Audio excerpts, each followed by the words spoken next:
The witness claimed he hadn't seen the event itself, but the sequence was undeniable. Just after midnight, a figure in a green winter coat entered a small concrete structure through its solitary door. Two men in dark suits followed him inside. After a brief pause, the suited men emerged alone. The man in the green coat did not. The pair walked a brisk 30 feet to a vivid fire-engine red sedan, a fairly new import, the witness recalled. It might have been a Toyota, a Honda, or perhaps a Kia. He couldn't be certain on the make, but he was sure it wasn't a two-door coupe. The two men drove away, and there was no further sign of the man in the green coat. Then, a dark pool of blood began to seep from beneath the bunker's door. The witness called 911. The county sheriff arrived, a man skilled at moving people along while maintaining an air of patience. After hearing the account, the sheriff considered the vast, empty landscape surrounding them, hundreds of square miles of loneliness where roads stretched like long, solitary ribbons. This was ideal country for a roadblock. He contacted the highway patrol and requested a helicopter from the state capitol, issuing an urgent all-points bulletin for a bright red import carrying two men in black suits. 90 miles and 90 minutes later, Jack Reacher found himself at a highway cloverleaf under the glow of vapor lights, green signs pointing east and west. The woman in the dirty gray van who had given him the ride slowed to a stop. Reacher stepped out, thanked her, and watched as she took the westbound ramp toward Denver. He crossed under the bridge and positioned himself on the eastbound on-ramp, one foot on the shoulder and the other in the traffic lane. His thumb extended in what he hoped was a friendly gesture. It was a hard sell. Reacher stood 6'5" with a heavily built frame that often appeared rugged and unkempt. He knew from long experience that lonely drivers sought pleasant, non-threatening company, and visually he was rarely anyone's first choice, too intimidating. His predicament wasn't helped by his freshly broken nose, which he had patched with a strip of silver duct tape. The tape glittered under the yellow highway lights, making him look even more grotesque, but it offered some medical stability, so he decided to keep it on for the first hour. If no ride came in 60 minutes, he'd reconsider. No ride came. Traffic was sparse, a Nebraska winter night. Even at this major interchange, minutes would pass without a single vehicle. While through traffic on the bridge above was steady, few drivers seemed interested in heading east in that first hour. Only 40 vehicles approached the ramp. 30 sped past without slowing. 10 drivers looked, then quickly looked away and accelerated. Hitchhiking had grown increasingly difficult over the years. It was time to improve his odds. He turned away from the road and used a splintered thumbnail to worry at the edge of the duct tape on his face. He freed a half-inch tab, gripping it between his thumb and forefinger. There were two schools of thought on removal, the fast rip or the slow peel. Reacher considered it an illusory choice. The pain would be identical either way. He settled on a compromise, a brisk, decisive peel. It stung, but it was no great ordeal on his cheek. A fresh line of pain cut across the bridge of his nose. Old wounds split open, the swelling shifted and pulsed, and the broken bone beneath gave a faint, gritty click. The other side of his face was holding up okay. He coiled the bloody tape into a tight roll and pocketed it, spat on his fingers to wipe away the worst of the grime. High above, the rhythmic thump of a helicopter broke the quiet, a brilliant searchlight spearing down from the black sky to probe the ground here and there before sweeping on. He turned back to the road, planted a boot in the traffic lane, and stuck out his thumb. The chopper lingered for a few minutes before apparently deciding he wasn't worth the fuel, banking away to the west until its sound faded into the vast silence. Traffic on the overpass was light but constant. Fewer cars came up the county road from the north or south, and most of those turned onto the highway, almost none continuing straight across. Reacher stayed hopeful. The bitter cold was a small mercy, numbing the throbbing in his face. He tucked his right hand under his left arm between passing vehicles to keep his fingers from going stiff, stamping his feet on the frozen asphalt, his breath hanging in a pale cloud around his head. A state trooper cruiser blew past, lights flashing silently. Two officers inside focused straight ahead on some distant problem. They didn't even glance his way. Two different cars, one from each direction, almost stopped for him. They slowed, hesitated. the drivers giving him a long, hard look before shaking their heads and accelerating away. Getting closer, Reacher thought, it's coming. Maybe the late hour helped. People seemed more willing to bend the rules after midnight when the world felt quieter and a little less real. Picking up a hitchhiker might not seem like such a crazy idea. He slicked back his hair with damp palms and kept what he hoped was a harmless, optimistic smile on his face. After a total of 93 minutes on that cold ramp, a car finally pulled over. It stopped about 30 feet ahead of him. A mid-size American sedan with local plates dark-colored, a Chevrolet, he figured probably navy or charcoal. It was hard to be sure under the sickly glow of the vapor lights. He could make out 3 people inside, 2 men in the front seats and a woman in the back. The 2 men were twisted around in their seats deep in what looked like a 3-way debate, a committee decision that told Reacher these weren't old friends among buddies. The choice would have been instant. These were likely colleagues, maybe equals thrown together on some business, being overly polite about it, especially to the outnumbered woman in the back. He saw her nod, lip read a silent yes, and then the men faced forward again as the car crept closer. It halted with the passenger window level with his hip. The glass slid down, and a wave of dry, blessed heat washed over his face. This car's heater was definitely working. The man in the passenger seat, bundled in a coat, looked out and asked, "Where you headed tonight?" Reacher had spent 13 years as a military cop and nearly as long living by his wits since. He'd survived by trusting his instincts and staying sharp. All 5 senses, always. Right now, deciding whether to take this ride would come down mostly to smell. He could detect no scent of beer, weed, or bourbon. In fact, he couldn't smell anything. His nose was freshly broken, his sinuses blocked with blood and swelling. A permanently deviated septum seemed a real possibility. Maybe his sense of smell was gone for good. Touch was useless here, so was taste. Groping around blindly or licking surfaces wouldn't tell him a thing. That left sight and sound. The man in the passenger seat spoke with a neutral, educated cadence, his tone carrying the easy authority of someone used to being in charge. All 3 had soft, uncalloused hands, slight builds, neatly trimmed hair, and pale skin, people who spent their lives indoors in offices.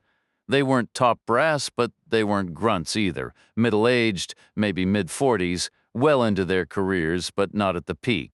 Like lieutenant colonels, he thought, reliable achievers, not stars. Each wore identical black pants and a stiff, new-looking denim shirt, the fabric still creased from the packaging. Some corporate team-building nonsense, Reacher figured, fly a bunch of mid-level managers out to the sticks, hand them matching shirts, give them tasks. Maybe all that forced camaraderie was making them feel adventurous enough to pick up a hitchhiker.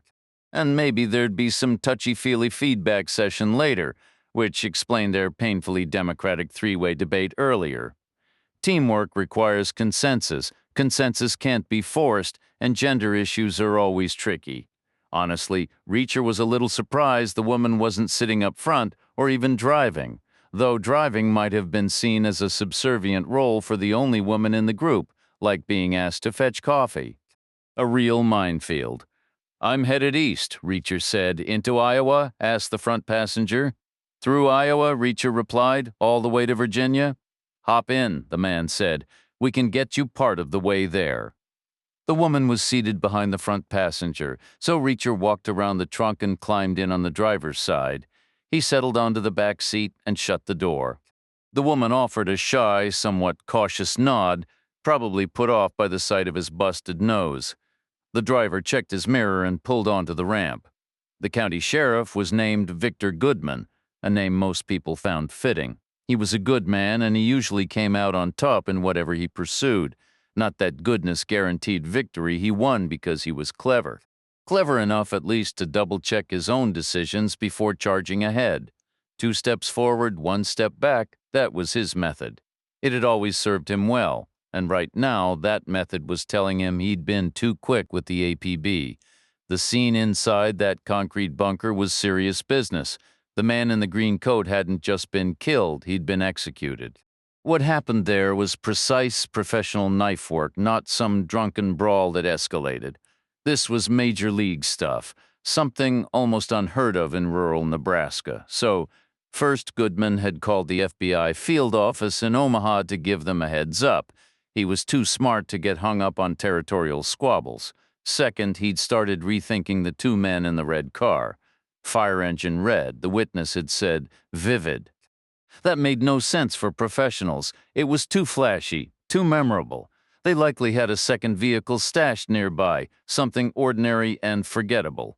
They would have driven to it and switched in a matter of seconds, just long enough to shed those suit coats. The witness couldn't be sure about their shirts. He guessed they were white or maybe off-white. Possibly they had a patterned stripes or checks, perhaps. He wasn't certain about ties either. Maybe one of them had one. So Goodman updated the alert to the Highway Patrol and the air unit, simplifying the description. Now they were looking for any two men in any vehicle. The man in the passenger seat turned around with a friendly expression. "If it's okay to ask what happened to your face," Reacher replied, "I had an argument with a door, seriously." "Not exactly. I took a spill." "Nothing dramatic, just clumsy timing." "When was this, last night?" "Does it hurt much?" "It's manageable." The passenger glanced at the woman, then at the driver. "Do we have anything for the pain to help him out?" Reacher almost smiled. A real problem-solving crew ready for anything. "It's fine, really." The woman spoke up. "I have something." She leaned down to retrieve her bag from the floor, rummaging through it. The passenger watched intently, his eagerness palpable. A mission was underway. She produced a packet of Bayer and shook out a single pill. "Give him two," the passenger suggested. "He looks like he could use them. Honestly, give him three." Reacher found that a bit too directive. It put the woman in an awkward spot. Maybe she needed those pills herself, or had a reason to be discreet. Or maybe the guy was just overly enthusiastic, masking control with cheer. "One is plenty, thanks," Reacher said. She passed the small white pill from her palm to his. The passenger handed back an unopened bottle of water, still cool from a fridge. Reacher swallowed the pill, broke the seal on the bottle, and took a long drink. "Thanks," he said. "I appreciate it." He returned the bottle. The passenger offered it to the driver, who shook his head silently, eyes fixed on the road ahead. They were cruising steadily between 70 and 80. The driver was nearly 6 feet tall, but slight in build with a hint of a stoop. His neck was thin, clean-shaven, and his hair was recently trimmed in a conservative style. He wore no rings. His cheap blue shirt had sleeves that were too short, and on his wrist was a watch with multiple small dials. The passenger was shorter but broader, not quite heavy. Though his complexion was flushed and tight, his hair was lighter than the driver's, cut just as recently and brushed to the side. His shirt was ill-fitting, long in the arms, snug at the waist, and baggy at the shoulders. The collar still creased from packaging and pressed against his neck. The woman appeared a year or two younger than the men, perhaps early 40s. She had dark hair piled high and fastened in an elegant twist. Reacher wasn't sure of the term. She was of average height and slender, her shirt a smaller size but still loose on her frame. Her features were sharp and attractive in a no-nonsense way, with a pale face, large eyes, and careful makeup. She looked weary and somewhat uneasy, as if the whole corporate routine was wearing thin. In Reacher's view, that made her the most tolerable of the three. The passenger twisted around again and extended his smooth, rounded hand. Alan King extended his hand and introduced himself. Jack Reacher shook it firmly, offering his own name in return. "Good to meet you, Mr. Reacher," King said. "Same here, Mr. King," Reacher replied. The driver, Don McQueen, gave his name without offering a handshake. Reacher couldn't help but comment on the coincidence. "King and McQueen, what are the odds?" "I know, right?" King said with a chuckle. The woman reached out, her hand noticeably smaller and more delicate than King's. "Karen Del Fuenzo," she said. Reacher took her hand. "Pleased to meet you, Karen." Her grip lingered for a moment, longer than felt customary. Then McQueen suddenly hit the brakes, pitching everyone forward. Ahead, a solid wall of red taillights glowed, and far in the distance, the strobing blue and red lights of multiple police vehicles pulsed against the night. Sheriff Victor Goodman was back to thinking about the car the two men might have switched to. He tried to stay informed, even out in the rural county, which wasn't easy.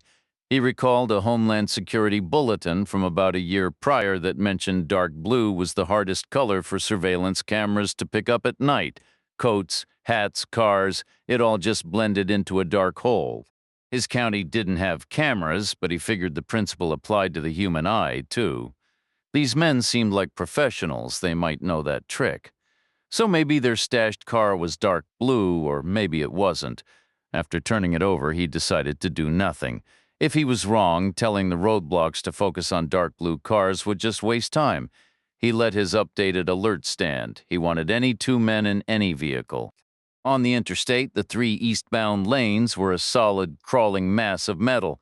McQueen drummed his fingers on the steering wheel, his frustration palpable. King stared ahead through the windshield with a patient, resigned air. Del Fuenzo also stared forward, but her expression was tight with anxiety, as if she were running desperately late into the quiet. Reacher asked, "Where are you all headed tonight?" "Chicago," King said. Reacher felt a private surge of satisfaction. Chicago meant plenty of buses, with morning departures that could take him south and east toward Virginia. Good news indeed, but he kept that to himself. The hour was late, and a note of sympathy seemed more appropriate. "That's a long haul," he said. 600 miles, King confirmed. "Where are you coming from?" The car inched forward, then stopped again. "We were in Kansas," King said. "Making great time, too. No traffic, no delays until right now. This is literally the first time we've stopped in over 3 hours." "That's impressive." "I know, right? A steady 60 the whole way. I don't think Don even touched the brakes until now, right, Don? Except when we picked Mr. Reacher up," McQueen pointed out. "Sure," King said. "Maybe that broke our lucky streak," Reacher asked. "Is this a business trip?" "Always." "What line of work?" "Software? Really?" Reacher said, aiming for polite interest. "We're not the programmers," King clarified. "That's the pizza and skateboards crowd. We're in corporate sales. Sounds like demanding work." "Always," King repeated. "Was it a successful trip?" "Not too bad. You know, I almost thought you three might be on some corporate team-building retreat, one of those forced bonding exercises." King smiled. "No, just the usual grind." "So, what's with the matching shirts?" Reacher asked. "I know, right?" King said. "New corporate policy. It's casual Friday every day now, but clearly branded like a sports team uniform, because that's the cutthroat world of software sales for you." He shook his head, the earlier patience giving way to a sardonic edge. "Nothing says cohesive unit like forcing everyone to wear the same cheap polo shirt. Really builds morale." "Very competitive," King remarked. "Do you live in Nebraska?" King nodded. "Not too far from here, actually. Omaha has a surprising number of tech companies these days, more than you'd expect. It's a solid place to do business." The car crept forward, stopped, then inched ahead again. Reacher figured it was McQueen's personal vehicle, not a rental or a department car. It was too lived in, too cluttered. Maybe he'd pulled the short straw for this assignment, or maybe he was always the designated driver, could be. He was low on the seniority ladder. Or perhaps he just enjoyed being behind the wheel, a true road warrior sacrificing time with his family. The car itself told a story. It was a family car, but only just a glittery pink hair tie was on the floor, not something an adult would wear, in Reacher's view. On the console, a small stuffed animal sat in a tray, its fur matted and flattened from being chewed. One daughter, Reacher guessed somewhere between 8 and 12. He couldn't be more specific. Kids weren't his area of expertise, but there was a mother or stepmother in the picture. McQueen had a wife or girlfriend.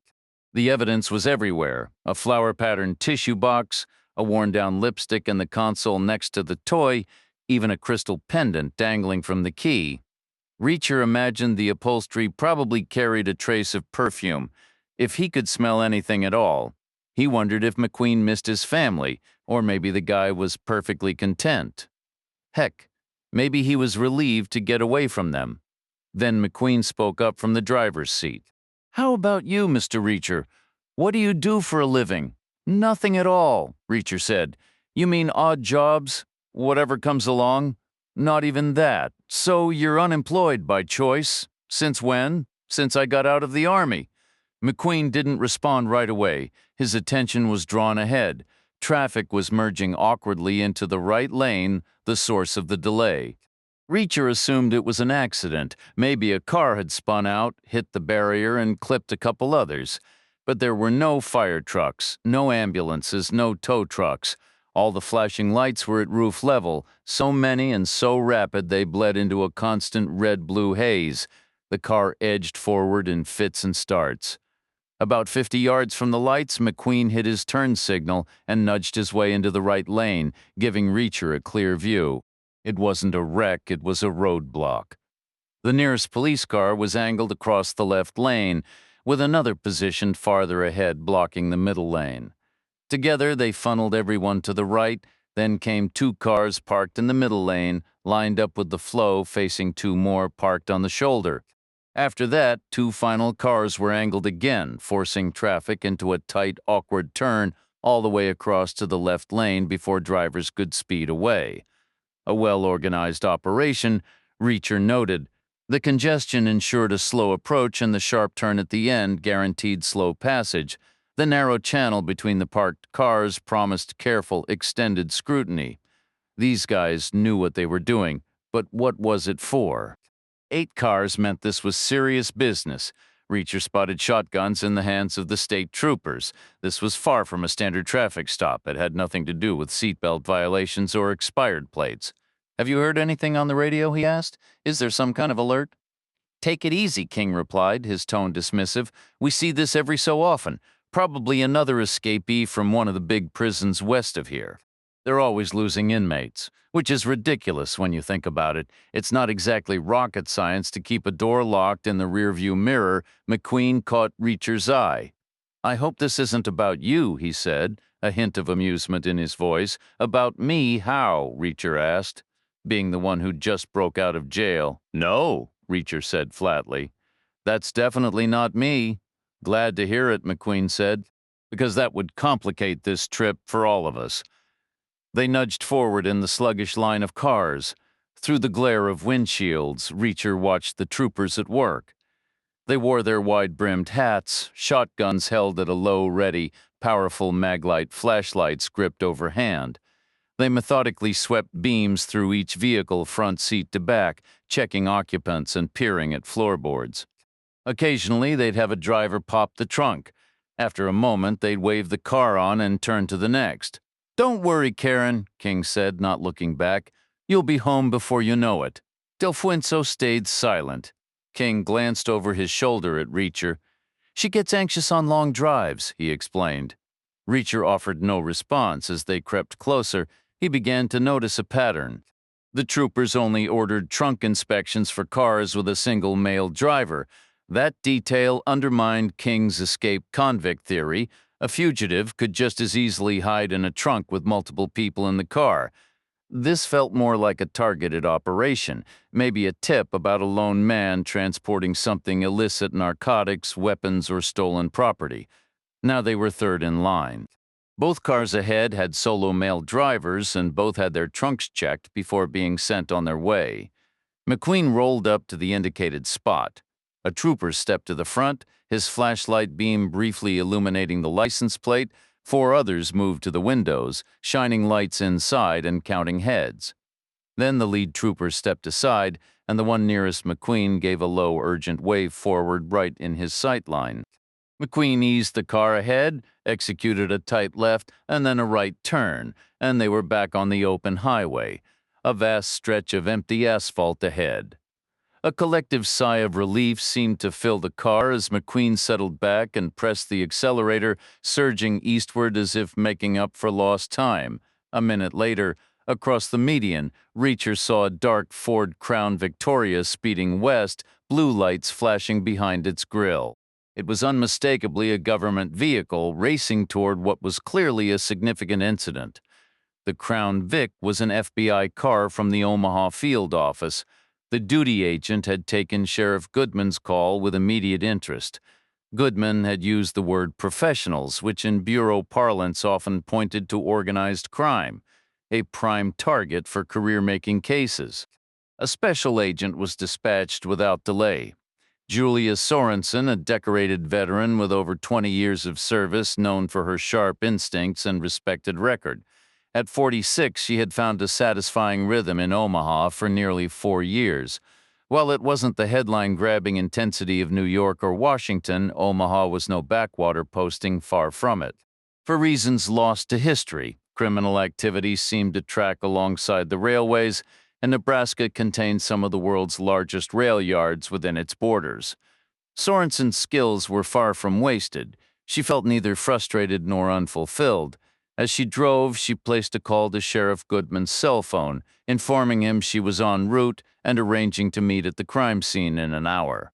Goodman was already in his patrol car when he answered, with one deputy securing the scene and watching over the eyewitness, and the rest blocking the county's exit routes. He was the sole mobile unit available. He was out searching for the bright red vehicle. His county was expansive but straightforward in layout, a square drawn on a map a century prior that had stubbornly remained. 2-lane roads cut across it, one running east-west, the other north-south. They intersected near the center of the square, forming a crossroads around which a town of 8,000 had grown. East-west traffic was light, diverted by the parallel Interstate 50 miles to the north. North-south traffic, however, was heavier, as the highway alternately funneled vehicles in and spilled them out. Local entrepreneurs had quickly spotted this pattern. Just 3 miles north of town, a ragged commercial strip had sprouted, a haphazard collection of gas stations, diners, motels, bars, and convenience stores. Easygoing residents viewed it as just another business district, while the more rigid folks dubbed it Sin City. Officially, it fell under the same laws as the rest of the county, but for 5 decades, those rules had been applied with a conspicuously lenient hand. The outcome was poker machines in the bars, strippers in the lounges, whispers of activity in the motels, and a steady stream of tax revenue flowing into the county treasury, a tidy two-way exchange, much like the road it sat beside. Goodman was now headed toward Sin City. His motive wasn't moral judgment, it was simple logic. The area was the final stop before the open highway, dotted with vacant lots, failed businesses, and windowless cinder block walls, making it just about the only plausible spot to ditch a car and switch vehicles unnoticed. He passed through the crossroads, leaving the orderly neighborhoods behind. A soybean field stretched out, followed by a quarter-mile of shoulder cluttered with aging, rusted farm equipment ostensibly for sale, then more bean fields, and ahead, the glow of Sin City against the night sky. The strip was bookended by 2 sprawling, brightly lit gas stations, their towering signs visible for miles, catering to big rigs with parking lots the size of stadiums. In between diners, motels, bars, and lounges stood at odd angles on both sides of the road, some illuminated, others dark, each isolated in its own gravel lot.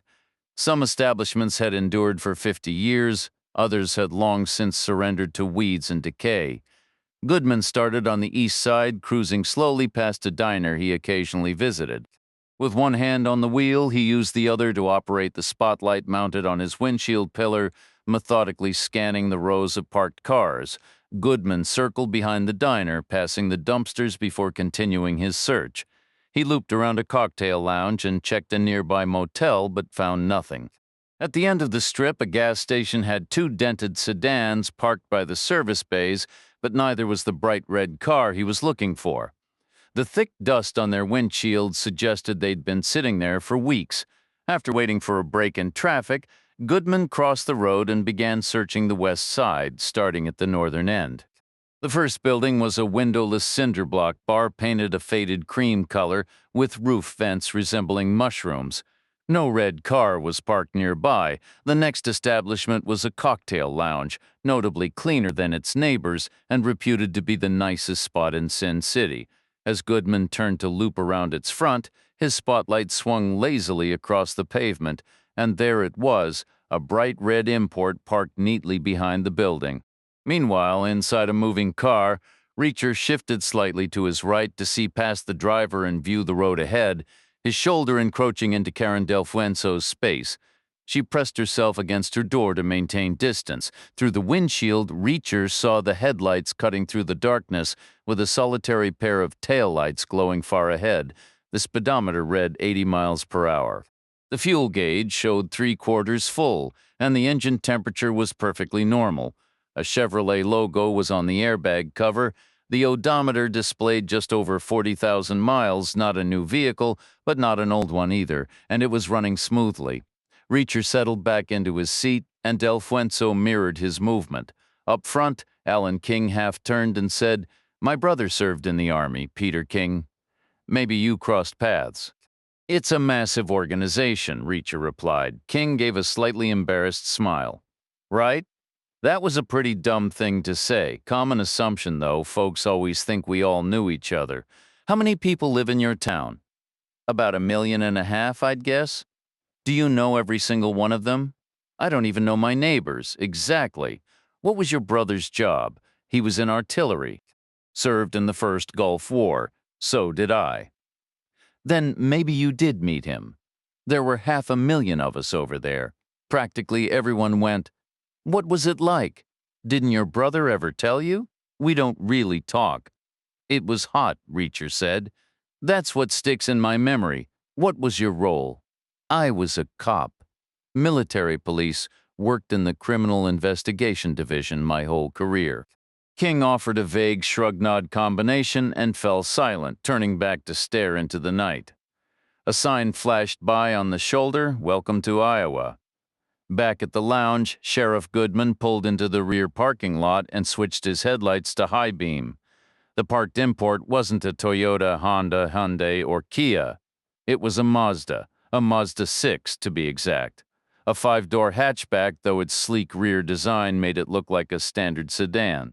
It was a recent model, painted a vivid fire engine red. The car was empty, and its surfaces were still dry without any morning dew, suggesting it hadn't been there long. It sat alone, surrounded by empty parking spaces. Behind it stretched 50 yards of weedy gravel, then nothing but open land all the way to the Denver suburbs 700 miles west. In front of the car was the lounge's plain steel rear door, set into a drab stucco wall, a discreet spot overlooked by no one, perfect for avoiding witnesses.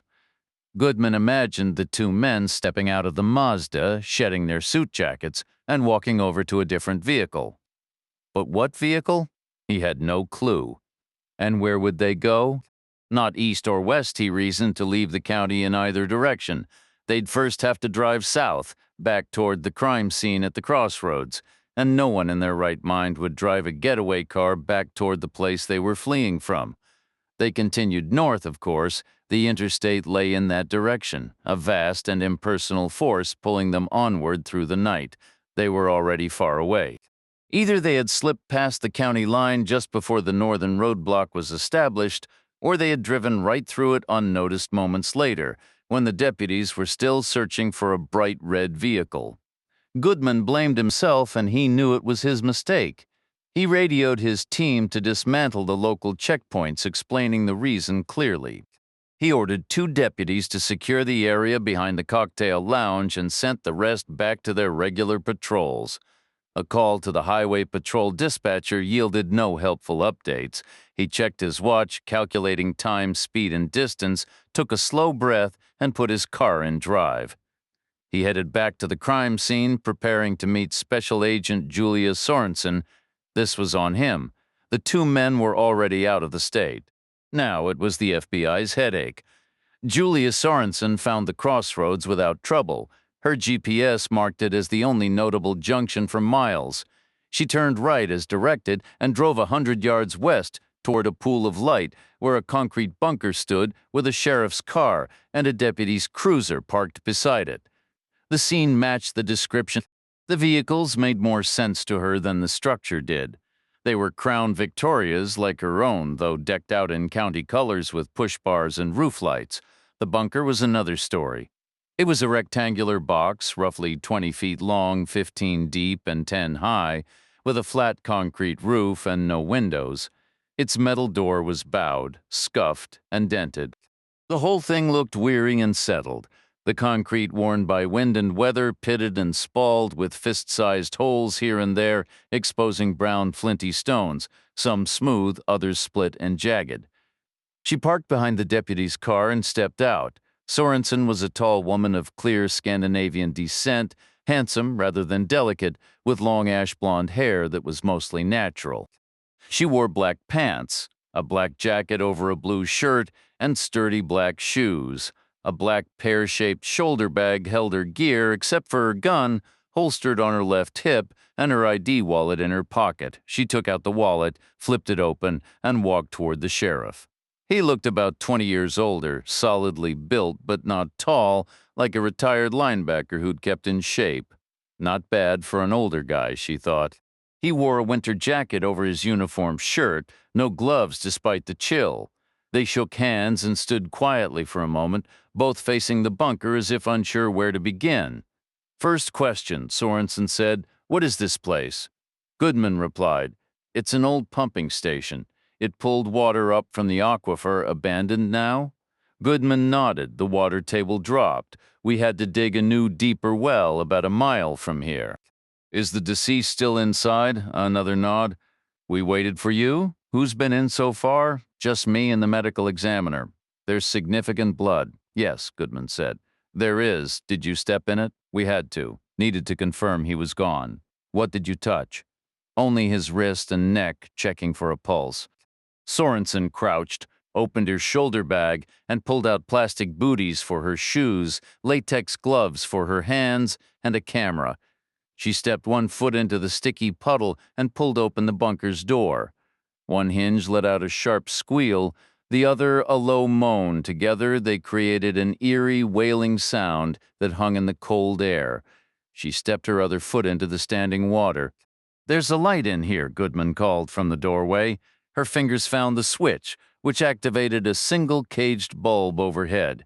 The fixture was ancient, the bulb itself likely a 200-watt monster in clear glass, flooding the small space with a stark, unforgiving glare. Rising from the concrete floor were the severed stumps of two massive pipes, each about a foot in diameter and spaced roughly 10 feet apart.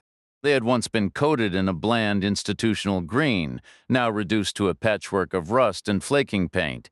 Both pipes were open at the top, ending in wide flanges where other sections had long since been unbolted and removed. Some forgotten municipal system, Sorenson figured probably part of an old groundwater pumping station that had serviced a nearby water tower until the well ran dry. She'd read the briefing materials on the flight out. This part of the country guzzled trillions of gallons of groundwater a year, a staggering volume. She moved further in. Aside from the pipes, the room contained little else. Grit on the floor, an outdated electrical panel on one wall, and a faded schematic on another, hinting at the hydraulic machinery that once connected the two green stumps. The only other features were not permanent. The dead man lay on his back in a vast, dark pool, his limbs bent at odd angles like a discarded marionette. His face and torso were a mask of blood, and more had poured out to soak the floor around him. He appeared to be around 40, though it was difficult to tell. His clothing, a green, insulated winter coat left unzipped over a worn gray sweater, and a cream-checked shirt, had been roughly shoved up above his ribcage. Two injuries were visible, a clean horizontal slash just above his eyebrows, and a far messier, deeper stab wound on the right side of his abdomen, level with his navel. The latter was clearly the fatal blow, the source of most of the blood. His navel was crusted over like a tiny, dried-up paint pot. "What's your read, Sheriff?" Sorenson asked from the doorway. Goodman's voice was matter-of-fact. The cut to the forehead was to blind him. "It's an old trick. The blood runs right into the eyes. That's what made me think pros." After that, it was simple. They yanked his clothes up and slid the blade in under the ribs. Gave it a twist, just not a fatal one right away. Took him a little while to go. Sorenson gave a slight internal nod. That explained the horrific volume of blood his heart had kept laboring, pumping his life out onto the concrete. "Any idea who he is?" "Never seen him before in my life." "Why pull the shirt up, then, if they were in a hurry?" "Because they weren't amateurs," Goodman said. "They didn't want the fabric catching on the blade, a clean in and out." I'd agree, Sorenson said. Must have been a long blade to reach anything vital from that angle, wouldn't you say? 8 or 9 inches minimum. Did your witness mention seeing a knife? He didn't. But you can ask him yourself. He's sitting in my deputy's cruiser, trying to stay warm.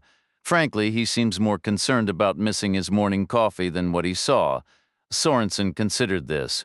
Why not use a gun? A suppressed .22 would be more standard for a professional job. Still makes a racket in a space like this. We're in the middle of nowhere? Then your guess is as good as mine, Goodman replied. Sorenson raised her digital camera, capturing a series of shots, wide angles to establish the scene, tight close-ups of the wounds and the displaced clothing. The clinical process was a bizarre contrast to the savage intimacy of the violence. She finally asked, "Do you object if I move the body slightly? I need to verify his identity," Sorenson stated. Goodman replied, "It's your investigation now, is it? The suspects are likely out of state by this point. That's assuming they headed east. If they went west, it's just a waiting game. They made it past the roadblocks after all." Sorenson remained silent. Goodman continued, "They probably switched vehicles," Sorenson added, "or into separate cars. They could have split up and gone their own ways." Goodman considered the empty parking spots next to the abandoned Mazda.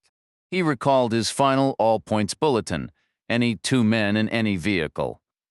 "I didn't account for that scenario," he admitted. "I messed up." Sorenson offered no comfort. Instead, she carefully navigated around the bloodstains and crouched in the least soiled area she could locate. She braced herself with her left hand and used her right to examine the body. She pressed and patted, searching. The shirt pocket was empty. The coat inside and out yielded nothing. Her gloved fingers grew stained with dark, tacky smears. She checked the pants pockets. Still nothing. "Sheriff," she called, "I'm going to need your assistance here." Goodman made his way over with cautious sideways steps as if navigating a narrow ledge high above the ground. Sorenson instructed, "Hook a finger in his belt loop and roll him onto his side. I need to check his back pockets." Goodman crouched opposite her, keeping his distance, and hooked a finger into a loop. He turned his face away and pulled. The body shifted onto its hip. Blood made a thick, sucking sound and dripped slowly, now mixed with grit into a grimy paste. Sorenson's hand darted in swiftly, patting and probing the back pockets. "No identification," she announced. "So now we have an unidentified victim. Isn't that just wonderful?" Goodman let the body settle back onto the floor. Jack Reacher was no legal expert, but like any seasoned investigator, he understood the law's practical realities, its loopholes and its silences. For instance, there was no statute requiring drivers who picked up hitchhikers to be honest. In fact, Reacher had observed that a little harmless invention seemed almost compulsory. He believed it was a big part of why people stopped at all. He'd ridden with office workers who pretended to be executives, managers who posed as entrepreneurs, and nurses who claimed to be doctors. People enjoyed trying on a different life for a while, rehearsing their lines, basking in a borrowed glow. No harm done, it was all part of the journey. But Alan King's deceptions were different. There was no self-aggrandizement in his words. He wasn't inflating his importance or his achievements. Instead, he was telling pointless, petty lies for no discernible reason. Take the blue denim shirts. They weren't corporate attire. They weren't crisp, logo-embroidered uniforms. They had never been washed or worn before. They were cheap, dollar store quality, straight from the packaging, exactly the kind Reacher himself often wore. Or consider King's claim that they hadn't stopped in 3 hours while the gas gauge read 3/4 full. That would imply the Chevy could run nearly 1,000 miles on a single tank, which was impossible. And the Water King offered with Karen Del Fuenzo's aspirin was still refrigerator cold. An impossibility after hours in a warm car. Lies. Then there was King stating he lived somewhere in Nebraska, yet claiming a local population of 1.5 million, also impossible. 1.5 million people was nearly the whole state of Nebraska. Omaha held around 400,000, and Lincoln was closer to 250,000 across the entire country. Only 9 cities boasted populations over 1 million, and most of those were either far larger or noticeably smaller than 1.5 million. Philadelphia was the sole exception hovering near that mark. Could these men actually be from Philadelphia, or was King referring to a metropolitan area? That changed the math entirely. Philadelphia's metro population would be too high, but suddenly other cities slid into contention. Places like Columbus, Las Vegas, Milwaukee, San Antonio, or the combined sprawl of Norfolk, Virginia Beach and Newport News might fit. Nothing in Nebraska came close, not by a long shot. And why was Karen Del Fuenzo so quiet? She'd spoken up about the aspirin, offered her name during introductions, and then fallen completely silent. Reacher himself was no stranger to extended quiet, but even he was making an effort at polite, if sparse, conversation. Del Fuenzo struck him as someone who'd normally engage in that kind of social dance, yet she hadn't. What was her story? Not my circus, not my monkeys, Reacher decided. His own mission was clear: get to a bus headed for Virginia. Right now, he was hurtling toward that goal at nearly 80 miles an hour, over 100 feet every second. He settled back into the seat and let his eyes close. Outside the bunker, Julia Sorenson moved quickly, peeling off her plastic booties and sealing them in a bag with her gloves, potential evidence, and definitely a biohazard. Then she called for full FBI teams, medical examiners, and crime scene investigators. This was her case now. She climbed into the back of the deputy's car with the eyewitness, sparing the man a trip out into the biting cold. Sheriff Goodman took the front passenger seat and the deputy slid behind the wheel. It became an odd little conference, 2 and 2, divided by the bulletproof partition. The eyewitness was a man around 50, with a rough beard and worn winter farm clothes. His account came with the kind of vague details Sorenson had come to expect. She knew all too well the flaws in eyewitness testimony. Back in her Quantico training, she'd been part of a staged event, a supposed doctor's office visit interrupted by an armed robber demanding drugs. The whole scene was an act. The doctor, the robber, even the other patients were all trainees. When it was over, no two descriptions of the robber matched. He was short, tall, heavy, thin. His race was unclear. That lesson had taught her to take such accounts with a grain of salt. "Did you see the man in the green coat arrive?" she asked. "No," the man said. "I spotted him on the sidewalk heading for the old pumping station. That's it." "What about the red car? Did you see it pull up?" "It was already there when I looked." "Were the 2 men in black suits inside it?" "No, they were on the sidewalk too." "Following the first man?" The witness nodded. "About 10 or 20 feet behind him." "Can you describe them?" "They were just 2 guys wearing suits." "Old or young?" "Not really either, just guys. Short or tall?" "Average. Black or white?" "White." "Heavy or thin?" "Average." Sorenson tried again. "Any distinguishing marks? Anything unusual about their faces? Beards, scars, piercings, tattoos?" "They were just regular guys." "What about their hair color? Light or dark?" "Their hair," the witness replied, sounding almost puzzled. "I don't know, just hair-colored, I guess." Sorenson shifted gears. "Did you see a knife when they went into the bunker?" "No," he said. Then, almost defensively, he added, "Did you see one when they came out?" "No." "Was there blood on them?" "I suppose one of the suit jackets looked a little damp in a couple spots. The stain was dark, almost black, not red. It could have been water, I suppose, especially against a dark suit." Sorenson pointed out the streetlights cast a yellow glow. The man glanced outside his window as if to verify and murmured, "Right." "So blood might appear black under that light," she suggested. He gave a noncommittal shrug.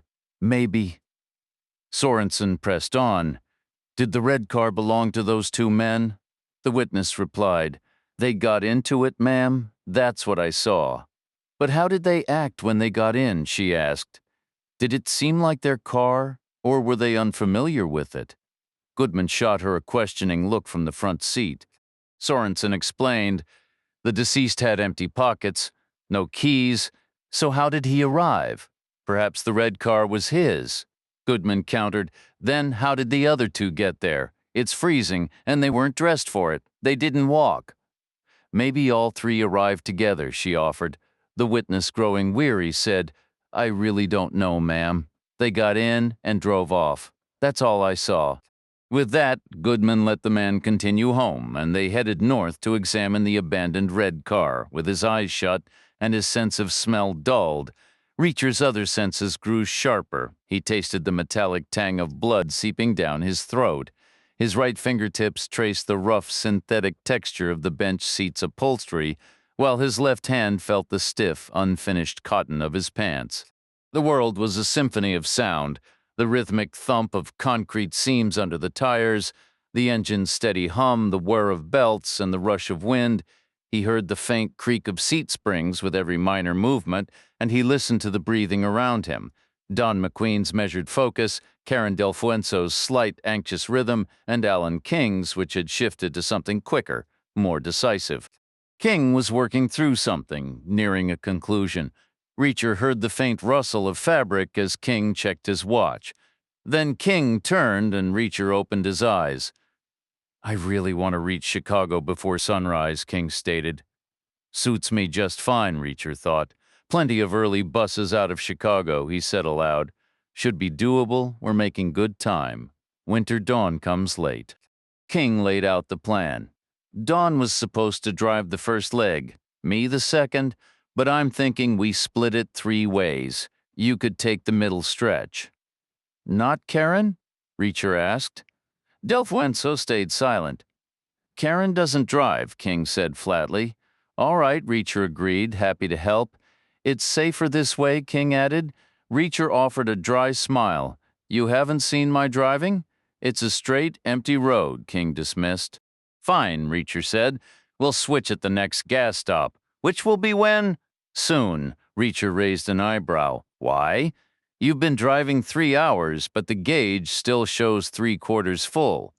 At that rate, we could almost reach Ohio before needing fuel." King paused, blinked, and said with a tight smile, "You're a very observant man, Mr. Reacher." "I try to be," Reacher replied. "This is my car," King said, his tone turning defensive. "You can trust me to know its quirks. The gauge is faulty. It reads high at first, then plummets. Believe me, we'll need to stop soon." Reacher said nothing, filing the contradiction away. The deputies had cordoned off the area behind the lounge with their cruisers, parking them at cautious angles as if the red Mazda itself were a hazard, a toxic spill, or a live bomb.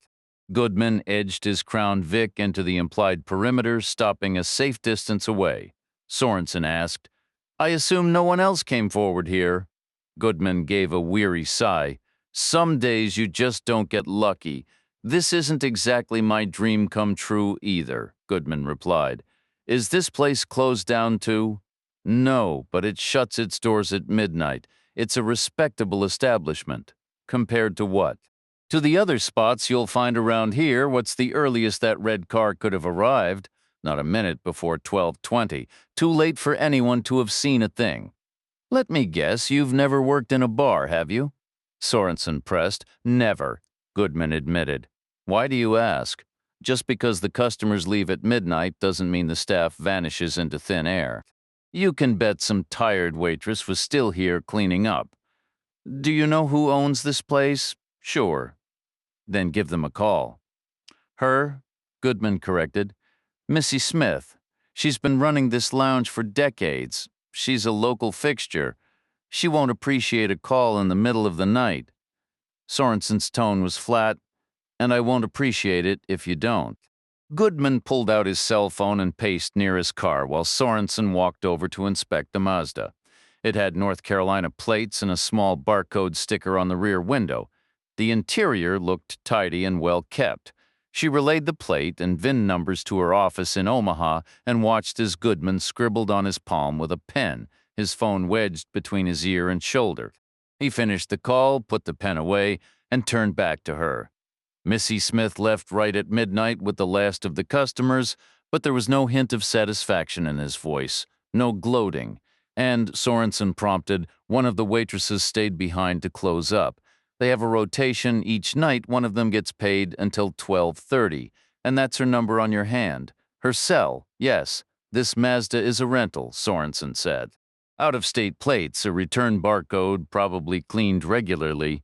The nearest rental office would be at the Omaha airport. I've already called it in. You should call the waitress. Goodman held his left palm in the beam of his headlights and dialed with his thumb Chapter 10, not far into Iowa.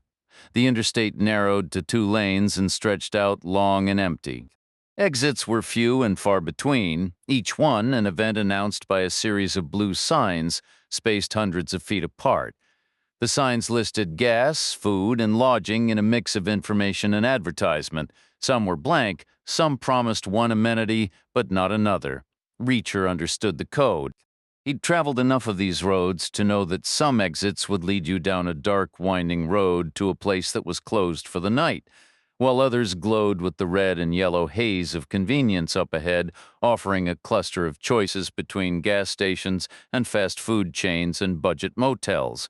It was all about the distant lights. The deceptive turns were dark. The worthwhile ones shone on the horizon.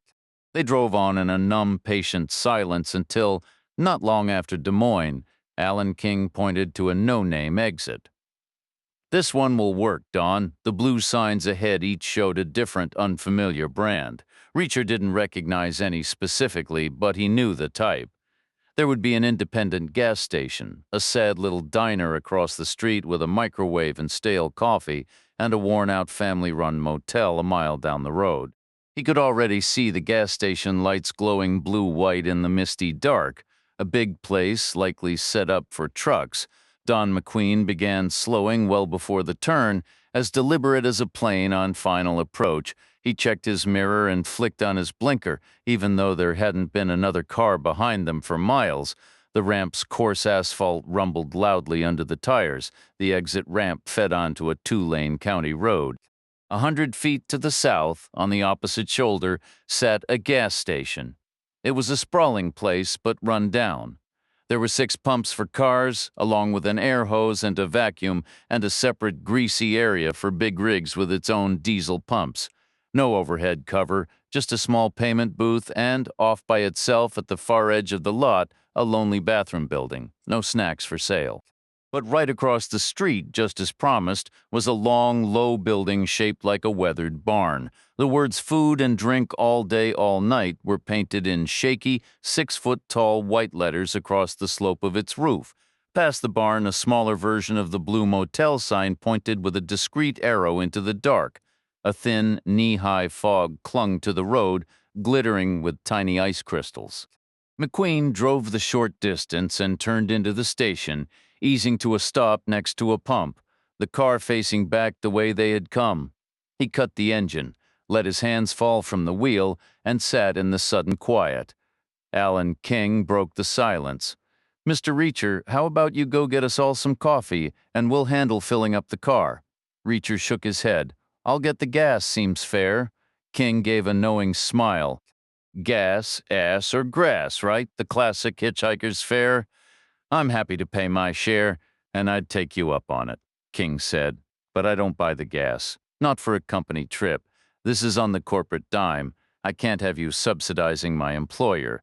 Then at least let me pump it. You shouldn't have to do all the work. You're about to drive 300 miles. That's plenty of work. It's freezing out there." King's smile faded. "I think you just want to see how much gas goes in the tank. Am I right? You don't believe my gauge is broken?" Reacher stayed silent. King pressed on, his tone shifting to one of mild, sarcastic injury. "I would have thought a little basic trust was the least you could offer the guy who's going out of his way to get you where you need to go. It's a simple, factual statement, not an interrogation." Reacher offered no reply. "Fine. Coffee," King said, his voice clipped. "2 with cream and 1 sugar, plus whatever Karen wants." Del Fuenzo said nothing. After a beat of silence, King concluded, "Nothing for Karen, then." Reacher pushed his door open and stepped out, heading across the 2-lane road. The night air was sharp and still back in the car they had left. Sheriff Goodman's call went straight to voicemail. He lowered his phone. "The waitress's cell is off." "Obviously," Sorenson said. "She's asleep. It's the middle of the night after a long shift. Does she have a home phone?" "The cell number was all Missy Smith gave me." "Then call Missy Smith back and get an address. We'll have to go wake her up." "I can't bother Missy Smith again." "I think you can." Before the argument could continue, Sorenson's own phone rang, a generic, tuneless chirp. She answered, listened for a moment, and said, "Okay," before ending the call. The Mazda was rented at Denver International, she reported, by a single individual. My team says his driver's license and credit card were counterfeit. Why Denver? Goodman asked. If the target was here, wouldn't you fly into Omaha? Denver is massive and anonymous. Their rental volume dwarfs Omaha's. It's a better place to disappear. Her phone rang again, the same plain tone. She answered, and Goodman saw her posture stiffen immediately, the universal sign of a superior on the line. "Say that again, please," she said. She listened, her expression growing taut, then replied, "Yes, sir," and hung up. She turned to Goodman, her face serious. "This just got very strange." "How?" "My team at the pumping station already ran the deceased's fingerprints. They got a hit, and it triggered an alert all the way over at the State Department." "The State Department? That's not domestic, that's foreign affairs. You're with the Justice Department. I work for myself." "Then why is the State Department involved? We're still figuring that out. The deceased might have been one of their people, or at least someone they had an interest in, an ambassador or a diplomat from another country here in Nebraska. They do get out of the office occasionally. He didn't seem like a foreign national. He was covered in blood. It was hard to tell what he seemed like." "So what's our next move?" "Full court press," Sorenson replied. "That's the directive. Any idea where our two suspects are right now?" "Right now? They could be anywhere. Then we have to take a chance before I get pulled from this case or have a supervisor breathing down my neck. One of those things is going to happen first thing tomorrow. That's what maximum effort translates to in reality. Let's assume they're still driving. On what road? There are countless options. What if they stayed on the interstate? Would they be that predictable? They're likely not from around here. They're probably putting as much distance as they can between themselves and this place, which could mean a long drive. Which way are they headed? Could be east or west. You mentioned they might have split up. It's possible, but unlikely. Data shows most partners in a serious crime stick together afterward. It's human nature. They don't fully trust each other to handle the fallout alone. Data? We find it a helpful reference. All right, if they're still together and if they're still on the interstate, and if they went west, they'd be roughly a quarter of the way to Denver by now. If they went east, they'd be deep into Iowa. How fast? Probably pushing 80. Most highway patrol units around here don't get too concerned unless you're going faster than that. The weather's clear, so no slowdowns. Full court press, a gamble. Sorenson weighed the options for half a minute, then picked up her phone and ordered two final desperate roadblocks on the interstate. Both were to be established within the hour, one to the west, a quarter of the distance to Denver plus another 80 miles, and one to the east, deep into Iowa plus another 80 miles. Each was to watch for two men, average-looking, no clear identifying marks, possibly wearing blood-stained clothes and potentially carrying a recently used blade. Reacher emerged from the food shack with a cardboard tray holding 4 coffees. He fully anticipated 3 would go to waste, fully expected the car to be gone, but it wasn't. It had moved from the pump and was now idling near the air hose and vacuum station, lights on, engine running. Alan King was in the front passenger seat, Karen Delfuenso behind him. Don McQueen was outside the car, leaning against the driver's door, looking chilled and weary. Reacher's earlier estimate had been correct. McQueen was about 6 feet tall and lean, all limbs. Reacher crossed the 2-lane road and handed one of the cream and sugar coffees to McQueen. He circled around the hood and gave another to Alan King. Then he opened Delfuenso's door and offered the 3rd cup. "Black, no sugar," he said. Delfuenso paused for a moment, then accepted the cup. "Thank you. That's exactly how I take it. How did you know?" 13 words. That was 8 more than he'd heard from her since they'd met. He thought to himself, it's common knowledge. Most slender women in their early 40s skip the cream and sugar. Out loud, he said, "Just a lucky guess." "Thank you," she said again. He walked to the trash barrel beside the vacuum, tossed the tray, and returned. Don McQueen opened the driver's door for him with a slight formal gesture. Reacher slid in, placing his coffee in the cup holder. McQueen got into the back. Reacher found the seat adjuster and slid it back for leg room, which immediately bumped into McQueen's knees. Reacher glanced at Alan King. "Why don't you switch places with Mr. McQueen?" King pointed to the two tallest figures and said, "You two, one behind the other." He then added, "I always take the front seat." "Every single time?" Reacher asked. Without fail, King confirmed. Reacher simply shrugged, adjusted the rearview mirror, clicked his seatbelt into place, and settled in. He shifted the car into drive, pressed the accelerator gently, and guided the vehicle out onto the two-lane road. After a short 100-foot stretch, he merged onto the highway ramp and rejoined the interstate. This was further evidence they hadn't been traveling for 3 hours. No one had needed to stop. Sheriff Goodman ended his call and announced, "Missy Smith's phone is off now?" Sorenson gave a slow nod. "It's late. The regular folks are in bed. Do you have her address?" Goodman remained silent, his hesitation palpable. "Of course you know where she lives," Sorenson pressed on. "She's a local fixture. Been here for ages. We'll have to wake her up before we disturb the waitress." "We can't just go pounding on Missy Smith's door in the middle of the night," Goodman protested. Sorenson didn't reply. Instead, she took a small step to her left, moving away from the driver's side of the red Mazda, and peered through the narrow gap between the cocktail lounge and the cinder block bar. "I can see the gas station from here," she observed. "It's right across the street."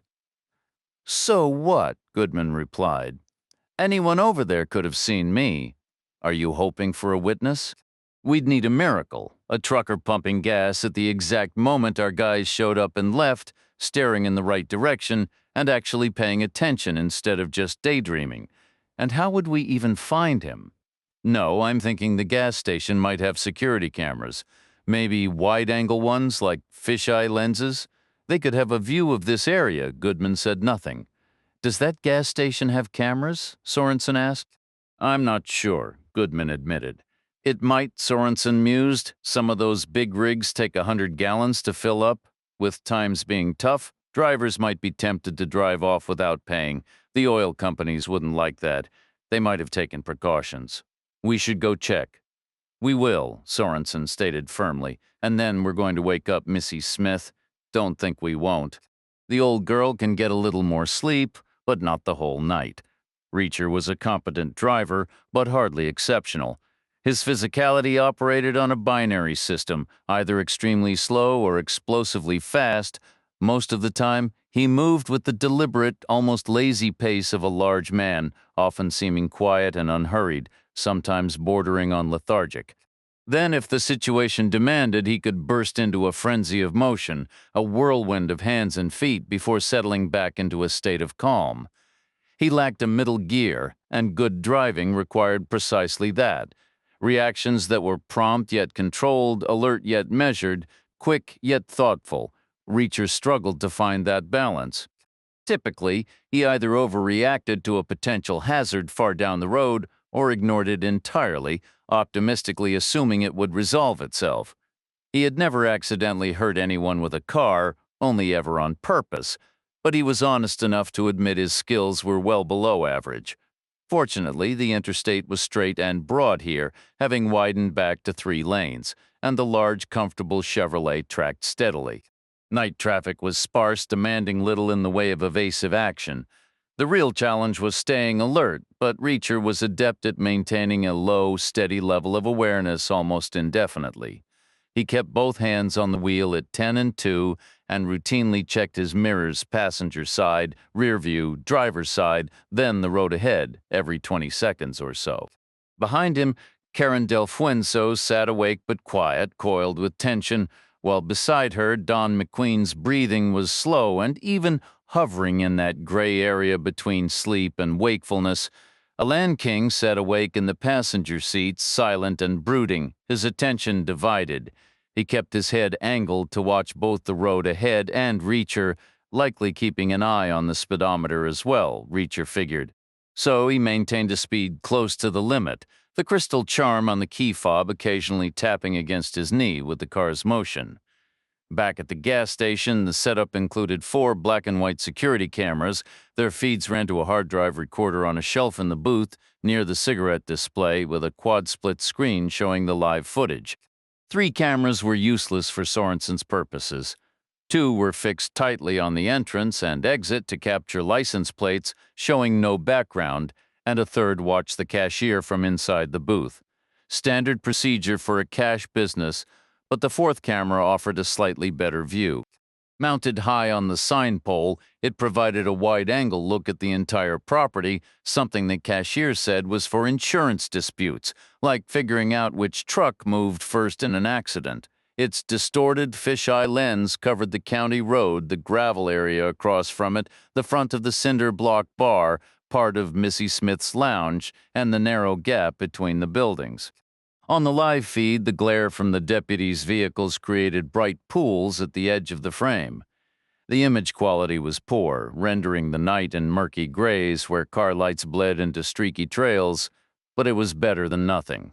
Sorenson decided to take the chance. "All right," she said, "show me how to rewind this." The night cashier, a sharp and cooperative young guy, quickly made the fourth camera's feed fill the screen. He brought up the controls, showing Sorenson how to use the keyboard arrows to jump in 15-minute chunks or to scrub through at normal speed. She started by rewinding to just before midnight, then let it play. She and Goodman huddled close, squinting at the vague, soupy images at the screen's edge, a grayscale world where headlights flared like dying stars. The cinder block bar's lot was empty, but a few cars were parked outside the cocktail lounge. The gap between the buildings showed nothing. "Can I fast forward?" Sorenson asked. "Hold shift," the kid replied. She sped through 5 minutes, then resumed normal play as the clock neared midnight. Nothing stirred near the bar, but then shadowy figures began emerging from the lounge, their forms blurred and indistinct in the digital haze. The vehicles started up, headlights flared to life, and engines revved as they pulled out. Most turned south and vanished into the night. The final figure to emerge from the lounge was a heavy-set woman who Sorenson noted climbed into what looked like a Cadillac before driving away. The clock read just after midnight. That was Missy Smith. Goodman confirmed as she left. The neon signs in the windows went dark. For the next 16 minutes, the scene on the monitor remained still and quiet. Then at 18 minutes past midnight, a sudden sweep of light appeared in the narrow space between the lounge and the bar. Bright headlights almost certainly were advancing over the rough gravel lot from the south behind the buildings. The beams slowed, paused, then made a sharp 90-degree turn directly toward the camera. The lens flared white for an instant before the lights continued their arc and disappeared behind the lounge. "That's them," Goodman said flatly. "It has to be." Sorenson used 2 fingers to toggle the playback, isolating the brief moment when part of the vehicle was visible in the gap. The image was mostly a blur, the glare of the lights, a fleeting glimpse of a hood, the brilliant flash as the beams hit the lens directly, and then a smeared impression of the driver's side before the car parked out of sight and the lights went off. The car appeared a pale, luminous gray on the screen, which could easily have been red in reality. "All right," Sorenson said. They drove north from the crime scene, entered the back lots from the south end of the strip, drove all the way up behind these buildings, and parked at the lounge's rear door to switch cars. "We need to identify what was waiting for them, which means we really need to speak with that waitress too early," Goodman countered. Her shift didn't end for another 12 minutes. They'd have been long gone by then. "You've never worked in a bar, have you? We covered that, right?" Sorenson's tone shifted from analytical to lightly sarcastic. The owner had already gone home. When the cat's away, the mice don't stick around punching a time clock. Staff gets paid for an extra half hour for closing, but they hustle through cleanup to get out the door as fast as possible. She could have been leaving right at that moment. Even if she wasn't, she might have been running trash or empties out the back. The point is, our window for interaction is wider than you think. "Fine," Goodman conceded. Sorenson said, "Let's see how long that window actually stays open before they leave again." She tapped the forward arrow. The time code advanced. In her head, she tallied the seconds: 5 to exit the Mazda, 5 to unlock the new vehicle, 5 to get in, 5 to get settled, 5 to start the engine. She leaned in, studying the angled view of the gap, expecting to see the replacement vehicle crawl left to right as it looped north behind the cinderblock bar to return to the road. Its lights would pass tangentially, avoiding a direct flare, offering at least one clear frame to capture its length. They might even pin down the make, model, and color. She watched. Nothing happened. No vehicles slid north through the gap. Not in the first minute or the second or the third. She hit fast forward, racing through the footage. The scene remained a frozen tableau, a still life utterly devoid of movement, uninterrupted for nearly 15 full minutes. The only break in the monotony was a random pickup truck heading south on the two-lane highway, crossing paths with a sedan going north. After that brief, blurry interlude, the screen settled back into perfect, unbroken stillness. Sorenson asked, "So where did they disappear to?" "Did they head south, maybe slipping behind the buildings and circling all the way back to the far end of the strip?" Goodman shook his head. "Going south doesn't add up at all." "I really hope you're right about that," Sorenson replied. Her mind flashed to the desperate roadblocks she'd ordered on the interstate, spread hundreds of miles apart. Each one was a logistical nightmare, costly and disruptive, and each one carried the weight of her career, a potential breakthrough or a spectacular failure, all riding on what they found or didn't. It was a massive gamble. Out on the interstate, Iowa stretched ahead, flat and unwavering as a drawn line. Traffic was steady, but not heavy. They said 1 million Americans were always on the move, day and night, and Iowa was certainly getting its slice of that pie, though a modest slice, fitting for its population. Reacher kept the Chevy cruising just under 80, relaxed in the driver's seat, letting the low rumble of the engine and the steady rush of wind carry him forward. He passed a few cars, got passed by others, all while mentally ticking off the miles and minutes, his thoughts fixed on the Greyhound station in Chicago. He'd been there plenty of times before over on West Harrison, a bustling place filled with the growl of diesel engines and the constant flow of departures, or maybe he'd try Union Station and catch a train instead. He remembered a long, pleasant ride from Chicago to New York once, 18 hours of watching the world go by. Surely there were routes from there that would get him close to D.C., which was more or less where he was aiming to end up. He drove on, alert and steady, until suddenly a solid wall of red brake lights flared ahead. Beyond them, the swirling blue and red lights of multiple police vehicles painted the distance. Beside him, Alan King let out a groan of frustration and shut his eyes. Karen Delfuenzo stayed silent, giving no audible reaction. In the back, Don McQueen slept on undisturbed.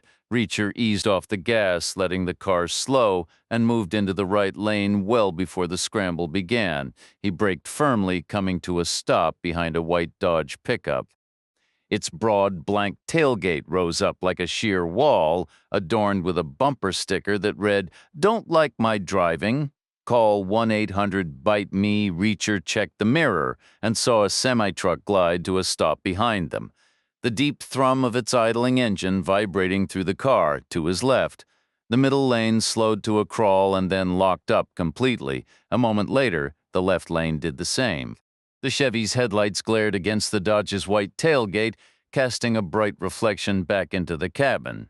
Alan King turned his face toward the window, tucking his chin down against his shoulder. From the back seat, Reacher heard Don McQueen stir, cough lightly in his sleep, and shift position. Another glance in the mirror showed McQueen had thrown an arm over his eyes. Karen Delfuenzo, however, remained wide awake and upright. Her face looked tense and pale.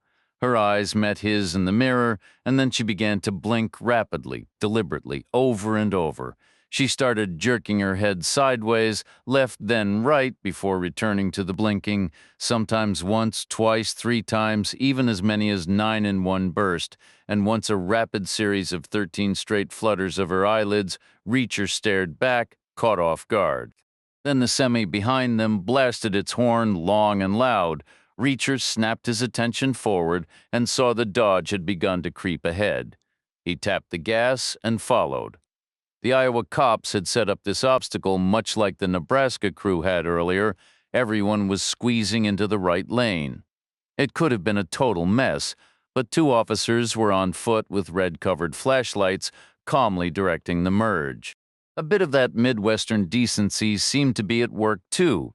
Drivers were taking turns with a polite after-you attitude. Reacher figured the delay would be maybe 10 minutes tops. No major hassle. He glanced in the mirror once more. Karen Del Fuenzo started blinking again.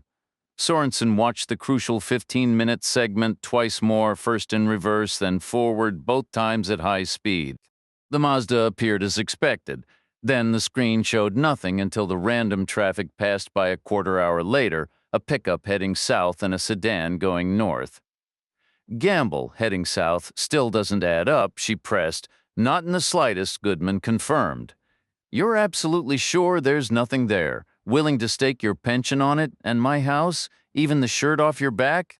Throw in my first grandchild if you want. All right, Sorenson said. They went north, and you know what? We actually saw it happen. Where? Right here, she replied, freezing the frame as the northbound sedan crossed paths with the southbound pickup. That's them in the sedan. It has to be. It's the only vehicle traveling north.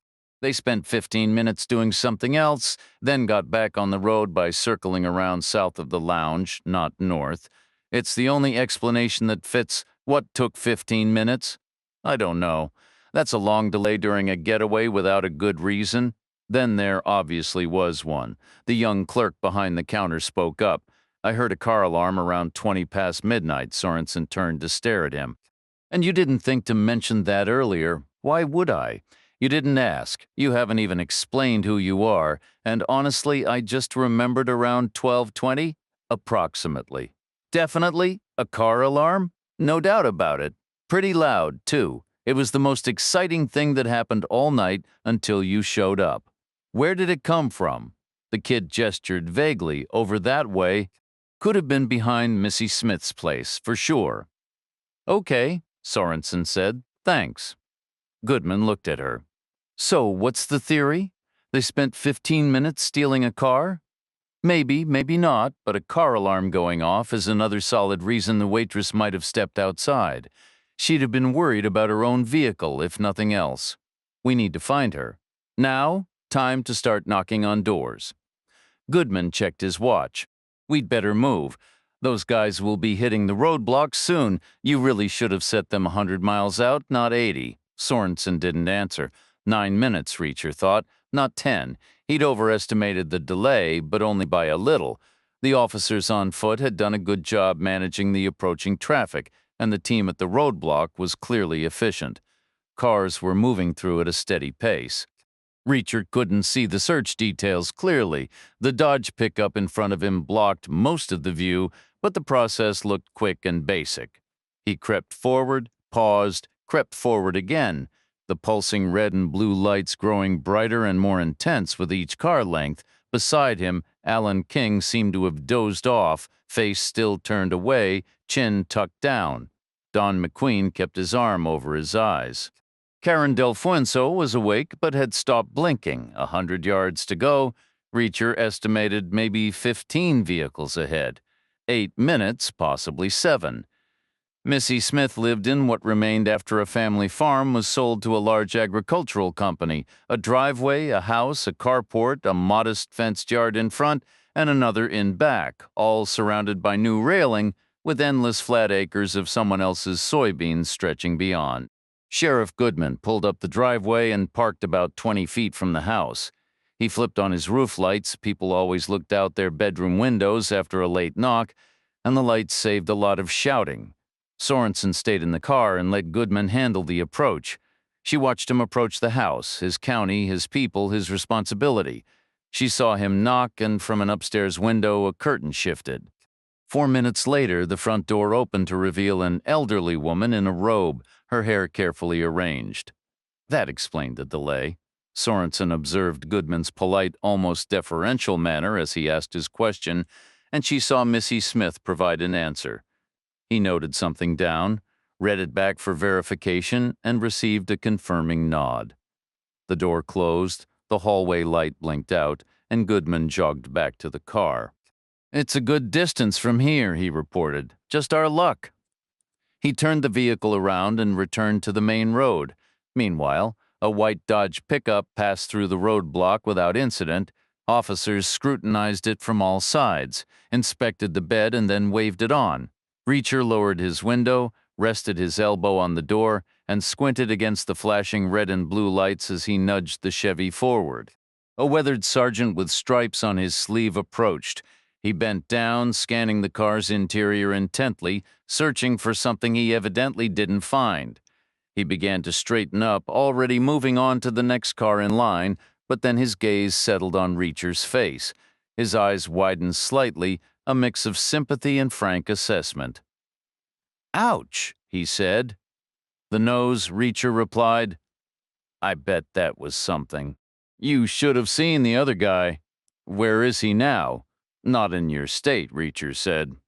"Glad to hear it," the sergeant answered. "You drive safely tonight, sir," Reacher asked. "Who are you all looking for, Captain?" "That's generous, sir, but I'm just a sergeant." "All right, Sergeant, who are you looking for?" The man paused, then offered a knowing smile. "Definitely not you," he said. "That much is certain." He took a step toward the next vehicle, and Reacher raised his window, maneuvering through the makeshift barrier before accelerating back onto the open road. He pushed past 40, 50, 60, 70 miles per hour, with nothing ahead but darkness and the distant taillights of the white Dodge already far ahead. The address Missy Smith had provided to Sheriff Goodman was a relic of a family farm sold to a development company. The bulk of the land had been absorbed into a larger parcel somewhere else, but a narrow strip along the road had been kept where 4 identical ranch-style houses were built about 2 decades prior. In the moonlight, they appeared well-kept and sturdy, each with white siding, gray roofs, front lawns, short driveways, and mailboxes on wooden posts at the curb. Yet one distinction was immediately clear: 3 of the driveways held cars. The 4th did not, and that 4th house was the address they sought. "This isn't promising," Sorenson said. "No, it isn't," Goodman agreed. All the houses were dark, as expected at this hour, but the one without a car seemed somehow darker, quieter, more profoundly empty. Sorenson got out of the car. The road was little more than a paved-over farm track, poorly drained, with mud collected in the gutters from field runoff. She stepped over it and waited at the edge of the empty driveway. Goodman joined her. Out of habit, Sorenson checked the mailbox. It was empty, which made sense for someone who worked evenings. They'd collect their mail before a shift, not after. The white mailbox bore a name in adhesive letters: Delfuenso. "What's her first name?" Sorenson asked. "Karen," Goodman said. "Knock on the door, just to be sure," Sorenson instructed. He did. There was no answer. He knocked once more, a solid and insistent rap against the door. Silence answered him. Sorenson moved off the porch and crossed the damp grass to the neighboring house. She pressed the doorbell, listening to its chime echo inside. Once, then a second, and a third time, her badge was already in her hand, held low and ready. After a wait that stretched just over 2 minutes, the door swung inward to reveal a man in rumpled pajamas, his hair a tousled gray, his face etched with the groggy confusion of a sudden awakening. She inquired if he had noticed his neighbor returning home earlier that evening. The man shook his head. He had not. Sorenson asked if the woman lived alone. He confirmed she did, having gone through a divorce. "Was there a car?"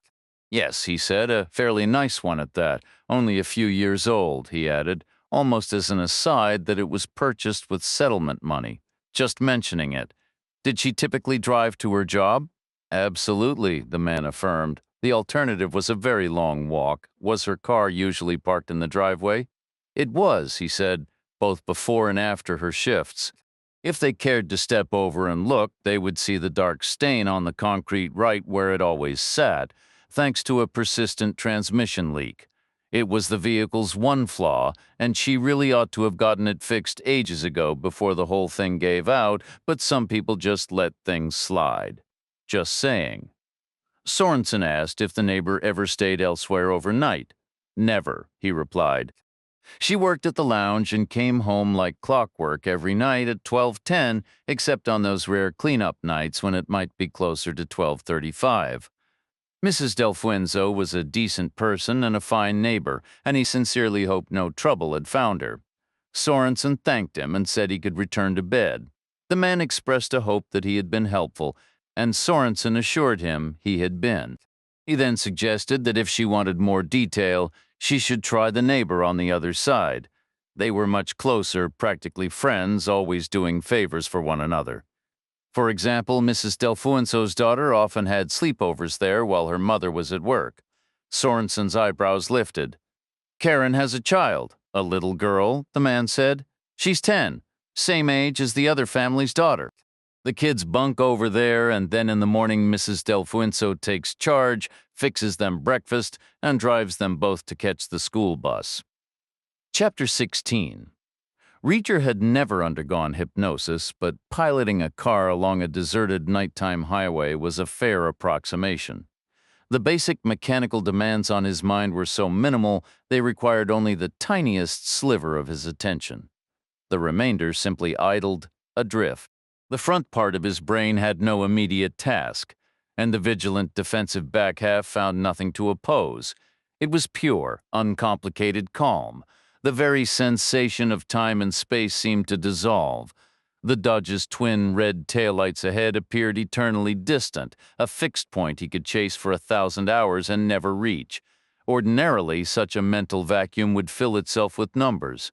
Not that he considered himself any kind of math whiz, but figures had a way of whispering to him, unfolding and rotating to show their curious secrets. He might glance at the speedometer and note he was doing 76 miles per hour. He would then observe that 76 squared was 5,776, which ended in 76, the very digits it began with, making 76 an automorphic number, one of only two below 100.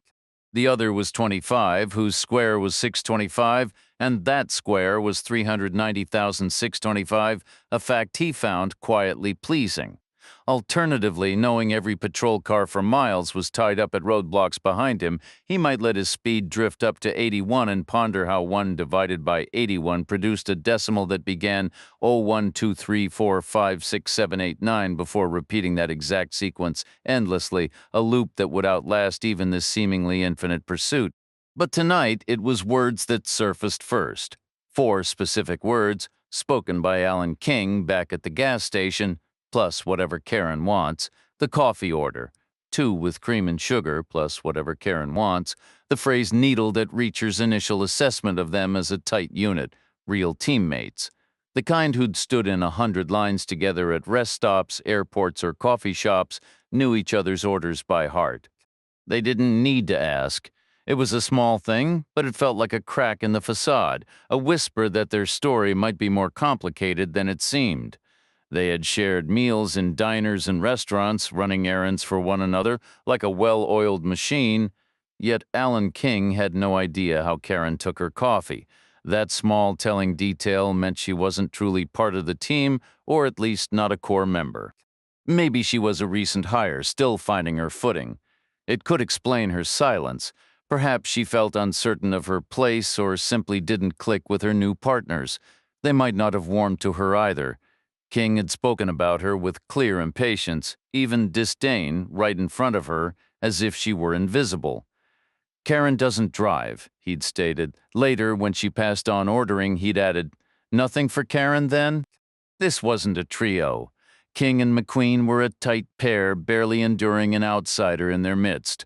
Sorenson rejoined Goodman on Karen Delfuenzo's deserted, oil-stained driveway and filled him in about the daughter. "Jesus," Goodman muttered, his eyes darting toward the neighbor's house. "And she's in there right now, unless she sleepwalks.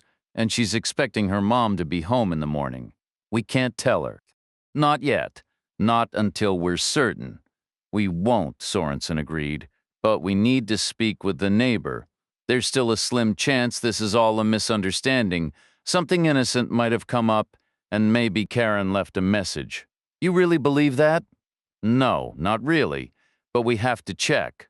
They crossed the neighboring lawn together. Sorenson tried to knock with just enough force to rouse a sleeping adult without disturbing any children, a nearly impossible balance. Her first attempt got no response. Her second, louder knock probably woke the whole block. It did bring a weary woman around 30 to the door.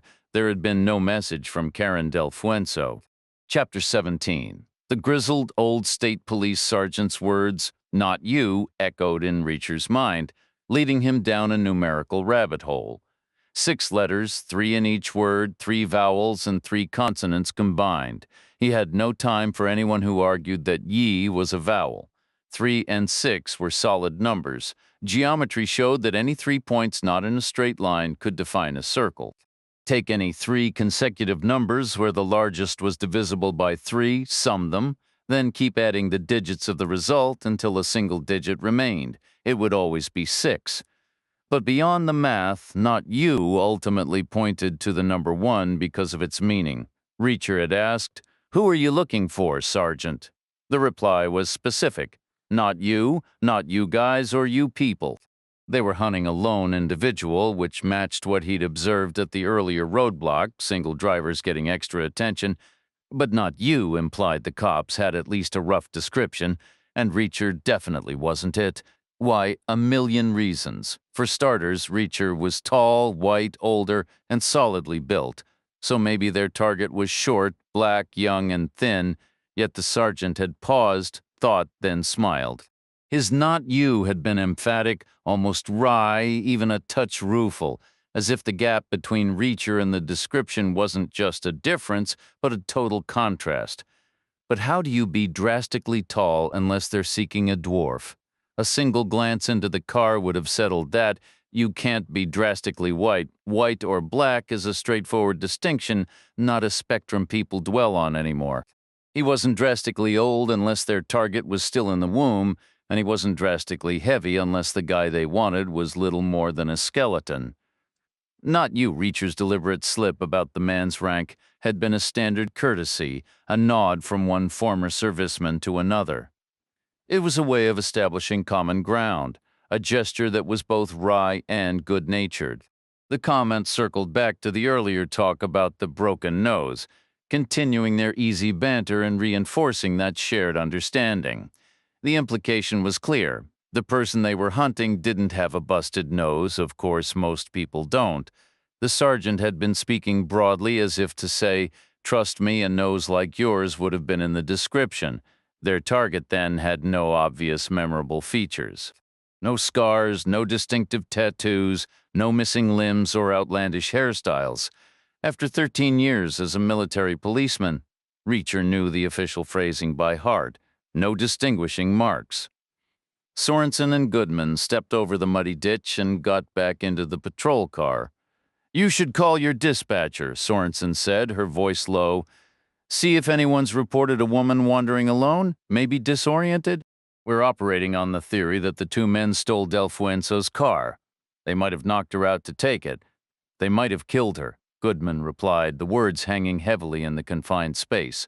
"We have to hope for the best. So have your deputies searched the area behind that lounge?" "Thoroughly. She could be lying unconscious out there in the dark. In this cold, she'd be frozen by now if she is." "Then tell them to hurry." Goodman picked up his radio while Sorenson dialed her cell, checking in with the highway patrol units stationed in 2 different states. The reports were uniformly negative.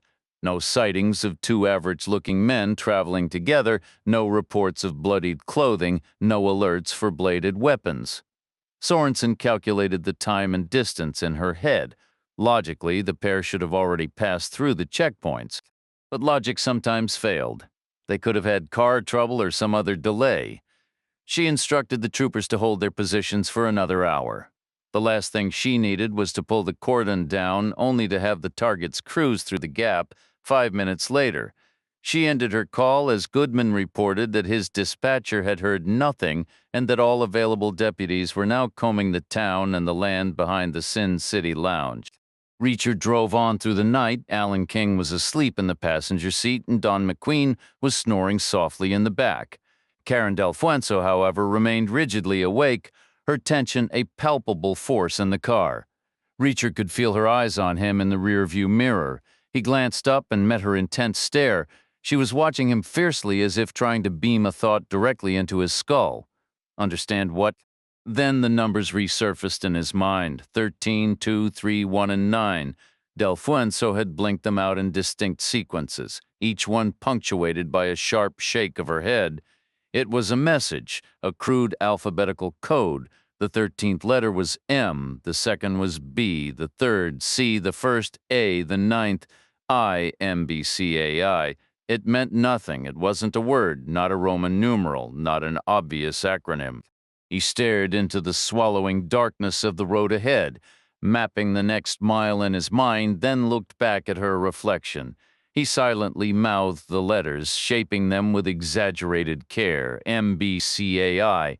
Her reaction was immediate and vivid. Her eyes flashed a wild mix of exhilaration that he was attempting to communicate and sheer frustration that he was missing the point.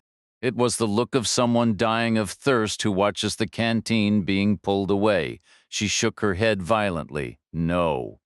Then, with a sharp, deliberate motion, she jerked her chin once to the left and once to the right, her gaze locked onto his wide and insistent, as if to say, "Do you see it now?" Reacher didn't, not right away. The only thing that clicked was the possibility that a jerk to the left meant one type of signal and a jerk to the right meant something entirely different, two distinct categories. Maybe the blinks following a leftward twitch were letters, and those after a rightward twitch were numbers. Or perhaps it was the other way around. Something like M2CA1 or 13B31I. Then Alan King shifted, waking up and adjusting in his seat. Reacher watched as Delfuenzo quickly turned her face toward the window, breaking their silent exchange. King's eyes landed on Reacher. "You all right?" Reacher gave a silent nod. King pressed, "Need another aspirin?" "No," Reacher said, shaking his head. "Karen, hand this guy another aspirin," King called out. Delfuenzo stayed quiet, her reflection ghostly in the glass. "Karen." King tried again. "I don't need one." Reacher cut in. "You look like you do, Karen. Give him two. Maybe Karen's saving those for herself. She can spare a couple. Let it go. But you seem spaced out, just watching the road." "No, you're thinking about something, I can tell." "I'm always thinking." "About what?" "A challenge," Reacher said. "What kind of challenge? Can you talk clearly at a normal pace for a full minute?" "What?" "You heard me." King hesitated. "Yeah," he said, obviously. "Now, can you do that same minute without using a single word that has the letter A in it?" "That's harder," King admitted. "Probably impossible. Too many words use." A Reacher nodded. "You just used 318 total since you opened your eyes 10 seconds ago." "Sounds like a pointless game." "It's actually easy," Reacher said. "How?" "I'll explain later. Go back to sleep. Tell me now." Later, Reacher repeated something to anticipate. King shrugged, his expression souring with a mix of irritation and frustration, before he turned away and shut his eyes again. As the miles rolled by, Reacher's mind returned to the twin roadblocks they'd passed: 8 vehicles, 8 officers at each, flashlights in hand, all with time for a careful look. He pictured a man with an ordinary face, wanted, traveling solo, sensing the danger ahead. What could that man do to get ready? He could change his average looks with makeup, a wig, fake tattoos or scars, but that took skill and time, neither of which he'd have in a pinch. So he'd have to tackle the other giveaway, traveling alone, and that would be simple, even with no practice, even at the last second. He could just pick up a hitchhiker. Meanwhile, Sorenson relayed Delfuenzo's name and address. In under a minute, she learned the car was a 4-year-old dark blue Chevrolet Impala and had the plate number. She passed the details to the Roadblock teams. Both reported the plate wasn't on their scribbled lists of vehicles with 2 men inside. Both said they'd review their dashcam footage to be sure, though that would take a while. Sheriff Goodman drove Sorenson back to the cocktail lounge where the search for a dead or unconscious woman had come up empty. Deputies had expanded their circles from the back door, checking shadows, doorways, fence lines, trash bins, puddles, and potholes. Goodman mused. She might have staggered farther, gotten up, wandered off, and collapsed somewhere else entirely.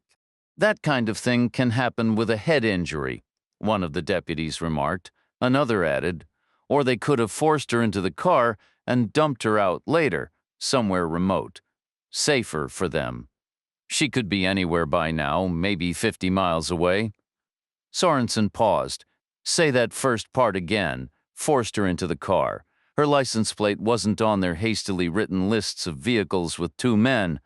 Sorenson's eyes narrowed. You know what?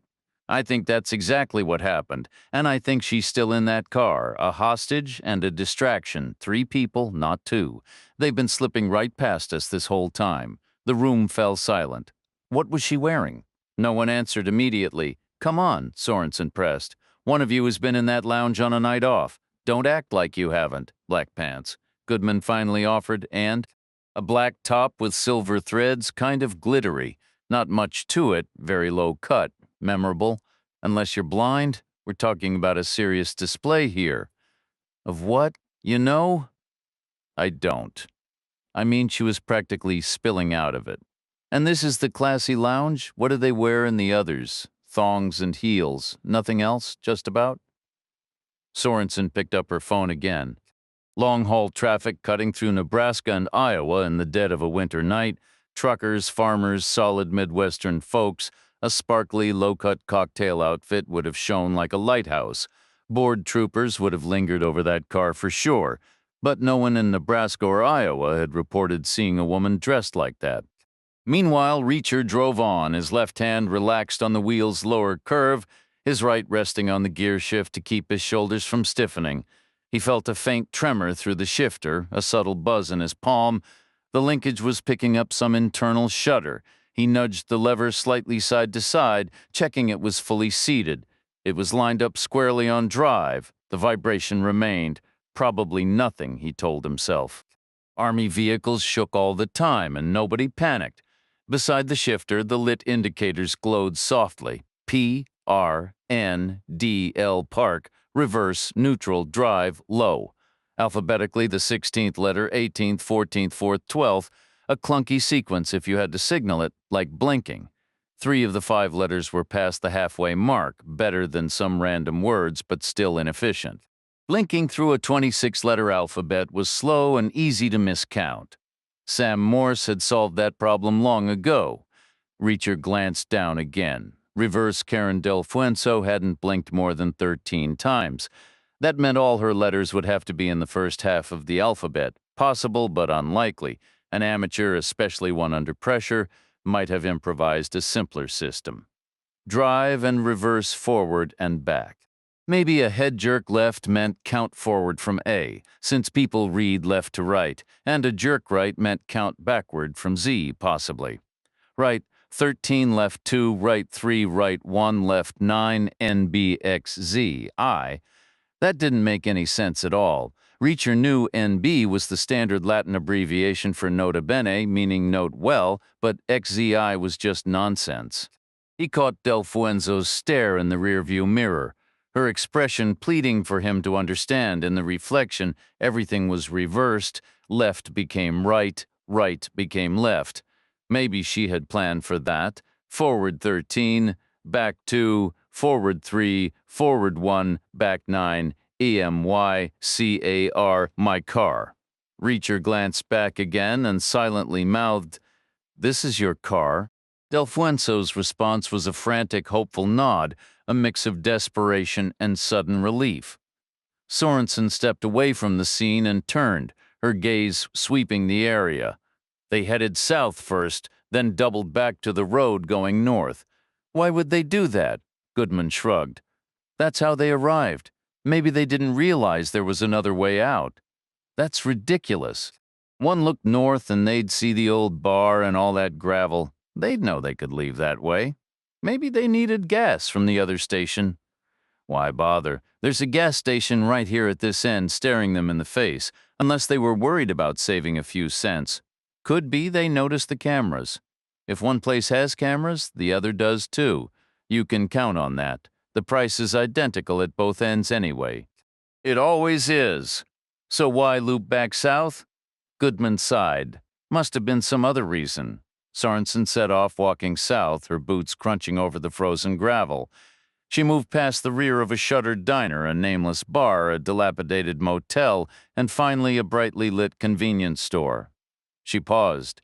Ahead lay a wide gap, then another bar, a cocktail lounge, and nothing until the distant gas station. Let's assume they weren't looking for a drink or a meal, she said, and they didn't need a room. If they wanted gas, they'd have stopped at the closer station, so why come back this way? The convenience store, Goodman suggested, they needed something. They hurried around to the front and stepped inside, greeted by the harsh glare of fluorescent lights and the stale smells of old coffee, microwaved meals, and antiseptic cleaner. A bored clerk behind the register didn't look up. Sorenson scanned the ceiling, no cameras. The cramped aisles were stocked with junk food, canned goods, basic toiletries, and auto supplies like oil and antifreeze. There were cheap clothes, too, tube socks, dollar underwear, t-shirts, and work shirts. After a quick scan of the clothing aisle, Sorenson approached the register, badge in hand. The clerk finally glanced up. "Help you?"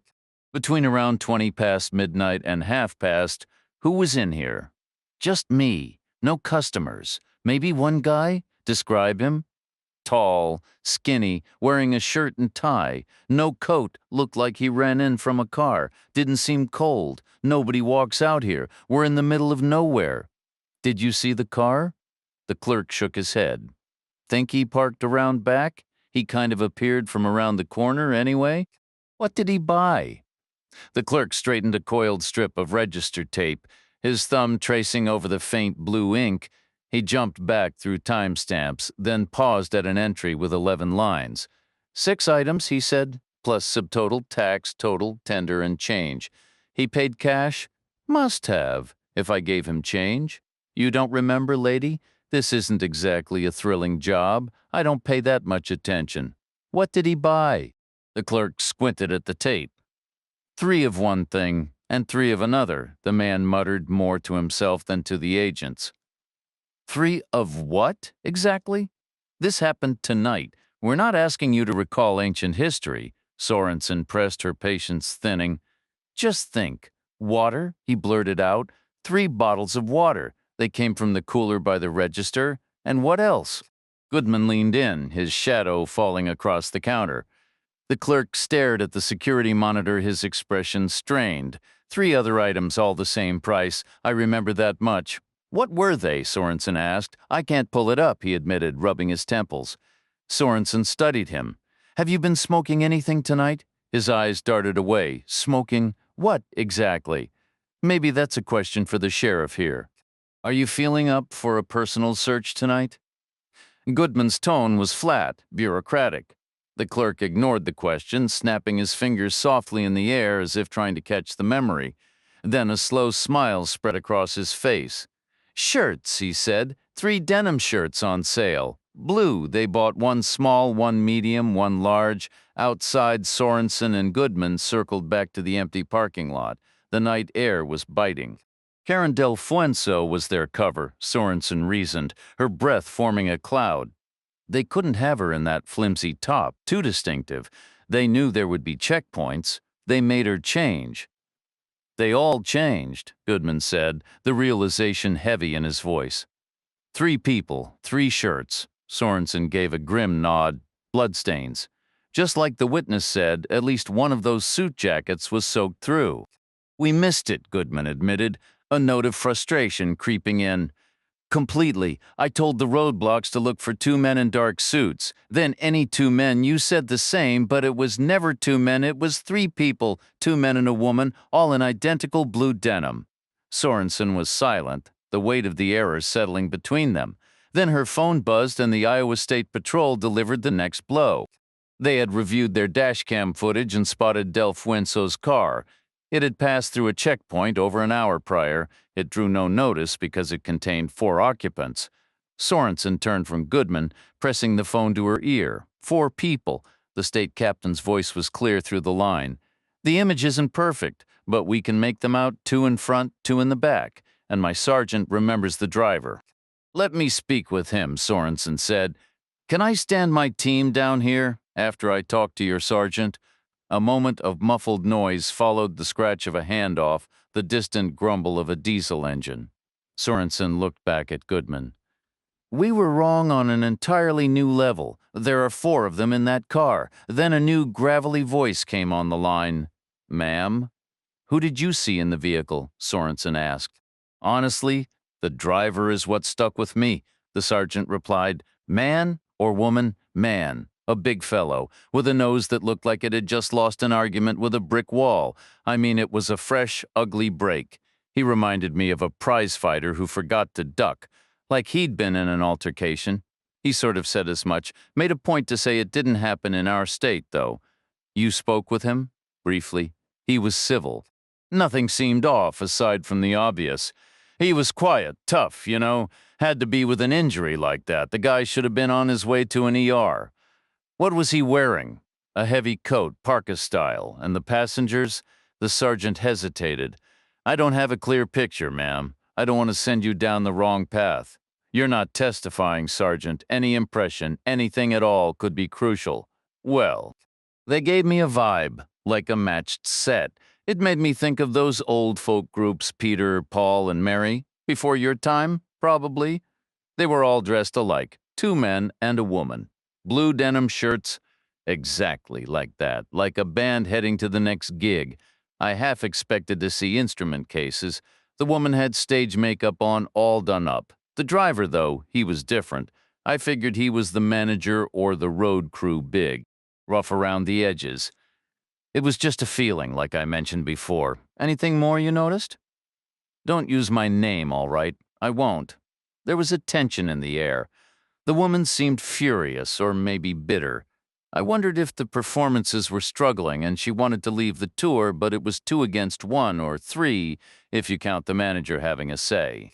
It was late, but she was completely alert, like something was weighing on her. That's what I picked up, at least. Sorenson stayed quiet. The sergeant asked, They were the ones you were after, right? The 2 men in the button-downs. Yes, Sorenson confirmed. I'm sorry we missed them. Not your responsibility. Then the captain's voice returned over the radio. Ma'am, you instructed us to watch for 2 fugitives, not some domestic drama with a car full of traveling performers. Not your fault, Sorenson repeated, her patience thinning. Can I have this checkpoint cleared now? Go ahead, she said. And I need an all-points bulletin on that license plate, every jurisdiction east of your position. I don't have a single patrol car available east of here, ma'am. I pulled them all for this operation. Let's be realistic, whoever those men are, they're in the wind by now. Reacher had the peculiar ability to wink, but only with his left eye, a leftover habit from childhood. As a boy, he usually slept on his left side, and upon waking would keep that eye shut against the pillow, peering out with just his right to scan whatever dim room he was in. He doubted Delueno could see his left eye now, not from the back seat with the rear view mirror angled the way it was. Besides, obscuring his own vision wasn't smart while doing 80 miles an hour, so he lifted his right hand from the gear shift, making sure she could see it, then brought it down. He pointed his thumb decisively to the left, no mirror needed. They were facing the same direction. Left was left. He tapped his index finger 3 times. Then left again, a single tap. Then right, 9 taps, his pale finger moving swiftly, but clearly in the faint light, followed by left. 10, left, 1 left, 3, and finally left 11. He caught her eye in the mirror and raised his eyebrows in a silent question. Carjacking? Delueno nodded back vigorously. A clear yes. That explained plenty, but not the coordinated clothing. Reacher let go of the shifter and pinched the shoulder of his coat, giving the mirror a puzzled look as he mouthed, The shirts? Delueno glanced left and right, frustrated as if searching for a simple way to explain. Then she looked sharply to her left, as if checking on McQueen, and began unbuttoning her blouse. Reacher kept one eye on the road and the other on the mirror. 3 buttons, 4, 5. Delueno pulled the shirt open, and Reacher saw a small black and silver garment beneath like elaborate lingerie, a corset laced snug against her stomach, her breasts perched high on a structured fabric shelf. Reacher nodded into the mirror. He'd seen similar outfits before. Most men had. Every soldier certainly had. She was a cocktail waitress, maybe a bartender. She'd been finishing her shift, perhaps getting into her car or waiting at a stoplight, when the two men took her. They must have stopped somewhere to buy her a shirt to avoid the obvious description in an APB, a dark-haired woman wearing next to nothing. As Delfuenzo began buttoning up again, Reacher pointed a finger toward Alan King and his thumb toward Don McQueen, then opened his palm and lifted it in a questioning gesture. Why them too? Delfuenzo opened her mouth and closed it, then began blinking again, a slow, deliberate sequence. Forward 2, forward 12, backward 12, backward 12, forward 4. B, L, O, O, D. Backward 12, backward 13, ON, backward 7, forward 8, forward 5, forward 9, backward 9. THEIR, blood on their clothes. Reacher mouthed. Delfuenzo nodded. Reacher pushed the old sedan onward into the night, the white Dodge's twin red taillights glowing like distant coals a full mile up the road. He passed desolate, unlit exits that appeared only every 10 or 15 miles, each one a silent marker in the vast emptiness. Inside his head, questions whirled with the frantic, precarious energy of a carnival act, spinning plates balanced on thin poles, anyone liable to crash down. Back at the convenience store, Sheriff Goodman pulled his coat collar tighter against the biting wind and made a slow, complete turn in the cracked asphalt lot behind the building. They had to have parked right here, he muttered, more to himself than to Agent Sorenson. Which means this is likely where they changed clothes. They probably tossed their old jackets, maybe even the knife. We ought to go through every trash can on the property. Sorenson gave a short, humorless laugh. You offering to do the digging? I've got deputies who could use the excitement, Goodman replied. Fine, Sorenson said, but I'd bet money they just threw the jackets into Delfuenzo's trunk back at the bunker. And that knife? It's probably at the bottom of a drain pipe out there. Gone for good. Man scuffed his boot against the gravel. What about setting up another roadblock? Iowa doesn't have the resources. Then get Illinois involved. If they're dumb enough to stay on the interstate, they're heading straight for Chicago. Have the Illinois State Police waiting right at the border. They're not dumb, Sorenson countered, her voice edged with fatigue. They've slipped through twice already. They know their luck is running thin. They'll get off the main highway now, take back roads, or just hole up in some nowhere town until the heat dies down. So we're giving up on roadblocks. I think we've gotten everything we're going to get from them. Goodman stared off into the dark. You really think they're reasoning the same way you are? I'm trying to reason the way they are, Sorenson said quietly, and that's terrible news for Karen Delfuenzo. They don't need a decoy anymore. They'll ditch her on some deserted farm road. They won't just ditch her, Sorenson corrected, her tone turning grim and absolute. She's seen them, she can identify them, they'll kill her. Meanwhile, the first plate spinning in Reacher's mental circus was this. Would two different states really mobilize roadblocks over a simple carjacking? The answer came fast. Absolutely. Because this wasn't just a car theft, the owner was still in the car, turning it into a kidnapping. And kidnapping was a federal nightmare, the kind of case that pulls in the FBI and turns a quiet county into a coordinated multi-state manhunt. Out here in this sprawling emptiness, roadblocks and helicopters were the only tools law enforcement had. He'd already seen one chopper, a mechanical dragonfly 1,000 feet up, its searchlight slicing through the gloom. Which led to the second, more critical question. What were the astronomical odds that two separate groups of fugitives, each important enough to justify FBI coordination, helicopters and interstate alerts, would be running loose on the exact same winter night in the exact same patch of lonely Midwest? The odds were laughably long. Coincidences happened, sure, but being present for one was a coincidence in itself. Two overlapping miracles, that was just bad fiction. Therefore, the logical conclusion was inescapable. The roadblocks were for King and McQueen, two men, not one. That fact alone created a puzzling contradiction. The first roadblock back in Nebraska had been intensely focused on solo drivers. That tactic made a twisted kind of sense. A lone man could disguise himself by picking up a passenger, and two could hide by becoming three, and so on. It was a game of addition, But subtraction worked too. Two fugitives could become one if the second guy curled up in the trunk. The Nebraska cops had been shrewd enough to check for that. Here was the real head-scratcher, though. The Nebraska cops shouldn't have been hunting for just two people. They should have been hunting for three, the two perpetrators plus their victim, the cocktail waitress who'd been taken in her own car. This mismatch revealed a glaring inconsistency.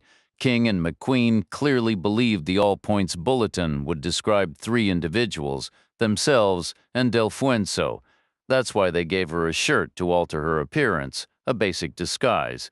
Then they went a step further. They picked up a hitchhiker. They added Reacher, a fourth person, a living smokescreen, four people, not three.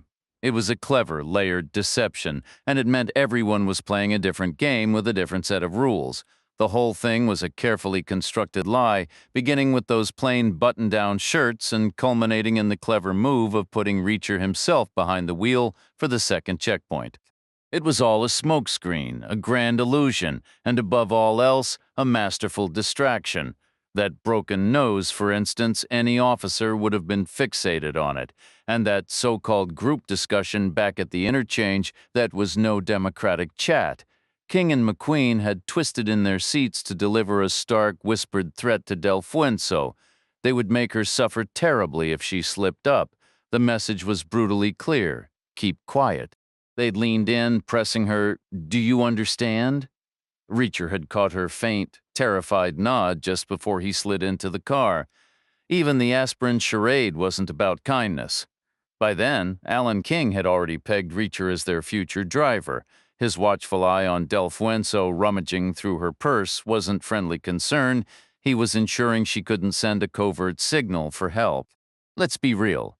Reacher wasn't anyone's ideal road trip buddy. King and McQueen offered that ride for a single calculated reason to shield themselves from a three-person alert, but the official bulletin was only for two men. Why? The answer was glaringly obvious.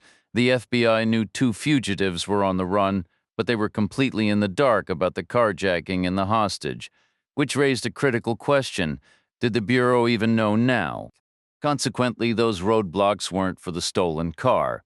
How could they be if the FBI was unaware of it?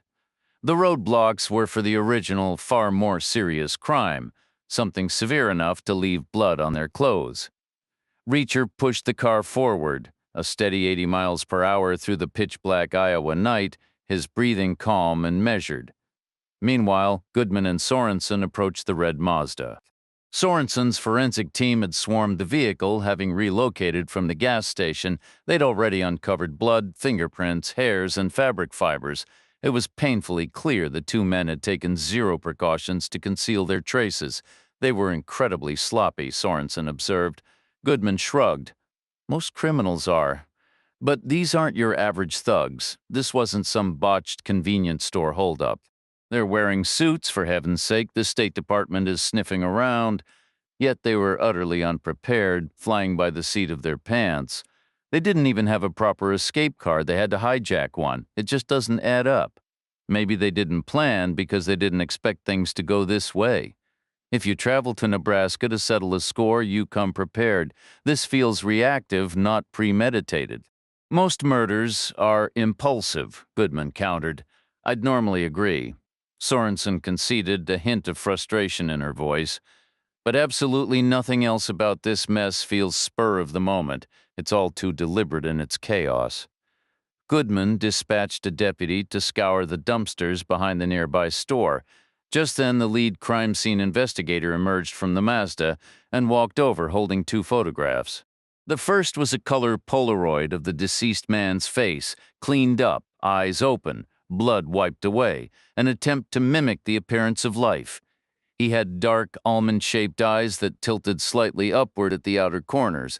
Low on his right cheek, positioned like a misplaced punctuation mark, was a small, circular mole.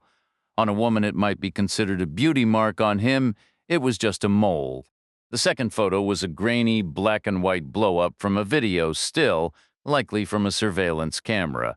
The image was poor quality, blurred by motion and the limitations of cheap digital recording, But the distinctive eyes and that uniquely placed mole were unmistakable as identifying as a fingerprint. "Where is this from?" Sorenson asked, taking the photos. The technician at the Denver airport rental counter confirmed the victim had picked up the Mazda himself just after 9 in the morning. "By the mileage, it looked like a direct shot here, no real detours." "That's a solid 700-mile haul," the tech noted, "probably 10 or 11 hours on the road with just one gas stop." The tank was reading near empty now. When asked if the driver made that long trip alone, the technician, a no-nonsense type stuck on night duty in the middle of winter in the middle of nowhere, replied dryly that he wasn't there to see it. Pushed for a best guess, he insisted he was a scientist and didn't guess. Told to speculate, he grimaced before explaining that while the back seat was clean, both front seats showed signs of use. So maybe there was a passenger from Denver, or maybe the driver came alone and the two perpetrators later used the car for the short trip from the crime scene. Pressed for a yes or no, he conceded the driver's seat showed heavier trace, consistent with a long haul, unlike the passenger seat. Probably drove in alone then, but that left the question of how the two well-dressed men, without winter coats, got to the location. The technician had no idea and walked away. Goodman didn't either, adding that his team had found no abandoned vehicles nearby, which made sense, since if they'd had their own car, why hijack a cocktail waitress? They also needed to account for the fourth man, the one with the distinctive battered face. Anyone would remember a guy like that, Sorenson agreed. Then her phone rang. Goodman watched her spine stiffen and her expression shift as she listened. She said okay twice, then promised to make sure it happened before ending the call. The straight back, but the use of okay, not yes, sir, told Goodman it wasn't a superior from the FBI. Who was it? Sorenson said it was a duty officer from a room in Langley, Virginia. Now, the CIA had its nose in this, too, and she was expected to provide progress reports all night long. Taking out the guy in the front passenger seat while barreling down the highway at 80 miles an hour was a real technical puzzle. It demanded a weird mix of motion and absolute stillness. The driver's foot had to stay planted on the gas, which meant his legs were locked in place. His torso couldn't budge. Most importantly, his left shoulder had to stay perfectly still. The only thing that could move was his right arm, which meant the strike would have to be a backhand scythe aimed at the passenger's head, a move that would be inherently weak. He could fake a lazy crossbody scratch at his left shoulder as a setup, then unleash his right fist in a long backward half circle like a reverse hook. But the Chevy's dashboard roll was high and the rearview mirror hung low, so the swing needed precise aim through that narrow gap, then a last-second upward kick to clear everything, and with Reacher's long arms he'd have to keep his elbow tucked tight to avoid his knuckles smacking the windshield. That forced an upward flick, and a sharp elbow snap in the final inches, a combination that was brutally hard to calibrate without causing an involuntary jerk in that anchored left shoulder. Moving his left shoulder at that speed would have been a terrible idea. In theory, a slight swerve at 80 miles per hour on a long, open stretch could be corrected, but there was no sense in showing your hand only to spend the next few seconds wrestling the wheel in a skid that would hand all the advantage right back to the passenger, no doubt about it. So, all things considered, a light, precise strike was smarter than a heavy blow, which made picking the exact target critical. The throat was the obvious choice. A horizontal hand held like a blade, a quick tap to the larynx. That would do it, incapacitating, but not lethal, except Alan King was asleep, his face turned away, chin tucked down, hiding his neck. He'd need to be woken first, maybe a nudge to the shoulder. He'd sit up, face forward, blink, yawn, and stare. Simple enough. Nudge, wait, swing, strike. Technically tricky, but doable. Alan King could be managed, but Don McQueen? That was impossible.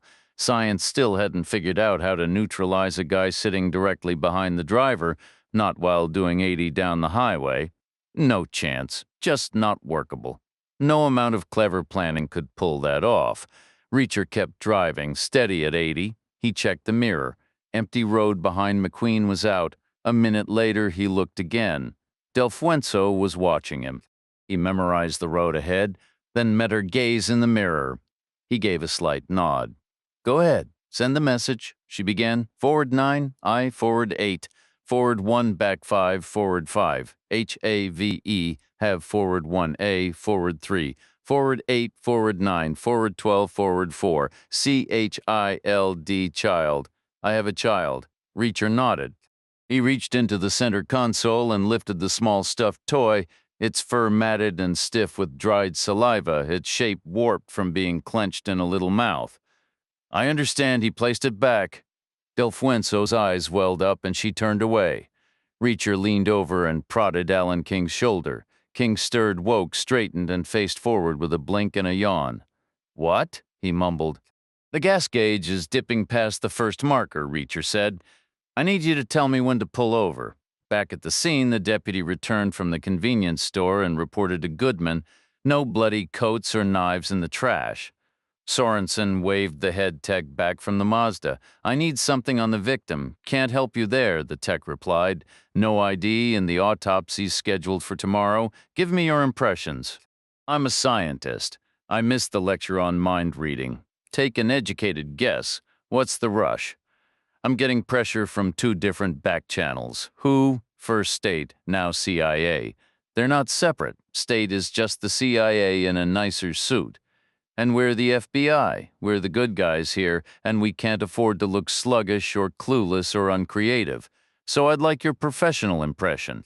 Or your informed opinion, or whatever they told you to call it in bureaucratic self-preservation class. What kind of opinion? Age. 40-something, maybe, the text said. Nationality. American, probably? Why? Dental work looks domestic. Most of the clothing is American. Most of it, the shirt might be imported, but the underwear is definitely American. Most people stick with underwear from their home country. Do they? Generally, yeah, it's a comfort thing, both literally and psychologically. It's personal. Switching to foreign underwear is a big step, like a small betrayal or moving to a new country. Is that science? Psychology is a science?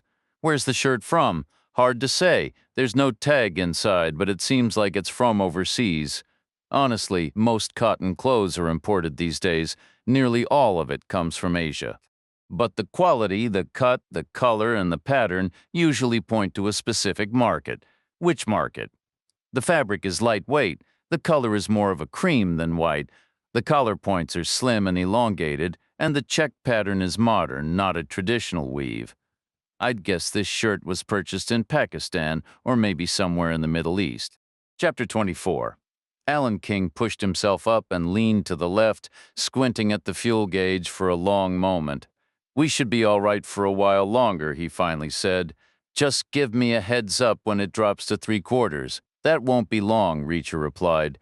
The needle is falling pretty fast. That's because you're driving pretty fast. No faster than McQueen was.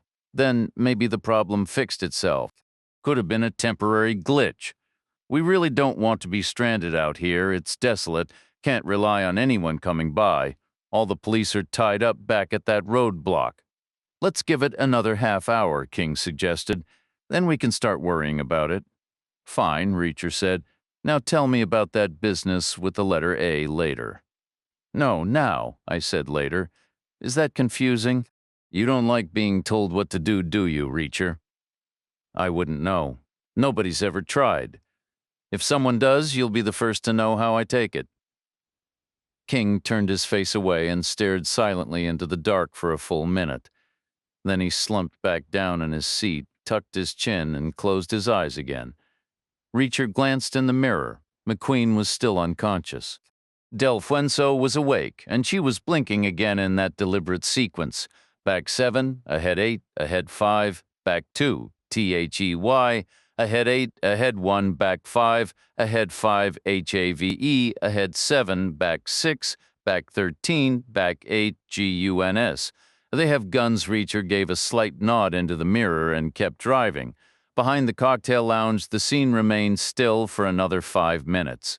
The forensic team took a lengthy series of detailed photographs inside the Mazda, their camera flashes bursting like distant lightning behind the fogged windows, or like a far-off skirmish just over a ridge. Sheriff Goodman's deputies combed the area but found nothing useful. Sorenson made calls, checking federal and state databases for big men with recent facial injuries, but came up with nothing. Then came the low rumble of a V8 engine, the crunch of tires on gravel, and the sway of headlight beams cutting through the mist as a dark sedan approached from the south. It was a navy blue Crown Victoria, identical to Sorenson's car, complete with the same short antennas on the trunk, but bearing Missouri plates. It stopped a polite distance away, and two men stepped out. They wore dark suits and, bracing against the cold, wrestled into thick down jackets before shutting their doors and walking over. Their eyes swept the area, passing over the county deputies, dismissing Sheriff Goodman, noting and ignoring the crime scene techs before finally locking on to Sorenson. They halted 6 feet from her and produced their credentials. FBI just like hers. The agent on the right spoke first.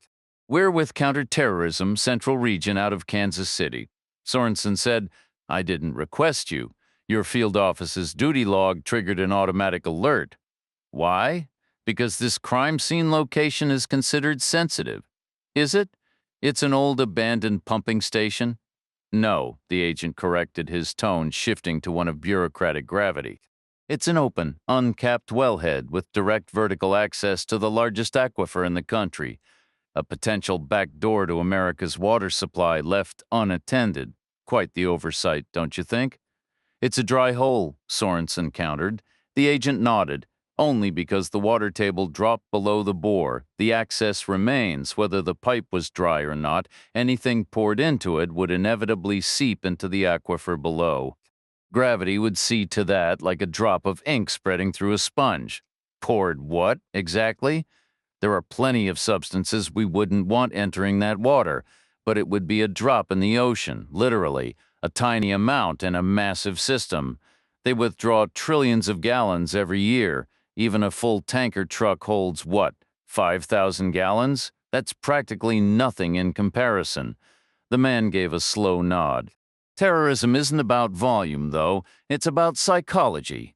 You're right. Scientifically, 5,000 gallons of poison or pathogens might not do much, but try convincing the public of that. There'd be panic, a stampede out of the region, chaos across multiple states. That's exactly the kind of disruption terrorists want, not to mention years of agricultural damage, and there are military bases nearby, too. You can't be serious. That's chemical and biological warfare." "We are completely serious." "Then why hasn't that pipe been sealed?" "There are thousands of access points like this one. We're addressing them as fast as resources allow." Sorenson kept her voice level. "This is a homicide case. I don't see a terrorism connection here. Really, did State Department call you about the victim?" "Yes." "And the CIA?" "Yes." "Then there's clearly an overseas element, wouldn't you agree?" Sorenson recalled her technician's earlier report, the victim's shirt likely purchased in Pakistan or somewhere in the Middle East. She asked, "So are you taking over the investigation?" The agent on the right shook his head. "No, it's still your case, but we'll be observing closely around the clock, just until we're certain there's no threat, nothing personal. We hope that's acceptable." In the car, Reacher heard McQueen stir behind him. He checked the mirror and saw the man staring out the window at the empty lanes, then glancing past Del Fuenzo toward the dark shoulder of the road.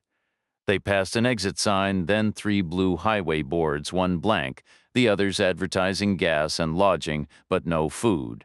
No glow of town lights warmed the horizon. Just a lonely exit leading, in Reacher's estimation, to 15 or 20 miles of deserted back roads and shuttered businesses. "Take this exit," McQueen said suddenly. "What?" Reacher replied. "It looks dead out there. Just do it." Reacher's eyes flicked toward Alan King. McQueen caught the look. "Don't look at him," McQueen snapped. "He's not in charge. I am now. Exit here." Chapter 25. The 2 counter-terrorism agents from Kansas City didn't literally look over Sorenson's shoulder. Instead, they stood near her, sometimes flanking her, sometimes forming a close professional huddle.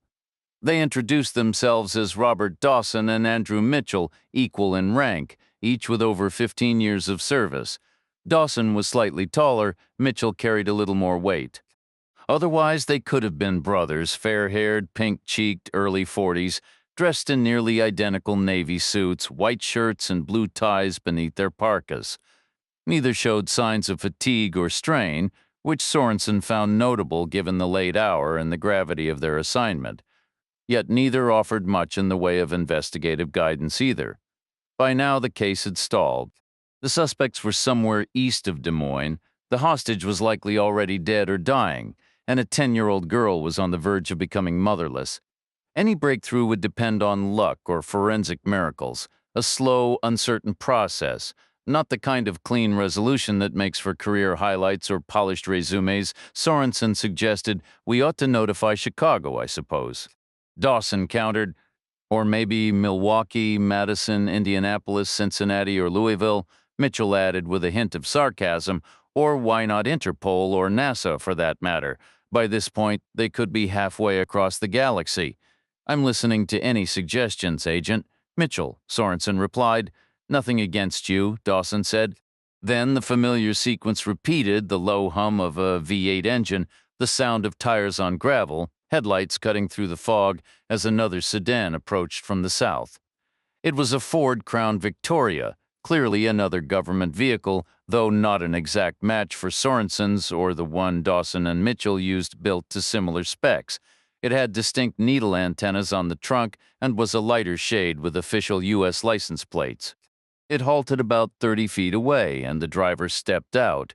He wore chinos, a sweater, and a coat, moving purposefully past the deputies, past Goodman and the crime scene team, heading straight for the three agents. Up close, he had the appearance of someone more accustomed to a tailored three-piece suit who had been roused abruptly and thrown on whatever was within reach, like a banker awakened by his old dog scratching at the door. He stopped a few paces away and produced his identification. It was from the State Department. The name read Lester L. Lester, Jr.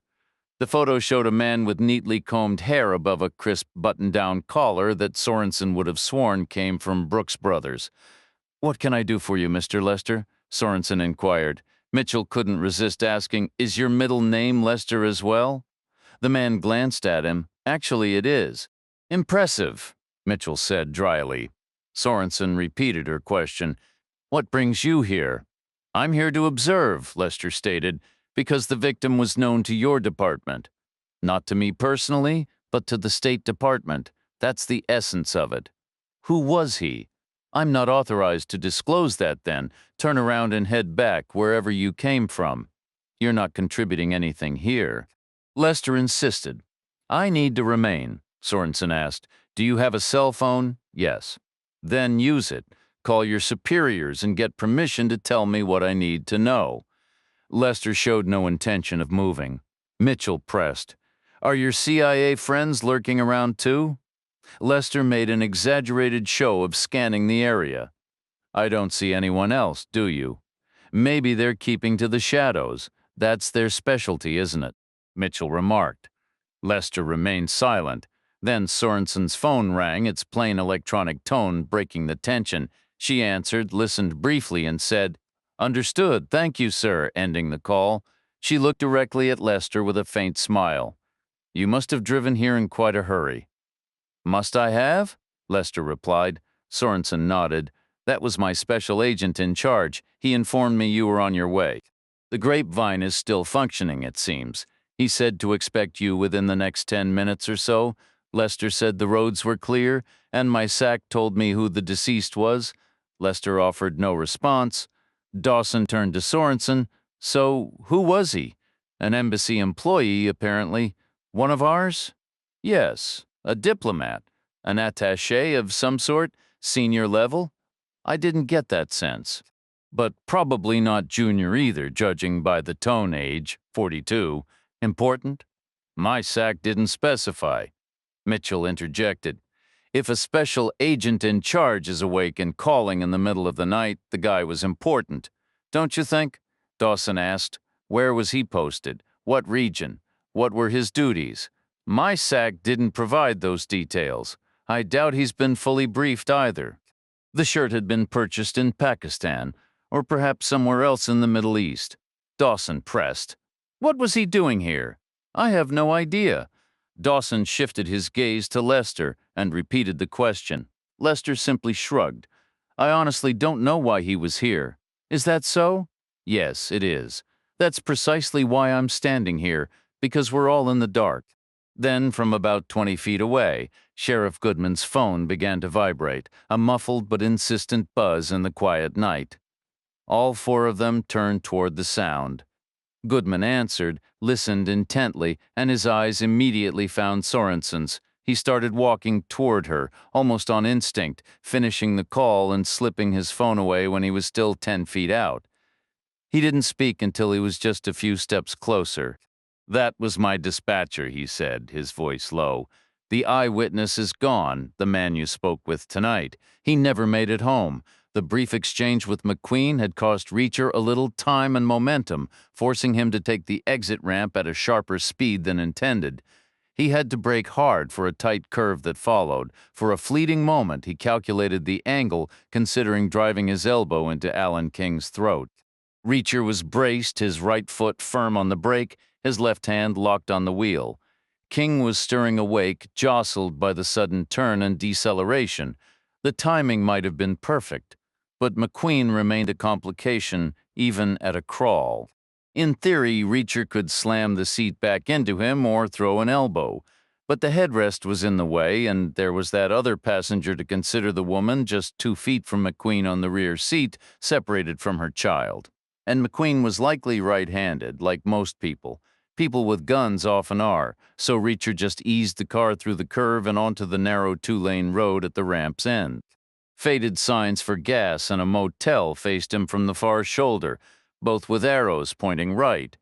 Alan King yawned and asked, We're getting off here, Don McQueen said. This spot is as good as any. For what? Reacher said. For gas, McQueen replied. What else? Turn right. Follow the sign. Reacher turned right and followed the sign. The road was a narrow, dark ribbon, ruler straight like so many in Iowa. The surrounding landscape was swallowed by the night, but it felt utterly flat, dormant winter fields stretching left and right into an imagined infinity. There was nothing ahead but darkness, and eventually Missouri, maybe 100 miles distant. There'd probably be a river first. Reacher figured. The Des Moines River. He remembered a bit of geography from school. The Des Moines met the mighty Mississippi a couple 100 miles southeast of the city with the same name, he said. This is a total waste of time. We'll drive 20 miles only to find a gas station that went belly up before unleaded was even a thing.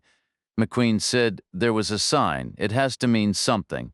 It means there was gas here when you were a kid, 30 cents a gallon. Cigarettes for the same price.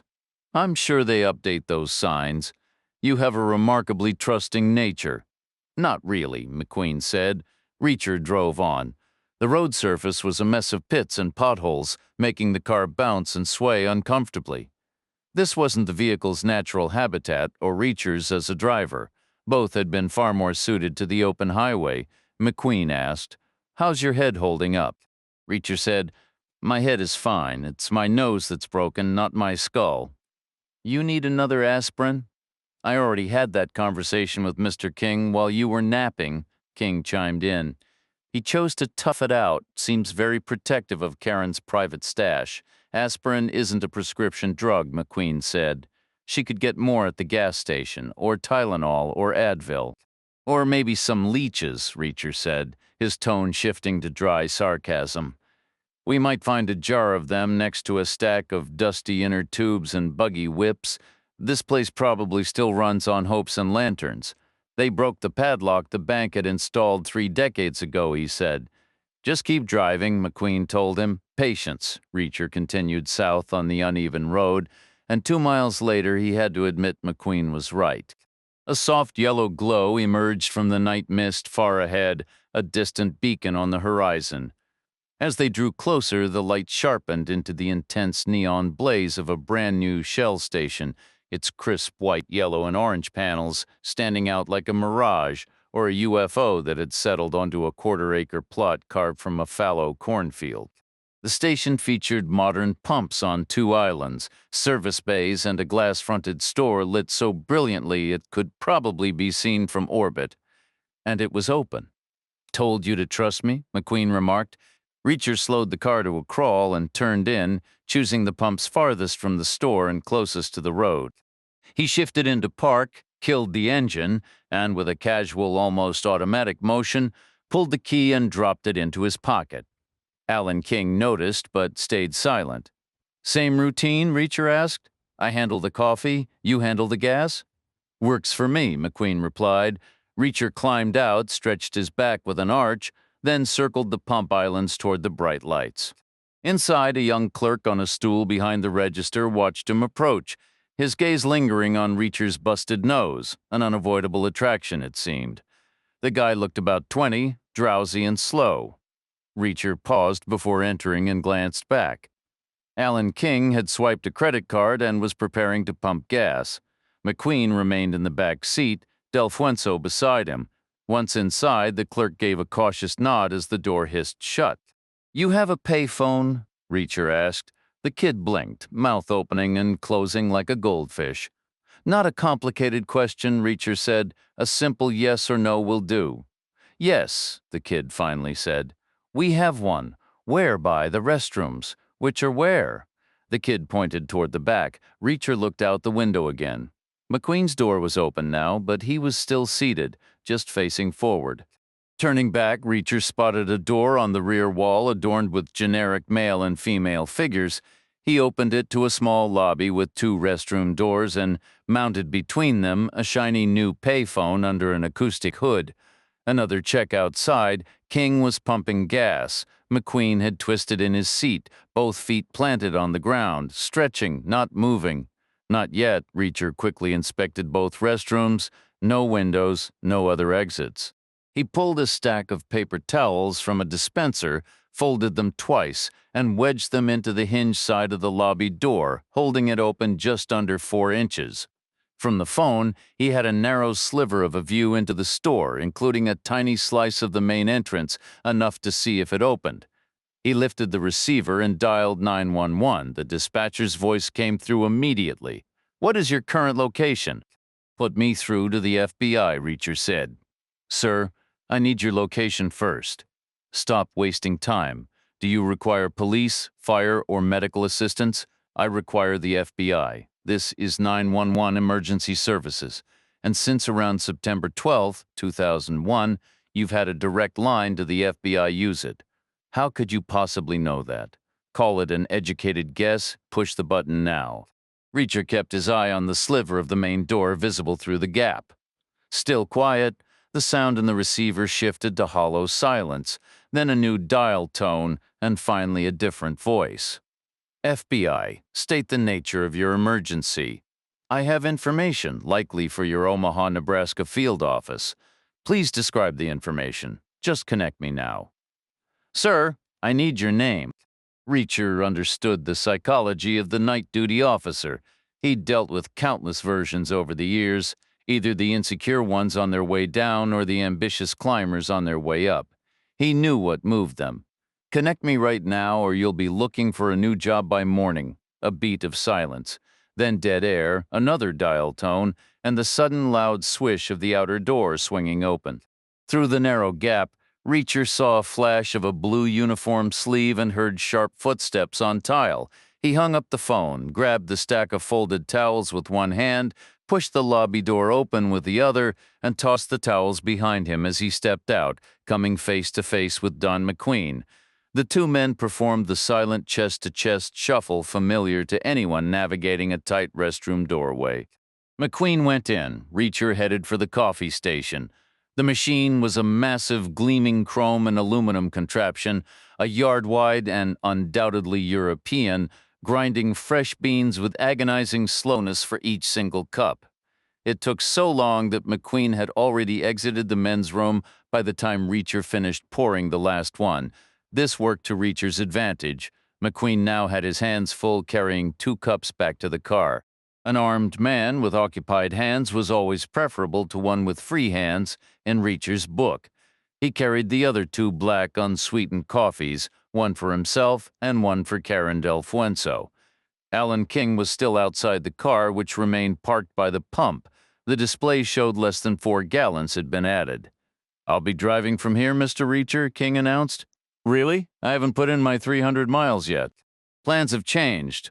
We're heading to a motel to lay low for the night. I thought Chicago was the destination." "I said the plans have changed. Is that unclear?" "Your call," Reacher said. "Indeed it is," King replied. "So, I'll need the car key," Reacher assessed the geometry. He was on the near side of the car. King and McQueen were on the far side. Del Fuenzo remained in her seat, her door wide open, her head perilously close to King's right hand. It would take a fraction of a second for them to drop their coffees, another fraction to draw their weapons. He could hurl his own scalding cup at one of them, but not both. He could scramble over the trunk, but not fast enough. The math was against him. He set his cup on the Chevy's roof, fished the key from his pocket, and held it out. "Come and get it." But King wasn't a fool. "Just drop it on the seat," he instructed. "I'll be right there." Don McQueen slid into the front passenger seat. He twisted around, the picture of a considerate companion making sure everyone was settled comfortably for the ride, but the stance left his right hand unencumbered and ready, hovering near his pants pocket and the waistband on that side. King remained by the gas tank, his own right hand loose and available, still just inches from Karen Del Fuenzo's head. It was all about angles and timing. Reacher slid into the back behind the driver's seat, leaned forward, and let the key fall. McQueen offered him a thin smile. From outside, King shut Del Fuenzo's door for her, then moved around the trunk to close Reacher's as well. He scooped up the key, got behind the wheel, and nudged his seat forward a few inches. The engine turned over, and he reversed smoothly to the road before driving south, away from the interstate, into the deepening night toward the motel they'd mentioned. Meanwhile, the FBI emergency operator had stayed on the line and overheard the failed call to Omaha. He'd caught the ringtone, then the sound of the receiver being hung up. A rookie, sure, that's why he pulled the night shift. But he was on the fast track, smart enough to be stationed in D.C. and trusted with a sensitive post. His instincts told him to follow up. He dialed the Omaha field office and reached the duty agent. "Anything happening on your end tonight?" he asked. The agent in Nebraska stifled a yawn. "You could say that. We've got a single victim stabbing way out in the sticks. Doesn't sound like much, but for some reason the special agent in charge is all over it. The CIA and State Department are poking around too, and we've had roadblocks up on the interstate. Well, you should know, I just patched a call through to you, but the guy hung up before anyone answered. Location? Caller ID and the phone company show it came from a gas station in the middle of nowhere southeast of Des Moines, Iowa. Did he give a name? No name. Male voice sounded rushed, like he had a head cold. Really nasal. What did he say he wanted? Wasn't specific. Said he had information, probably for Omaha, Nebraska. Probably? That's the word he used, the Nebraska agent said. Got it, thanks, and ended the call. Out on the dark Iowa road, the pavement ran perfectly straight for another 8 miles before ending at a barren T-junction. Vast, identical fields stretched left, right, and straight ahead, forcing a turn. A motel sign pointed left. 8 miles later, at another empty crossroads, an arrow directed them right. Alan King drove on, navigating the enormous grid of Iowa farmland. Beside him, Don McQueen sat slouched against his window, awake and alert. Behind McQueen, Karen Del Fuenzo stared fixedly ahead, refusing to look at Reacher. Her silence felt like a judgment, as if she'd expected more from him. Reacher just sat quietly, breathing slow and steady, biding his time. Back in Nebraska, the night duty agent jotted down notes. Male caller, hurried, head cold, nasal gas station, southeast of Des Moines, Iowa. He scrolled through his speed dial, paused at Sorenson, J Mobile, and after a brief hesitation, pressed dial. Better safe than sorry if it turned out to be important. At that same moment, Julia Sorenson was discussing the missing eyewitness with Sheriff Goodman. The man lived with his girlfriend in a rented farmhouse 11 miles northwest of the crime scene. There was only one logical route he would have taken, yet neither he nor his truck had shown up anywhere along it. He wasn't in any of the bars in Sin City, and Goodman's deputies hadn't located him in town either. Then Sorenson's phone buzzed. She excused herself, turned away, and answered. It was the night duty agent from the field office. She listened with only half an ear at first. Aborted calls were common, often pranks or wrong numbers, but her attention sharpened when he described where the call had originated. Her earlier, grim assessment had been proven wrong. The perpetrators were now believed to be somewhere east of Des Moines. Say that again, she pressed. The agent repeated, a payphone at a gas station in the middle of nowhere, south and east of Des Moines, Iowa. Is that confirmed? Caller ID and the phone company have verified it. Who placed the call? No name given, but the emergency operator described the voice as male. Anything else? He was in a rush and sounded congested. Congested? Like he had a head cold. Is there a recording of the original call? I'm certain there is. Have it emailed to me immediately. Also contact that gas station. Check for surveillance footage, and if there isn't any, get a full account and descriptions of everyone and everything observed. The duty agent advised, you should call the CIA. Sorenson replied sharply, don't tell me what I should do. It's just that they've been calling constantly. They want updates. Tell them nothing, Sorenson insisted. Not yet. She ended the call and turned back to Goodman, meeting his gaze directly. Sorry, Chief, but I have to head to Iowa. Goodman heard the basic outline from Sorenson and asked, what about my missing eyewitness? You can manage that on your own for the rest of the night, Sorenson said. But don't worry, you're about to get more help than you can handle. Once the office staff arrives tomorrow, I'll be replaced and you'll be up to your ears in agents. You'll have so many, you could assign a couple to direct traffic or investigate who's littering gum on the sidewalk. Your special agent in charge is already involved, and you haven't been replaced yet. He hasn't escalated it yet. Can't do that in the middle of the night. But he will, and he'll cover his back. Right now, I bet he's drafting a report that'll flood every email inbox by sunrise, with a final paragraph recommending my removal and the arrival of heavy hitters from D.C. You can count on that. Doesn't he trust you? He trusts me just fine. But this situation looks toxic. He won't want it anywhere near his own office. He prefers to look good. So why are you going to Iowa? Because for the moment, it's still my case. You really think it's them? The location fits. It's about where they'd be by now. That's just a wild guess. Who else would call Omaha from east of Des Moines? Why would they call at all? And from a traceable payphone, maybe a sudden attack of conscience, possibly from the driver. They said the voice was nasal, could be from a broken nose, not a cold, and maybe a payphone was all he could find. But he hung up. Sorenson nodded. He changed his mind. That happens? Goodman asked. What about Karen Del Fuenzo's daughter? You'll have to tell her. You'd have to anyway. This is your county, and she's your responsibility. When should I tell her when she wakes up? That's going to be difficult. It always is. Those guys will be long gone by the time you reach southeastern Iowa. It's a long way. I can drive faster than they did. No more roadblocks, and I don't have to worry about tickets.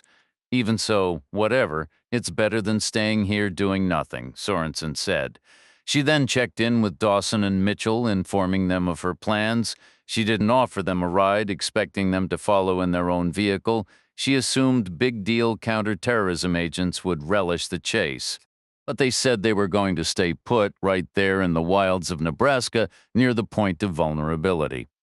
They insisted there was nothing to worry about in Iowa. No disrespect to that fine state, but it wasn't a prime terrorist target. Sorenson suggested they could have a base camp there, like a hideout. Mitchell replied, Are you serious? Not really. Dawson nodded. We'll contact St. Louis. Technically, southeastern Iowa is their responsibility. They'll get involved if necessary. Sorenson didn't speak to Lester L., Lester Jr. of the State Department. She simply ignored him completely. She caught a ride with Goodman to the old pumping station, then slid back into her own car, following her GPS. She merged onto the interstate, pushing 70 miles an hour with her lights flashing and her phone plugged into the charger. A misleading exit, Reacher mused once more. Those dark country roads led to places that were often closed when you arrived. He'd been mistaken about the gas station, but that didn't automatically make the motel any more real. When it came to truth and advertising, a 50-50 chance felt about right. He'd passed countless abandoned motels in his travels. America was littered with them, like tiny time capsules frozen in a bygone decade, sometimes simple, sometimes oddly ambitious in their architecture, always telling the same sad story of faded dreams and shifting tastes. A week in some cabin by a mosquito-filled lake just didn't cut it anymore. These days it was all about cruises, Vegas, and trips to the Caribbean. Reacher had glanced into travel agency windows. He knew where people vacationed and, more importantly, where they didn't. He saw little reason a motel tucked into the Iowa backcountry would have seen a paying guest in 30 years, which was a shame because a place to stop for the night would have changed everything. King had been driving south and east through the patchwork darkness, turning left and right for what felt like forever, covering more than 30 miles since the Shell station. At every turn, that same accommodation sign teased them forward, its bland arrows somehow managing to look both decisive and utterly hopeless. McQueen didn't seem concerned. He was alert and watchful, radiating a quiet confidence. He trusted the signs. And as it turned out, he was right too. About a mile later, for the second time that evening, Reacher's assumptions were proven wrong. A dull glow appeared in the misty distance ahead on the left, gradually sharpening into separate beige pools of light, dim electric bulbs set low on the walls of a long, single-story motel. The design was utterly standard: dark brown siding, a lobby and office at the north end with a Coke machine and a covered driveway, then a row of 12 rooms stretching south, each with a window and a door, each flanked by 2 white plastic lawn chairs. The low fixtures illuminated a narrow sidewalk that ran the building's length. 2 rooms had vehicles parked outside, one a rust-eaten old sedan, the other a massive pickup truck decked out in motorcycle brand colors. A third car, a tiny 3-door import no larger than a golf cart, was squeezed against the office wall, likely the night clerk's ride. Alan King slowed the Chevy and stopped idling on the road about 20 feet from the motel entrance. He studied the place carefully, end to end, then asked, "Good enough?" Don McQueen replied, "Works for me." King didn't ask Karen Del Fuenzo for her opinion. There was no group discussion. He simply rolled forward, turned in past the covered driveway, and stopped under it, facing north with the rooms behind him. It was an awkward angle. He'd have to back out or turn around after checking in, but unavoidable given America's right-hand traffic and counterclockwise circulation. A nightlight glowed in the lobby, revealing a reception counter and a closed door behind it that probably led to an office where the clerk dozed in a chair. A vase of likely fake flowers sat on the counter. Alan King said, "Mr. Reacher, would you go check about rooms?" Reacher said, "There are clearly rooms, 12 doors, 2 cars. Then would you kindly check us in?" "I'm not the best person for that," Reacher replied. "Why not?" Reacher thought. "Because I don't want to step out of this car, not now I no longer have the car keys," he explained. "I don't own a credit card. Seriously? Or any official ID, just an old passport, but it expired ages ago and some folks aren't too fond of that. You must have a driver's license, right? I don't. But you were just behind the wheel. Let's keep that between us. Driving without a license is a serious offense. More like a minor infraction, most likely. Have you ever held a license? Not a regular one? No. Did you ever even take a test? I suppose so. Probably, maybe back in my army days. You don't recall? I remember the training. I don't remember a formal test. Exactly, McQueen offered. I'll go with you. I've got a credit card. That suited Reacher just fine. He didn't want to be separated from the car, but he also didn't trust either King or McQueen to pick the rooms on their own. He wanted a say in the sleeping arrangements. He pushed his door open. McQueen did the same. They stepped out together, McQueen close to the lobby entrance, Reacher on the opposite side of the vehicle. McQueen hesitated. Reacher circled around the back of the car. He stopped, made a polite gesture with his right hand. After you, it wasn't about manners, it was a precaution. He had no intention of walking in front of an armed man, not that he expected to get shot right then, not with a night clerk and a couple of motel guests likely within hearing distance. McQueen led the way down a path made of mismatched paving stones. Reacher trailed behind. McQueen tugged the lobby door open. Reacher moved forward, held it, and gestured once more for McQueen to enter first. McQueen went in. Reacher, following the lobby, had a vinyl floor and 4 brightly colored wicker chairs arranged around a low table. A taller table held thermal coffee carafes and stacks of paper cups. On the wall, a mostly empty rack held brochures for local sites. The reception counter ran along the right wall, stopping a few feet short of the left wall near the coffee station. Faint TV noise and a sliver of light came from behind the office door. McQueen positioned himself at the counter on the right, Reacher stopping beside him on the left. "Hello," McQueen called out. "Nothing." He rapped his knuckles on the counter. "Hello," he tried again. "Silence? Customer service," McQueen muttered under his breath. "Absolutely unbeatable." He knocked once more, a bit louder. "Hello?" he said, raising his voice slightly.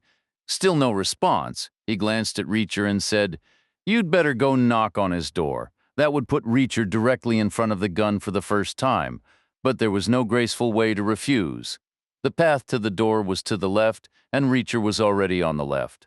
Simple logistics, basic geometry, inevitable. So Reacher moved around, squeezing between the end of the counter and the coffee table, stepping into the narrow space behind the counter. He glanced back out the lobby window. The Chevy was still there under the canopy, idling patiently, a small cloud of exhaust gathering at its tailpipe, but McQueen had left his car door wide open. That was the first alarm bell. The second was the sharp, quick sound of shoes scuffing on vinyl, a rapid 1-2 step like someone shifting stance. The third was a distinct, hurried rustle of fabric and metal, unmistakably the sound of something heavy being drawn from a pocket. Reacher turned back just in time to see the muzzle of a small stainless steel handgun aimed directly at his face. The weapon was a Smith & Wesson 2213, the most compact automatic in their lineup. A 3-inch barrel, chambered for 22 long rifle rounds with an 8-round magazine.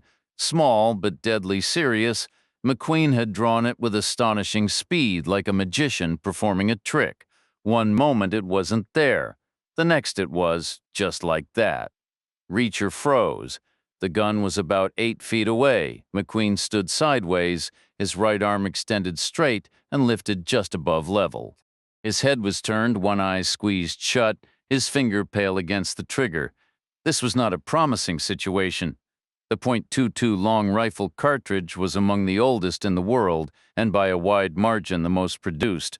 For over a century, annual output had topped 2 billion. There was a reason for that. It was inexpensive, relatively quiet, and had mild recoil. It was also lethally effective. Fired from a rifle, it could take down rats and squirrels at 450 feet, dogs and foxes at 250, and full-grown coyotes at 150. Aimed at a human head from 8 feet away, even from a short-barreled pistol, the result would be catastrophic. This was very bad. Reacher could no longer see the Chevy. McQueen's body blocked the view. In a strange way, that was a small blessing. At least Del Fuenzo wouldn't have to witness what came next. A minor mercy, but a real one. Then Reacher's mind shifted, almost reflexively. Look for the bright side. That was his ingrained philosophy, for instance. Even at 8 feet against a target the size of a head, there were 4 basic ways to miss with a short-barreled handgun: high, low, left, or right. Missing high was the most probable. Every firearm kicks upward upon discharge, action, and reaction, a fundamental law of physics. Inevitably, inexperienced shooters with automatic weapons would stitch a rising vertical line. Correcting that tendency consumed 90% of basic firearms training.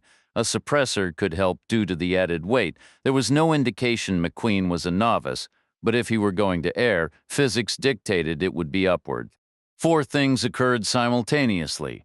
Reacher released a sudden, wordless roar. McQueen startled and rocked back a step. Reacher dropped straight down toward the floor, and McQueen pulled the trigger. He missed high, partly because Reacher's head was no longer where it had been. Gravity had done its work. Reacher heard the shot, quieter than some, but still deafening in the enclosed space, and simultaneously the drywall exploded above and behind him.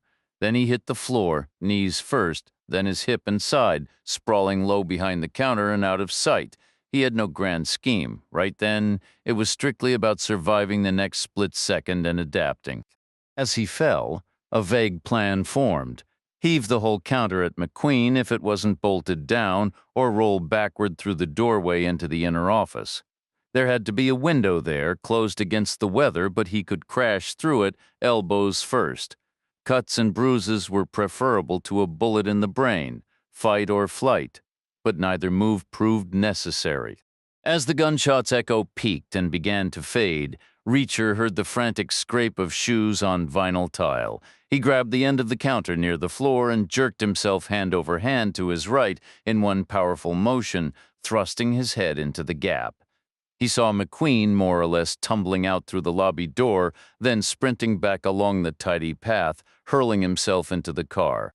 The vehicle howled away, wheels spinning, blue tire smoke hazing the air. Reacher scrambled to his knees just in time to see McQueen slam his door, and the Chevy rock through a violent 180-degree turn back onto the road, facing south again. It accelerated hard, nose high and tail low, tires scrabbling for grip and pouring smoke. Through the haze, the last thing Reacher saw was a brief white flash in the rear window. Karen Del Fuenzo's pale face, twisted back in horror, her mouth agape. Reacher stayed on his knees. Silence settled back in. White gypsum powder drifted down slowly, weightless as talcum, dusting his shoulders and hair. The scent of burnt rubber lingered beneath the hotel's covered driveway, a spectral haze that drifted forward, tracing the path of the screeching turn. It hung there for a moment, a silent testament to what had just happened, before thinning into nothingness as if it were only a memory. The office door creaked open a few inches, and a stout man peered out, his gaze sweeping the empty space. For the record, he announced, the police are already on their way. Inside her moving vehicle, Julia Sorenson heard the chime of a new message over the road noise. She pulled up the email, finding an audio file forwarded from the D.C. Emergency Dispatch. Her phone was linked to the car's standard stereo, a basic Ford system, nothing premium, but perfectly adequate. She cranked the volume and pressed play. A 15-second recording filled the cabin, two voices, one the calm dispatcher at FBI headquarters, the other a caller claiming to be in Iowa. "This is the FBI. What is the nature of your emergency?" The response was clipped. "I have information likely for your field office in Omaha, Nebraska. A request for specifics was met with impatience. Just connect me now." When asked for a name, there was a deliberate, almost theatrical beat of silence. Then, a cold, practiced threat. "Connect me now or you'll lose your job." A pause, a disconnect, a dial tone, silence. She replayed it, focusing solely on the caller. "I have information likely for your field office in Omaha, Nebraska. Just connect me now. Connect me now or you'll lose your job." 6 seconds. 23 words delivered with a bizarre mix of haste and eerie calm. The voice was nasal, breathy, the phonetic hallmarks of a recently broken nose, M's blurring into B's, turning information into information, and Omaha into Obaha. She listened a third time, isolating phrases, "likely for your field office," or "you'll lose your job." That strange urgency, tempered by patience, suggested someone used to issuing operational commands, someone who understood that even competent people need a moment to process. But this wasn't some panicked executive used to high-stakes calls. No one accustomed to mere boardroom threats stays that composed dialing the FBI in the dead of night. To him it felt routine. The use of "your" in your field office was telling. He wasn't currently FBI, but he moved in those circles, spoke as a peer. Your field office, my world. The word "likely" was a calculated choice, measured, intelligent. It showed he was virtually certain about Omaha, but left room for the operator's judgment. a subtle tactic to grease the bureaucratic wheels and expedite the connection. Her instincts screamed. This was a man with sound bureaucratic instincts, someone who knew exactly which levers to pull, as in, or you'll lose your job. Preceded by that brief strategic pause, this was a person who had dealt with duty officers before, perhaps had been one himself. It all painted a clear, chilling picture of a cool, experienced operator, which made the current situation utterly absurd. So what was a guy with that profile doing barreling down a highway with two killers and a hostage in his car? And why make such a precise, threatening call only to hang up before it could achieve anything? The questions circled, unresolved. They were interrupted as her phone rang again, the generic electronic tone booming through every speaker in the car. She turned it down a touch and answered. It was her duty officer from the Omaha field office. The one who hadn't answered in time. Sorenson eased off the accelerator, dropping her speed to 80. She scanned the highway ahead and glanced at her mirrors. "Put him through," she said. A sharp burst of static crackled through the speakers, followed by a familiar voice. "Sorenson, yes, sir." It was her special agent in charge, Anthony Perry, Tony to his face, stony everywhere else, a nickname earned from his reputation for cold, unyielding detachment. A career FBI man in his 50s, always angling for the next promotion. He got straight to the point. "I reached out to that Iowa gas station." "You did, sir?" "Couldn't sleep. Figured I'd make myself useful. And no security footage, but the night clerk was sharp. Gave a clear account." "Go on." "Vehicle was a dark blue Chevy Impala. No plate, 4 occupants, 3 men, 1 woman. Initially, 1 man and the woman stayed in the car. A second man handled the pump. First notable detail, he used a credit card we've since confirmed was fraudulent. Linked to the Denver airport card? Different source, almost certainly.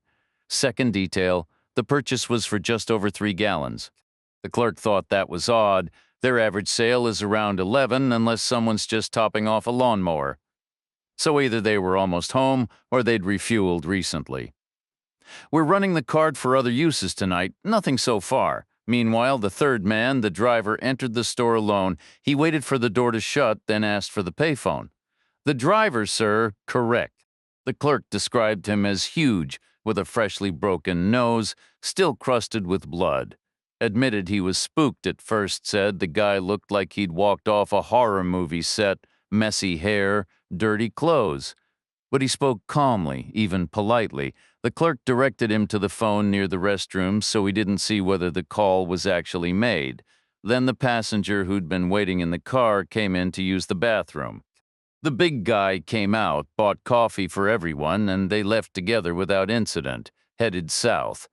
Any sense of tension? Anything off? Not according to the clerk. It was the middle of the night, so everyone seemed tired, but no arguing, no visible stress, no particular rush. "Did you review the 911 recording, sir?" "Naturally." "Anything catch your ear?" The word probably. It doesn't track. If he's involved, he knows where the crime happened.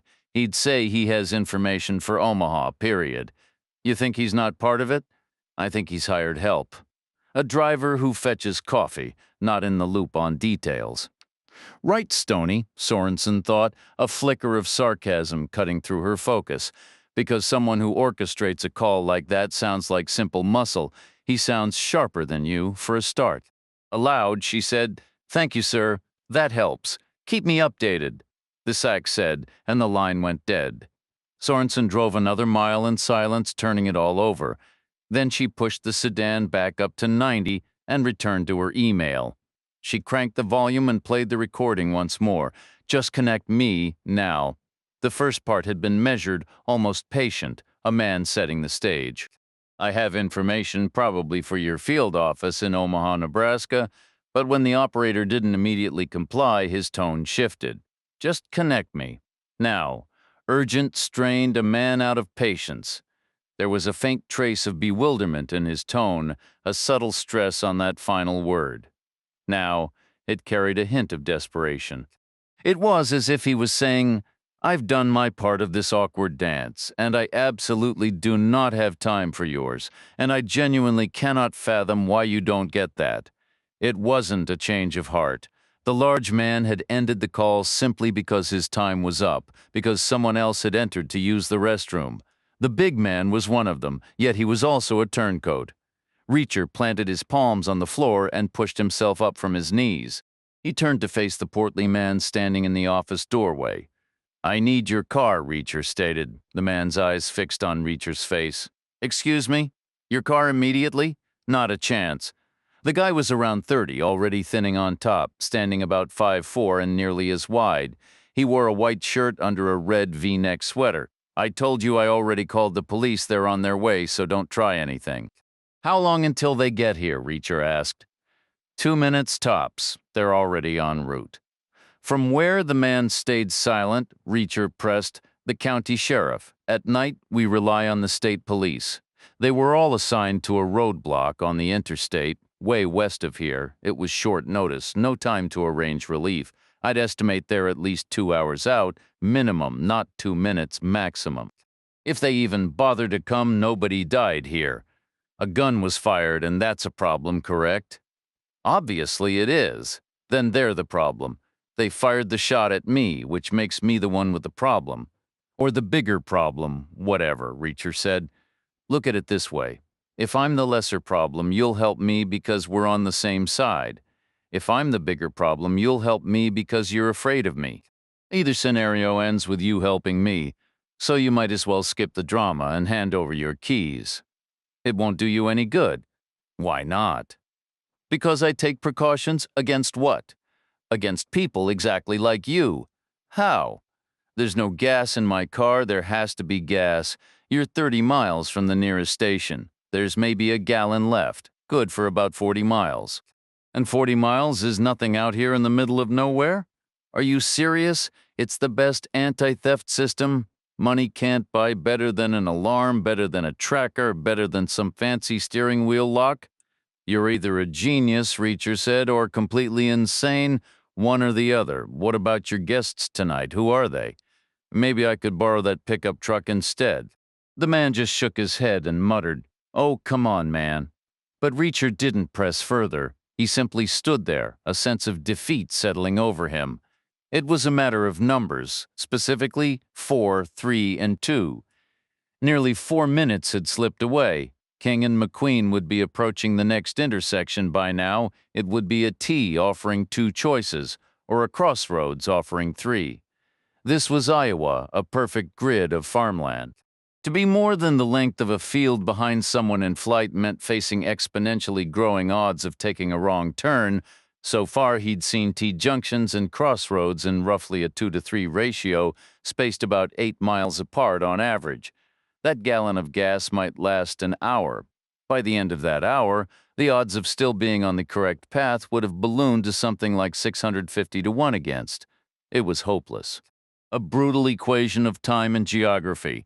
Nearby, Sorenson's email pinged again. She found an audio file from the Iowa 911 service. It was the call that had been routed to the FBI's emergency line. "What is your current location?" the operator asked. "Give me the FBI," the caller demanded. "Sir, what is your current location? Don't waste time. Do you need fire, police, or ambulance? I need the FBI. Sir, this is the 911 emergency service." And then, with a dry, almost sarcastic twist, the caller added, "And since about September the 12th, 2001, you've had a direct button for the FBI. How did you know that?" "Just a lucky guess. Hit the button and hit it now." It was the same nasal voice, the same controlled urgency, no panic, but zero patience, the same unsettling insight. In reality, the 911 dispatch centers hadn't received the FBI alert system by September 12, 2001. That upgrade came about a week later. Still, the man on the phone had a point. He was clearly informed. The question was, how?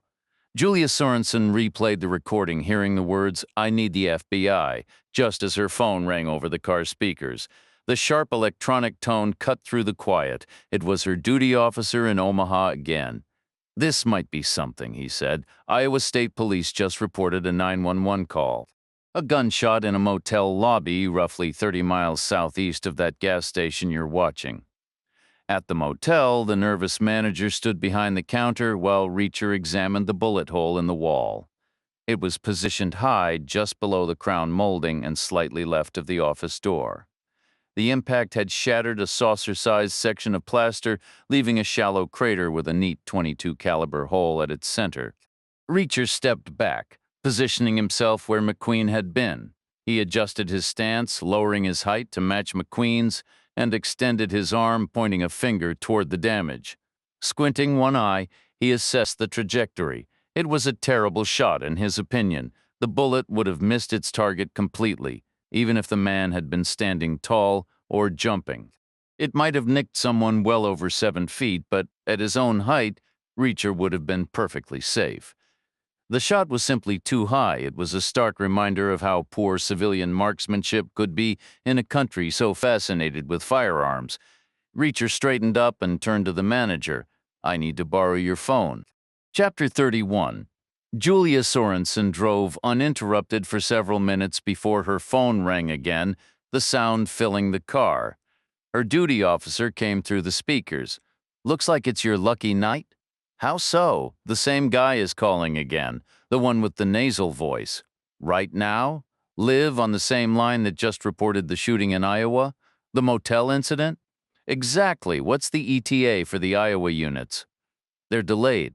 The roadblocks are causing major backups." "Put him through. You sure?" "Stoney is going to want this call." "It's my case." Sorenson stated firmly. "Connect him. I'll handle Stoney." After a series of clicks and static, the connection shifted. She could hear the acoustics of a small room, likely an office with laminate desks and metal cabinets. Then the nasal voice spoke. "Hello? This is FBI Special Agent Julia Sorenson. May I have your name, sir?" Reacher leaned an elbow on the manager's laminate desk, cradling the receiver. "I'm not giving my name yet. We need to talk first." "About what?" Sorenson replied. Her accent hinted at Minnesota roots, a subtle Scandinavian lilt matching her surname. She was direct, no unnecessary words. "I need to clarify my position in all this," Reacher said. "Is Karen Delfuenso still alive? As far as I know, yes? Then her safety should be our primary concern." "It is," Reacher countered. "That's exactly my point. Are you going to get in my way, or are you going to assist?" "Assist with what?" "Finding her? You're not with her anymore?" "No, they took a shot at me and drove off. Delfuenso is still in that car." "Who are you?" Sorenson asked, her tone shifting from procedural to intensely curious. "I told you no name." "I mean, what is your connection to this?" "I don't have one." "You were seen driving the vehicle. They asked me to. So you're their driver? I'd never met them before tonight." "What does that mean? Were you just a random stranger? Someone passing by? They just pulled over and asked you to drive their car." Sorenson's voice held a mix of disbelief and suspicion. "I was hitchhiking," Reacher explained. "They offered me a ride. Where exactly?" "Nebraska. And they just handed you the wheel? Is that something people normally do?" "Not in my book." There was a pause on the line. Reacher went on. "My guess is they were expecting roadblocks and wanted extra cover. They probably figured an APB would describe 3 people, so having a 4th in the car, especially someone else driving, would throw the cops off. My busted nose didn't hurt their plan either." "Bet that was most of the description you got. A guy with a messed up face." "A gorilla," Sorenson said. "What? That's how it was relayed." "A gorilla with its face smashed in. Not very flattering." "I know, not very flattering for the gorilla," Reacher replied. "But anyway, I was useful to them until they left the interstate. Then I became expendable. So they shot you?" "Are you injured?" "They shot at me. They missed." "Do you have any idea where they're headed?" "None." "Then how do you plan to find Delfuenso?" "I'll figure something out. If they don't need you anymore, they don't need her either. Just her car. Then we'd better move fast. I'm still an hour out. Are the troopers on the way?" "They're all behind me." Reacher sighed. "I've lost them anyway. These back roads are a maze. I'm going to have to approach this from a different angle." "What were you doing in Nebraska?" "That's my business. Is that where you broke your nose?" "I don't recall. The sergeant at the roadblock said you admitted to fighting." Not exactly. I told him he should see the other guy, just a figure of speech. He claimed you said the other guy was in a state other than Iowa. I can't speak to what he told you. I wasn't part of that chat. Was the other guy in Nebraska? You're wasting time. I'm not. I'm driving as fast as I can. What else am I supposed to do right now? Drive even faster. Where were you headed? Sorenson pressed. When they picked you up? Virginia. Why? Still none of your business. What's in Virginia? Plenty of things. It's a significant state. 12th largest by population, 13th by GDP. You could look it up. You're not selling me, and you're not helping your own situation. Then why am I calling you? Maybe you want a deal. I don't need a deal. I need to help Delfuenso if I can, and then I need to get to Virginia. Why would you feel obligated to help Delfuenso? Why wouldn't I? I'm a human being. Sorenson fell silent. Reacher asked, "What did those guys do anyway?" "I'm not discussing that with you yet. I know they stole Delfuenso's car. I know they had blood on their clothes. How do you know that?" "They bought new shirts and changed. Delfuenso told me. You communicated?" She blinked it out. "In secret. A simple letter code. Smart woman. Brave, too." "I know," Reacher said. "She warned me about the guns. I let her down, clearly. You didn't exactly shine either with that two-man APB. You'd think a bolo for two men would logically include more than two. Simple deduction. Troopers don't deduce. They don't take initiative. 9 times out of 10, it gets them in trouble. How is Delfuenso holding up?" "She's not exactly having the time of her life. She has a kid back home. I know, she told me. Do you have access to a vehicle?" "Not really. There are a couple here I might be able to borrow, but it's pointless. Those guys could be anywhere by now." "What's your name?" "Not yet." "Fine. Stay right where you are. I'll see you when I get there. You might," Reacher said. "Or you might not drive faster still," the guy with the nasal tone had insisted, and Sorenson pushed her speed up toward 100 miles an hour, straining past her usual comfort zone. The road stretched ahead, straight and empty. "I never saw them before," he'd said. "I was hitchhiking. Did she buy his story? Possibly, or maybe not. It was a tidy, all-encompassing account of events, which in itself felt a little too perfect.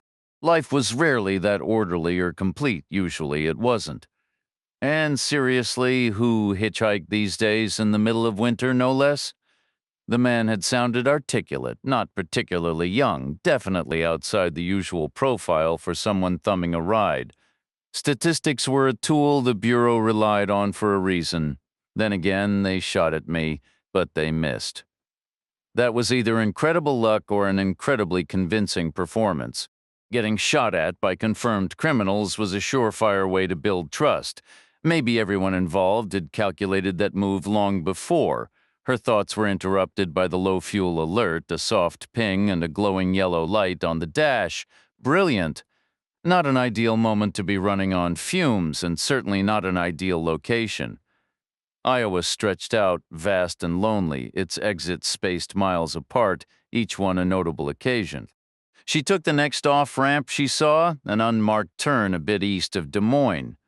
Through the haze, she could make out the blue and white glow of gas station lights up ahead. The ramp fed onto a 2-lane county road, and the station itself sat about 100 yards to the south, a sizable place built to handle big rigs and passenger cars alike, with 6 pumps for regular vehicles. There was a small payment booth and a separate restroom building at the edge of the lot. Across the street stood a long, barn-like structure with food and drink all day, all night, painted in bold white letters across its slanted roof. As she filled the tank, his voice echoed in her mind again. "I've lost them anyway. The roads out here are impossible. I'm going to have to come at this from a different direction." 22 words? Total. She heard resignation, then frustration, then a pivot to fresh resolve. The first person "I" used twice, an instinctive, personal sense of duty for someone else's safety, determination too, and knowledge. She remembered her own comment. One would think a bolo for 2 men would logically include more than 2, a bolo be on the lookout. He hadn't needed that term explained, he already knew it. Then he'd said troopers don't infer things. They don't take the initiative. 9 times out of 10, it gets them in trouble. A sharp observation. Just like his other point, I think they were expecting roadblocks and they wanted cover, which mirrored her own assessment exactly. So resolute, responsible, sharp, and perceptive, yet he was driving a stolen car with two murderers and a hostage. Why am I calling you? Just who the hell was this guy? In the lobby, Reacher sifted through a rack of tourist pamphlets until he found one with a semblance of a map.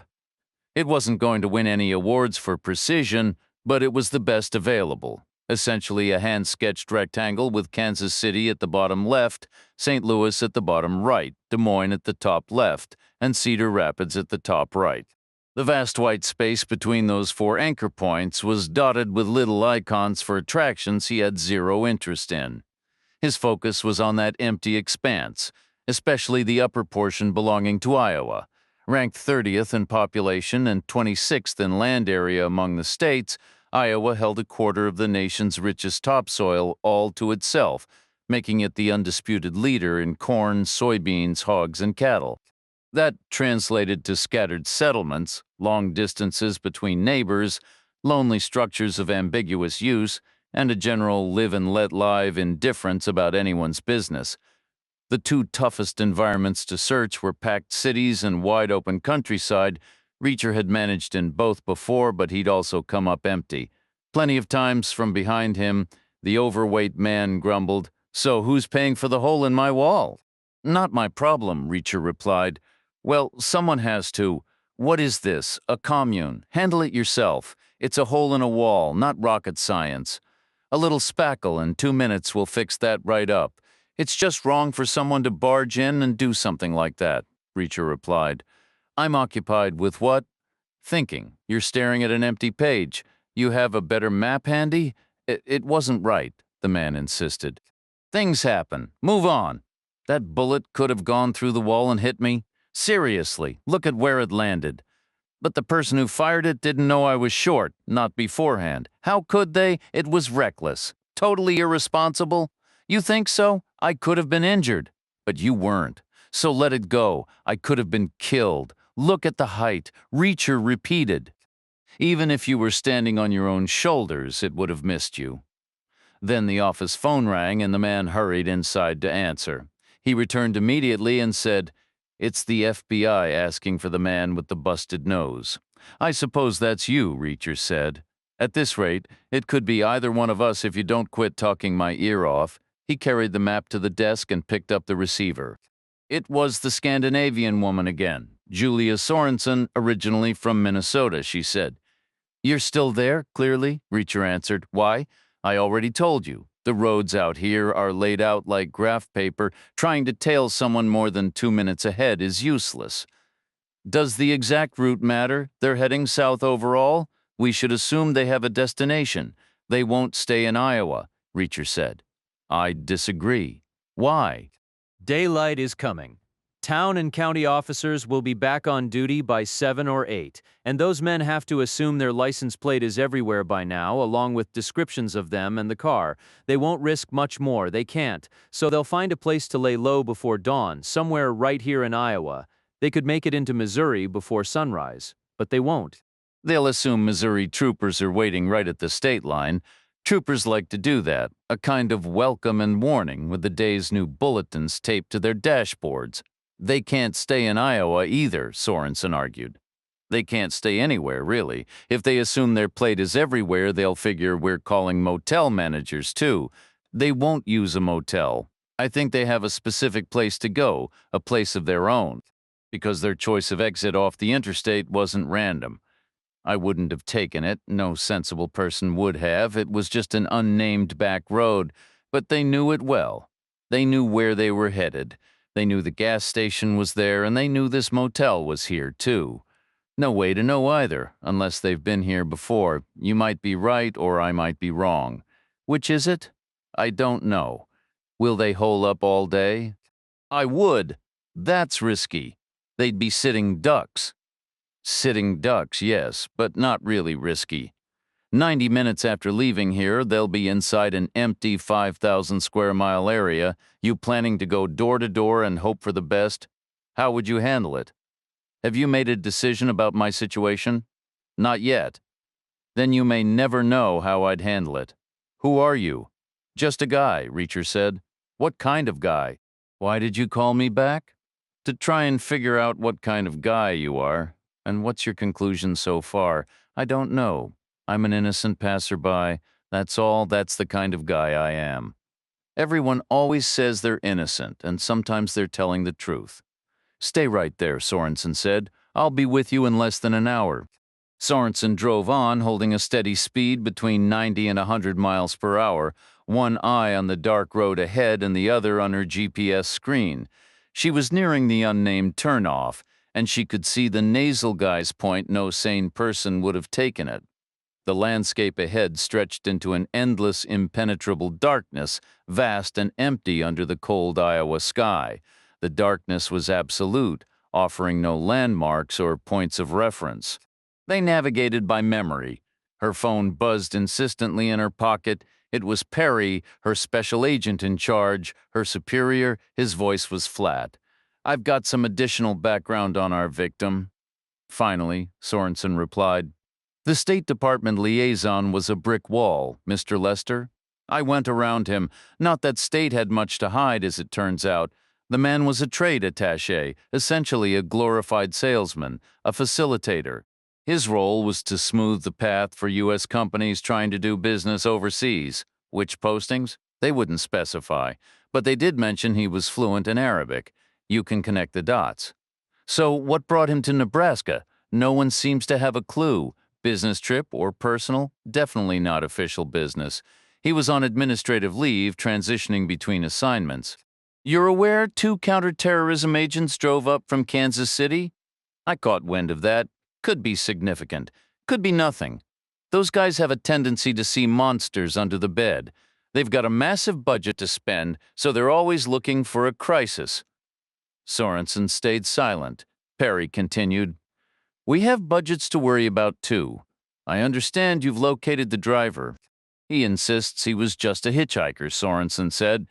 Claims they forced him out at gunpoint. I'm scheduled to interview him within the hour. Excellent. The moment you see him, place him under arrest, homicide, kidnapping, grand theft, auto, reckless driving. Throw the book at him. I want him transported back here immediately in restraints.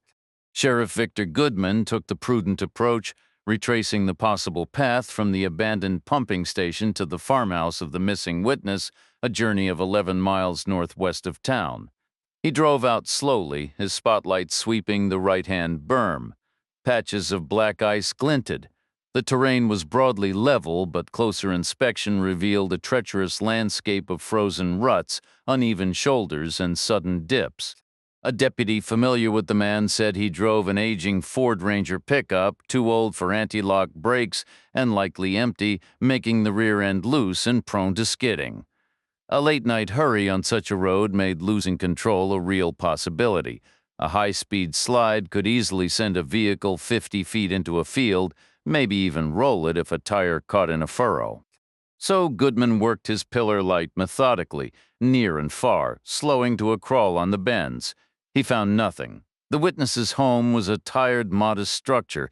80 years ago, it might have been the heart of a small, independent farm. Now it was a relic, bypassed by decades of farm consolidations, provided as lodging for a hired hand.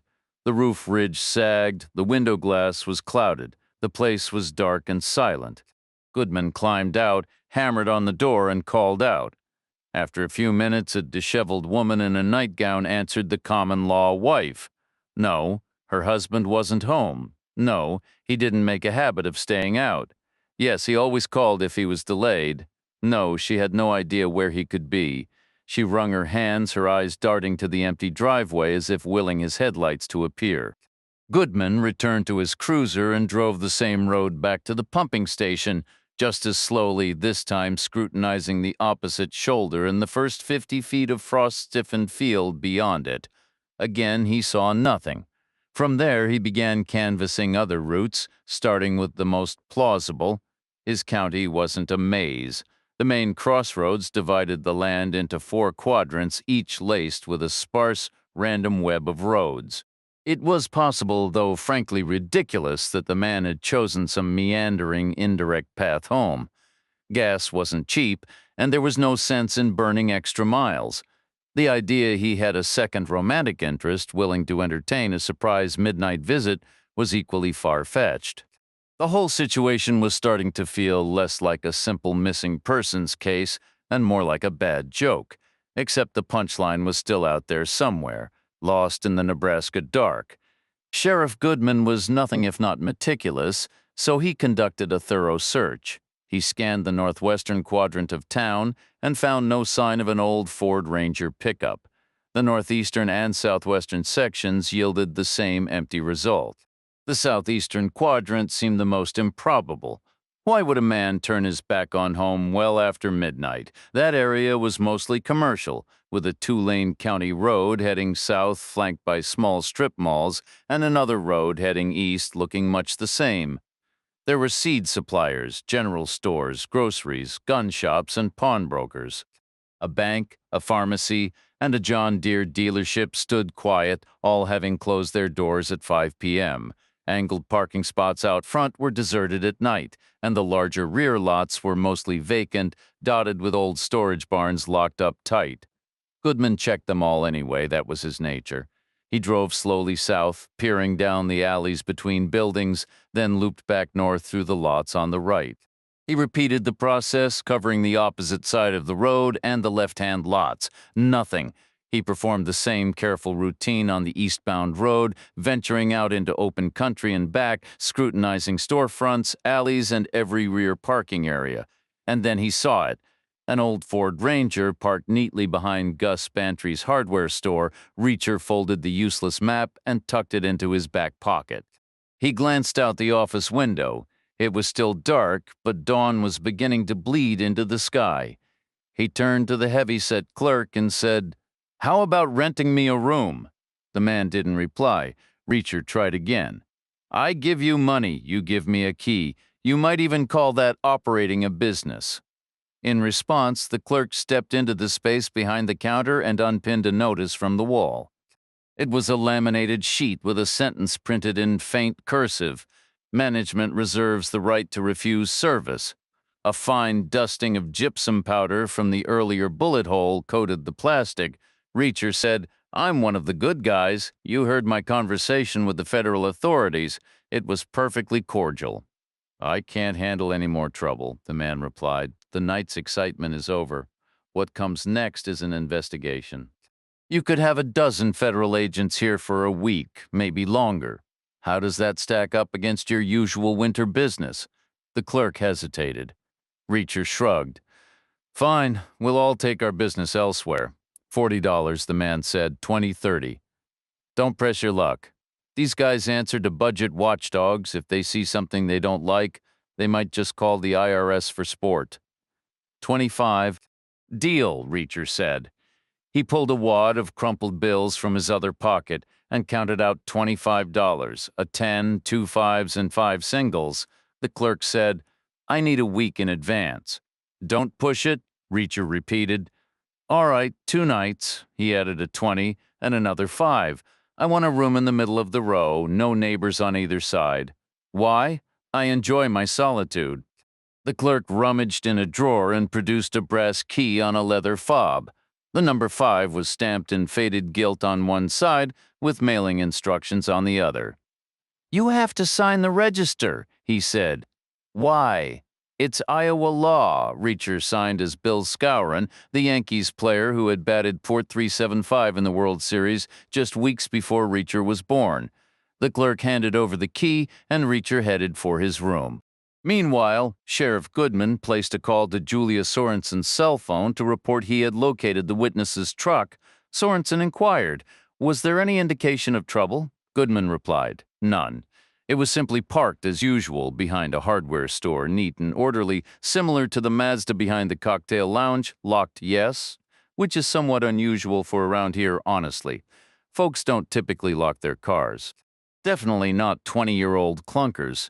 No trace of the man himself. Nothing. It's as if he just disappeared. Is there a bar close by or a boarding house?" "Not a thing. It's a strip mall. I'll arrange for some forensic technicians to go examine it. It's almost morning." "Even better," Sorenson said. Daylight always makes things clearer. No, I mean, Karen Del Fuenzo's child will be waking up soon. Any update? The driver contacted me again. They left him behind. Del Fuenzo was still alive the last time he saw her. How long ago was that? Long enough that I'm afraid the circumstances may have shifted, so I'll have to tell the child. Stick to the basic facts. Don't speculate until we have confirmation. Also call the school principal. The child won't be in any state to attend today. You might consider keeping the neighbor's child home as well for companionship. Does the neighbor work during the day? I believe so. Try to arrange for her to stay. Del Fuenzo's kid is going to need a friendly, familiar presence. Where are you right now? I'm getting near. The driver is meeting me at a motel. Why would he agree to that? He claims he's just an innocent bystander. Do you buy that? I'm not certain. By then, Sorenson had just driven past the Shell station. She was navigating a series of right and left turns, pushing endlessly south and east through the barren darkness guided by the small blue motel signs. Her GPS indicated the motel was roughly 30 miles ahead. She estimated another 30 minutes her Crown Victoria was holding its own on the back roads. She accelerated aggressively on the straight sections, then braked sharply and wrestled the heavy sedan through the curves. Like all Bureau vehicles, it had the police interceptor suspension, which was a definite upgrade from the standard model. It wasn't exactly built for the racetrack, but it was getting the job done. The tires, however, were another story. They were screaming and protesting with every hard turn. She was definitely going to need a new set. Stoney was going to be absolutely delighted about that expense. Reacher unlocked the door to room 5 and stepped inside, taking in the standard motel layout. A queen-sized bed on the left, a low dresser opposite its foot, a closet in the back aligned with the dresser, and a bathroom in the back aligned with the bed. The walls were covered in a wood-grain laminate of an orange hue never found in nature. The floor was brown carpet, and the bedspread was a muddy color caught between the two. The room was certainly no masterpiece of design, that was for sure. But he didn't care. He had no intention of using it. He flipped on the bathroom light and left the door slightly ajar. He turned on the lamp on the nightstand. He drew the curtains closed, leaving only a narrow slit. Then he stepped back out into the biting cold, locking the door behind him. He crossed the parking lot and the road, then walked west into a frost-covered field for about 100 yards. Hunching in his coat, he turned, crouched down, and looked back. From this distance, room 5 looked perfectly occupied, as if someone was just inside, waiting. Reacher had survived a long and often hazardous life by remaining vigilant and exercising prudent caution. He wasn't about to let the federal agent catch him off guard. He planned to keep his distance and stay concealed until he was certain of who she was and who, if anyone, she had brought with her, any sign of backup or a tactical team, and he would vanish, never looking back. If she was alone, then perhaps he would amble over and make his introduction, or perhaps not. He kept his eyes on the road and settled in to wait. A little under 30 minutes later, hunched against the cold, Reacher saw headlights and the swirl of blue and red strobe lights far to his left. They moved like some strange glowing vessel speeding through the quiet, misty pre-dawn about 2 miles off. He figured, at that speed it would be here in 2 minutes. The headlights carved a path through the night, beams bouncing with the road's rhythm, the strobes flashing in their wake. It was a solitary vehicle, sleek and purposeful, moving with a tense urgency. No convoy, no tactical team trailing behind. So far the situation held as it closed the distance, the shape resolved into a Crown Victoria.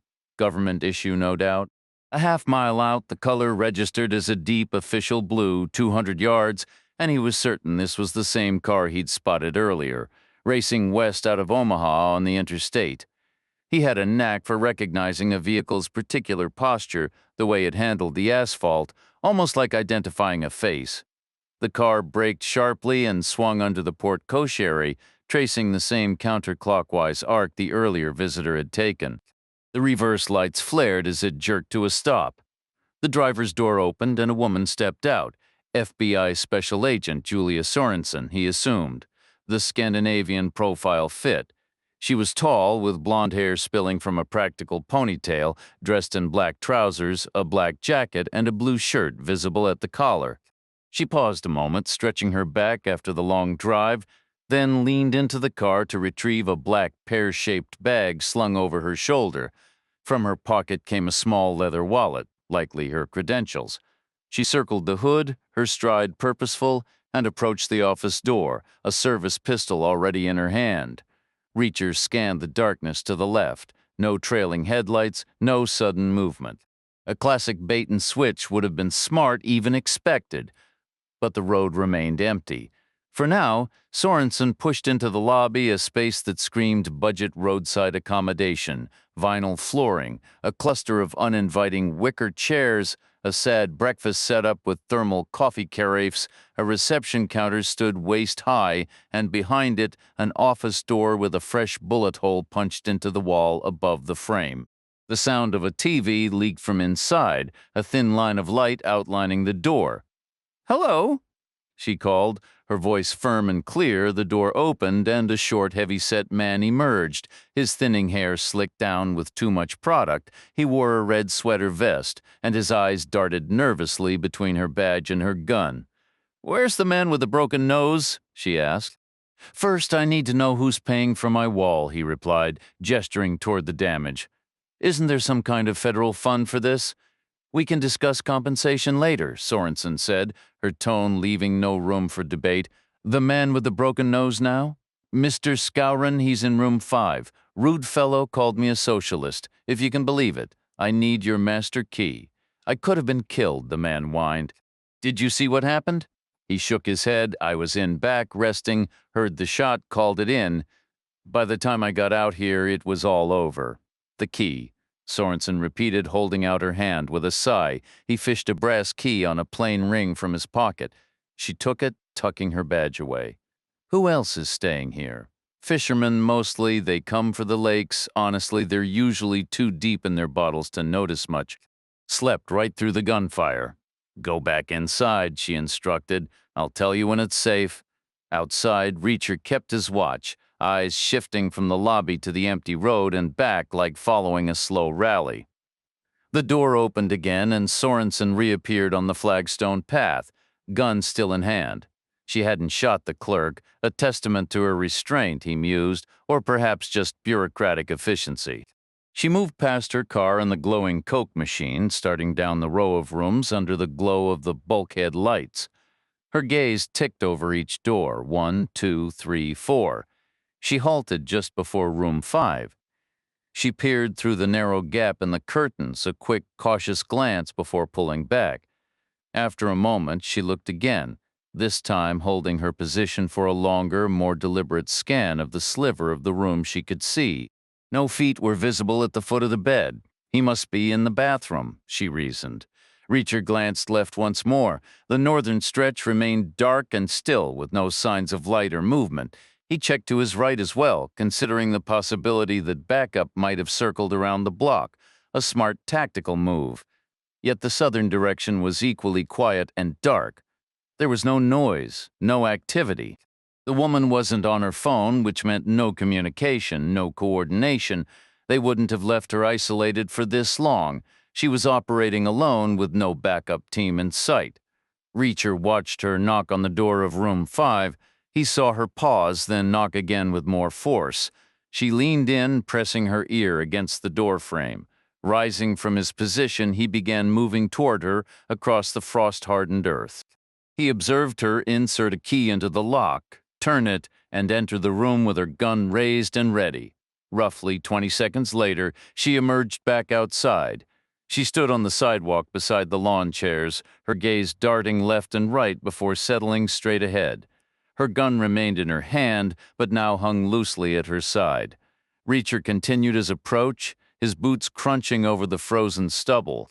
He stepped from the field onto the road. She heard the sound and turned her face toward him, trying to pinpoint its source in the darkness. "Hello," he said.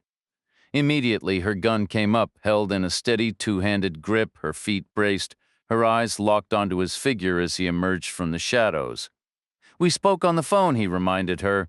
"I'm unarmed." The gun didn't waver.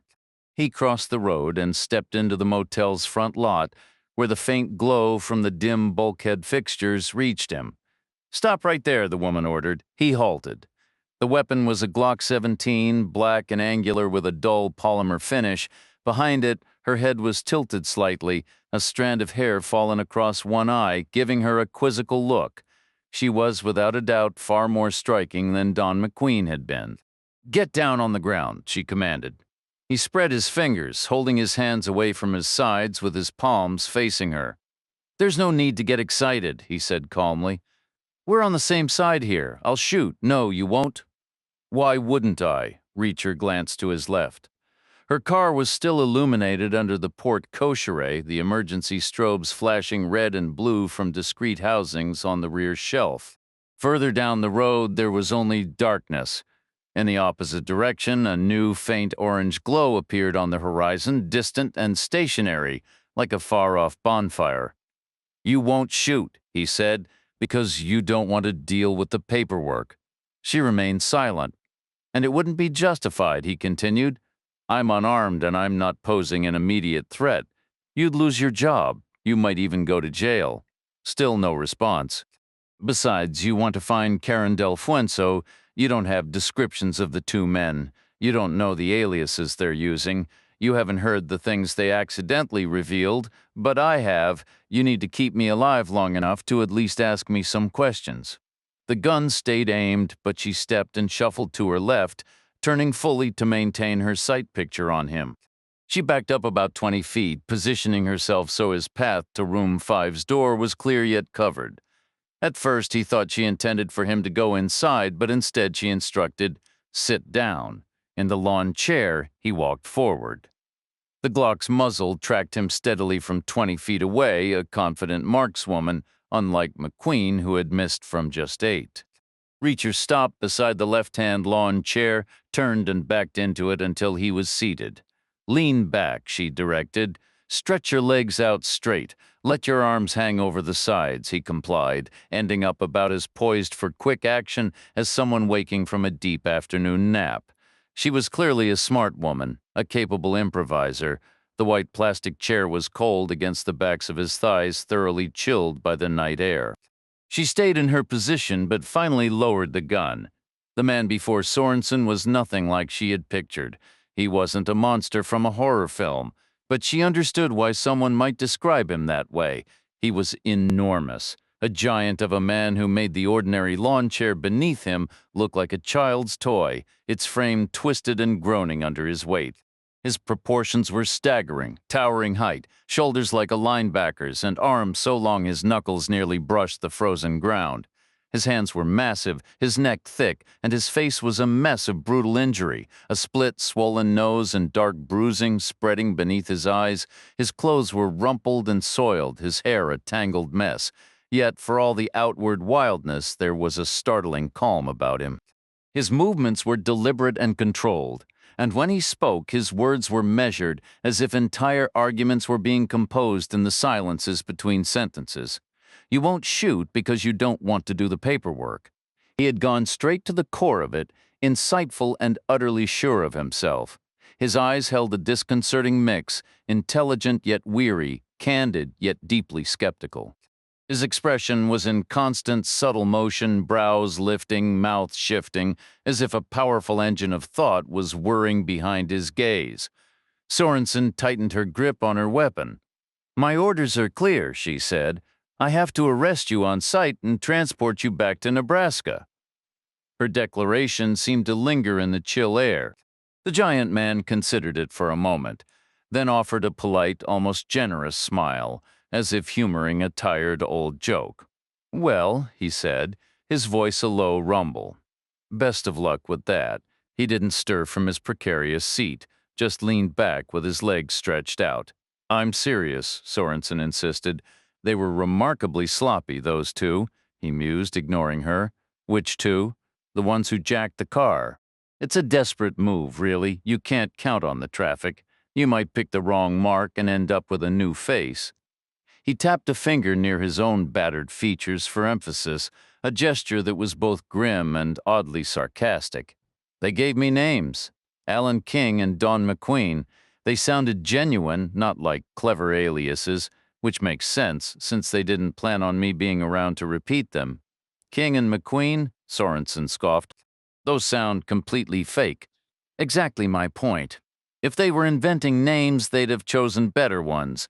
The one calling himself King mentioned a brother, Peter, who'd served. That might be a decent thread for you to pull. A thread for what? Who are you, really? Sorenson's frustration was mounting. Tell me about your superior. Why should I? He's ambitious, isn't he? Wants a gold star? Thinks a pre-dawn arrest will look impressive on a report. And maybe it would. But a little flexibility would be a far smarter play here. Are you trying to negotiate with me? I'm suggesting there's not much sense racing back to Nebraska when your missing person, Karen Del Fuenzo, was last seen heading the other way. Your boss will figure that out given time. A little patience never hurt anyone. Hell, it's what built the suburbs. You're resisting arrest. If I shot you right now, it would be justified. Then do it. What? You think I'm aiming for immortality? Sorenson said nothing. The night felt heavier. The silence between them charged. I'll tell you my name, he offered. I already know it, she countered. You signed the motel register. Your name is Scowron. A faint knowing smile touched his lips. You see, now that's a convincing alias. You believed it without a second thought. Moose Scowron batted .309 for the Yankees in 1960 and .375 in the postseason, he said. That's not your real name, is it? Not a chance. I couldn't hit big league pitching if my life depended on it. But you should focus on 1960, especially the World Series. The Yankees had just won their 10th pennant in 12 years. They outscored the Pirates 55-27, outhit them 338 to 256, hit 10 homers to their 4, and got 2 complete game shutouts from Whitey Ford, and they still lost. What does baseball have to do with this? It's an illustration, a metaphor. It always is. I'm saying it's always possible to snatch defeat from the jaws of victory. That's exactly what you'd be doing if you hauled me back to Nebraska. Sorenson fell silent for a moment, then slowly lowered her weapon. Reacher watched the gun descend and thought, almost there 2 minutes and 20 seconds of conversation. A delay, sure, but far quicker than shouting or throwing punches, and much safer. As troublesome as McQueen's 22 long rifles would have been, Sorenson's 9mm parabellums would be far worse, he said. My name is Reacher, Jack Reacher. No middle name. I was a military cop, Sorenson asked, and what are you now? Unemployed. Where do you live? Nowhere. What does that mean? Exactly what it sounds like. I move around. Why not? And you were really hitchhiking. I was. Why Virginia? Personal reasons. That's not a good enough answer. It's the only one I have. I need more. I'm sticking my neck out here. I'm going to Virginia to meet a woman. Any woman? One in particular? Who? I spoke to her on the phone. She sounded nice. I figured I'd go see for myself. You talked on the phone you've never met? Not yet. You're traveling across the country for a woman you've never seen? Why not? I've got to be somewhere. I don't have anywhere else to be. Virginia is as good a place as any. Do you think she'll even want to see you? Probably not, but nothing ventured, nothing gained. She must be some woman. She has a nice voice. That's all I know. Another 35 seconds passed. Total time, 2 minutes 55. Getting closer, still faster and safer than a fight, he asked. Anything else you need to know? How'd you break your nose? Someone hit me with the butt of a shotgun in Nebraska? Yes, why? Who knows? Some people are just born disagreeable. If you're lying, I could lose my job. I could go to prison. I know, but I'm not lying, and you are who you are. You care about Karen Del Fuenzo. Not like your boss. Sorenson paused, then nodded. So where do we start? Bingo. 3 minutes, 21 seconds. But then Sorenson's cell phone rang, and whatever chance they had vanished before it truly began. From Sorenson's perspective, the ringtone was an irritating interruption. It broke the spell. The big man was on the verge of opening up who he was, what he was doing, why he was there. Every interrogation was different. Sometimes it paid to play along, to pretend to believe and cooperate. Let his guard drop and the truth would follow. Another few minutes might have done it. She pulled out her phone, feeling it buzz warmly in her palm. She knew it wouldn't be Stoney. He'd still be typing and revising. It would be the night duty agent in Omaha, probably with high-priority information. Maybe there was news back from her facial injury inquiries. Maybe this Scourin or Reacher, or whatever his real name was wanted in a dozen states. In that case, the call wouldn't be an interruption at all. It would be a shortcut, she answered. It was the night duty agent. He said the Iowa State Patrol just got another emergency call. A farmer reported a vehicle burning on the far side of his property. Where exactly? Roughly 5 miles south of your position. What kind of vehicle? He couldn't tell. It's a big spread. He thinks it's a regular passenger car. Who's responding? No one. The closest volunteer fire department is 50 miles out. They'll just let it burn itself out. It's the middle of winter in Iowa. What's it going to catch? She ended the call. Turning to the big man, she said, "There's a vehicle fire about 5 miles south of us." He rose in one smooth, powerful motion. He crossed the motel parking lot and stopped in the center of the 2-lane road. "I can see it now," he said. "I noticed it earlier." She kept her sidearm in her grip and joined him on the asphalt. A faint orange light glowed on the distant horizon. Miles away, like a campfire seen from a great distance, he said, "This isn't good. You think it's the Impala? It'd be one heck of a coincidence if it wasn't. We're in deep trouble if they changed cars again." He gave a slow nod. "It would complicate things," he admitted. She studied his face. "Are you being straight with me about what? Your name, for starters?" "Jack Reacher," he said. "Pleased to meet you. Got any identification? An old passport?" "What name is on it, Jack Reacher? Does the photo look like you?" Younger and a lot more naive. "Get in the car, front or back?" "Front," she said, for the time being. The Crown Victoria was basic transportation, nothing fancy. It wasn't a rolling office or a command post. As Reacher settled into the passenger seat, he saw no laptops, no powerful radios, no rack of weapons, just a phone mount fixed to the dash and one extra toggle switch, probably for the light bar. Sorenson slid behind the wheel, shifted into drive, and pulled out from under the motel's overhang.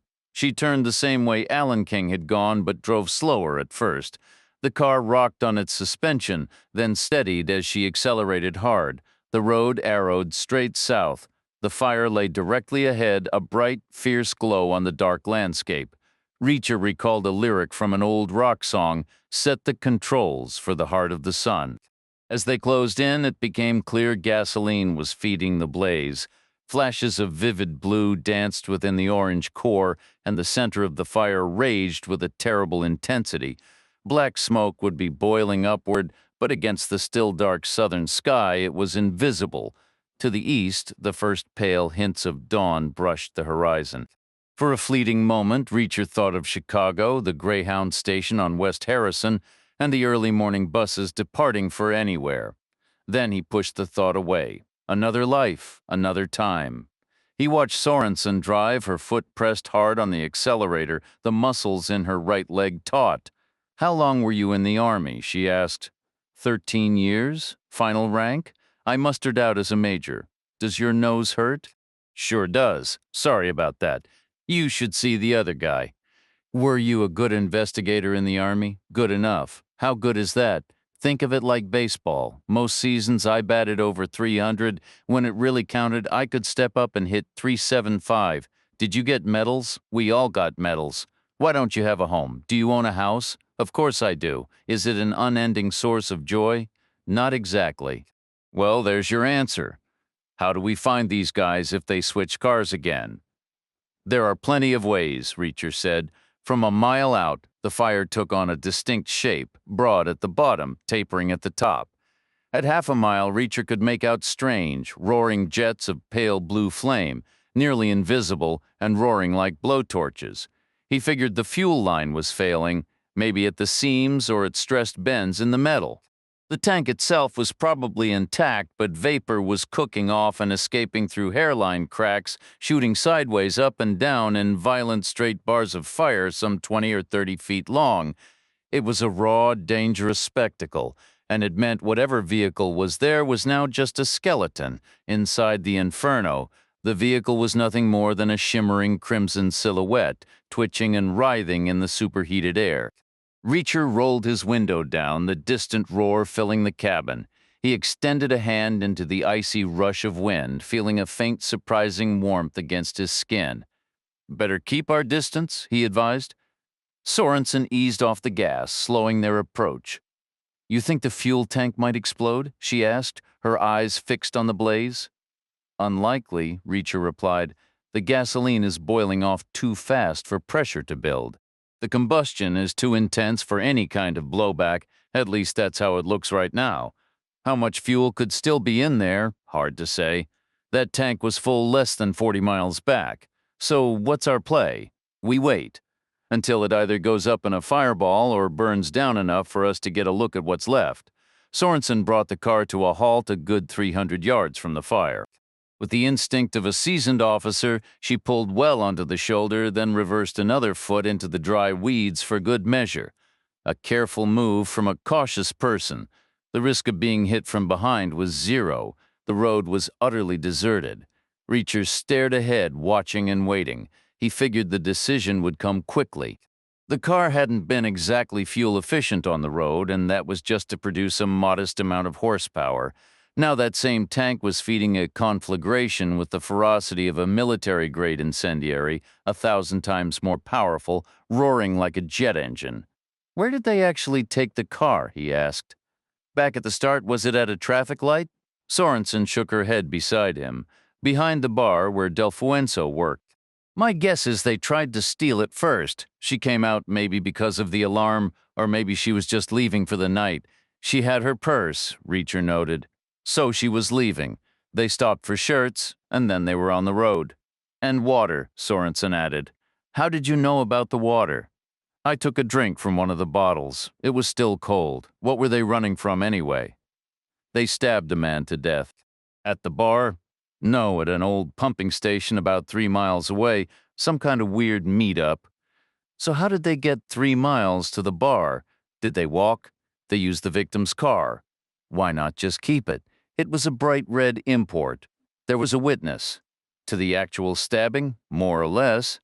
"Definitely to them leaving the scene." "Who was the witness?" "Some farmhand, around 50. "Was he any help?" "About as helpful as most. Not the brightest bulb, if you catch my drift. He saw the dead guy go in, followed by the 2 assailants. Then he saw the assailants come out and drive off." "Where was their own car? Didn't they have one?" "No one knows. Seems like if they had their own wheels, they'd have used them. They must have arrived with the guy they killed. My forensics person doesn't think so." "Who was the victim?" "A trade attaché, like a foreign service officer. Worked in embassies overseas. Spoke Arabic, apparently." "What did they stab him with?" "Not certain. Something with a big blade, 8 or 9 inches, probably a hunting knife." "And what was a State Department guy doing in the middle of Nebraska?" "Talk about a career detour. No one seems to have a clue. They say he was between assignments. The red car was a rental from Denver Airport, so he presumably flew in from somewhere and drove the rest of the way. Nobody's offering a reason why or from where, but it's got the State Department in a twist. They've already sent someone already. My team printed the body, and it's been a circus ever since. Bureau Counterterrorism showed up out of the blue. The State Department guy arrived. My boss has been up all night, and now the eyewitness has vanished." "Strange business," Reacher said. As if on cue, the fire began to die just as swiftly as the dawn broke. To the east, the sky fractured into bands of purple, pink, and gold, while directly ahead, the last of the gasoline finally spent itself. The smaller flames flickered and faded, and as the larger blaze dwindled, the new day's light washed over the horizon. The pale morning sun cast a harsh light on the wreck, giving weight and substance to the charred skeleton of the vehicle. It sat on the shoulder, pointed south, as far from the pavement as Sorenson had stopped. The tires were nothing but ash. Every window had vanished. The paint was gone, the metal beneath scorched into swirls of gray and dull purple. For 20 yards in every direction, the winter grass was burned to a crisp. A section of the road's edge was still bubbling, sending up thin trails of smoke here and there.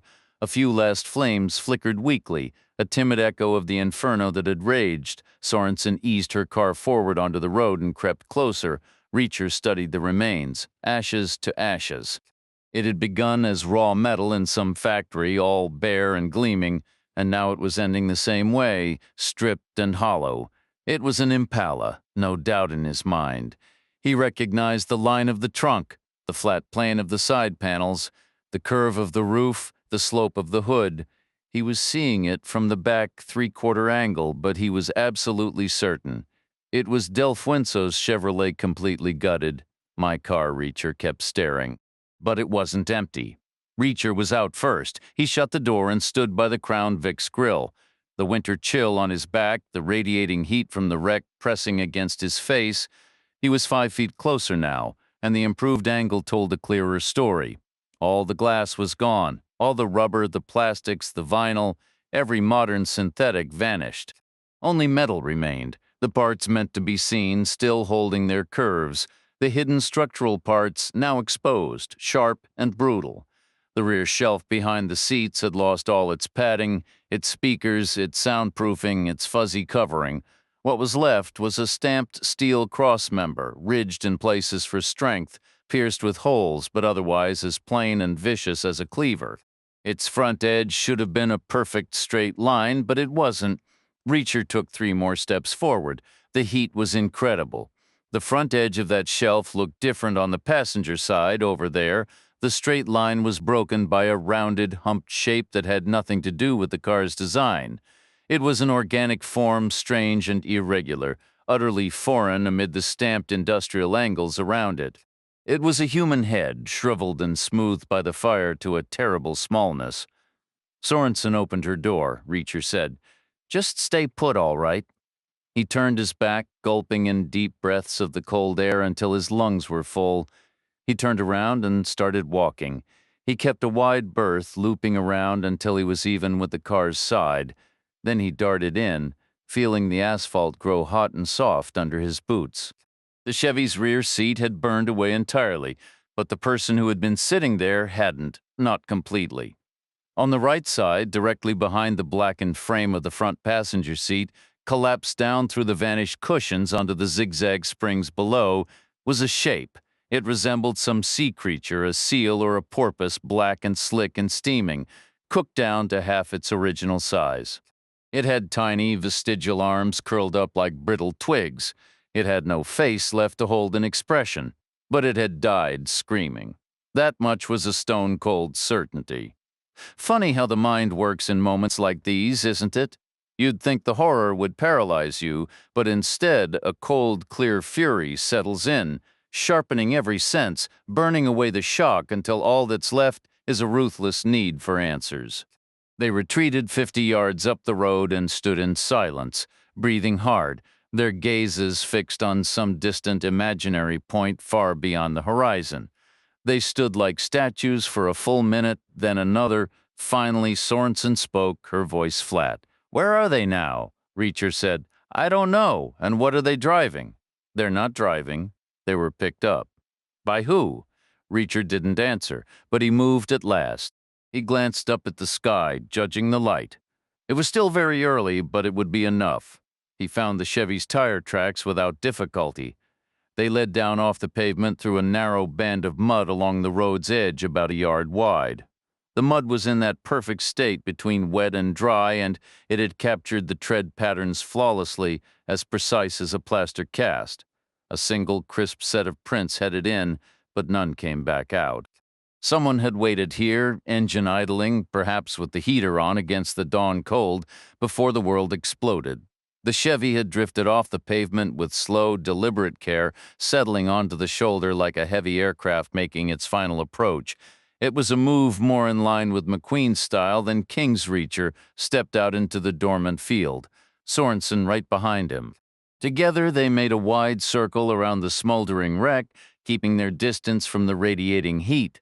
Once past it, they curved back toward the road and discovered a second set of tire marks. This vehicle had cut onto the shoulder at a much sharper angle. its treads pressed clearly into a thin layer of mud. They were standard road tires, dependable, unremarkable, the kind you'd find on a full-sized sedan. But the imprint told a story of a sudden, decisive turn. Sometime later, the same tires had carved an equally aggressive arc back onto the asphalt heading south. The tracks together sketched a perfect, hurried segment of a circle, Sorenson said. Nothing came past us between the time you left the motel and I arrived, so this other driver must have been here hours earlier. He was coming from the north, Reacher corrected. Not from the south, past the motel. He executed a U-turn right here, picked them up, and headed back the way he came. The tracks show it plainly. You're sure? What's the alternative? They didn't carjack anyone. There's no traffic out here to hijack, and they aren't hiking cross-country. They were picked up. This was a planned meet. They arrived first and waited. They know this area, which explains how they knew about that back road off the interstate. Who picked them up? No idea, Reacher said again, but this is shaping up to be a sizable operation, at least 3 crews working in concert. Why 3? There were only 2 here, King and McQueen, plus whoever collected them, plus whoever was simultaneously making our eyewitness in Nebraska disappear. That's the coordination I'm talking about. They're cleaning house, eliminating everyone who ever laid eyes on King or McQueen. Dawn arrived with a bitter wind from the north carrying the promise of rain. Reacher hunched his shoulders inside his coat. Sorenson's trouser legs flapped wildly as she walked 20 yards farther into the field, probably seeking escape from the odor riding the breeze. Reacher followed, dry stalks crackling under his boots. He didn't need to move. His sense of smell had been gone for years, but he went anyway, just to keep her company. He remembered the scent well enough from other times, other places. The acrid cocktail of burning oil, gasoline, melted plastic, and charred flesh. A chemical reek mixed with something horribly organic. Any sane person would want distance from it. With a grim set to her jaw, Sorenson called the Iowa State Patrol and secured the scene for the FBI, ordering that nothing be approached, touched, or moved. Then she rang her own forensic team and instructed them to make the long drive over. She demanded the most thorough crime scene analysis and autopsy ever attempted. Waste of effort, Reacher said when she ended the call. A fire that hot leaves virtually nothing behind. I have to know, she insisted, her voice tight. Know what? Whether she was dead before the fire started. If I could just know that, maybe I could keep going. They took a long, curving path back to Sorenson's car, giving the wreck a wide berth. When they were about 20 feet from her vehicle, she did what duty required. She cleared her throat, drew a steadying breath, and drew her sidearm, leveling it at Reacher. Jack Reacher, she said, her tone formal and strained. You are under arrest on suspicion of conspiracy, first-degree homicide, and kidnapping. Sorenson held her Glock in a firm two-handed grip. Feet planted, weight balanced, she stood less than 12 feet from him. Her head was tilted slightly to the side, that same quizzical angle as before, the same strand of hair fallen across the same eye. Try to see it from my perspective, she said, almost pleading. What choice do I have? The hostage is gone, the rules have changed. The situation escalated to a new level. An arrest was now necessary, or they'd face severe consequences. You get that right? She asked. Reacher replied. Is this an apology? I guess it is. I'm truly sorry, but you know how these things go. Assuming you are who you claim to be, I am exactly who I say I am. You're incredibly distrustful. Someone's feelings might be wounded. Distrust is part of my job, but I apologize for that as well. A faint, quick smile touched Reacher's lips. I have to admit, this is the most courteous arrest I've ever experienced. Aside from the firearm, of course, you don't really need it. Where exactly would I run? Please understand, I need the gun. You are a valid person of interest, and you possess critical information. I'm certain my special agent in charge would love to erase the Omaha field office from this entire mess, but that ship has sailed. Now he has to produce something for a night's effort, either a suspect or a key witness. You fit one or both of those categories. What if I refuse to go to Omaha? She can wait. Who? The woman in Virginia? Or maybe she won't. Perhaps she's already moved on. Regardless, all that is paused for now. My concern isn't Virginia. I agree, that's on hold. I'm talking about Iowa, right here, right now. This is where the trail begins with those tire impressions. Tire tracks. Reacher looked back at the wide strip of mud by the roadside, but the light was failing. Sorenson said, "What do you think this is? A movie? You're a civilian. This isn't your investigation." It's not really mine anymore either. We lost the hostage. Remember? An innocent woman, a carjacking victim, a mother for heaven's sake. Do you comprehend? There will be a major task force now, dozens of agents, maybe hundreds, led by an assistant SAC at the very minimum. The media will descend, cable news. It's all far above my clearance. They'll stash me away like an incompetent novice, so there's nothing left for either of us here in Iowa. Not anymore, accept it. Reacher said, "The trail will be ice cold before that task force even arrives. There's nothing we can do about that." "Yes, there is. We can stop wasting precious minutes. We can begin now. Do you have unemployment insurance?" "No.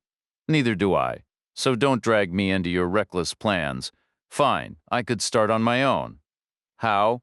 You're one civilian with no resources. What could you possibly accomplish?" "I could locate them. Based on what? I've found people before, and then what? I could have a very persuasive conversation about the consequences of their actions. An eye for an eye. I'm not interested in their eyes. I can't allow that. It would be a crime itself. Due process must happen. Let the law handle it. That's the foundation of a civilized society. Civilization can go take a hike. I like Delueno. She was a good person, brave and sharp, tough too. She worked a hard shift at a lousy job and was still thinking clearly at the end. I don't disagree with any of that. They opened the wrong door, Julia. They get what's coming from you. How so? Who appointed you judge and jury? Someone has to step up. Are you and your people going to? Sorenson remained silent. Reacher said, "Should I take that as a no?" Sorenson gave a reluctant shrug, then a slow nod as if against her better judgment. She said, "There's another call I need to make." "To who?" "A county sheriff back in Nebraska. Delfonso's daughter is about to wake up to a world without her mother. That's a terrible burden. So I need to put the handcuffs on you now. I need you in the back of the car. That isn't going to happen. This is serious." "It's going to rain," Reacher said, glancing at the darkening sky.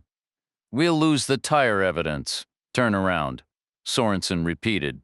"Put your hands behind your back." "Do you have a camera?" "What? A camera?" Reacher said. "Do you have one? Why?" "We need photographs of the tire marks before the rain washes them away." "Turn around," Sorenson said again, her voice firm. "Let's work something out," he said. "What kind of arrangement?" "You let me use your camera to photograph the tire tracks, and you can make your call to the county sheriff, and after that, then we continue our conversation." "About what?" "About my circumstances. What's my alternative? There isn't one. I'm the one holding the gun. But you won't use it. We both understand that. You have my word, I won't run. You can trust me. I took an oath once, too. In the Army, a more significant oath than yours. I have to bring you back with me. You realize that, right? Omaha needs to get something right tonight. You could claim you never located me. The motel manager knows you did. You could shoot him. I considered it. Do we have an agreement? You have to return with me afterward. That wasn't part of the initial proposal. Not yet technically. That was to be discussed later. I said we'd talk more. If you're being honest, you have nothing to fear. You still buy into that kind of thinking." Sorenson replied, "Yes, I do." Reacher remained silent. "Think it over," Sorenson urged. "Consider your position. You have no vehicle, no phone, no connections, no assistance, no backup, no funding, no resources, no laboratory, no technology, and you have absolutely no clue where those men went. You need food and sleep. You need medical care for your face. But I could leave you right here, right now, alone in the middle of nowhere with the rain moving in. Then I'd lose my job, and guess what? You'd still be tracked down relentlessly," Reacher asked. "What's my other choice?" "Come back with me to Omaha. assist us, and you might even gather some information along the way to use as you see fit, information from where, from whom, not from where. All right, from whom? From me. Why would you do that? Because I'm improvising here. I'm trying to find a way to get you into the car. So now you're the one proposing a deal. And it's a good offer. You should accept it. Reacher took the photographs while Sorenson placed her call back to Nebraska. It was a digital camera. He vaguely recalled maybe once taking a picture with a cell phone, but aside from that hazy memory, the last time he had handled a camera was back in the era of film. Not that it mattered much, he supposed.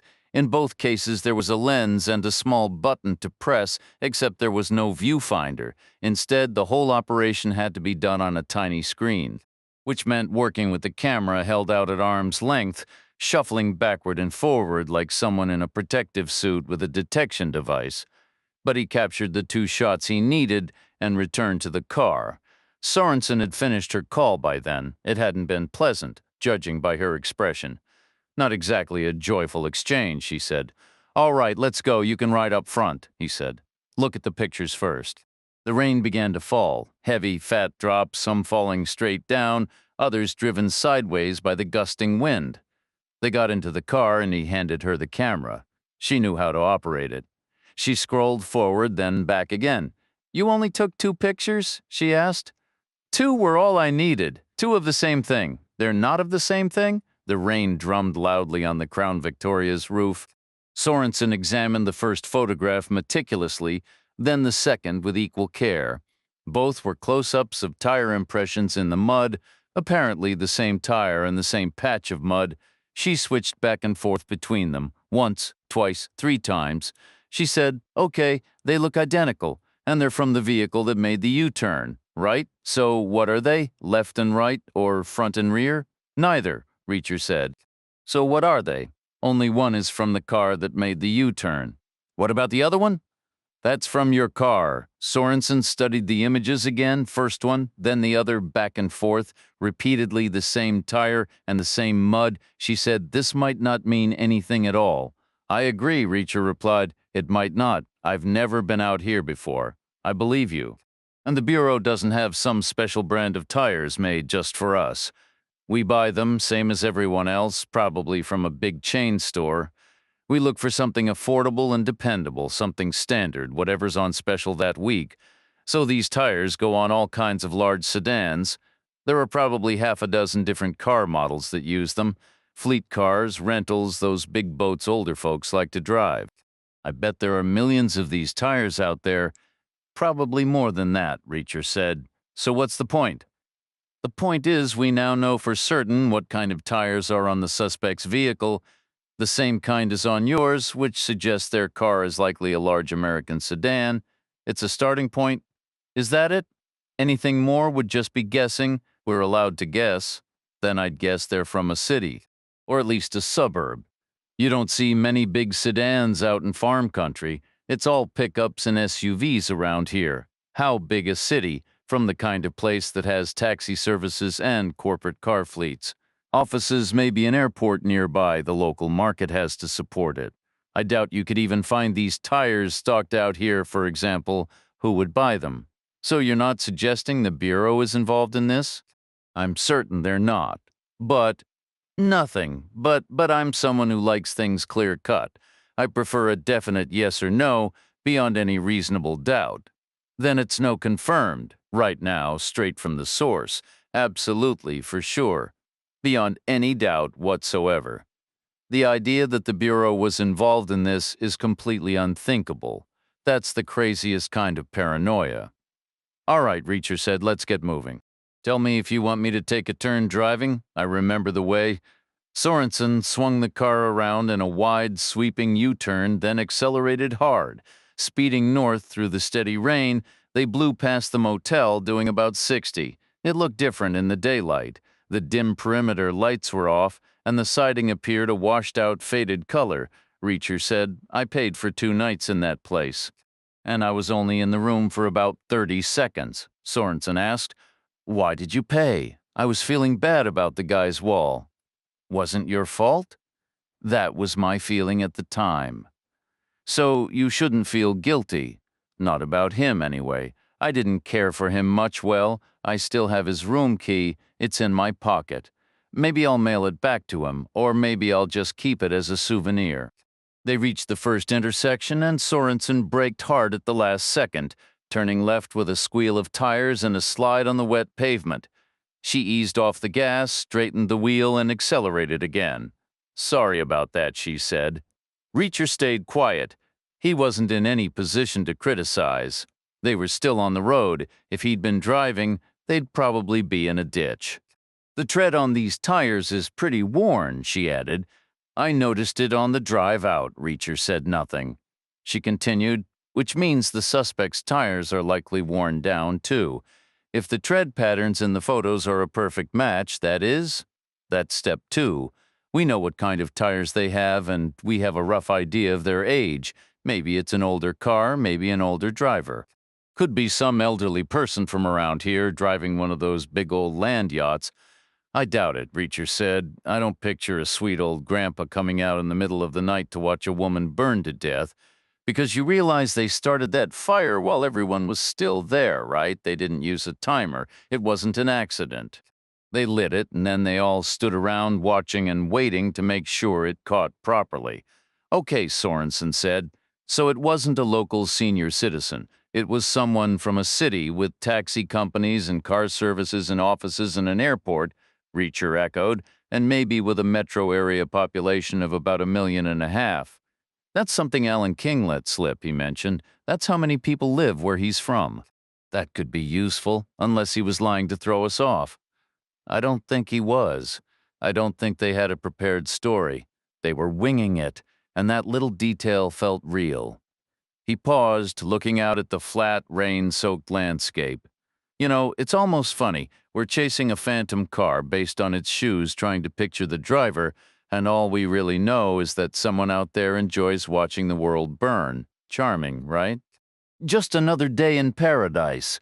They were quick and sharp, but it was a sudden question and an immediate reply. No hesitation, too smooth to be a lie. Their other falsehoods had been slower and more awkward. "Anything else stand out?" "At one point, McQueen used a word that struck me as unusual. I doubted the gas station was where the highway sign indicated, and when we arrived, McQueen said, 'You should have trusted me.' Most people, I think, would have said believed in that situation. Don't you agree? You should have believed me? What's the significance?" "I'm not entirely certain. In my service days, we were trained to listen for unusual word choices. The Russians ran language schools, producing speakers with flawless accents and current slang. Sometimes the only giveaway was an odd word, so for a moment I wondered if McQueen might be foreign." Sorenson drove in silence, thinking, "The shirt came from Pakistan or maybe somewhere in the Middle East." She asked, "Did McQueen have an accent?" "None at all," Reacher replied. "Very plain American. Did he look foreign?" "Not particularly. White, about 6 feet tall, maybe 160 pounds, light hair, pale blue eyes, lean with long limbs, a bit lanky. But when he pulled the gun from his pocket and sprinted up the path to jump in the car, he moved with real athleticism, almost gymnastic." "All right," Sorenson said, "so the word choice was probably nothing, except you have to consider the victim. He would have had interactions with foreigners as a trade attaché?" "I suppose that's the idea. Have you ever met a trade attaché?" "No, me neither," Reacher said. "But I've met a few individuals who introduce themselves as trade attachés. What are you implying? How much assistance does Coca-Cola really need to sell its products globally? Not much, right? American goods usually sell themselves, yet every embassy has a trade attaché. What are you getting at? Ever seen a trade attaché's office? I've been in 2. Both had windows facing interior courtyards, not the street. Both were lined with lead and Faraday cages, and both were swept for listening devices 4 times a day. I know the Coke formula is a secret, but that's overkill, a cover for something else." "Exactly," Reacher said. "Every CIA station chief on the planet goes by the title of trade attaché. Sheriff Goodman was exhausted." and he wasn't convinced it was wise to pull Delfuenzo's daughter out of school for the day, or for several days, a week, a month, or however long Special Agent Sorenson envisioned. His own view was the opposite. He believed work, structure, and familiar routines were valuable supports during difficult times. He always urged his own staff to come in as usual, no matter what they were facing: loss, divorce, family, illness. In his experience, routine helped people manage. Of course, he went through the expected compassionate gestures telling people to take all the time they needed, but he always added that no one would think less of them if they kept to their duties. Most seemed grateful for that. Most continued working, and they appeared to fare better in the long run. But those were adults, and Delfuenzo's child was just a kid. He drove slowly and reluctantly toward the short line of ranch houses. 4 times in his career he'd had to inform a parent their child had died. He had never had to tell a child their parent was dead, at least not a 10-year-old. He wasn't sure how to do it, just the facts. Sorenson had advised earlier, don't say anything more until we're certain. Not very helpful. The facts were brutal. Hey kid, guess what? Your mom died in a car fire. There was no gentle way to say it, because there was no gentle way for the child to hear it. She goes to bed one night with everything normal and wakes up the next morning to a completely different life. Although, just the facts, don't say anything more until we know for sure. What were the facts? What did they actually know for certain? He had seen burned bodies before, house fires, barn fires. You needed dental records or DNA to be sure. The paperwork for the death certificate and the insurance claim would take a few days at a minimum. Medical reports needed signatures and notarization, so as far as anyone could officially state about Delfuenzo, nothing was certain, not yet. All that was known was her absence, likely the result of a carjacking. He considered that a 2-step revelation might be easier for a 10-year-old to process. First, the difficult news that her mother was missing. Then, a couple days later, once confirmation was absolute, the final, tragic update. A slow, painful drip of information instead of a single crushing wave. Was that genuine compassion, or merely his own reluctance to deliver the ultimate blow? He pulled up in front of the neighbor's house and sat for a moment, the engine off. The truth was, it was absolutely a form of cowardice on his part, no denying it. Yet, with a child that young, it still felt like the right approach. Kids processed grief differently. Stick to the basic facts. Don't speculate or promise anything until you know for sure. With a heavy sigh, he pushed open the car door and stepped out into the damp air. He closed the door, paused briefly with his hand on the cold metal, then moved around the front of the vehicle. He avoided a deep puddle by the curb and started up the neighbor's short concrete driveway. Sorenson navigated back through the patchwork of county roads and reached the interstate without any more trouble. The sedan held the road steadily outside. The rain continued its relentless fall, turning the day into a study in gray. The sky hung low, the color of tarnished pewter. Traffic was noticeably thicker than what Reacher had seen during the night drive. Every car and truck threw up a dense, misty plume of spray in its wake. Sorenson had her wipers on their highest setting, maintaining a steady 70 miles per hour as she cut through the weather. She broke the silence, her voice focused. "What's the quickest path to finding Alan King's brother through Army channels?" King said his brother was artillery. Reacher replied, "Probably just a gun crew grunt served during the first Gulf engagement. The folks at Mother Sill will have the records. You just switch to another language. An artilleryman is called a red leg. Old tradition from the red stripes on their dress uniforms. Their branch color is still red. A gun crew member has a 13B MOS, military occupational specialty. In the field, they get called a DAGB, a dumbest dirt gun bunny. Mother Sill is Fort Sill, the artillery center of the universe. Someone there will have a file. The first Gulf thing was the Saddam Hussein business back in '91. I managed to follow that part," she said dryly. "Glad to hear it. The brother's name was Peter, right? Correct, and you still believe King was their real surname?" "It's the most probable lead. Definitely worth the attempt." "Dumb as dirt gun bunny seems a little harsh, but often accurate," Reacher said. It's a necessary job, don't get me wrong. Problem is, some old Prussian king once declared that artillery adds dignity to what would otherwise be a common brawl. It gave them a collective ego, started calling themselves the kings of battle, began to think they're the army's most crucial component. He paused, a faint knowing smirk touching his lips, which of course is complete nonsense. Why is it nonsense? Because everyone with a brain knows the military police is the most vital part of the army. We're the ones who keep the so-called kings from shooting each other or losing their trucks or starting fights they can't finish. What did they call you guys, sir, if they were smart? Other times, meatheads? The Monkey Patrol. They like chimps, too, though that was actually an acronym. For what? Consistently hopeless in most policing situations. Where is this Fort Sill? Lawton, Oklahoma. She hit a speed dial button on her hands-free unit. Reacher heard the ringtone echo through the car's speakers. A man's voice answered, brisk and all business. A duty officer, clearly recognizing Sorenson's number. He sounded alert, like he was toward the end of a night shift, not someone just waking up. Sorenson got straight to it. I need you to contact the Army at Fort Sill in Lawton, Oklahoma. Request any records on an artilleryman named Peter King, active during the 1991 Gulf War. Current location and family details are priority.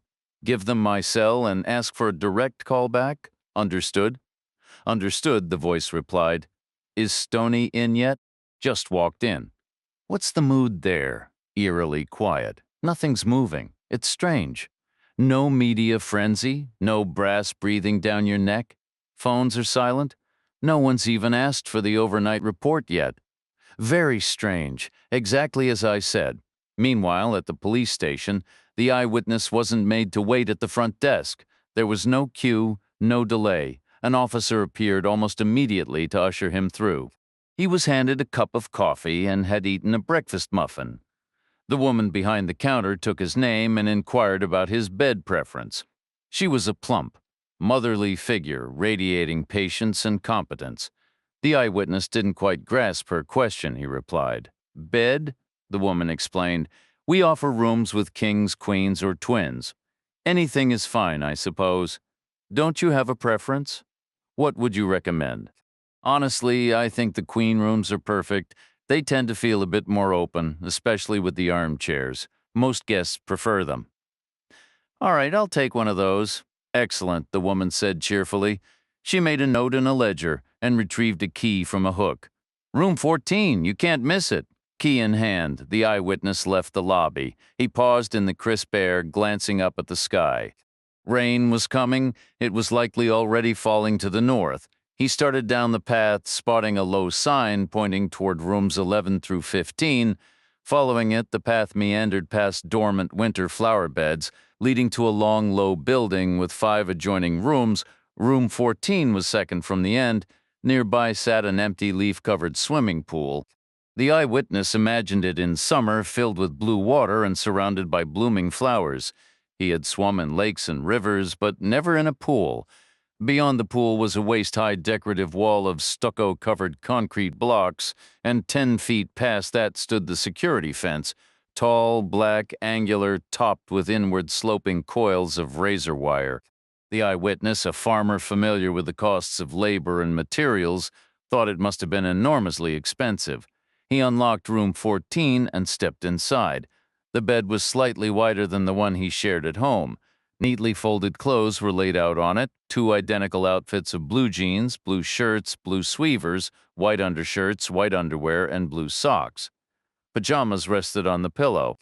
The bathroom was stocked with toiletries, soap, shampoo, shaving cream, lotion, deodorant, razors, toothpaste, a toothbrush sealed in cellophane, a comb, a bathrobe, and plenty of towels. He looked at the bed, but settled into an armchair instead. Lunch, he'd been told, would be available from noon onward. With nothing to do until then, he decided a short nap might be in order, just a brief rest after the long night. Once Sorenson had safely passed a roaring semi-truck, Reacher asked, Tell me about the fingerprint process with the deceased standard procedure, Sorenson replied. It's the first step before decomposition complicates things. They take the prints and upload them to the database via satellite. No, over the regular cell networks. That's handy. You bet it is. We adore cell phones. We absolutely love them. Think about it. Imagine if, 20 years ago, Congress had proposed a law requiring every citizen to wear a government tracking device around their neck, day and night. Can you picture the uproar? Instead, people went ahead and did it to themselves voluntarily. They carry them in pockets and purses instead of around their necks, but the result is essentially the same. Were there prints in the bright red car plenty? Those guys weren't careful at all. Did you upload them, of course? Any matches yet? Not yet, Sorenson said, which almost certainly means they aren't in the system. The software searches for hours until it's certain, but it never takes this long. They must be virgins. So they're not foreign, Reacher concluded. There are no foreign fingerprint virgins, right? Everyone gets printed at the port of entry or for their visas. Unless they're here illegally. They might have slipped in from Canada, I suppose. Everyone talks about how porous that border is. But how would they have reached Canada in the first place? We share intelligence with their systems, and Canada doesn't have other land crossings, unless they trekked over the Arctic ice or swam the Bering Sea, which seems unlikely. There's always Alaska. To enter Alaska from abroad, you're required to submit fingerprints. No room for mistakes or system failures, not in the past decade. All right, so they aren't foreign nationals. Sorenson kept driving. She had traveled this route in reverse just hours earlier, yet nothing looked familiar now. The highway was washed in a pale, flat light with no visible landscape on either side and no clear horizon ahead or behind. It felt like moving through an endless, featureless haze. The rain was letting up, but water still sheeted across the asphalt, throwing up a fine, constant spray. Beside her, Reacher broke the silence. Where did that State Department agent come from anyway? I'm not sure, she admitted. He just appeared in a car. His credentials checked out, though. Does State have regional offices like the Bureau does? I don't believe so. Not that I know of. Then, where was he based? He couldn't have gotten here from D.C. that fast. Fair point. I'll check with my supervisor. He got a heads up that the guy was en route, and I know he was on the phone with State overnight. That's how we learned the deceased was supposedly a trade attaché, or maybe not. To me, it seems like State was already monitoring something, like they were positioned nearby just waiting. If he was really State at all, could have been CIA. Sorenson stayed quiet. She didn't mention the checked shirt traced to Pakistan or the Middle East, or the after-midnight calls from Langley, or their persistent demands for updates. She wasn't sure why she held back. Maybe some primitive superstition. Certain things felt better left unsaid, and in her view, the idea of CIA operatives quietly moving through America's interior after dark was one of them. Chapter 41. Delueno's daughter was named Lucy. Sheriff Goodman found her on the neighbor's front steps. She was a slender girl with dark hair and a pale complexion, still dressed in pajamas, carrying the faint scent of sleep and a bustling home. Goodman sat beside her on the concrete step, elbows on his knees, hands dangling loosely. They might have looked like two ordinary people having a chat, but the moment was anything but ordinary. He began by asking how she was doing and got little more than a blank stare in return. Lucy seemed stunned, lost in confusion, but she was listening. He explained that her mother hadn't returned from work, that no one knew where she was, and that many people were out searching for her. The girl barely reacted, as if he'd told her some obscure, irrelevant fact from another universe, like the atmospheric pressure on Saturn or the technical difference between radio wavelengths. She only nodded politely, shivered in the chill, and fidgeted, clearly wanting to go back inside. Next, Goodman spoke with the neighbor. He gave her the same limited information. Delueno was missing, her location unknown, the search ongoing. He mentioned that Lucy had been advised to stay home from school and suggested her own child do the same. Then he asked if she could possibly stay home from work to watch both kids. Familiar faces, he said, would likely comfort Lucy right now. The neighbor hesitated, fretted a little over logistics, but finally agreed to try. She'd make some calls and do her best. Goodman left her standing in the doorway, the two children restless in the shadowy hall behind her, the woman herself motionless, preoccupied, her mind clearly racing through a dozen worries at once. The rain had ceased, the clouds were breaking up, and over the next 10 miles, the interstate transformed from glistening wet to merely damp to completely dry. Reacher began to recognize stretches of the road. Daylight changed everything. It no longer felt like a tunnel through the dark. The road stretched out like a raised ribbon over the endless flat landscape. He remained still, watching the exits pass by, some misleading, others tempting.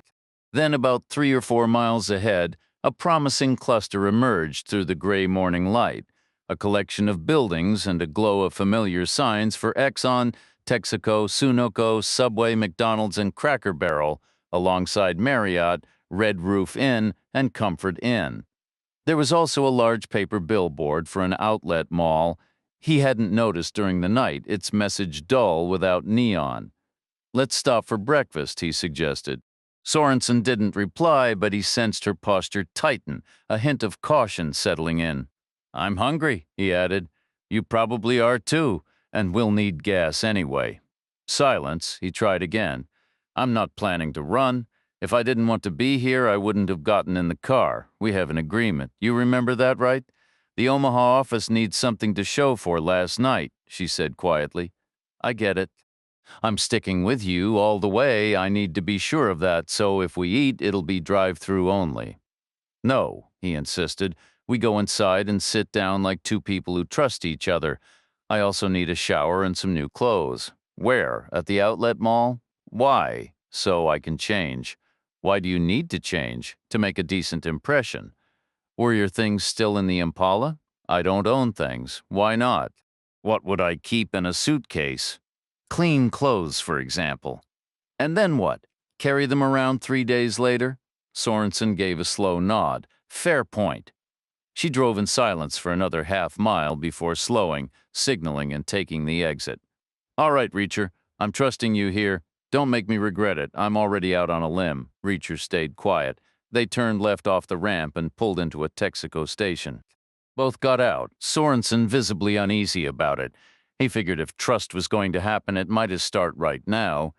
She swiped a plain Amex and began pumping gas while he asked, heading into the store, "Need anything?" She shook her head, anxiety clear in her eyes. The gas hose held her in place like a tether while he was free to move. "I'll be right back," he said, and walked away. Inside, the store felt like a worn-down cousin to the Shell station south of Des Moines, similar aisles and merchandise, but everything seemed tired and grimy. The clerk behind the register stared openly at Reacher's nose.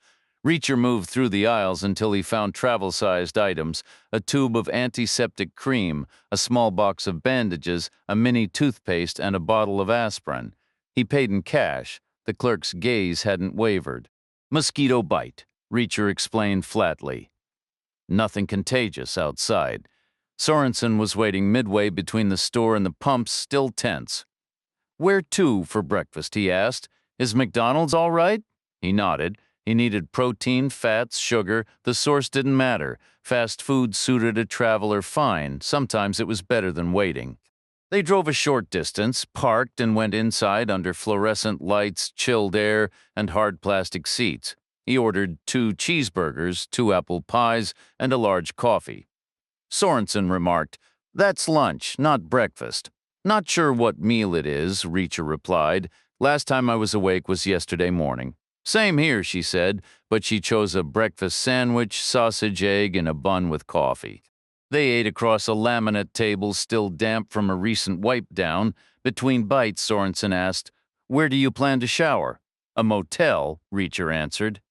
"You're really going to book a room for the night just to use the shower?" "Not the whole night, just an hour." "These are all chain hotels. They don't usually do hourly rates." "They're all staffed by people, though. It's still morning. So the cleaning crews are here. The desk clerk will take $20. He'll give 10 to a maid to re-clean a room and pocket the other 10. That's generally how it goes." "You've done this before." "I'd be in rough shape if I hadn't. It's still expensive with the new clothes and everything." "How much do you spend on your mortgage each month?" Add in the insurance, the utilities, the upkeep, the repairs, the landscaping, and the property taxes. Sorenson gave a small smile. You have a point, she repeated. Reacher finished his coffee first and made his way to the restroom. A payphone was mounted on the wall outside it, which he ignored. There was no window, no emergency exit. He used the facilities, washed his hands, and when he returned, he saw two men looming behind Sorenson's chair. They stood on either side of her, their thick legs nearly brushing her shoulders, boxing her in completely. They were talking over her head as if she weren't there, their conversation crude and loud, openly wondering why the pretty little lady wasn't offering them a seat. They looked like truckers. Maybe they mistook her for a business traveler, a corporate woman far from home in her dark pantsuit and blue shirt, a fish out of water. They seemed particularly taken with her hair. Reacher paused about 10 feet away and observed. He wondered whether she'd go for her badge or her gun first. He hoped for the gun, but figured it would be the ID. Instead, she did neither. She just sat there, enduring it. She possessed remarkable patience. Or maybe there was paperwork involved. Reacher wasn't fully versed in FBI protocol. Then one of the men seemed to sense Reacher's gaze. He fell silent, his head turning until his eyes locked onto Reacher's. His buddy followed suit. They were big men, bulky with that kind of flesh that isn't quite muscle but hasn't fully surrendered to flab. They had small, dull eyes, unshaven faces, and the kind of teeth and hair that spoke of long hauls and poor choices. They were exactly what an old doctor friend of Reacher's would have classified as PPP, a private professional shorthand. It stood for piss-poor protoplasm. Decision time, gentlemen, Reacher thought. You can break eye contact and walk away, or you can not. They chose not. They kept staring. It wasn't just curiosity about his battered face. It was a challenge, some brainless hormonal dare. Reacher felt his own chemistry shift in response, an involuntary, inevitable surge, adrenaline spiked with something darker, warmer, and utterly primitive. It was an ancient, predatory certainty that washed away all nerves, leaving behind only calm power and the absolute knowledge of how this would end. This wasn't bringing a gun to a knife fight. This was bringing a thunderstorm to a picnic. The two men stared. Reacher stared back. Finally, the guy on the left spoke. "What are you looking at?"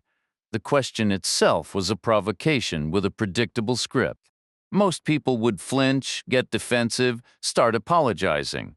Reacher's instinct was the opposite. His instinct was to escalate. "I'm looking at a piece of trash," he said, his voice flat. No reaction, Reacher continued. "But a piece of trash with a choice. Option 1, get back in your rig and find breakfast 50 miles down the interstate. Option 2, take a ride in an ambulance and get your breakfast through a plastic straw." Silence hung in the air. "It's a limited time offer," Reacher said. "So decide fast or I'll decide for you. And to be perfectly honest, right now I'm leaning toward the ambulance and the feeding tube." Their mouths worked soundlessly, their eyes darting between each other and Reacher. They held their ground for a couple of seconds, just long enough to pretend they weren't backing down. Then, as Reacher knew they would, they chose option 1 and shuffled out, the brief, tense spectacle over as quickly as it had begun, leaving behind the quiet hum of the nearly empty diner. They turned and moved off, unhurried enough to seem casual and vaguely challenging, but they didn't stop. They made their way steadily across the room, they pushed through the door and vanished into the parking lot. They never glanced back. Reacher let out a slow breath and settled back into his chair. Sorenson said, "I don't require a bodyguard, you know." Reacher replied, "I'm aware, and I wasn't acting as one. By that point, their attention was squarely on me. I was handling my own business. What would you have done if they decided to stay?" A pointless question. Men like that always walk away. You sound almost let down. "I'm constantly let down. It's a disappointing world, for instance. Why were you just sitting there taking it?" "Paperwork," she sighed. "Arresting someone creates a mountain of bureaucratic hassle." She pulled her phone from her pocket and woke the screen. She checked the signal strength and battery life, then powered it off. "Waiting for a call?" Reacher asked. "You know I am," she said. "I'm waiting to be pulled from this investigation." "Maybe that call isn't coming." It should have come 2 hours ago.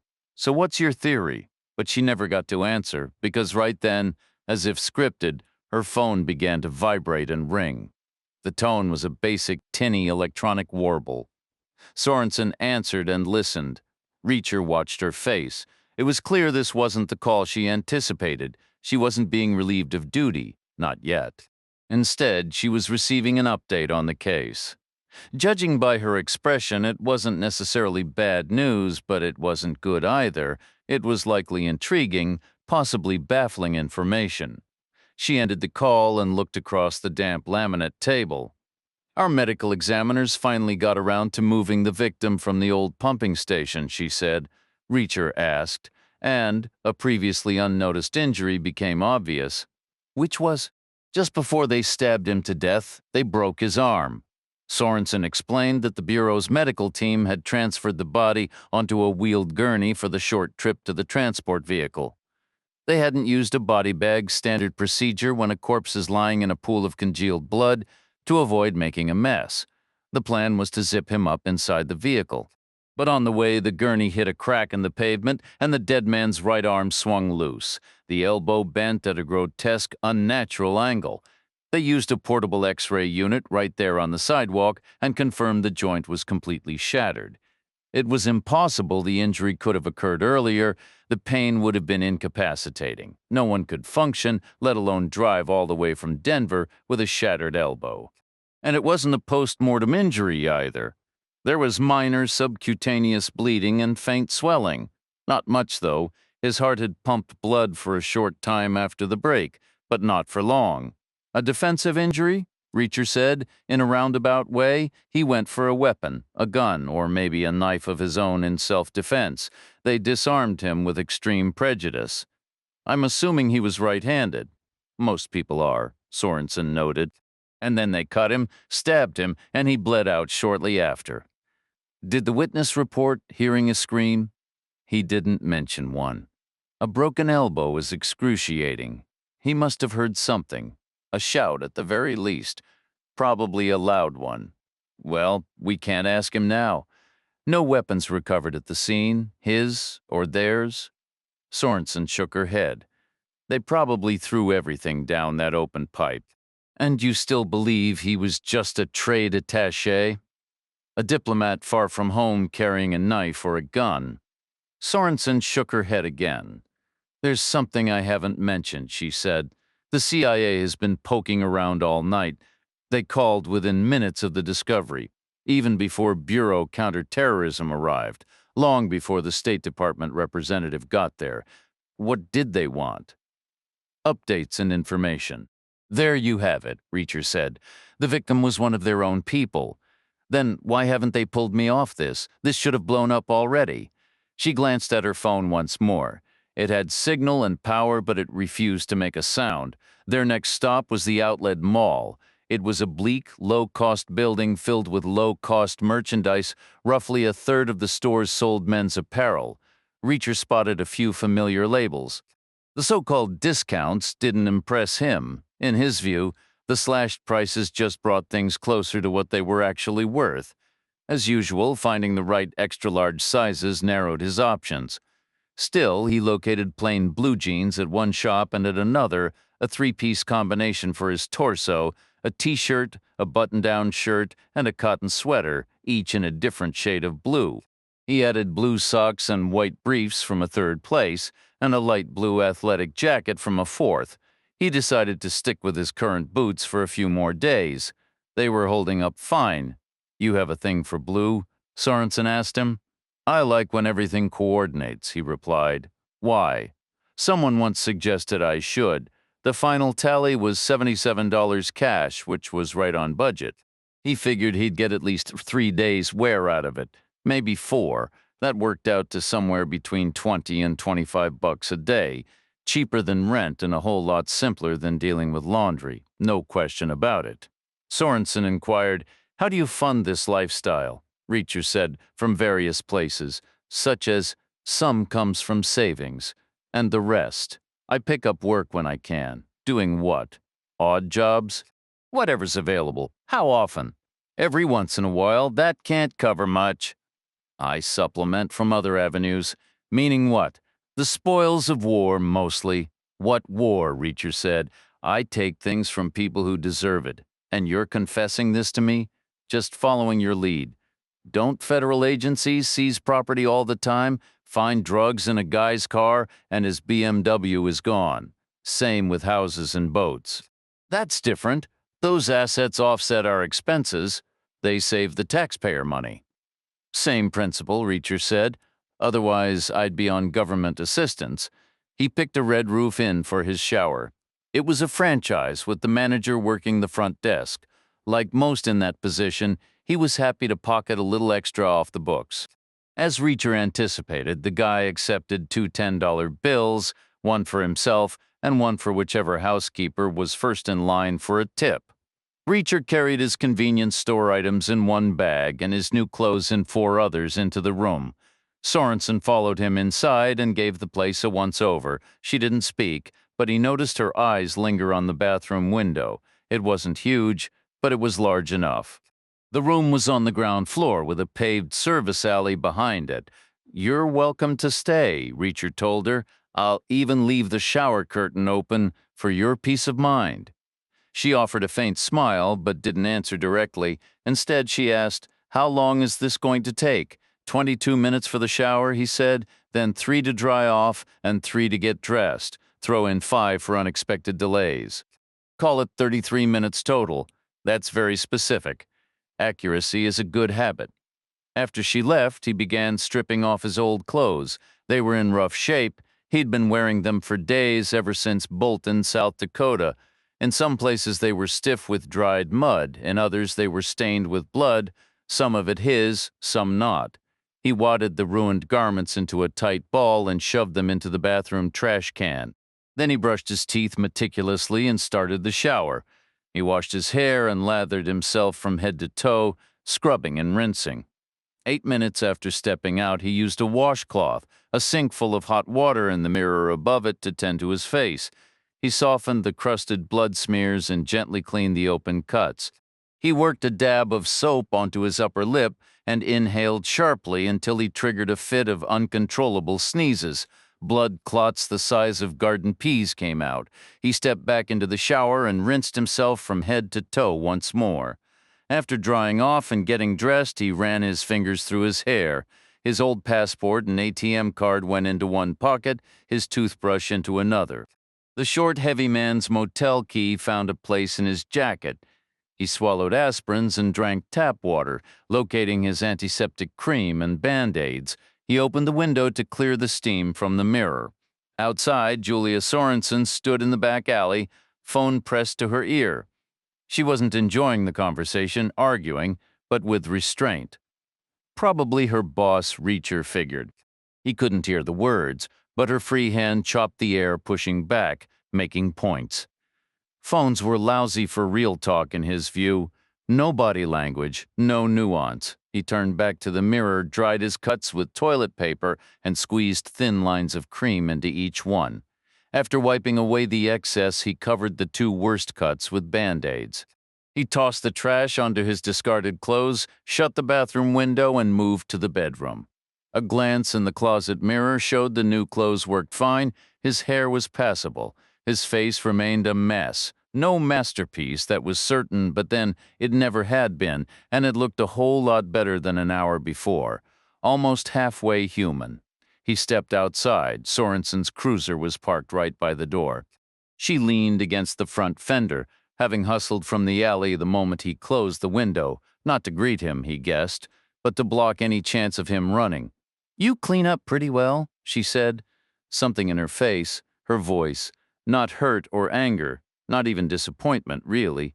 More like confusion, Reacher said. "What?" "I got a call. I saw my sack."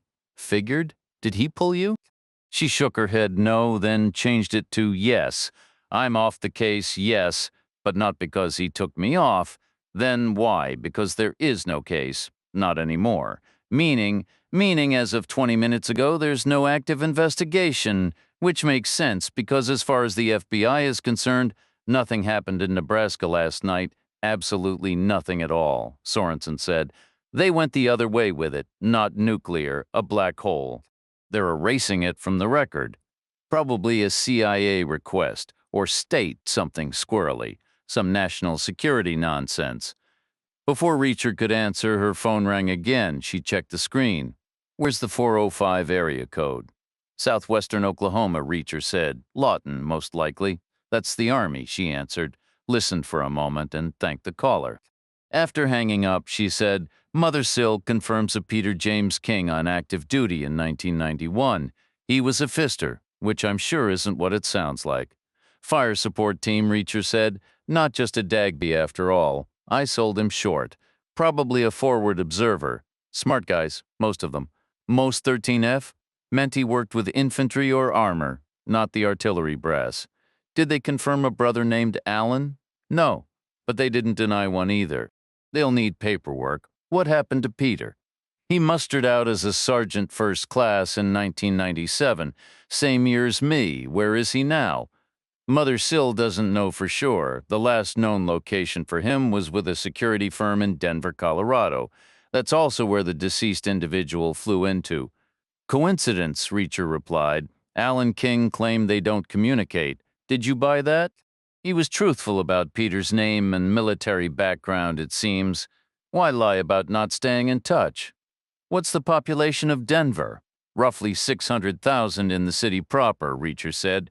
The metro area stretches between 2.5 to 3 million, depending on where you draw the lines. Too small and too large to match King's mention of 1.5 million. How do you just know these things? Area codes, populations.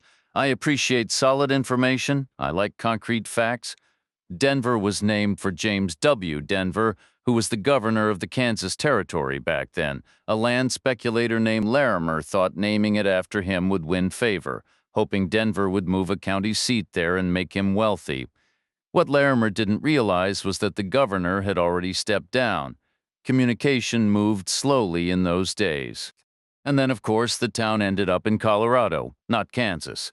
The area code is 303. Get in the car, Sorenson told him. Do you want me to drive the rest of the way? No, I don't. Showing up with you driving wouldn't look right.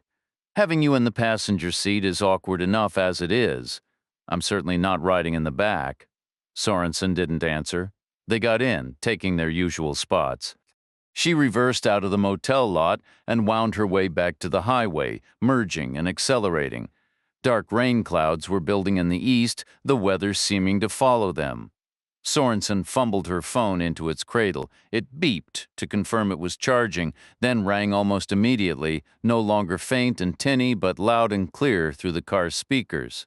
She answered, and Reacher overheard a man's voice reporting he was en route to the location southeast of Des Moines, Iowa, as directed. Sorenson ended the call. That was my forensics team, she said. They're heading toward the Del Fuenzo scene, Reacher said, which brings us to what we should really be discussing.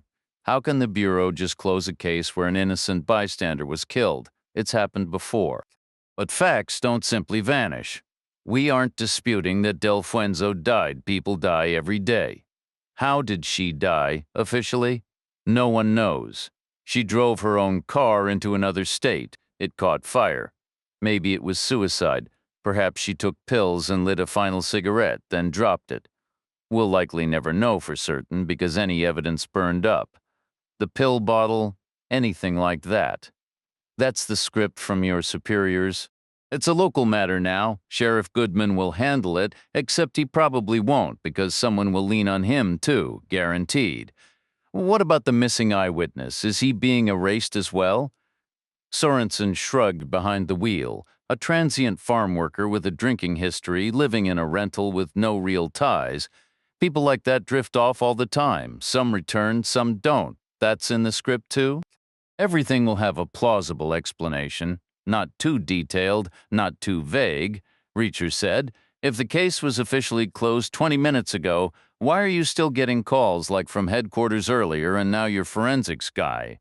Sorenson hesitated. Because they both had my direct cell number, they called me personally. They didn't go through the field office. They haven't received the memo yet. When will they? Hopefully not too soon, especially my forensics people. I need to understand how King and McQueen kept Delfuenso in that back seat. I mean, would you just sit there quietly? They set the car on fire. Why wouldn't you fight back? They shot her first. It's the only explanation. She was already dead. That's what I'm hoping. They may never be able to prove it conclusively. All I need is a strong indication, a balance of probabilities, which I might still get. My team is good. Your boss will recall them, though. Surely he doesn't know they're in the field, and I'm not planning to mention it to him. Won't they check in? Only with me, Sorenson replied. I'm their main contact. She kept driving, pushing the car another quick mile down the road with Reacher silent in the passenger seat.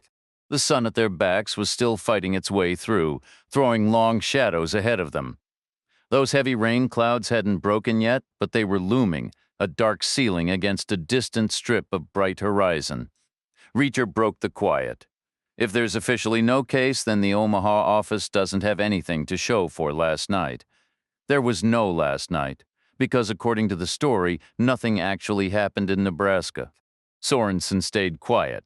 He pressed on, and if there's no case, who needs a suspect or a material witness? If nothing happened, then nobody did anything, and nobody saw anything. How could they? Still no reply. Reacher's voice grew drier, edged with a sarcasm that hadn't been there before. And let's follow this brilliant logic.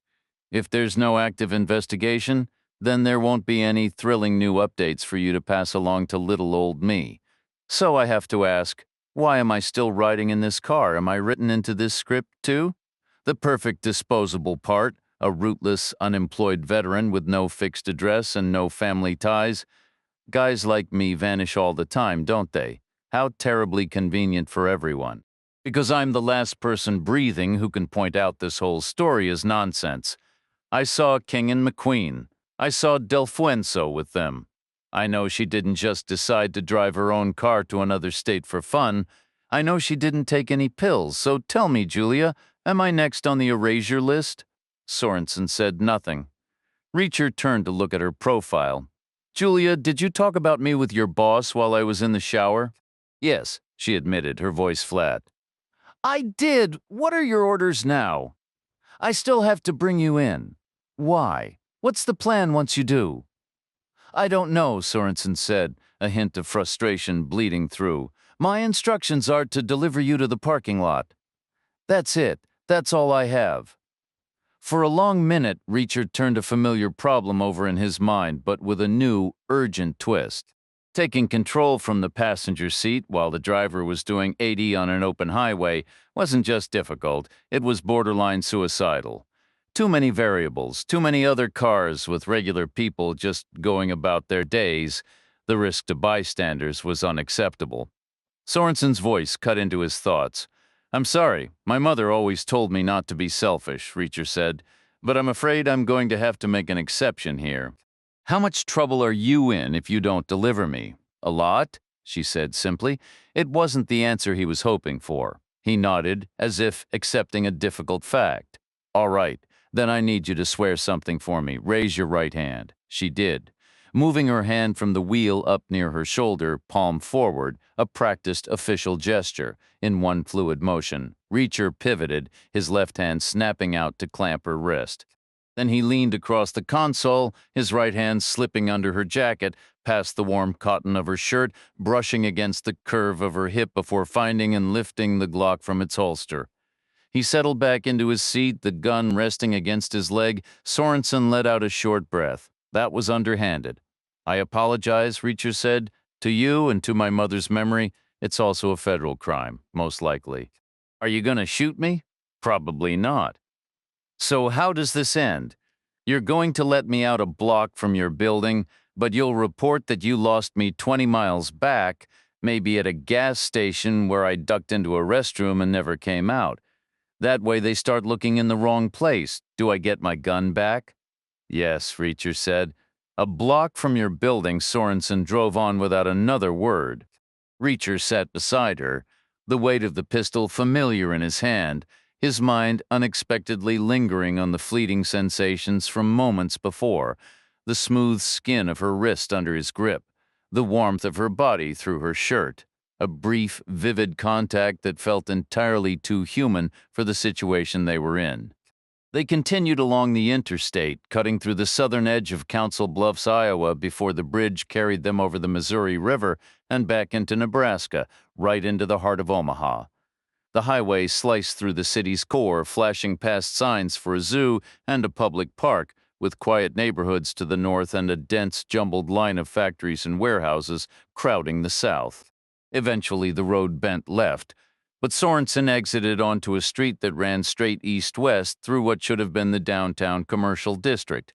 Except it wasn't anything like a downtown. It looked more like a sprawling corporate campus, all wide lawns, ornamental trees, and carefully tended shrubs. The buildings were low, white, and separated by what felt like acres of empty space. Vast, flat parking lots stretched between them. Reacher had been imagining something entirely different. A tight urban grid of narrow streets, old brick buildings, sharp corners, and shadowy doorways. A proper maze where a man could disappear. This was just an open field. Exactly. Where is your office? He asked. Sorenson gestured past the next traffic light toward the northwest. Right over there, she said. That's it. About 200 yards off. Reacher saw the rear of a sprawling white structure, maybe 4 or 5 stories tall and fairly new. It was surrounded by broad, empty lawns.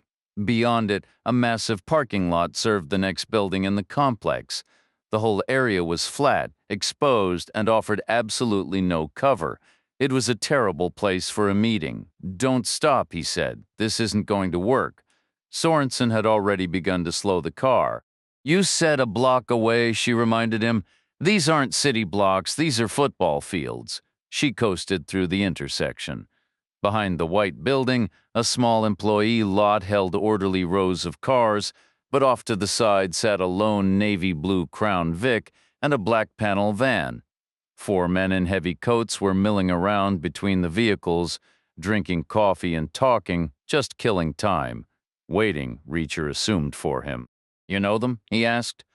2 of them, Sorenson said. Dawson and Mitchell. They're the counterterrorism agents who drove up from Kansas City last night, and the other 2? Never seen them before. Just keep driving. Couldn't you at least hear them out? Bad idea. They can't actually do anything to you. Have you ever read the Patriot Act? No, Sorenson admitted. Has your boss? I doubt it.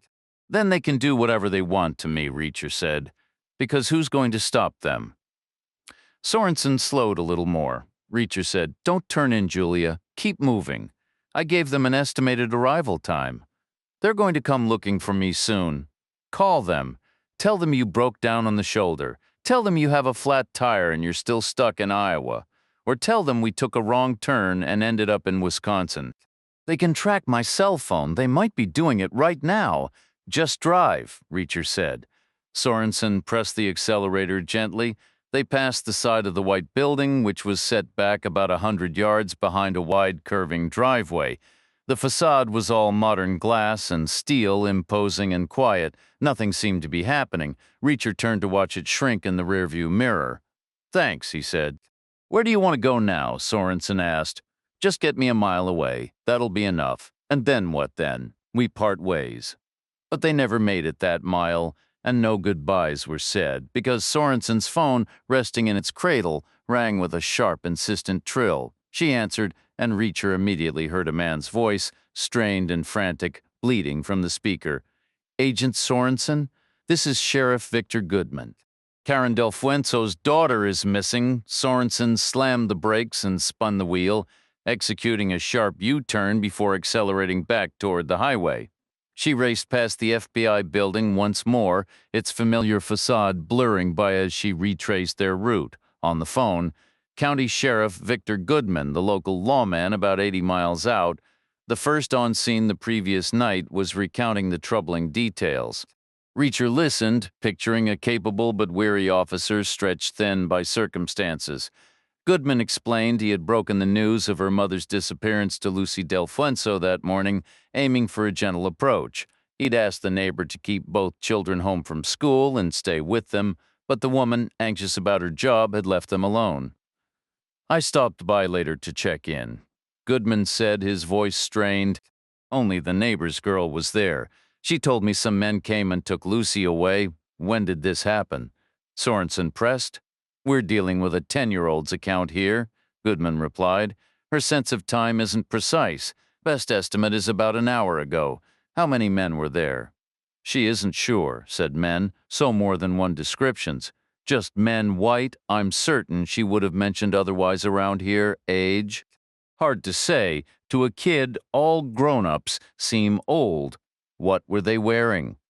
She doesn't remember. Did she see a vehicle? She mentions a car, but it might have been a truck or an SUV. She might not have even seen it clearly. Could be she just assumed they had one. Color? No recollection. Out there, you don't see folks on foot much. What did they say? She wasn't really listening. The doorbell rang. Lucy went to answer it. The girl stayed in the back room, caught up in some game. About 5 minutes later, she realized Lucy hadn't returned. Sorenson's tone turned sharp. Why would Lucy answer the door at a neighbor's house?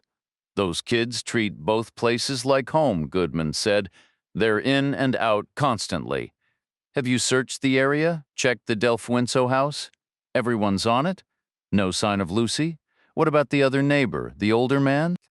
He leaves for work at 6 a.m. The house across the way didn't see anything either. Did you alert the state police? I did, but what can they do? It's a big state, a small force. They can't set up roadblocks everywhere. All right, we'll handle it, Sorenson said, a new edge of frustration in her voice. I'm on my way, keep looking. Of course, Goodman replied, but they could be 60 miles away by now. Sorenson ended the call without a reply, swerved onto the on-ramp, and pushed the speedometer toward 100 miles per hour. The landscape streaked by in a blur of muted plains and distant farmsteads. After 10 tense minutes, Reacher handed Sorenson her Glock back. Is your boss going to brush off a missing child too? He asked. She secured the weapon on her hip, her expression hardening. My boss has ambitions. He dreams of an assistant director title someday, so he'll follow whatever orders come from the Hoover Building, right or wrong. Some special agents in charge are like that. And the Hoover Building? They'll jump for the CIA, the State Department, Homeland Security, or whoever's really pulling the strings here. She let out a short, humorless laugh. It's a circus. That's insane, Reacher said. No, Sorenson corrected, her voice now layered with a weary sarcasm.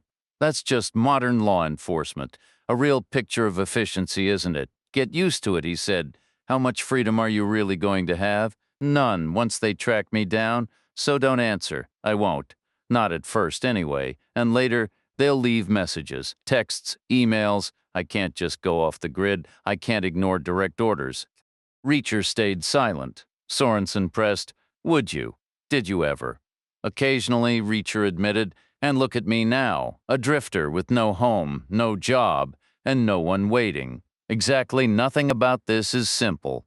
But you can still make a move. You can accomplish something before they pull the plug. How? Motive, Reacher said. That's what you need to focus on. Who snatches a child whose mother is already dead, and why? Especially a kid who doesn't know a thing about what happened. But it has to be connected. It can't just be chance. This isn't some dad popping up after a custody fight. This isn't some random predator on the hunt. Maybe they wanted the neighbor's kid instead. Maybe they mixed up the houses. It was the neighbor's place, after all. Is the neighbor divorced too? This isn't a coincidence, Reacher. Then what is it? I don't know. Me either, Reacher said. It doesn't add up. Sheriff Goodman was pushing past 30 hours without sleep. His mind was foggy, his body heavy, but he kept moving. There was no reason to think the kidnappers had stuck around. Yet he had his deputies checking every vacant building, barn, and empty home in the area. He was covering the spots they missed, driving down lonely gravel roads that seemed to lead nowhere, so far nothing. The radio chatter was tired and grim. He ended up back on the street in front of Delueno's neighbor's house, parked and fighting to keep his eyes open, fighting to think. He remembered the girl on the stoop that morning, quiet, confused, nodding politely, shifting on her feet, a 10-year-old country kid, not a genius. She would have trusted any adult who sounded halfway convincing. She would have believed any show of authority. She would have followed any promise. "Come with us, honey. We found your mom. We'll take you to her." But who? Who even knew Del Fuenzo was missing in the first place? His whole department, sure. Plus the neighbors and probably some folks in town and the killers themselves. But why kill the mother and then come back for the daughter? It made no sense. He stepped out into the cold air to clear his head. He walked a slow circle, then leaned against the warm fender of his car, the engine heat seeping through his coat. To the east, he could see rain clouds sliding his way. He stared at the two houses, Del Fuenzo's and the neighbors, hoping for some spark of insight. Nothing came. He looked down at the muddy roadside. The ground was webbed with his own tire tracks, a messy record of failure written in mud and rubber. He'd parked on this street 4 times already since last night, first after rushing over from Missy Smith's place with Sorenson in the dark, then again early to deliver the bad news, later to check in like a responsible sheriff, only to find Lucy gone. And now, after a search that turned up nothing, the tracks were everywhere, more than he'd expected, in and out, curved and straight. In a couple of spots, the road had worn down into wide, muddy puddles like little tar pits. His tires had churned right through both, but no one else's had. He checked again, carefully this time, picking his way along the edge, careful not to disturb what wasn't there. From what he could see, the only tire marks on the street were the ones his own car had left. There was nothing in front of Lucy Del Fuenzo's house or the neighbor's place either. Just the familiar, unremarkable tread of his Crown Victoria's Michelin tires, the automotive equivalent of store-brand pain relievers. He knew them intimately, having handled the department's purchasing. He'd ordered them online from a law enforcement supplier in Michigan. A good price, no sales tax, full warranty. They arrived by mail, and he'd had them mounted at Phil Abelson's tire shop 1 county over. Phil had cut him a deal, a discounted rate in exchange for steady business. Phil was a sharp operator. Goodman slid back behind the wheel, pulled away from the curb, and repositioned the car right in the middle of the road where the blacktop was dry and untouched. Stepping out again, he scanned the scene without obstruction. He was certain now. No other tracks, just the faint, economical imprints of his own P225 60R16 Michelins, $99 each, plus 5 more for mounting and balancing. The neighbor's kid hadn't really seen a car at all. Because there hadn't been one, Lucy Del Fuenzo had been taken on foot. But how did that add up out here in the Nebraska countryside? Sorenson exited the interstate at the very spot where Reacher had been picked up roughly 12 hours before. He recognized the on-ramp he'd used in the cold darkness. The memory flashed back, the helicopter thrumming overhead, the Impala pulling up 30 feet away, Alan King and Don McQueen twisting around to warn Karen Del Fuenzo. He recalled Alan King asking where he was headed. "I'm heading east," he'd said, "all the way to Virginia." Well, not exactly. Mission definitely not accomplished. Sorenson drove south now into territory Reacher hadn't seen, along a county road just as ruler straight as anything in Iowa, but the landscape on either side felt subtly different, a little rougher, a little less polished, not quite postcard perfect. 20 miles to the east, heavy clouds were gathering, rolling in with a patient, ominous intent.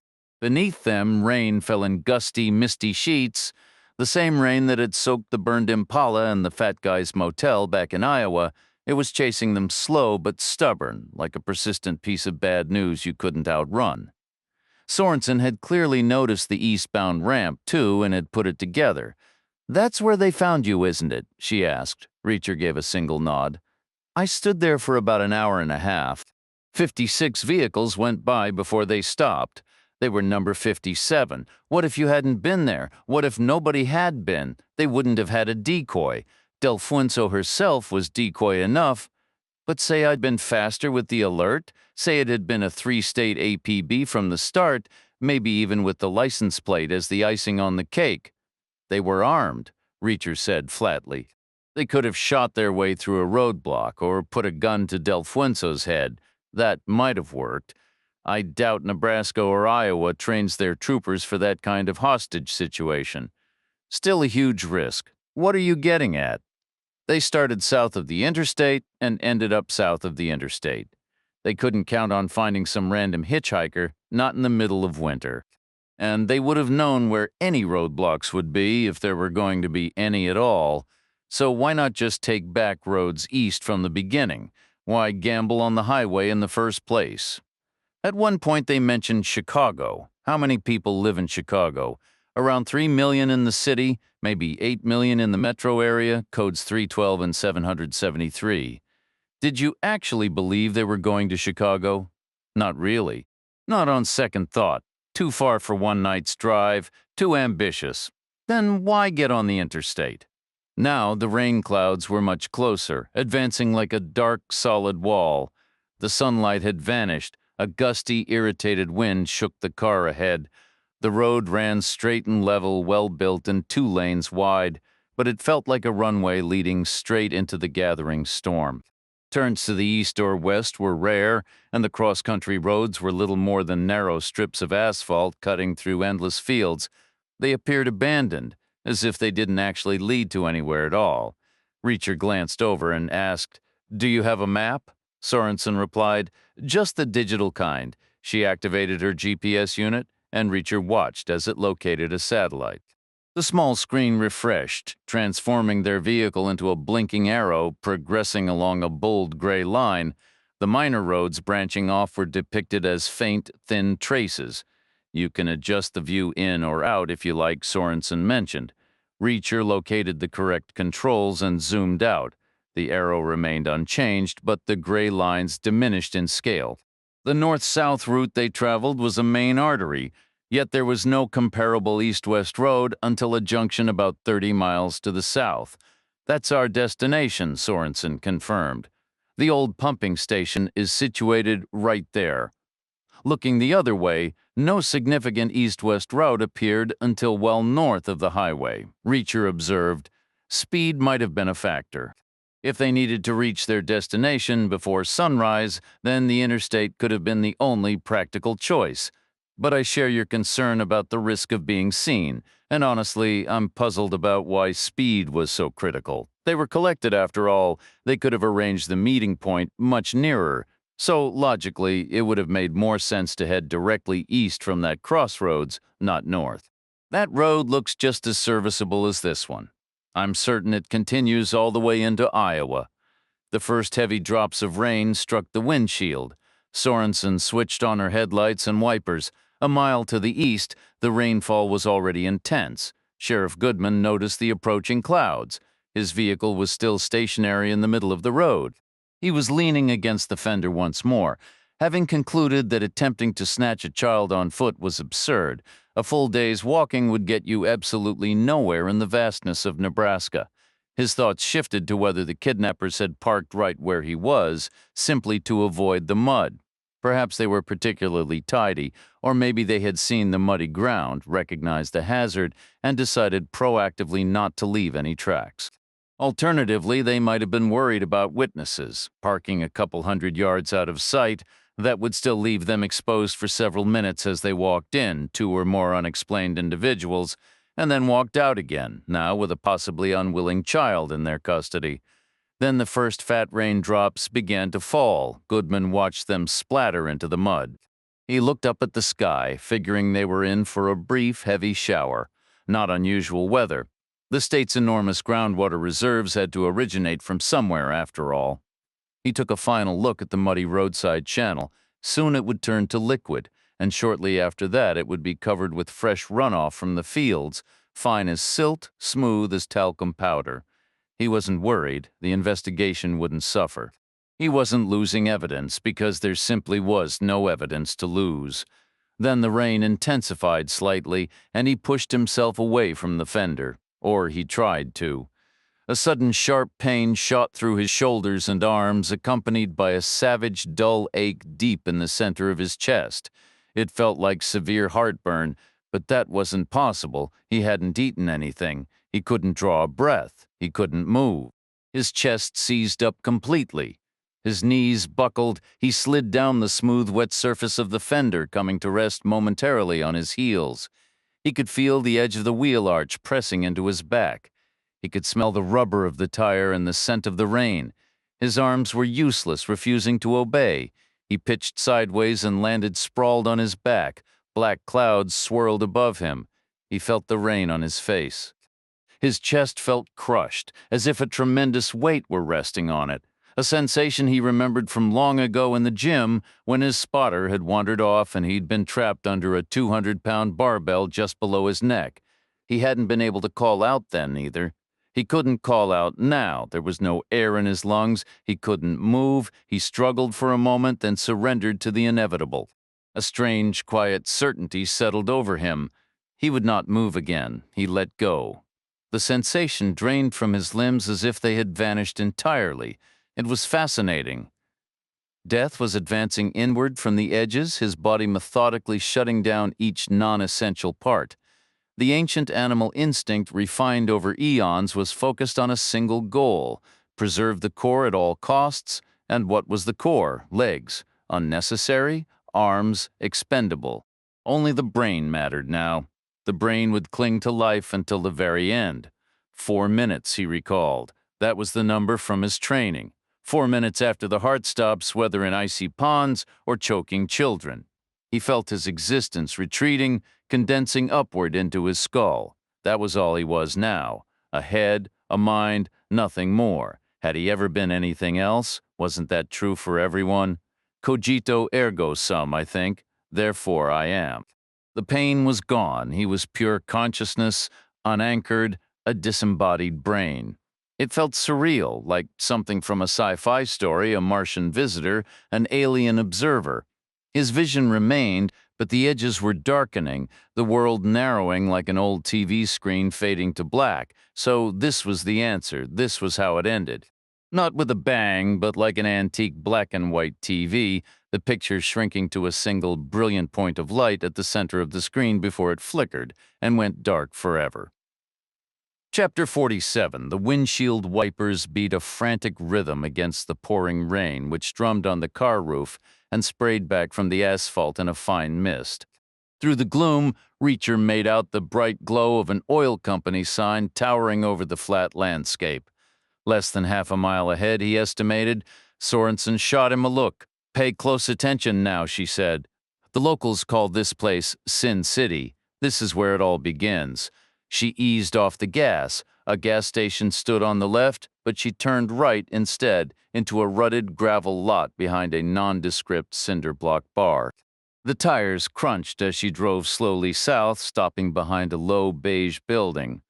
A red Mazda was parked by the back door. "This is the cocktail lounge where Delfuenso worked," Sorenson explained. "King and McQueen arrived here in that red car after leaving the crossroads." She drove on through the downpour, the car jolting through deep puddles, and halted again behind another squat structure. "Convenience store," she said. "They bought shirts and bottled water here." Then she maneuvered back to the main road, pausing before turning. "They headed north from this point," she said. "You know what happened after that." But instead of turning north, she continued south. Reacher watched dormant bean fields slide by, their plow furrows filled with standing water, then a dismal rain-soaked lot filled with old farm equipment for sale, followed by more empty fields. Gradually, low buildings with overflowing gutters appeared, then a few bleak strip malls. This was the town itself, such as it was on the GPS screen. The arrow was approaching the crossroads where the north-south road met the east-west route. The map was clear. For anyone trying to leave this area, those two roads were the only real options. Sorenson turned west at the intersection and, 100 yards later, stopped beside a low concrete bunker. It was about 20 feet long, 15 deep and 10 feet tall, with a flat roof, no windows, and a weathered metal door. Rain had washed it clean, revealing a pale tan color. Reacher asked, "This is the old pumping station?" Sorenson nodded. The deceased was found on the floor inside. Witnesses saw King and McQueen leaving in the Mazda. Reacher scanned the area ahead, behind, and to both sides. He adjusted the GPS, zooming out to a 20-mile view. At that scale, almost nothing appeared on the screen except the two crossing roads. Everything else had faded into irrelevance. "I don't think King and McQueen were from around here," he said. "It's likely they'd never set foot in this town before today. They likely arrived via the interstate just as we did." Spotting the bars and lounges, they decided to ditch the red car and return to that area. The only spot they'd seen where finding a replacement vehicle seemed possible. "All right, but why not return to the crossroads and head east from there?" "Two reasons," Reacher replied. "They aren't from around here, so they couldn't be certain where that road leads. I'm guessing Del Fuenzo's car didn't have GPS or maps in the glove compartment. More importantly, they would have assumed the crossroads was blocked from the get-go. 4 directions controlled at one point: north, south, east, west. Nobody gets through except via that intersection. Didn't the sheriff set up a roadblock?" "No," Sorenson said. "I don't believe he did. He should have. That was an error, but it didn't matter much because they avoided it anyway." They went north and saw no clear route east until they reached the highway. In the dark, those side roads must have seemed like dead ends, so they took the interstate. They had no other option. "Fine," Sorenson said. "I can accept that. The real puzzle is how they got here to begin with. If they didn't drive from Denver with the deceased man and they didn't have their own car, then someone must have given them a ride. In other words, they were dropped off, just like they were picked up later, possibly by the same people.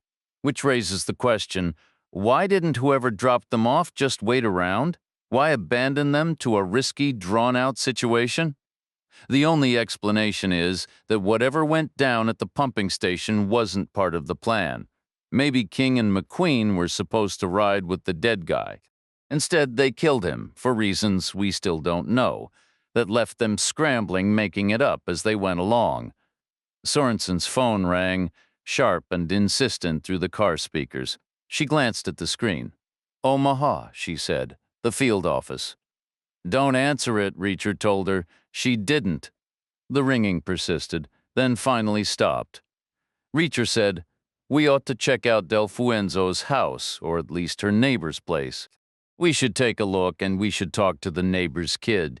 She might remember something about those men. They're probably the same group that made the eyewitness disappear, maybe even the same crew that dropped King and McQueen here in the first place." Sorenson said, "I can't recall where Del Fuenzo's house is." It was the middle of the night. Her phone chimed once, signaling a voicemail. "Don't listen to it," Reacher said. She ignored it and scrolled through her contacts until she found Sheriff Goodman's cell number. She tapped call, and the ringtone purred through the speakers, slow, steady, utterly unhurried. It rang and rang, but no one picked up. "Strange," Sorenson murmured. She reversed away from the old pumping station, turned around, and headed back toward the crossroads. Before reaching it, she swung onto a side street. Reacher understood her thinking. The sheriff's department wouldn't be on a main road. It would be tucked away somewhere where land was cheaper and a large lot wouldn't strain the town budget. She navigated through back streets, passing various buildings, but none looked like a police station, emerging south of the crossroads. She tried another section of town. "There," Reacher said, pointing to a low tan building with a shortwave antenna on its roof. The building had a fenced lot, big enough for a few patrol cars. The lot stood empty except for rain-filled potholes scarring the aged asphalt. The whole place looked worn but kept to a semi-military standard, nowhere near Army level but not entirely civilian either. Sorenson parked in the lot, and they hurried through the downpour to find a woman behind the lobby counter, pulling double duty as receptionist and dispatcher. Sorenson presented her identification and inquired about Sheriff Goodman's location. The woman at the desk attempted to raise him on the patrol car radio, then tried his cell phone from her landline but got no answer from either. With a shrug, she suggested, "He might have gone home to rest. He's not a young man, and he's been going non-stop for hours. We require Karen Del Fuenzo's home address," Sorenson stated, "and clear directions to get there." The clerk supplied the information. The house was situated north and east of the town, roughly 8 miles out into the flat farmland. The route was a simple series of alternating left and right turns, another grid pattern laid over the empty landscape. They set out slowly. The sky to the east was beginning to lighten, the heavy rain retreating at a sluggish pace. Reacher was drained, feeling utterly spent. A deep cellular fatigue hummed through him. He'd been awake for the better part of 2 days straight. It wasn't a personal record, but it was close. He figured Sorenson was in a similar state, naturally pale. She now had dark, bruised-looking circles under her eyes. After the last right turn, a lonely cluster of 4 modest ranch houses came into view. A police cruiser was parked haphazardly in the center of the road ahead. "He's here after all," Sorenson said quietly. "That's Goodman's car, and Del Fuenzo's place is the second one from the right." She pulled over to the curb about 20 feet back, and they stepped out into the damp air. They discovered Sheriff Goodman on his back, his body pressed against the front wheel of his own vehicle. Rainwater filled his open eyes, new drops splashing into them and spilling down his cheeks like endless tears. His mouth was agape collecting a shallow pool. His clothes were thoroughly soaked, giving him the appearance of a man pulled from a river. His skin was cold as stone with no pulse to be found. He looked utterly deflated. That particular, total emptiness unique to the dead, all the subtle constant tensions of a living body were gone. He's an old man and he's been awake for a long time. Not anymore, Reacher thought. How old was he? He asked. Late 60s, maybe early 70s, Sorenson replied. Too young, regardless. He was a decent man, a good man, fitting his name. Do you think it was a heart attack, most likely? Reacher said. The strain, the exhaustion, the constant pressure, that cocktail isn't good for anyone. They should pay cops a fortune. You won't hear me disagreeing with that. Did he ever tell us what we needed to know? I don't believe he ever knew what we needed to know. I suppose we should report this. They returned to Sorenson's car. She called the department's main number on her cell. The same woman from the front desk answered, and Sorenson delivered the difficult news. They could hear the woman's soft crying before Sorenson ended the call. Then they just waited, damp, chilled, and weary, staring blankly through the windshield without speaking. The next arrival was a deputy in his own cruiser, a big, broad-shouldered man around 35 with fair hair and a flushed complexion. His uniform shirt was visible under an unzipped nylon jacket with sergeant's stripes on the sleeves. The man approached Sorenson's window and bent down. As his jacket swung open, Reacher saw the name Puller on a black plate over one shirt pocket and a sheriff's department star over the other, inscribed with Chief Deputy. The deputy rapped on the glass with thick red knuckles. Sorenson didn't roll the window down, merely pointed toward the sheriff's car. The man named Puller walked toward it with short, apprehensive steps, as if approaching a hazardous zone. He rounded the passenger side and halted. He looked down. Then he stumbled away to the roadside, doubled over, and vomited into the wet mud. Reacher noted almost absently that the rain had finally ceased. A long moment later, Puller straightened up somewhat, his face a sickly green as he stared vacantly across the fields. He wasn't grieving for the old man so much as he was violently unsettled by the sight of death itself. Reacher opened his door and stepped out. The road surface still gleamed with runoff, but the air now felt crisp and clean. Sorenson exited on her side. Puller turned and walked back to meet them, the three of them coming together in the gap between the parked vehicles. Sorenson looked him over and said, "You're the deputy chief here, right?" "That's what they tell me," Puller replied. "Well, consider yourself promoted. As of this moment, you're the acting chief, and you've got responsibilities, starting with bringing us up to date. On what? There's a child missing from this neighborhood. I wasn't really involved in that." "Why not?" "My usual assignment is traffic patrol over by the interstate past the edge of town, radar duty." "Were you informed about the incident that took place here last night?" "Everyone was, but you didn't follow up. Like I said, traffic is my usual detail. Didn't Sheriff Goodman reassign everyone? He pulled us all in, so why didn't you stay informed?" "He never gave me specific instructions." Reacher cut in. "Did you suffer some kind of childhood head injury?" Puller stayed silent. Sorenson said, "Contact your dispatch and arrange for an ambulance to remove the body." "All right. Then notify Sheriff Goodman's next of kin." "Got it after that? Call the local funeral home?" "From where?" "From a phone. Any phone, just make sure you're not standing anywhere near me when you do it. Puller headed back to his patrol car while Reacher and Sorenson moved up the driveway of Delfuenzo's neighbor. The neighbor was a woman in her early 30s. Her daughter Paula was a 10-year-old mirror image, still slim and fresh-faced. Paula was tucked away in a back room with no view of the street, just a window overlooking a patch of wet earth. She was glued to an electronic game console hooked to the television, where tiny animated figures were being obliterated in miniature explosions. The neighbor said, "I had to go to my shift. I'm really sorry." "I get it," Sorenson said, and she sounded like she meant it. Reacher understood, too. He kept up with the news. He'd heard how jobs were fragile now, hard to hold on to, and even harder to replace. The neighbor added, "I told them not to open the door for anyone." Sorenson turned to the girl. "Paula, why did you open it?" "I didn't," Paula said.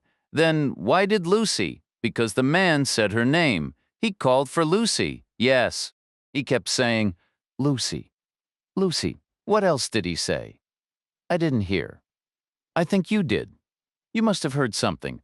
The girl stayed quiet. Sorenson waited. Finally, Paula whispered, "Am I in trouble?" Sorenson paused, but Reacher stepped in. "Yeah, kid.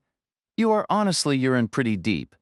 But you can wipe the slate clean if you tell us everything, everything you heard, and everything you saw this morning. Do that, and you're off the hook completely."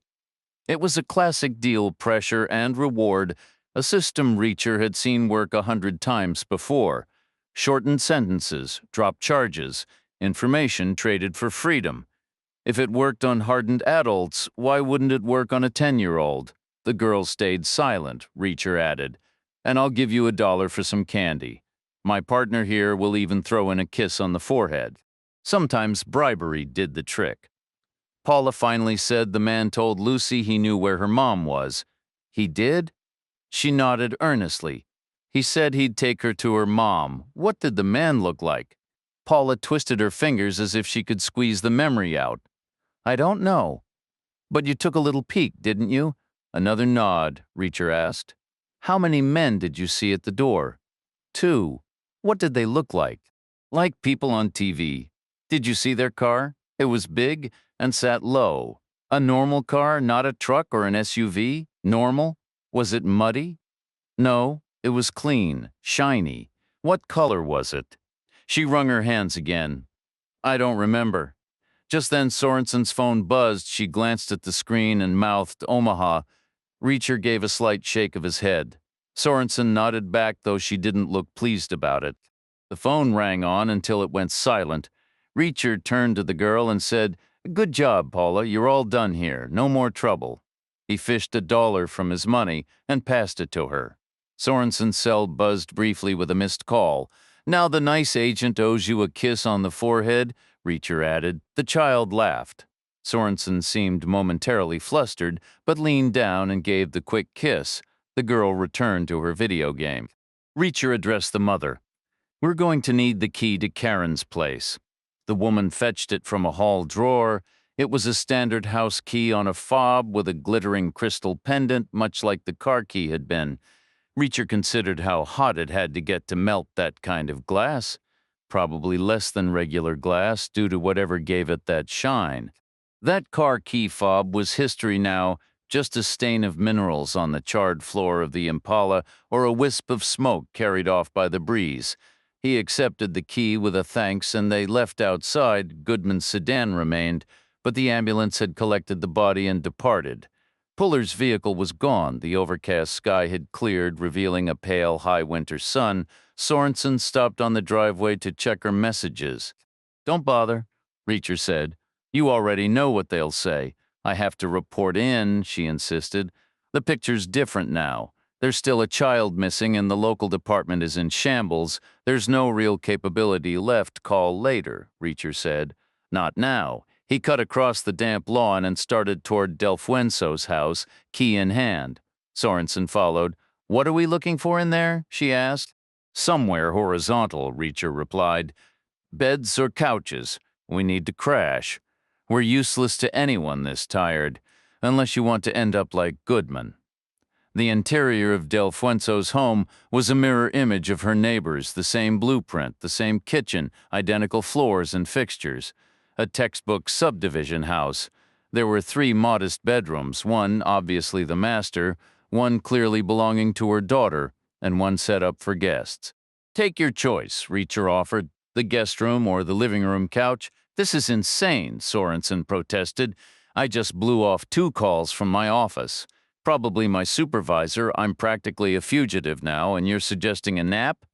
It's about efficiency. You said it yourself. There's a missing girl. Your people aren't on it. The locals are ineffective. That leaves us, and we can't function if we're stumbling from exhaustion. They'll come for me. I'll be an easy target asleep in a bed. They're 2 hours out. A 2-hour rest is better than nothing. And how are we supposed to handle this? We have no clue what's happening. No resources, no support. I heard you the first time, Reacher said. No contacts, no backup, no budget, no lab. But what's the alternative? The people who have all that aren't interested, so we work with what we've got. How? Where do we even begin? With Karen Del Fuenzo's autopsy, the preliminary findings. Things will make more sense once we have those. How will that help? You'll see. You could try to speed it up if you want. I don't need to. I know the team. They'll be moving as fast as they can. Where, likely Des Moines, the nearest proper facility. They'll have marched in and taken it over, standard procedure. When will we hear something? You know something, don't you? Get some sleep, Reacher said. Pick up if it's your forensics people. Ignore it if it's not. Reacher headed for the living room sofa. The small sofa was a snug 3-seater with short arms, covered in a cheerful yellow floral print. It was an improvement over the hardwood floor, but a far cry from a real bed. Reacher lay back, settling his head and drawing his knees up to fit the confined space. He mentally set a timer for 2 hours, took a slow breath in, let it out, and was asleep almost immediately. What felt like a moment later, he was roused by the ringing of a telephone, not Sorenson's cell, but the old landline in the kitchen. It was Del Fuenzo's home phone, with a classic metal bell that chimed 6 leisurely, unhurried rings before the answering machine clicked on. Reacher heard Karen Del Fuenzo's recorded voice, sounding vibrant and full of life. "Hi, you've reached Karen and Lucy. We can't get to the phone right now, but leave your message after the beep." After the tone, a woman's voice came on, chatting about scheduling a play date for Lucy before the call ended. The house fell silent again, and Reacher slipped back into sleep.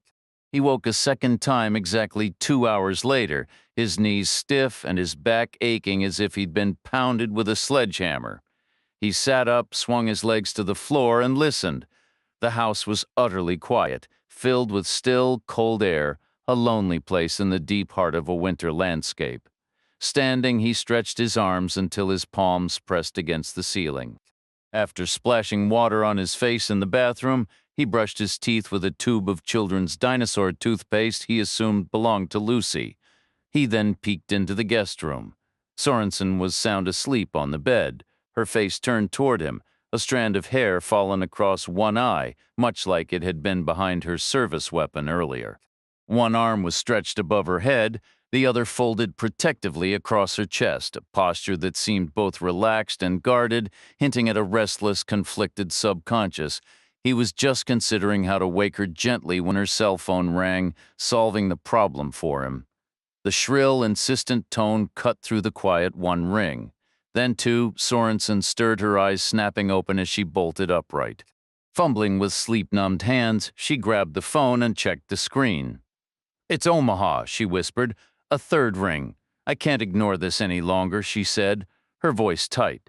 "A fourth ring. There goes my career," she murmured, almost to herself. On the 5th ring, Reacher moved to the bedside and took the phone from her grasp. He hit the answer button and raised it to his ear. "Who is this?" he said. A man's voice replied. "Who are you?" I asked first. "Where did you get this phone? Take a wild guess." "Where is Special Agent Sorenson? Who's asking?" There was a long pause. Maybe the man was connecting recording equipment, or trying to get a location fix, or simply thinking. Finally he spoke, My name is Perry. I'm the special agent in charge at the FBI's Omaha field office. That makes me a senior federal law enforcement officer and Agent Sorenson's direct supervisor. Now, who are you? Reacher said. I'm the guy who is behind the wheel in Iowa right now. Agent Sorenson is my prisoner. Consider her a hostage, Mr. Perry, on the bed. Sorenson was staring, a silent storm of panic and disbelief in her eyes. Reacher could hear Perry's heavy breathing on the line. My demands are simple, Mr. Perry, Reacher continued. If you want your agent back unharmed, all you have to do is absolutely nothing. Don't call me, don't try to track me, don't look for me, and don't get in my way. Tell me what you want, Perry insisted. I just did. I can help you. We could work together on this. Reacher's tone turned dry and sarcastic. Did you take the hostage negotiation course? Yes, I did. It shows. You're still not listening. Just stay out of my path. What are you planning to do? I'm planning to do your job for you. My job? You've got dead civilians and a missing child on your hands, Reacher said, his voice hardening. You should have told the CIA and the State Department to back off and sit down. Instead, you folded. Now it's my turn. Then keep your distance while I clean up this mess for you. Who do you think you are? Reacher didn't bother with a reply. He simply ended the call and tossed the phone onto the bed. You're insane, Sorenson told him. Not exactly, Reacher countered. This way he's in the clear and you're in the clear, but the objective is still accomplished. Everybody comes out ahead. You're not listening. He won't just follow your orders. I know this man, Reacher. He isn't the type to sit back and accept this. He won't let you humiliate him in front of the CIA. He'll come for you. He'll launch a full-scale search. May the best man win, Reacher said, a dry edge to his voice. I've been the prey before plenty of times, and nobody ever managed to track me down. You're missing the point.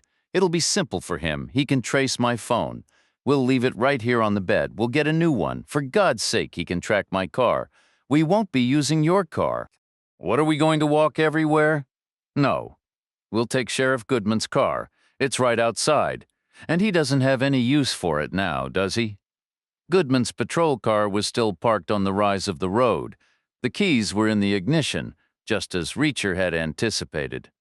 City police officers usually kept their keys on them. Country sheriffs, not so much. The humiliation of some punk stealing a squad car during a city riot was a real concern, but that kind of risk was uncommon out in the sticks, so customs differed. There was an unexpected advantage, too. They wouldn't need to purchase a new phone. Goodman's cell was right there, plugged into a dashboard charger identical to Sorenson's own bureau-issued model. The screen displayed 2 missed calls, one from Sorenson's cell and another from the department dispatcher, calls to a man already gone. Reacher slid the driver's seat back and started the engine. The vehicle was a police-spec Crown Victoria, fundamentally the same under the metal as Sorenson's more low-key version, but older and grimier inside. The seat had been molded into Goodman's distinct shape by countless hours of use. Reacher felt a strange discomfort, as if he were slipping into a dead man's shoes. Sorenson asked, "Where are we headed?" "Anywhere with a cell signal," Reacher said. "We need to wait for your tech team to call about the autopsy. You should phone them and give them this new number. We're essentially stealing this car, you realize, but who's going to do anything about it? That fool Puller?" Reacher turned around in Delfuenzo's empty driveway and headed back south and west toward the intersection. He had driven less than half a mile when Goodman's phone rang in its cradle, a loud, jarring electronic bleat. The readout showed a 402 area code. "Omaha?" Reacher said. Sorenson leaned over to see the rest of the number. "Damn," she muttered. "That's my Sachs private line. He's calling Goodman? Why? You kidnapped me." "He's probably alerting every local law enforcement agency in eastern Nebraska. Iowa, too, most likely." "Does he know Goodman is dead?" "I doubt it. I don't see how he could know yet." "How did he get this number?" "From a database. We have access to plenty of numbers. Has he spoken to Goodman before?" "No, I don't think so. The night duty agent took a call from him. That's how this whole situation began. How do I work this phone?" "You're not going to talk to him, are you?" We can't have everyone ignoring him. He'll get his feelings hurt. But he recognizes your voice. You two just spoke. What did Goodman sound like? Like a 70-year-old man from Nebraska. How do I work the phone? Are you certain about this? Hurry, before it goes to voicemail. There's a microphone in the windshield pillar. Just press the green button. Reacher pressed the green button. Telephone sounds filled the car speakers, unnervingly loud and crisp, every hiss and crackle reproduced with perfect clarity. He heard Special Agent in Charge Perry's voice, sounding brisk and slightly strained. It said, "Is this Sheriff Goodman?" Reacher took his right hand off the steering wheel and stuck his little finger into the corner of his mouth like an unwelcome tool during a dental exam. "Yes, it is," he answered. The voice coming through the car speakers said, "Sheriff, this is Anthony Perry, Special Agent in charge of the Omaha FBI. We have a developing situation that might be happening in your area, and the Bureau is taking an interest. And what situation would that be? I understand you've already met Agent Sorenson from my office. I had that pleasure just last night. A very capable young agent. You must be proud to have her on your team." Sorenson leaned her head back and shut her eyes. Perry continued, "Yes, well, that's not the immediate concern. We received a report from the Nebraska State Police about a child who went missing this morning. A terrible thing, sir. I believe Agent Sorenson was likely on her way to see you regarding that matter. That's good to hear," Reacher said, swallowing hard. "I'll take all the help I can get," Perry asked. "Are you all right, Sheriff?" "I'm just tired," Reacher replied. "I'm not as young as I used to be, and it's been a long night." "You haven't seen Agent Sorenson today?" "Not yet, but I'll certainly keep an eye out for her." "It's more complicated than that, Sheriff. We believe she may have made a detour with a male suspect. There's a possibility this individual overpowered her and is now holding her against her will.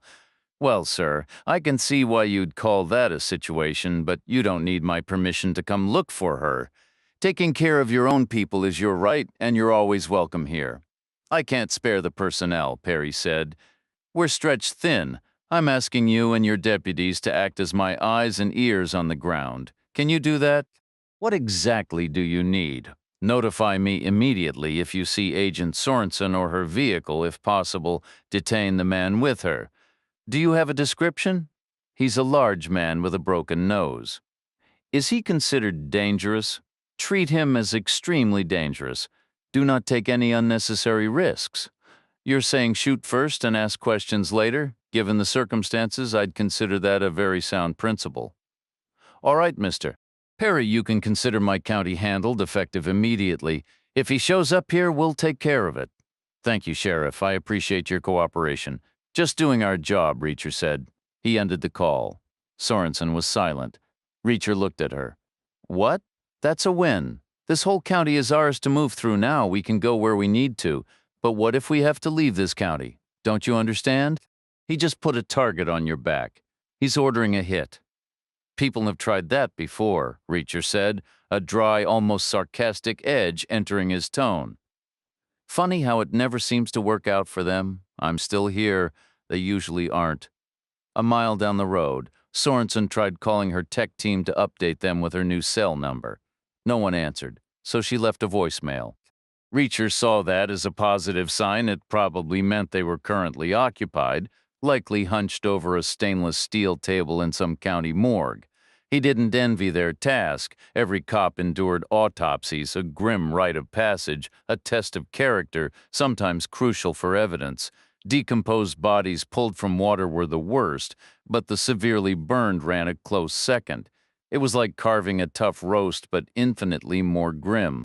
He stopped the car a couple of miles from the main crossroads, driving the dead sheriff's vehicle where local folks, or worse, Deputy Puller and his colleagues, might see it was too risky.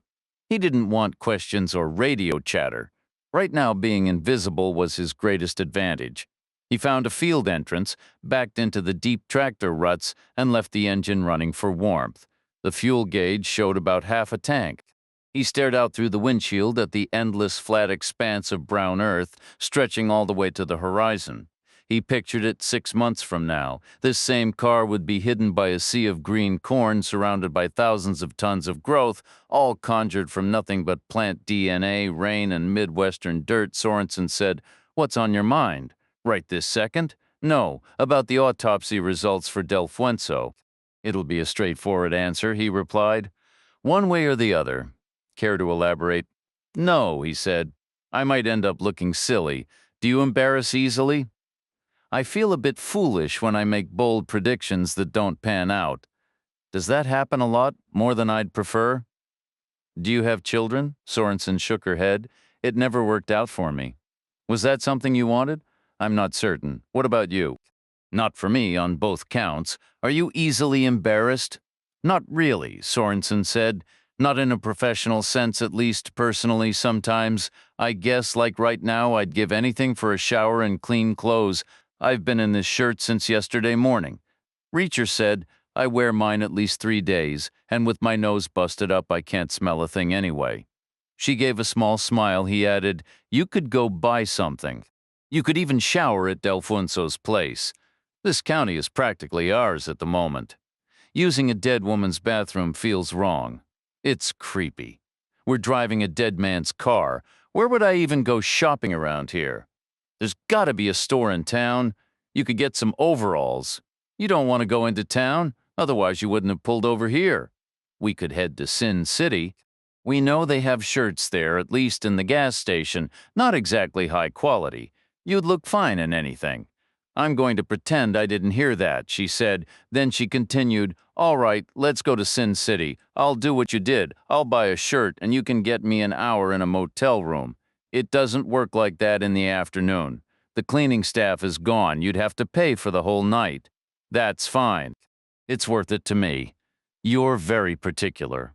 "Most people are. We could get some lunch, too." But then Goodman's phone rang again. The same sharp, insistent electronic tone echoed through the car speakers. The area code was 816. "Kansas City," Reacher said. "Don't answer it," Sorenson said. The phone continued to ring 6, 7, 8 times before falling silent.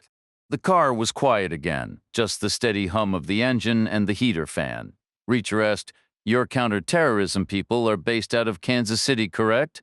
"They're not my people," Sorenson said. "Dawson and Mitchell, right?" "Yes. Who else would be calling Goodman from a Kansas City number? Could be anyone family, an old friend, a fishing buddy during work hours." "Why not? Did Goodman even go to college?" "I have no idea. I doubt his chief deputy did." The phone beeped once, indicating a voicemail. Sorenson leaned over to access it, her hair briefly brushing against Reacher's arm, the car filled with a garbled, watery sound. "Cell phone," Sorenson noted. "Weak signal, probably inside a building or in a moving vehicle." Then a voice broke through the distortion. "Sheriff Goodman, this is Agent Dawson with the FBI's counterterrorism unit out of Kansas City. We met last night. I need you to call me back immediately. And until then, I need to warn you about a man traveling with Agent Sorenson from our Omaha office. He's a dangerous fugitive and should be apprehended on sight. My partner and I are en route to your location. We'll handle the situation upon arrival, but please exercise extreme caution until we get there. We'll be at your department in 30 minutes or less. We'll check in there and hope to see you." More watery distortion followed, then silence, just the purr of the engine and the whir of the heater. Sorenson said quietly, "So much for this being our county." Chapter 51. Reacher left the car where it was. It was as good a spot as any. He said, "Clearly Omaha isn't communicating with Kansas City. If your supervisor had known Dawson and Mitchell were coming here, he wouldn't have asked Goodman to be his local contact. More likely it's the other way around," Sorenson countered. "Kansas City isn't talking to Omaha. They're running their own operation, typical for a bunch of counterterrorism prima donnas." "Do they think I'm a terrorist?" "They know you were the one driving the car for King and McQueen. You're involved with the death of a man who was likely CIA. That puts you squarely in the crosshairs, wouldn't you agree? Earlier, a man in a pickup almost pulled over for me right before King and McQueen arrived. At the time, I was relieved he didn't stop. I was freezing, and his truck looked like it had no heat. Now I wish he had. I could be halfway to Virginia by now. Or laid up with a nasty chest infection. Let's find you a clean shirt and a hot shower. We only have about 30 minutes, maybe less. Until what? Nobody has a problem with you, and no one will even notice me. They believe I was taken. They'll mount a rescue. It's the same as being captured. Your boss hasn't contacted them. They know nothing about a supposed kidnapping. Their report says I was traveling with you, not holding you hostage. They'll greet you, you'll greet them back, they'll ask about the guy with the broken nose, and you'll say you have no idea where he went. That's assuming they even locate you, which they won't. They won't book a room at this motel, and even if they did, the clerk wouldn't put them right next to you. Motels don't operate that way. All right, Sorenson said. Let's go. Goodman's car had no GPS on the dash and no map in the glove compartment. He probably hadn't needed either. Goodman likely knew every back road in the county, having lived there his whole life. Reacher relied on memory and instinct, threading his way west through the grid of country roads until he reached the main strip opposite a sorry lineup of old farm equipment for sale. He paused there, scanning in both directions. No FBI sedans, no tactical teams, no roadblocks or helicopters overhead.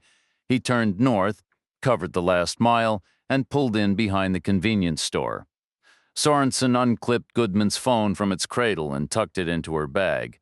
She went inside and emerged 5 minutes later carrying a shirt similar to the one Delueno had been given, plus a small, soft packet Reacher assumed contained cheap underwear and socks. The better-looking motel was across the road. Reacher drove over but parked a good distance away, better for Sorenson to approach on foot. In his experience, motel clerks loved to talk, and he didn't need gossip spreading about a stranger driving the sheriff's car. He watched her enter the office and come out 5 minutes later with a key, then walk down the row of rooms and disappear inside. He figured 30 minutes for a woman who hadn't showered in over a day, maybe 40 if she bothered with a hairdryer. He moved the car, parking it behind a bar that was closed until evening. Sin City was quiet. The diners all boasted signs like last food before the interstate, and the gas stations warned, last gas before the interstate. The local Chamber of Commerce could have honestly put up a sign reading last everything before the interstate, but few travelers seemed to be taking advantage. Reacher locked the car and walked away, crossing the road and circling behind Delueno's cocktail lounge. The red Mazda was still there, 5 doors, 4 seats. The locks had been forced, probably by Sorenson's forensic team. The interior was generic and clean, the driver's seat adjusted for someone of average height, a standard rental, utterly unremarkable. Reacher's personal rule was when in doubt, drink coffee, so he headed back across the road to the diner closest to Sorenson's motel. He slid into a high-backed corner booth with a blank wall behind him and ordered a heavy pottery mug filled to the brim with strong, dark coffee. The mug was clumsy, but the brew was decent. He had a solid tactical spot with a clear view of the room and the street outside. The restroom hallway was just 3 feet to his left, ending at a fire exit. Through the window, he watched the traffic, an 18-wheeler heading north, another going south, a beat-up pickup, a muddy 4-wheel drive, and a rust-speckled delivery van. Then a dark blue Ford Crown Victoria appeared, moving north. It matched Sorenson's car exactly. Same color, same model, even the same needle antennas on the trunk. FBI 2 men inside. It was moving too slowly, well below the pace of normal caution, clearly searching. The driver scanned left, the passenger right. Reacher watched it creep past, thinking the 2 might be from the quartet he'd seen in the lot behind the FBI building in Omaha, possibly Dawson and Mitchell. He sipped his coffee, calculating time and distance in his head, right on schedule. The Crown Vic returned, now heading south, still slow, both heads turning as eyes swept the buildings, the shoulders, the parked cars, pausing here and there before moving on.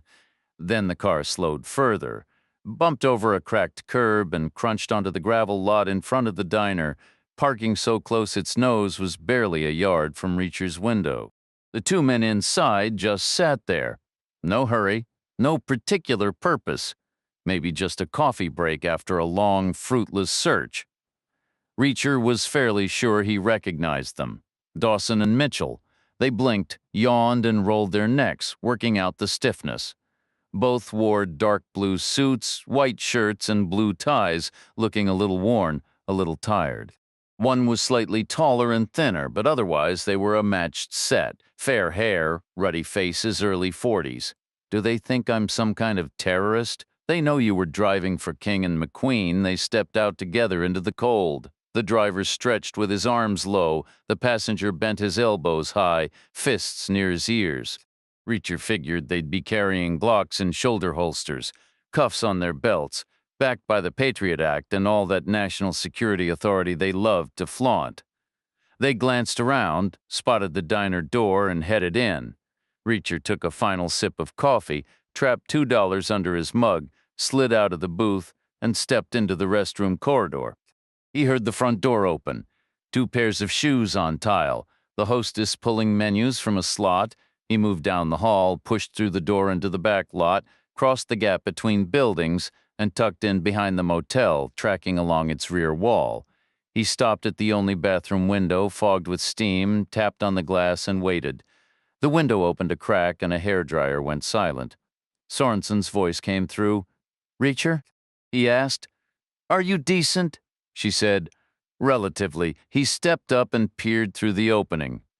She had a towel wrapped tightly around her, the top edge tucked under her arms, the bottom well above her knees. Her hair was wet on one side of her part, dry on the other, her skin flushed pink from the steam. She looked good, he said. "Your Kansas City buddies are in the diner," she said. "They're not my buddies." "Have your tech people called yet?" "No." "What's taking so long?" "It's probably a complicated process. I hope they're up to the task." "Up to what task?" "Giving me the answers I need. That depends on what you're asking, doesn't it?" "I'll wait in the car," he said. The window was 2 buildings down, tucked behind a bar, she acknowledged with a simple "okay." The pane slid shut, the latch clicked into place, and the muffled roar of a hairdryer resumed. He continued north, cutting through the rear lot, weaving between overflowing dumpsters, skirting a stack of abandoned mattresses, and passing a sodden, collapsing box that, according to its faded print, had once contained 2,000 disposable cups. He crossed the barren stretch of pavement and slipped alongside the neighboring structure, which gave off the distinct vibe of a tired lounge. An empty bottle of cheap sparkling wine crunched under his boot. Then he halted. There it was, 30 yards ahead, Goodman's car parked right where he'd left it behind the bar. But jammed tight against its rear bumper, forming a perfect T, was another vehicle, a sand-colored Ford Crown Victoria facing the opposite direction. It was unmistakably a government sedan, though not FBI. The antenna array on the trunk was different, and the plates were official U.S. issue. Its engine purred, a faint cloud of exhaust vapor gathering at the tailpipes. It was parked in a way that felt intentional, pinning the other car in. A single occupant sat behind the wheel. From the back, Reacher could see a head of sandy hair, almost the exact shade of the car's paint, and the collar of a thick sweater, a sweater that detail told a story.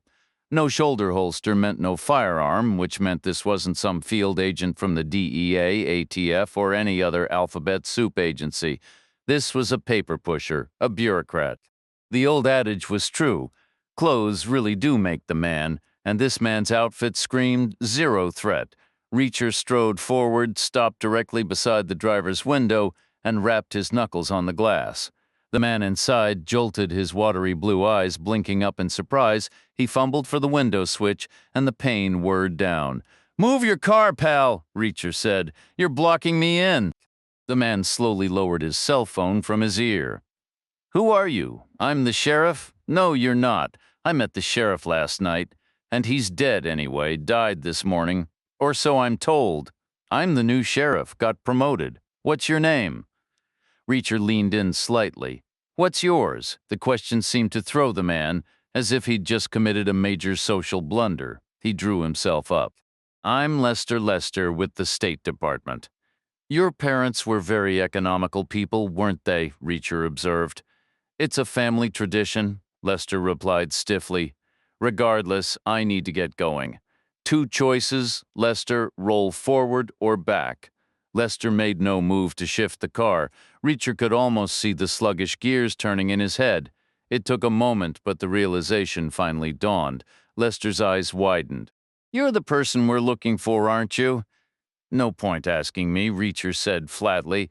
"I have no idea who you're looking for. Get in the car. Why?" "I need to take you into custody. Are you kidding me?" A note of weary sarcasm crept into Reacher's voice. He was suddenly acutely aware of the phone still clutched in Lester's hand. Who was on the other end of that line? The diner? Maybe this bureaucrat wasn't as clueless as he seemed.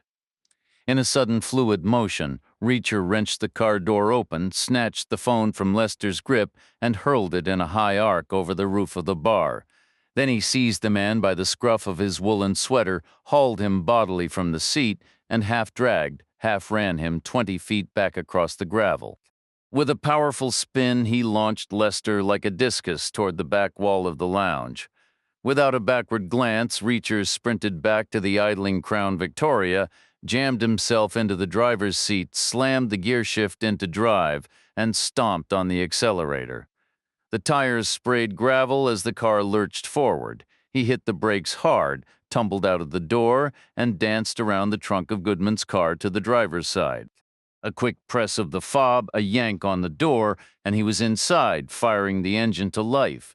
He reversed sharply, swung the wheel hard, and aimed for the exit. The tan Crown Victoria continued its slow roll, still in gear. Reacher swung around its front end, feeling the gentle bump as its grille met his rear fender. He broke free, tires slipping on the gravel, and aimed for the narrow alley between the bar and the neighboring building. A glance in the side mirror showed the sandy-haired man hobbling as fast as he could, chasing either Goodman's sedan or his own stolen ride. It was hard to tell. Reacher dismissed him, focusing ahead as he powered through the front parking area, jolted over the crown of the highway, and slipped into the maze of service lots on the opposite side. Slowing to a crawl, he took a steadying breath, straightened the wheel, and crept forward until a southern gap in the buildings framed a distant view of the motel and the diner. No Sorenson, no movement at the diner. The blue Crown Vic sat undisturbed, its door stubbornly shut, no visible urgency behind the windows. Reacher watched for a full 60 seconds, satisfied. The State Department man hadn't called the diner directly. His attention shifted to the motel, and 3 minutes later, Sorenson's door opened. She emerged in the same pantsuit, the new shirt beneath it, the old one crumpled in its wrapper, a woman with a home to return to, doing her laundry. She paused on the walkway, head turning like someone on a city street hailing a cab, then started north toward the bar where he'd said the car would be. He turned the wheel, nosed out of the gap, crunched across the gravel lot, bounced over the road again, and swept around to brake smoothly beside her. Leaning over, he popped the door open. She slid in as if they'd practiced the move for years. "Had to relocate," he said. "Your Mr. Lester from State gave me some trouble. He's not my Mr. Lester," she replied. Then he saw it more trouble and worse than he'd imagined. Far back in the mirror, Dawson and Mitchell exploded out of the diner door into the lot, phones clamped to their ears, free arms pumping, jackets flying open. So Lester had reached the diner, just not intentionally. It was a classic bureaucratic chain. Lester shouted, "You're the person we're looking for." And the suddenly dead line likely sparked some sharp analyst in Foggy Bottom who called the Hoover Building, who called Kansas City, who called the agents cells, probably mid-sentence explaining that their target was currently handing a State Department officer his ego about 20 yards away. They spotted him, or Sorenson, froze, pointed, and sprinted for their car. Reacher stamped the gas. The sudden lunge threw Sorenson back into her seat as the car skidded sideways on the loose surface. He wrestled the wheel, angled down over the curb, and shot north on the highway. A check in the mirror showed the blue FBI sedan reverse, pivot, and give chase. "Brace yourself," he said. "I'm not exactly a professional driver." Wonderful timing on the confession. Sorenson shot back, fumbling for her seatbelt and yanking it tight. Reacher kept the pedal down. The big police spec V8 had plenty of power and torque. Not bad at all, except Dawson and Mitchell had the exact same car. Same engine, same specs, same muscle, and theirs was probably lighter without the roof light bar and the push bumpers. Definitely more aerodynamic, Reacher was aware the interstate lay 50 miles ahead with nothing much in between. The landscape offered occasional turns, sparse clusters of trees, and the occasional dilapidated farm building standing forgotten in the fields. Otherwise, it was just barren winter earth, utterly flat, no valleys, no ridges, plenty of room to run but nowhere to hide. The road itself was rough, warped by years of frost and drought, tolerable at moderate speeds but treacherous when pushed. Goodman's cruiser rode like a boat on choppy water, the engine screaming, the steering wheel fighting in his grip. Dawson and Mitchell had closed to about 400 yards and were still gaining. Reacher stomped the accelerator flat, pushing past 100 miles per hour. Run all you want, he thought, but there's no cover out here. Then he remembered Puller. Can you work the radio? He asked. Sorenson reached for the microphone. I'll give it a shot. After a moment of fumbling, she keyed the mic. Deputy Puller, what's your current position? Static crackled before Puller's voice replied, Who's asking? FBI agent Sorenson. Are you north, south, east, or west? North, ma'am, just shy of the county line. Good, you've got a speeder heading your way, a dark blue Ford Crown Victoria. Pull them over and give a warning for reckless driving. Will do. Sorenson hung up the mic, her expression tense. How do you stop a car going that fast? We might get him killed. If so, we're doing the gene pool a favor, Reacher muttered, his eyes fixed ahead. The sedan behind had narrowed the gap to 300 yards. The horizon showed nothing but straight road and empty dirt. No sign of Puller yet. To break the tension, Reacher asked, Any word from your tech team? Not yet. Why? Motive, Reacher said. Who kidnaps a dead woman's child, especially one who didn't witness anything? Can an autopsy really answer that? Maybe not. That's what's bothering me. He kept the pedal down, but the cruiser had hit its limit. They passed a pair of narrow farm tracks, then Sorenson pointed there. A distant speck of black, white, and gold appeared. Puller's cruiser parked on the shoulder about a mile ahead. Reacher counted down the seconds. To the right, a small grove of trees. To the left, an old sagging barn weathered gray. At the last moment, Reacher shouted, Brace yourself!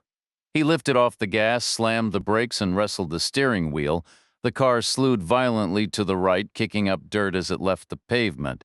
Dawson and Mitchell blew past without slowing, now directly in front of Puller, who immediately activated his lights and siren and swung in behind them. Reacher completed the wide arc and bounced back onto the paved road, accelerating south the way he had come. He spotted the left-hand turn he'd noticed earlier, now on his right, and braked sharply to take it. The car jolted over uneven ground before he swung onto a rutted track. Finally, stopping out of sight behind an old, sagging barn, he jumped out and sprinted to the far corner of the dilapidated building, peering north. Nothing yet. No sign of Dawson and Mitchell. They were still more than a mile away, out of view. In his mind, he calculated the timing. They'd be slowing now, turning around, dealing with Puller, flashing badges, arguing, getting more frustrated by the second, all of it buying him precious time. Then they'd come barreling back south as fast as they could, having seen his skid marks on the dirt, probably figuring they'd chase him all the way back to town. 3 minutes, he estimated, maybe 3 minutes and 10 seconds.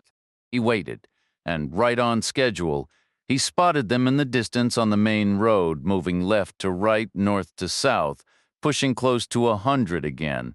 It was an impressive, almost comical sight, the big, dignified sedan really hauling, its paint glinting in the pale sun, squatting low at the rear as it straddled the center line.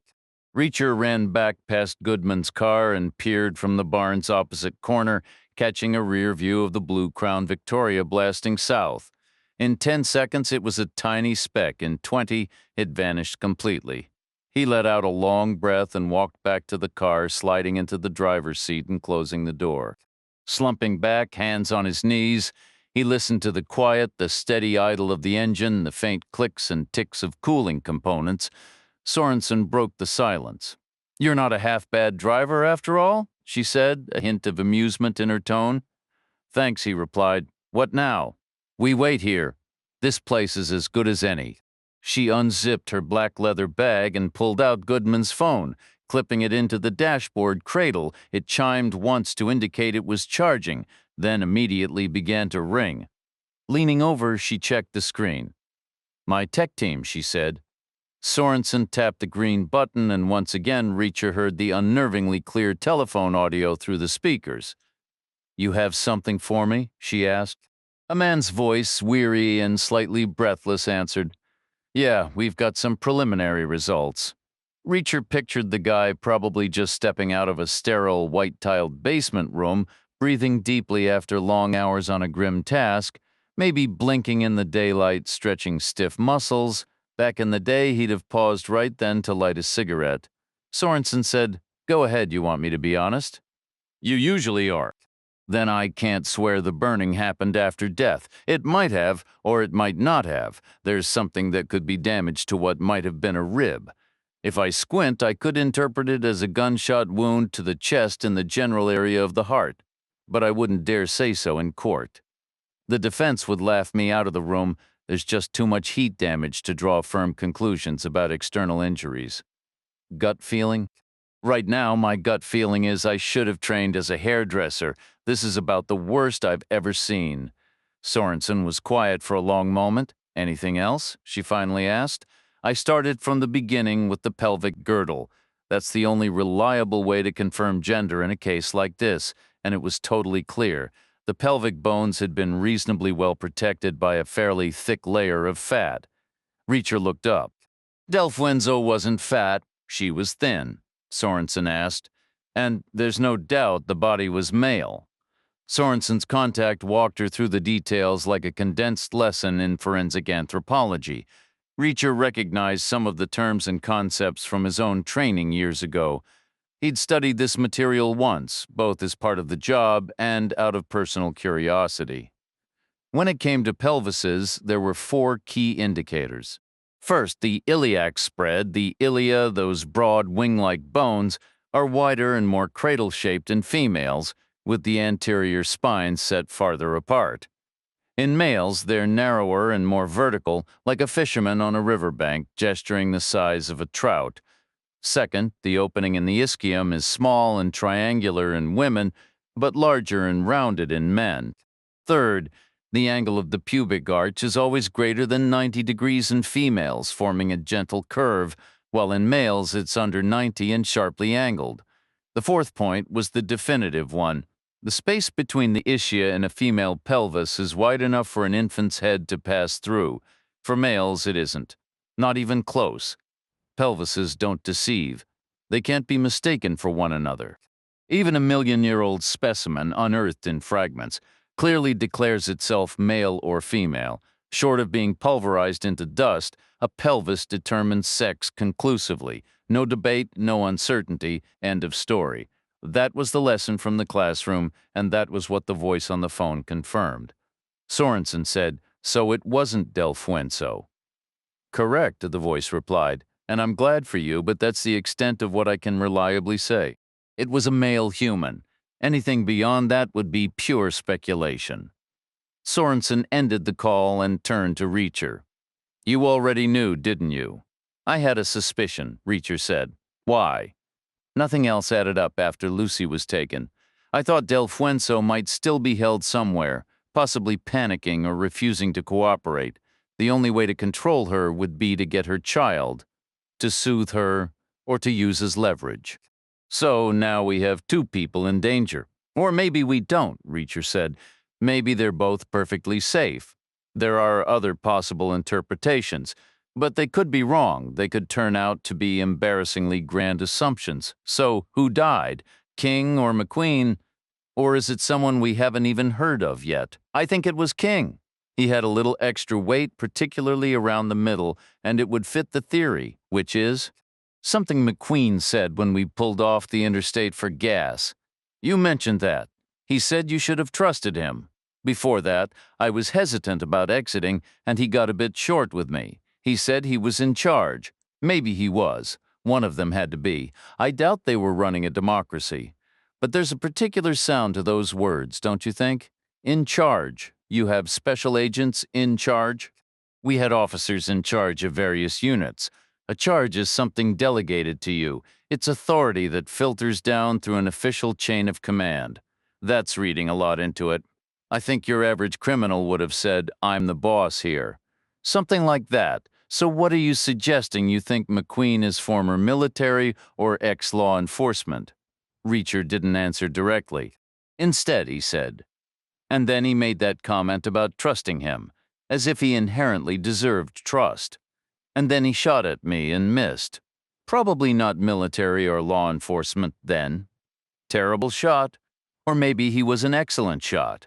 He was in the same room with you. What was it? About 8 feet. How does an excellent marksman miss from 8 feet? Maybe he missed on purpose. Sorenson fell silent. Reacher continued, I didn't dwell on it at the time. I was just glad to be breathing.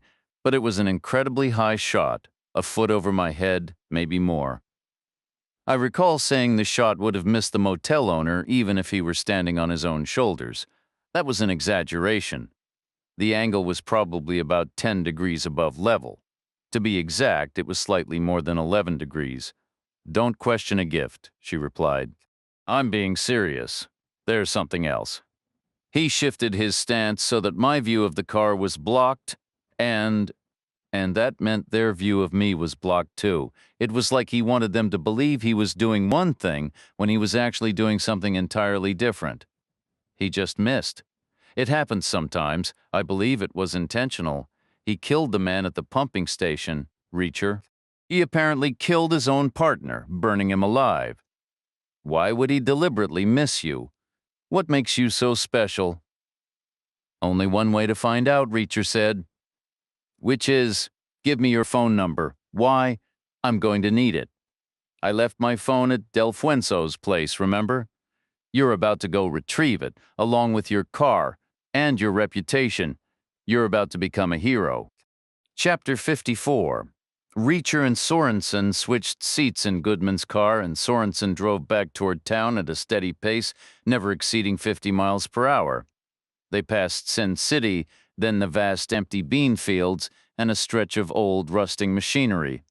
After more fields, they turned right at the crossroads, drove another 100 yards, and parked beside the old pumping station. Sorenson fumbled with Goodman's phone, pulling up the recent calls and messages. She located Dawson's cell number and dialed. He answered almost immediately. Sheriff Goodman? No, this is Sorenson from Omaha. It's a long story about the sheriff's phone, but I have the man you're looking for. He's in my custody. You can come collect him whenever you're ready. Where are you? At the old pumping station. We'll be there in 2 minutes. 90 seconds later, Reacher opened his door and announced, All right, I'm ready for my close-up. He stepped out into the chill, crossed the sidewalk, and faced the pumping station's concrete wall, placing his fingertips against its rough surface. He spread his feet about a yard apart, leaned forward, and let his hands bear his weight, assume the position. Sorenson stood 6 feet behind him, drawing her gun and holding it with both hands, aimed at the center of his back. Looking good, she said. Not feeling good, he replied. Best of luck, she offered. It's been fun hanging out with you. We're not finished yet. I hope to see you again. They held their poses. The concrete was bitterly cold. Soon Reacher heard tires on the pavement. A car came to a stop and doors opened. The blue Crown Victoria Dawson and Mitchell. They emerged quickly, coats flapping, guns drawn, faces lit with triumph. They exchanged a few brief words with Sorenson. Congratulations, appreciation, thanks. They stated they would take over from there. Reacher turned his face back to the wall. He heard Sorenson walk away, then the sound of Goodman's car starting and driving off down the street. Silence followed, broken only by breathing behind him and the whisper of cold air moving across the landscape. Then, either Dawson or Mitchell commanded, "Turn around." Reacher was glad to oblige. His fingertips were numb, and his shoulders were beginning to ache. He pushed off the wall, straightened up, and turned around. Both men had their guns trained on him. They looked just as they had through the diner window, early 40s, blue suits, white shirts, blue ties, still rumpled, still weary, still flushed.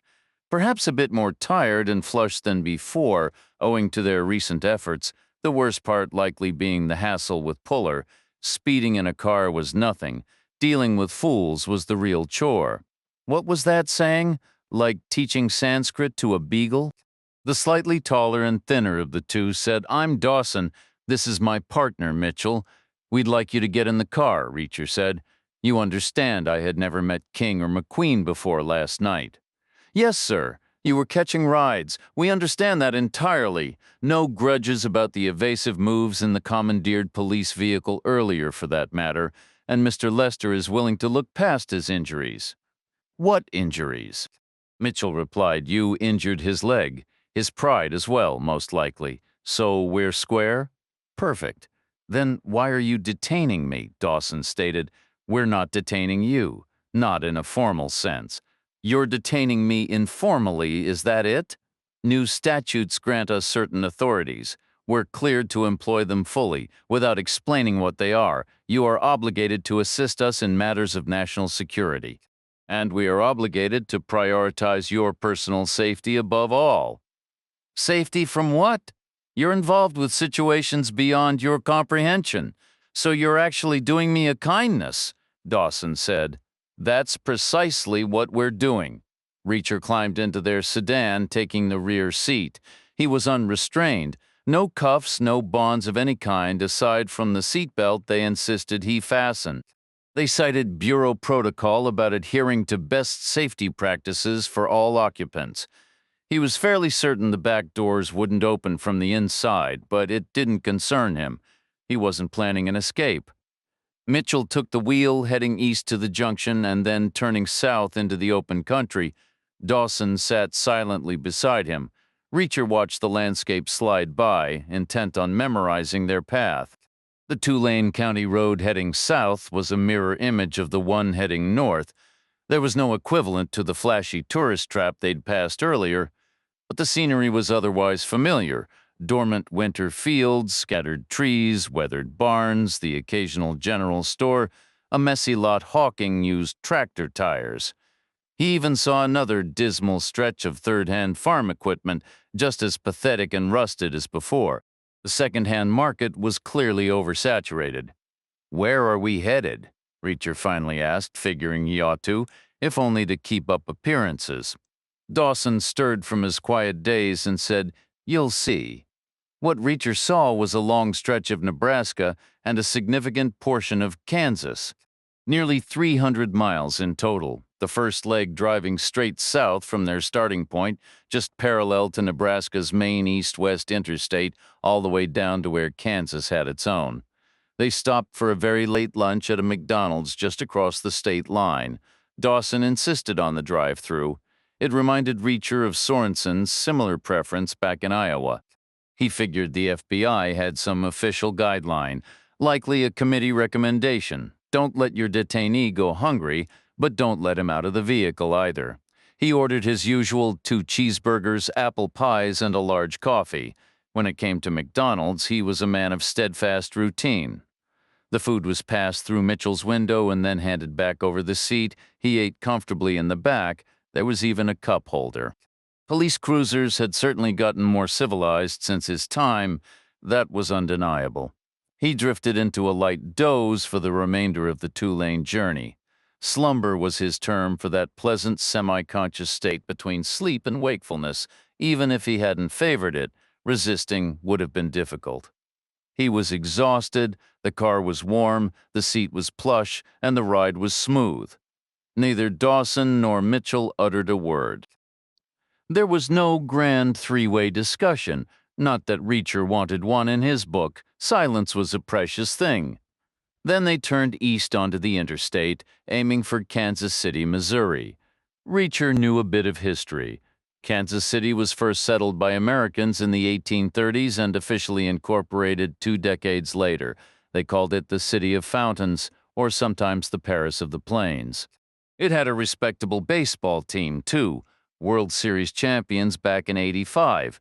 Names like George Brett and Brett Saberhagen came to mind, area code 8116. People argued about its true population. Local promoters liked to inflate the number by including the far-flung suburbs. As the city's skyline eventually appeared on the horizon, a flat gray smudge against the winter sky, Reacher couldn't help but feel a twist of dark amusement. Here he was being chauffeured hundreds of miles for his own safety by two of the most tight-lipped federal agents he'd ever met. It was almost a parody of protection.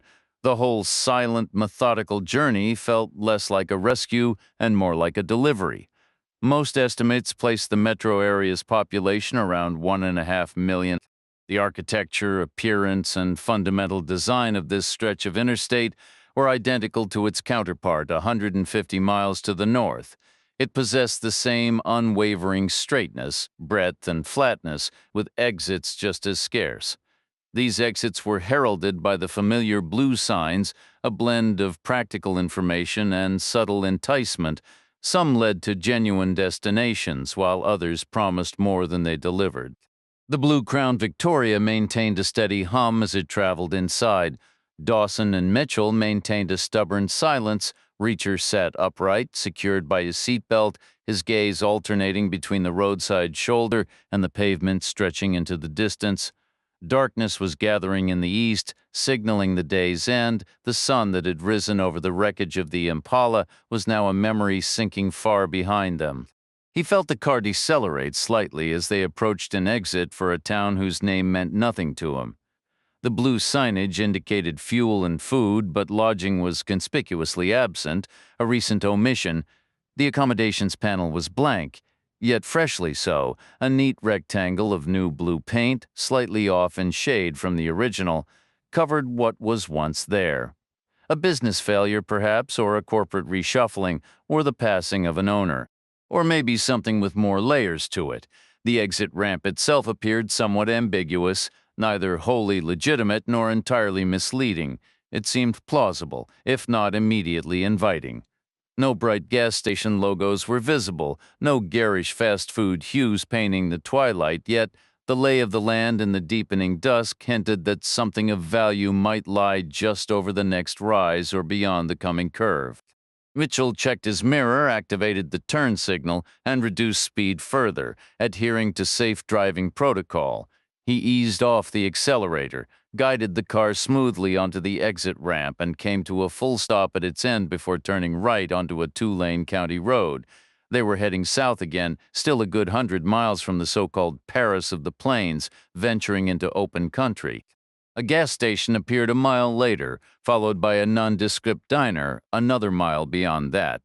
Then a final, solitary blue sign stood on the shoulder, utterly blank save for one horizontal and one vertical patch of that telltale new blue paint, a short motel name, and an arrow, both recently erased. The landscape on either side was given over to dormant farmland, reminiscent of Iowa, with fields of wheat, sorghum, and sunflowers lying fallow. For now it was still and quiet, but in half a year this same earth, some of the richest prairie soil anywhere would be bursting with growth taller than a person. For many lonely miles no houses were in sight. Any remaining farmsteads were lost beyond the darkening edges of the world. Mitchell drove over 20 miles through this isolated terrain before slowing once more. Reacher strained his eyes ahead, searching for any pinpricks of light in the gloom, and finding none. Then the road veered right and left around a cluster of leafless trees, descending into a broad, shallow valley where the last faint glow from the west illuminated a motel about a mile distant, laid out like a miniature model. It was a sizable compound. A central block, likely housing the office and a dining area, was surrounded by several longer, low-slung satellite blocks, each containing perhaps 5 or 6 rooms. The buildings were topped with Spanish-style tile roofs and clad in pale stucco, an empty swimming pool. Concrete pathways, parking lots, and barren flower beds completed the picture. The entire property was encircled by a low decorative wall made of the same pale stucco. From afar, the overall impression was oddly coastal, a landlocked fever dream amalgamation of Miami, California, and Long Island without truly being any of them. And despite the meticulously blanked-out signs, the place very clearly appeared to be open for business. Lights glowed in the main office building, with a few more shining from the satellite structures. A faint plume of steam rose from what was likely a kitchen vent. 2 sedans were parked at a distance from each other in separate lots, Both long, low, and dark Fords. Reacher figured. Crown Victorias, most likely, just like the one he was riding in. He asked, "Is that our destination?" Mitchell drove without a word, and Dawson stayed silent too. As they drew nearer, Reacher anticipated the scene would clarify, that details would emerge. They didn't. His view remained frustratingly blurred, and not just by the fading evening light. From half a mile away, a kind of low haze seemed to cling to the edges of the compound, like some invisible barrier sealing it off. At a quarter mile, he understood, a security fence maybe 8 or 10 feet tall, made of tight black metal mesh, topped with inward-leaning rolls of razor wires set at a sharp 45-degree angle. It traced the same path as the low stucco wall, but stood 10 feet farther out, like that wall's far more serious and intimidating relative. The inward cant of the wire was telling this fence was designed to keep people in, not out. Dawson made a brief cell phone call. By the time Mitchell approached the fence, a motorized gate was already sliding open. They drove through, and Reacher glanced back to see it closing silently behind them. Mitchell continued along a weathered concrete road, tracing a tight circle before stopping beside the office. He didn't relax or shut off the engine. He kept the car in gear, his foot on the brake. Reacher unclipped his seatbelt and tried the door. He'd been correct, it was locked from the inside. Dawson got out and opened it for him from the outside, saying nothing, just gesturing with a tilt of his chin toward the office entrance. Reacher slid out and stood up into the cool evening air. Dawson got back in, closed his door, and the car pulled away, moving quietly from Reacher's side to complete its loop before heading back down the worn concrete toward the gate. The gate began opening before the car even reached it. The Crown Victoria drove through without stopping, paused briefly on the two-lane road, then turned right and headed north the way it had come. The gate closed behind it, steady and silent. Reacher stepped into the motel office. It was a familiar sight, reminiscent of the fat man's place from that morning. There was a reception counter, lobby furniture, and a table set up for coffee and breakfast muffins, vinyl flooring, generic wall art, and lighting chosen more for economy than proper illumination completed the picture. A plump, motherly woman stood behind the counter, offering a kind, welcoming smile. "Mr. Reacher," she said. "Yes. We've been expecting you." "Have you?" She nodded. "We have rooms with kings, queens, and twins, but I took the liberty of putting you in a room with a queen." "Did you?" Reacher said again. She nodded once more. "I think the queen rooms are the nicest. They feel more spacious, with the armchairs and everything. Most of our guests prefer them." "Most guests? How many people do you get through here?" "Oh, we have quite the steady procession," she replied pleasantly. He said, "A queen is fine. I'm traveling alone." "Yes," she said, "I know." She made an entry in a ledger, took a key from a hook, and handed it over. "Room 20? It's easy to find. Just follow the signs. They're all lit up at night. Dinner starts in 1 hour." Reacher pocketed the key and went back outside. Full darkness had nearly settled as promised knee-high finger posts, illuminated by nearby spike-mounted spotlights, pointed the way. He followed the sign for rooms 16 through 20. The walkway was made of smooth, brushed concrete, curving past barren flower beds before ending at a long, low building divided into 5 units. Room 20 stood at the far end. Nearby sat an empty swimming pool, and beyond it rose a decorative stucco wall, followed by the imposing security fence. Up close, the fence was a towering black structure of angular steel. Its mesh was a tight grid of flat blades, welded into rectangles smaller than a postage stamp, far too tiny for a finger or any kind of foothold. Loops of razor wire crowned the top, making it brutally efficient. Reacher unlocked his door and stepped inside. The room held a queen bed and a pair of armchairs, just as described.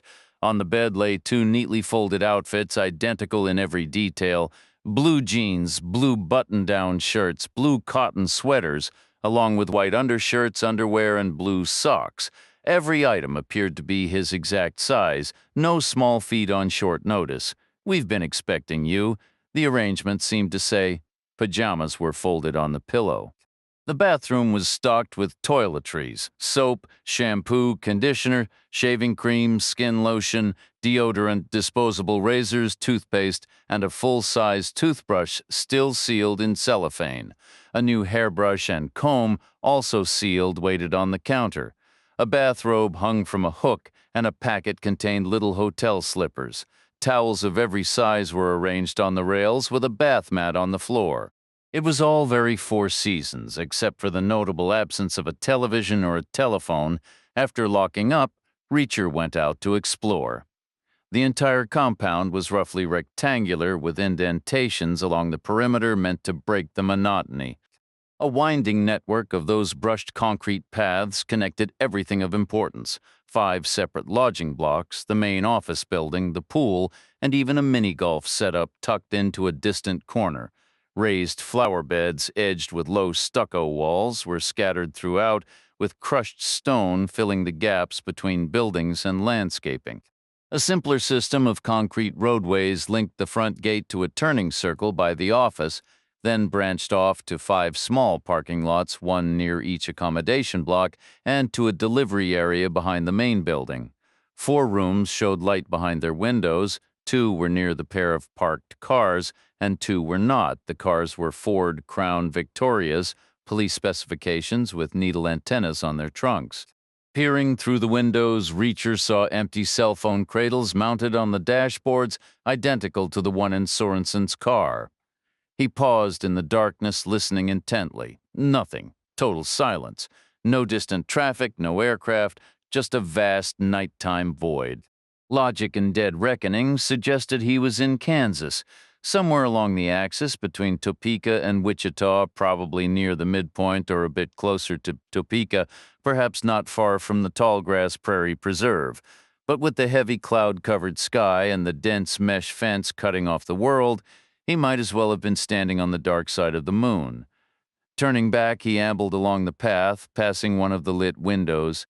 He nearly collided with a man emerging from a door marked 14.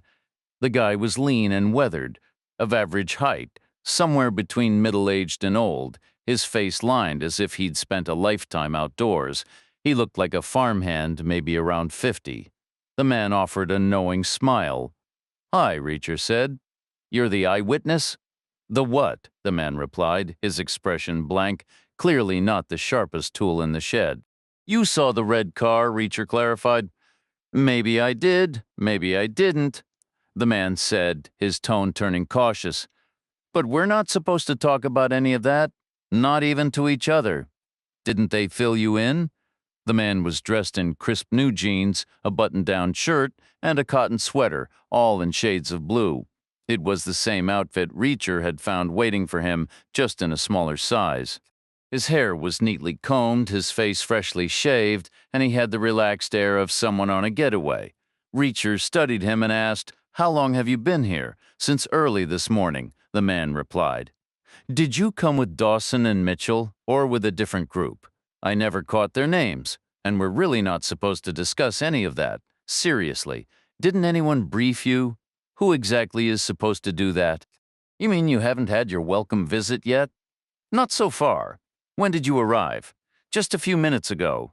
"Oh, they'll come by your room soon enough, then. They'll lay out all the ground rules." The man shifted his weight on the path, seeming eager to be somewhere else. Reacher asked, "Where are you headed now?" "To the dining hall, man. Where else? They've got beer there, a whole selection of brands, ice-cold long necks." "I mean, no responsibilities all day. Free meals and free beer. Does life get any better than this?" Reacher stayed silent. The man offered, "You coming along? Maybe later?" "No hurry," the man said with a grin. "I plan on grabbing a few, but trust me, they've got plenty. They're not running out anytime soon." Then he hurried off down the winding path, his legs briefly illuminated by the pathway lights before he disappeared into the darkness. Reacher remained where he was, outside room 14, one of the 2 lit rooms without a bureau vehicle parked nearby. The other was room 5. He turned and retraced his steps, passing the block of rooms 6 through 10, circling a flower bed, and crossing over to the next building. He approached the first door, room 5, intending to knock, but he never got the chance. When he was still a few feet away, the door flew open and a girl burst out, all limbs and boundless energy. She was a slender kid, maybe 10 years old, with dark hair and a pale complexion. Her face lit up with a huge, excited smile. Then she spotted Reacher's imposing figure in the dim light of the walkway and froze.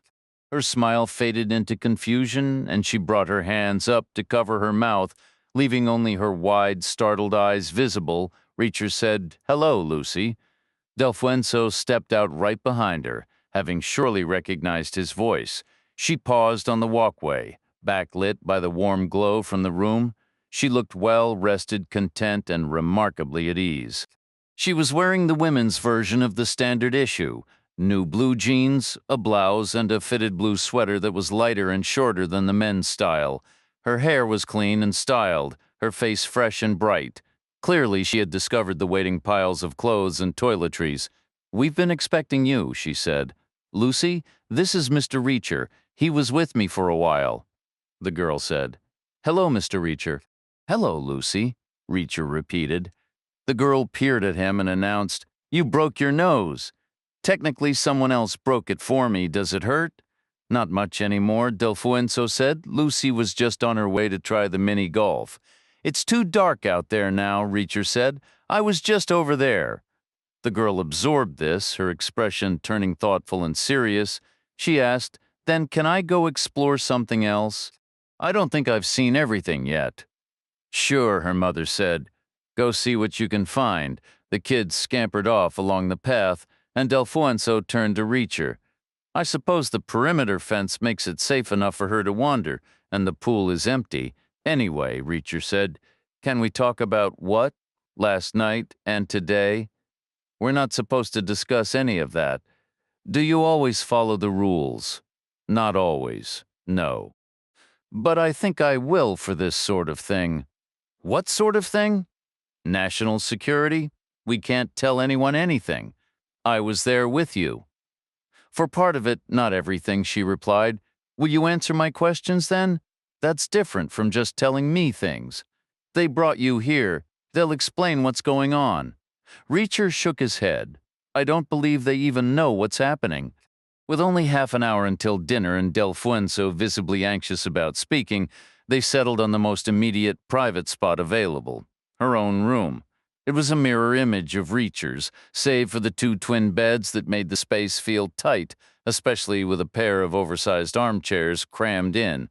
Reacher lowered himself into one chair while Delfuenzo lifted her bag from the other, the same bag holding the aspirin. It seemed to have some weight to it, perhaps from the water bottle she still carried. "What did you believe occurred back at that motel?" he asked. She dropped her bag onto the bed where it bounced softly before settling. Taking her seat, she repeated, "We're not supposed to discuss that." "Says who?" "They made it perfectly clear.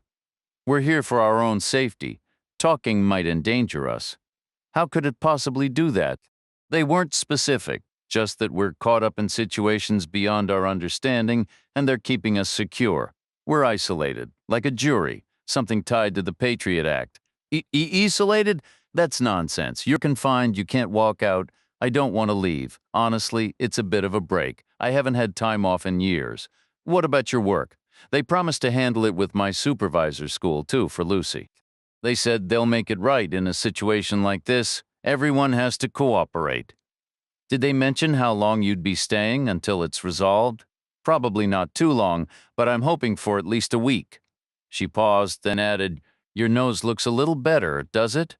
Reacher responded, though he'd rather not discuss it. He figured a bit of casual talk might not hurt, a slower path, but quicker than arguing. Delfuenzo continued, "It looked terrible before. I kept glancing at it for hours in the car. You've cleaned it up." He gave a slight nod.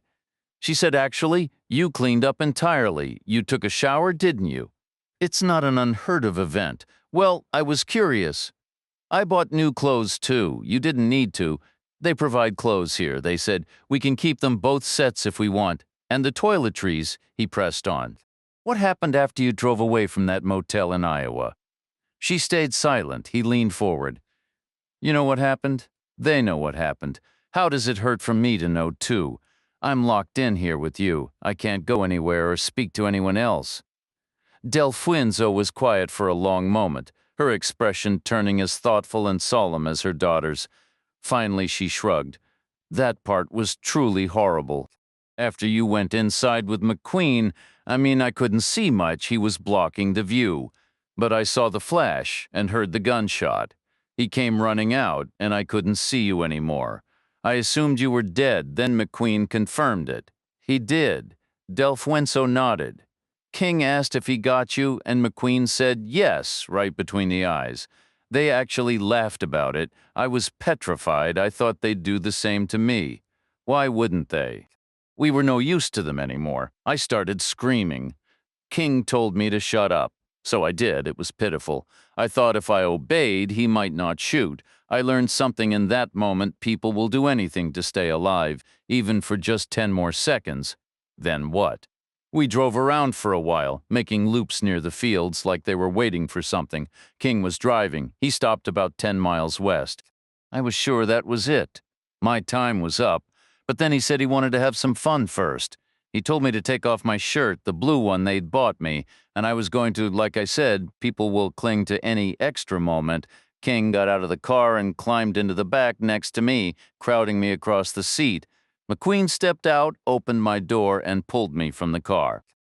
King began to move toward me, but McQueen simply drew his weapon and fired. No hesitation, just a single precise shot. To the chest? Reacher asked. Delfuenzo nodded, directly through the heart. What happened next? McQueen steadied me and explained he was an FBI agent, deep undercover with these criminals. He was playing a role among them. That's a dangerous assignment, Reacher said, not a job I'd want.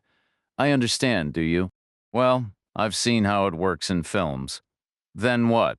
McQueen told me he'd fired over your head intentionally, that you were unharmed. He apologized for making me witness King's death, but said in that moment it was the only way to extract me. He had to maintain his cover but couldn't let things go too far. And after that, he made a few calls on his cell, then moved King's body into the back seat where I'd been sitting. We drove east for about 5 miles and parked. 2 new men met us in a separate vehicle. They set my car on fire, explaining the criminals would expect McQueen to dispose of evidence and might verify it. They promised me a replacement car, which was a relief. My old one had a transmission that shuddered like a washing machine full of rocks. These new men were also FBI, yes, from the Kansas City field office. They showed identification. McQueen couldn't carry any given his cover. They brought you directly here? She nodded again. I refused to come without Lucy, so they collected her from her friend's house. Where did McQueen go? He came here with me but left almost immediately. He said he had to return to his role and do some explaining. I believe he's planning to tell them you killed King. Me? That's the story they discussed. Like they picked up a stranger to help with a job, but the stranger tried to rob them. I think he's going to say you shot King and ran. Did they specify what kind of criminals these are? Delfuenzo shook her head. No, but they seemed deeply concerned about them. Dinner followed, an awkward and surreal affair. They walked to the main building together, Reacher and Delfuenzo side by side with Lucy bouncing between them. The dining room was a large, square space furnished with 20 sturdy pine tables and 80 chairs, all coated in a thick, glossy varnish. It was a generic room, familiar to Reacher from countless similar places, but tonight it held only one other occupant, the eyewitness seated alone at a corner table behind a small collection of 3 empty beer bottles, each a different brand. He was starting a 4th and waved the bottle cheerfully in greeting, a genuinely happy man. Perhaps he hadn't had a real break in years, if ever. The kindly woman from the front desk brought menus. Reacher wondered if she was FBI too and decided she likely was. While their current guests were manageable, he imagined others in this situation might become difficult, requiring more than just patience to handle. The menu offered 2 choices, cheeseburger or chicken, both probably microwaved from frozen. Federal agents weren't known for their culinary training, Reacher chose the cheeseburger, his fifth that day, and Delfuenso and Lucy did the same. Before the food arrived, two more men entered. Both wore blue suits, white shirts, and blue ties, clearly the drivers of the parked Crown Victorias. The resident agents, the babysitters. They looked sharp, capable, and thoroughly alert. Delfuenso said, "They're the two who brought me here." Lucy added, "They're the ones who picked me up from Paula's house." The two men surveyed the room and walked directly toward Reacher. The agent on the right spoke. "Sir, we'd like you to join us for dinner at our table this evening." Reacher eyed him. "What's the occasion?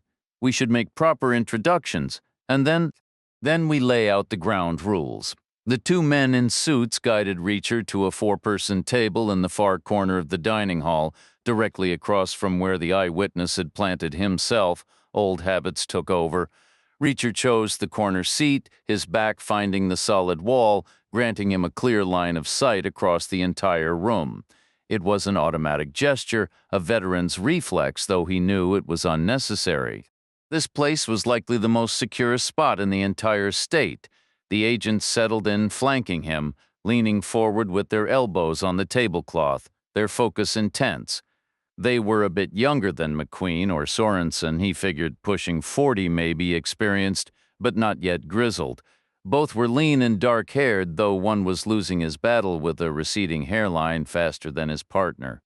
They introduced themselves as Bale and Trapattoni, colleagues of Dawson and Mitchell from the same field office.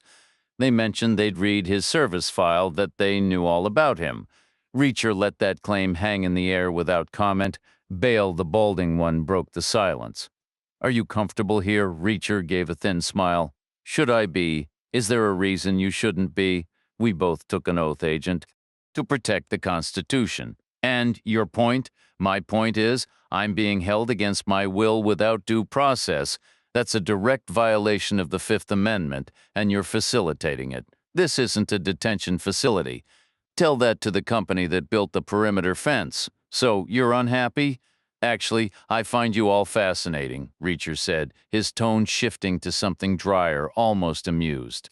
"I have a soft spot for the Bureau. I admire your methodology even when it's flawed. You're doing the wrong thing, but you're doing it with a peculiar kind of integrity. You herd everyone together, so there are always witnesses. You could have tossed us into black sites and done whatever you wanted, but you didn't, because somewhere deep down, you still remember which side you're supposed to be on. I'll give you that. You even left the mini-golf course intact. Very thoughtful. When did the FBI buy this lovely resort?" 3 years ago, Trapattoni answered. "A Kansas City initiative?" "Yes. Central Region Counterterrorism." "What was the pressing need?" "We identified a requirement for what?" "A secure location to protect people." "I think it's more about protecting your operations," Reacher countered. "You snatch witnesses away from local cops whenever an undercover gig goes sideways. That way no awkward questions ever get answered. You don't believe undercover agents deserve protection? I believe they deserve every resource available. So what's your issue? My issue is scale. This place could house 50 people? That's a lot of protected witnesses. How many messy operations are you running? I can't discuss operational tempo. Has this motel ever been at capacity? No. Has it ever been completely empty? No. In 3 whole years, Reacher let the implication hang. That's a steady stream of trouble. It's a big country, Trapattoni said flatly. Enough chatter.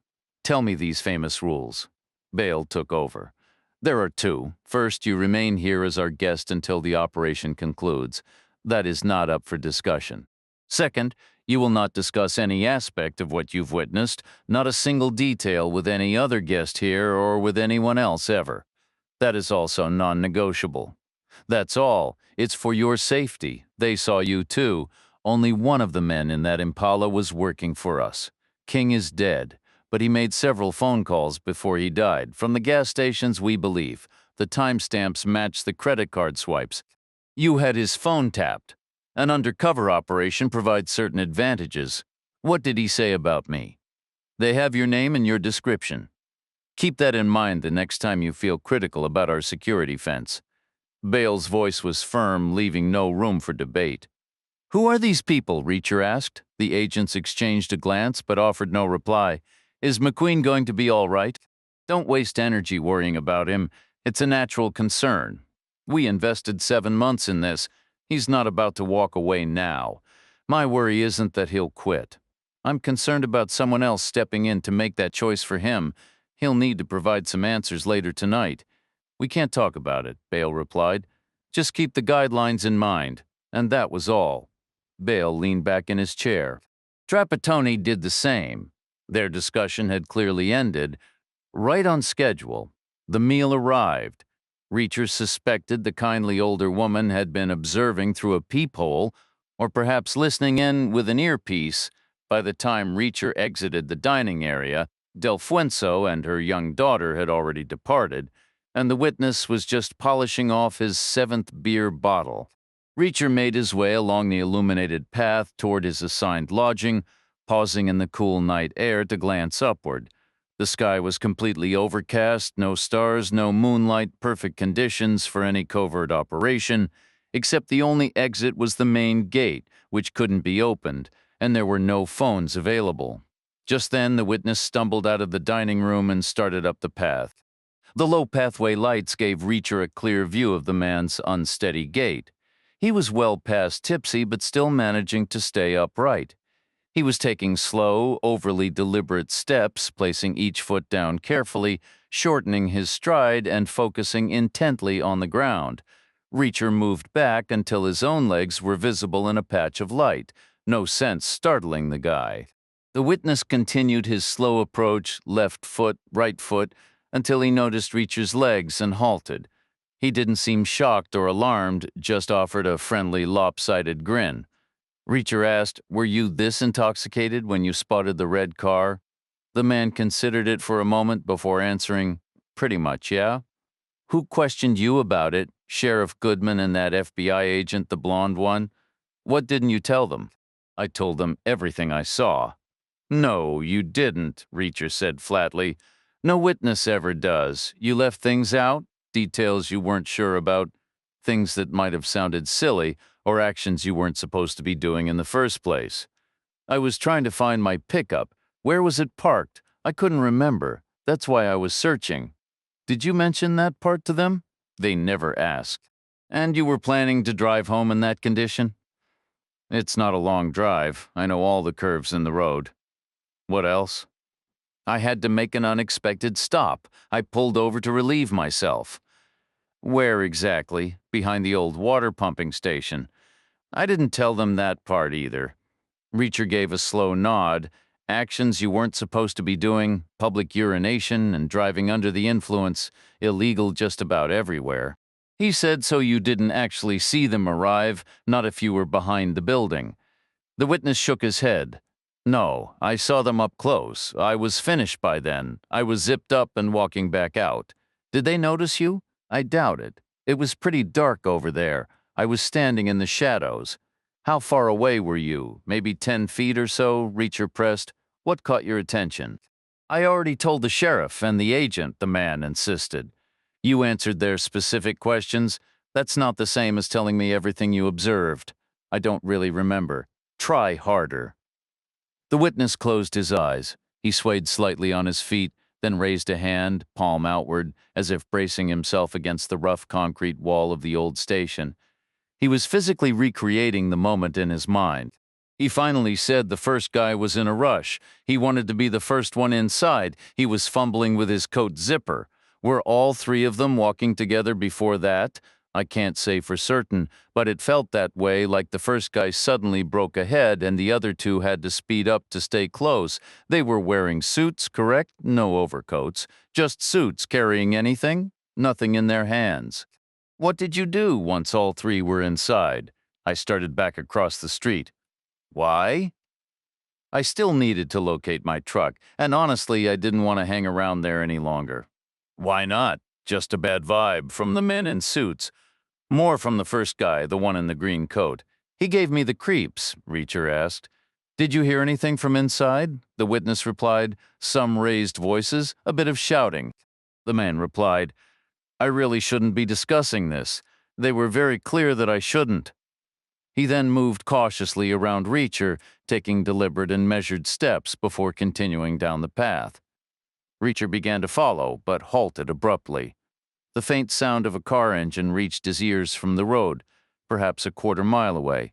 Turning, he saw distant headlights cutting through the mist, their beams wavering and diffuse. Then the gate began to open, neither quickly nor slowly, and utterly silent. It was clear Julia Sorenson had not recovered her phone, her vehicle, or her standing. She was no hero in this story. Reacher watched a sleek black Crown Victoria turn off the two-lane road and glide through the still-moving gate. Its headlights swept in a broad arc as it whispered over the concrete drive, coming to a stop near the main office door. A man Reacher didn't recognize exited the front passenger seat and opened the rear door. He didn't speak. He merely gestured with his chin, a motion reminiscent of Dawson's earlier command. Julia Sorenson emerged from the back, standing still for a moment under the dim light. She looked weary, a bit defeated, her shoulders slightly slumped. The night breeze caught her coat, flapping it open to reveal the new shirt she still wore. Her holster, however, was empty. Her weapon had been surrendered. The man closed her door, slipped back into the passenger seat, and the car drove off, leaving her alone. The gate began its slow, silent opening once more. The vehicle passed through, paused briefly, then turned right and disappeared the way it came, the gate closing behind it. Reacher watched until the taillights vanished and the engine's whisper faded into the night. He then turned his attention back to Sorenson.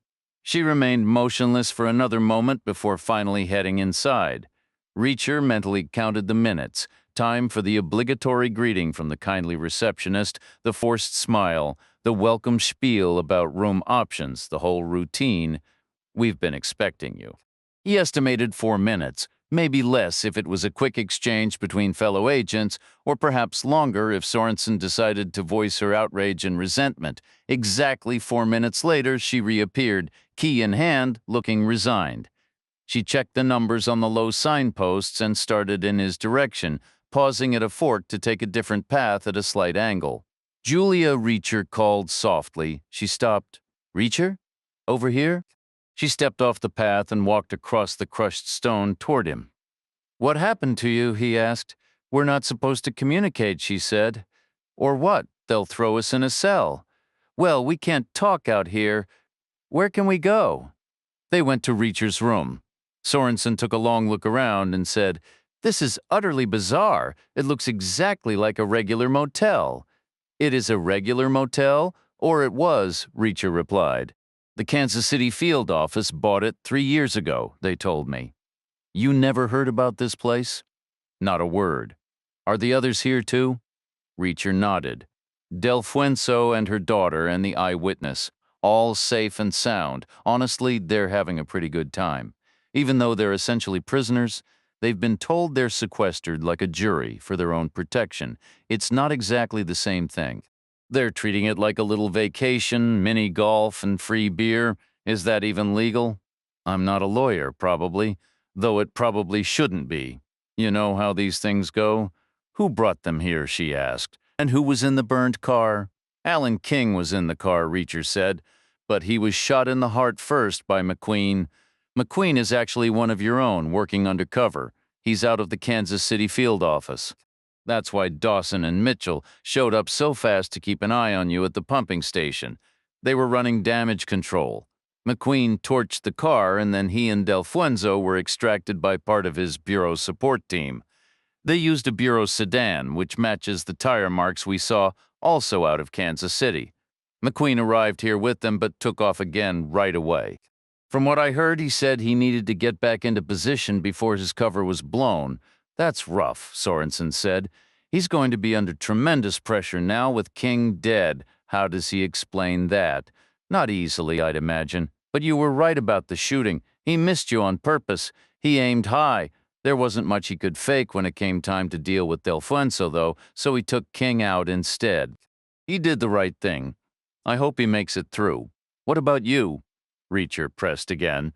Sorenson sank down onto the edge of the bed. "Me? It started out fine, better than fine, actually. I drove back to Delfuenzo's house, retrieved my phone, got into my own car, and called my special agent in charge. I told him I'd managed to subdue you and turn you over to the Kansas City team. My SAC was impressed, really pleased. But I couldn't just leave it alone. I started asking a few too many questions. He didn't like that. I could hear it in his tone then. At one point, his whole demeanor shifted. He wasn't pleased anymore, not even a little. His voice went cold. When was that? When I locked up Goodman's car, I checked the glove box, just force of habit. I didn't want any unsecured weapons left inside. You never know what a small-town sheriff might keep in there. But there wasn't a gun, just a notebook and a pen. So I flipped through the notebook. Turns out Sheriff Goodman was thorough. He'd been doing research overnight, taking notes about Karen Delfuenzo. I guess he figured more information couldn't hurt, even if I'm not sure how it would have helped if we didn't find her fast. And there was something in his notes that didn't add up. So I brought it up with my SAC. I didn't even really ask, just mentioned it in passing. But that's when he turned weird on me. What didn't add up? I assumed Delfuenzo had lived there a long time, maybe not generations on a farm, but I got the impression she'd been around. I figured Lucy was born and raised there too. She wasn't. They've only been in town 7 months. The neighbor on the other side said they moved after a divorce. So the split was more recent than I thought. Are we even sure she was ever married? Reacher said. There's a kid. A kid doesn't require a marriage license. Why wouldn't she have been married?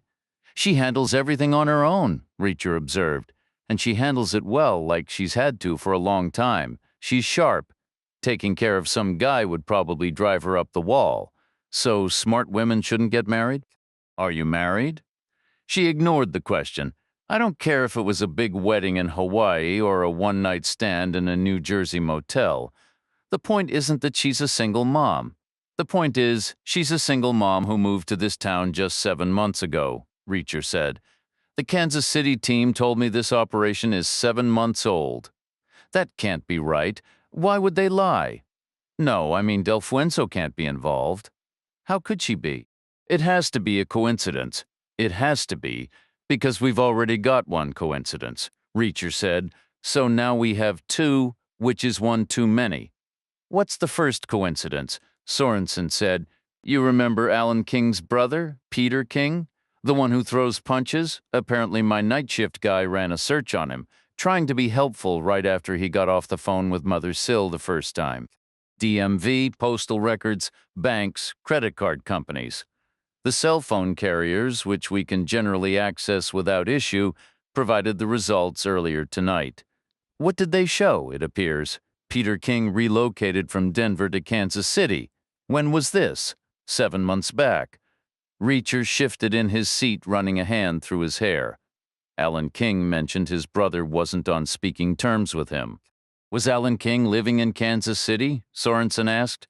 I believe so. Perhaps he wasn't. And even if he was, Kansas City is large enough that they might never have crossed paths. True, Reacher acknowledged. The metro area has about 1.5 million people. Really? Area code 816? All right. Reacher leaned forward, his tone shifting from contemplative to one of dry, pointed observation.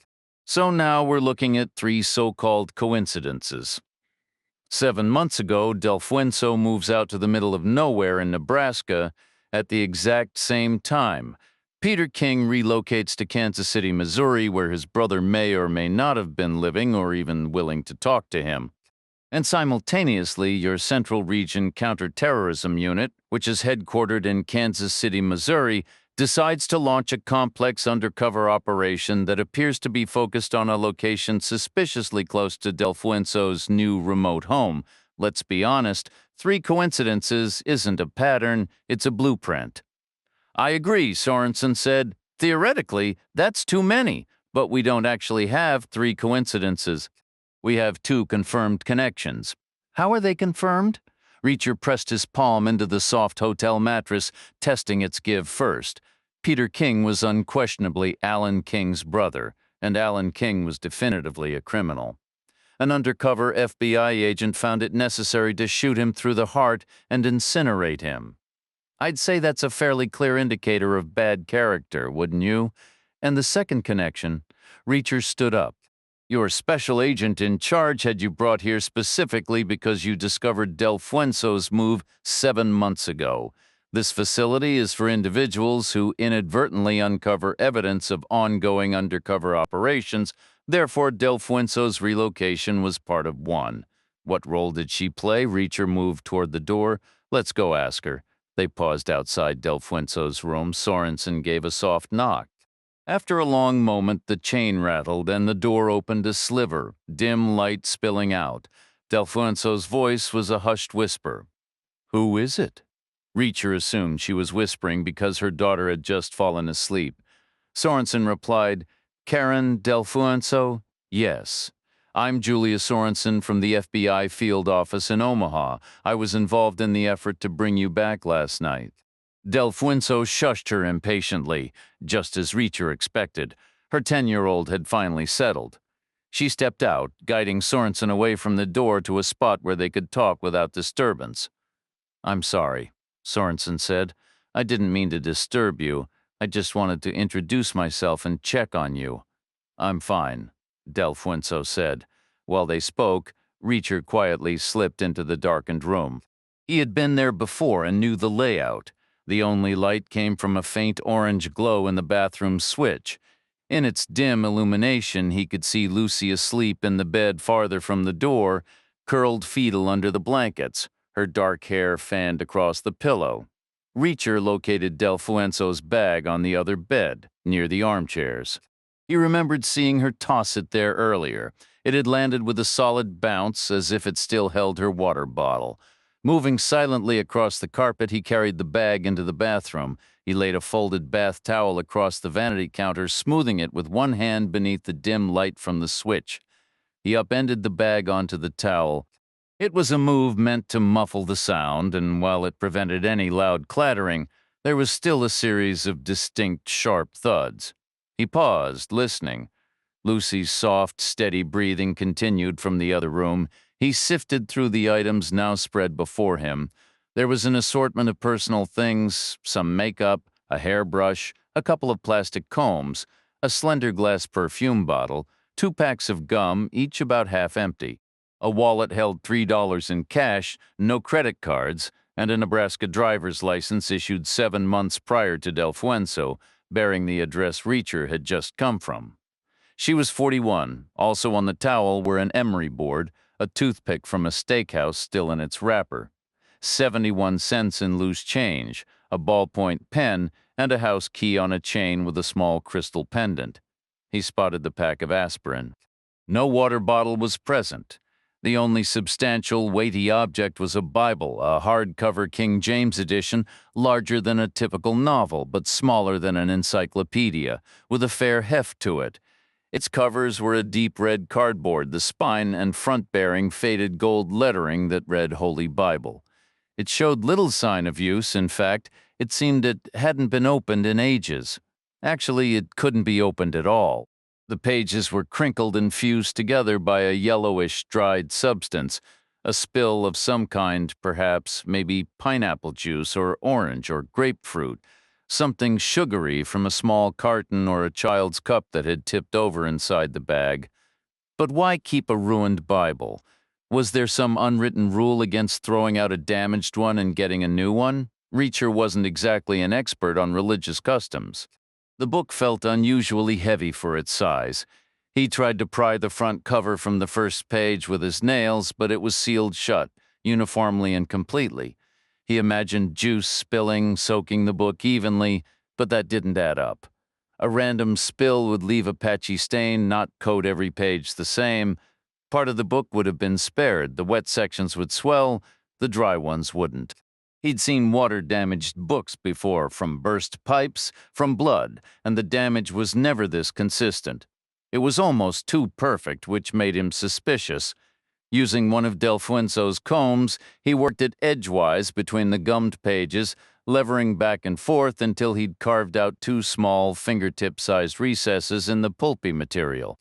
Then he set the book spine down on the counter, bent close, hooked his nails into the recesses, and jerked sharply, left and right. Paper tore with a soft rip, and the book fell open. What he found inside was no accident. From Exodus to Jude, the interior had been meticulously hollowed out with a razor blade, creating a clean rectangular cavity about 7 by 6 inches and 2 inches deep. Very little of the original paper remained at the edges, hence the glue which had formed thin, solid walls. The whole thing was like a little locked box, but this box didn't hold jewelry. The space was custom shaped to snugly fit its current contents: a Glock 19 semi-automatic pistol, an Apple cell phone with its charger, and a slim identification wallet. The Glock 19 was a compact, lighter version of the standard Glock 17 with a 4-inch barrel, often considered a better fit for a woman's hand and easier to conceal. It was loaded 18 9mm rounds in total, 17 in the magazine and 1 already in the chamber, ready to fire. No manual safety on a Glock, you just point and shoot. The phone was powered off, its screen dark, the back casing a glossy black adorned with that familiar silver apple, partly bitten. Reacher stared at the phone, completely lost. There had to be a power button somewhere, maybe a specific key or a combination you had to hold for a couple seconds. The charger was a compact white cube with outlet prongs connected to a long white cord that ended in a small, intricate plug. Next, he examined the slim black leather wallet. He opened it like a miniature book. On the left was a detailed colored emblem, a shield bearing the words Department of Justice and Federal Bureau of Investigation. The right side held a photo ID. It was Delfuenzo's face, washed out a bit by the camera flash and tinted green from the overhead fluorescence, but unmistakably her. An official holographic seal was stamped over the image, repeating the Department of Justice branding, with Federal Bureau of Investigation printed in bold letters across the card. It identified her as Special Agent Karen Delfuenzo. Reacher carefully placed everything back into the hollowed-out Bible and pressed the covers shut over his handiwork. He carried the book with him, moving quietly past the sleeping girl, out the door toward the two women still conversing 10 feet away. Sorenson was filling the air with pointless chatter, just killing time, and Delfuenzo was starting to look visibly annoyed by it. Both women heard the soft scrape of Reacher's boots on the concrete and turned. He held up the Bible and said, "Let us pray." They decided to leave Lucy sleeping by herself. Delfuenzo felt it was safe, the compound was secure, and she mentioned the girl wasn't prone to waking up frightened in the middle of the night. They moved to Sorenson's room, number 9, which was closer than Reacher's. Sorenson hadn't even had a chance to enter it yet. She'd been on her way to unlock the door when Reacher called out to her in the darkness. She used her key, and all three stepped inside.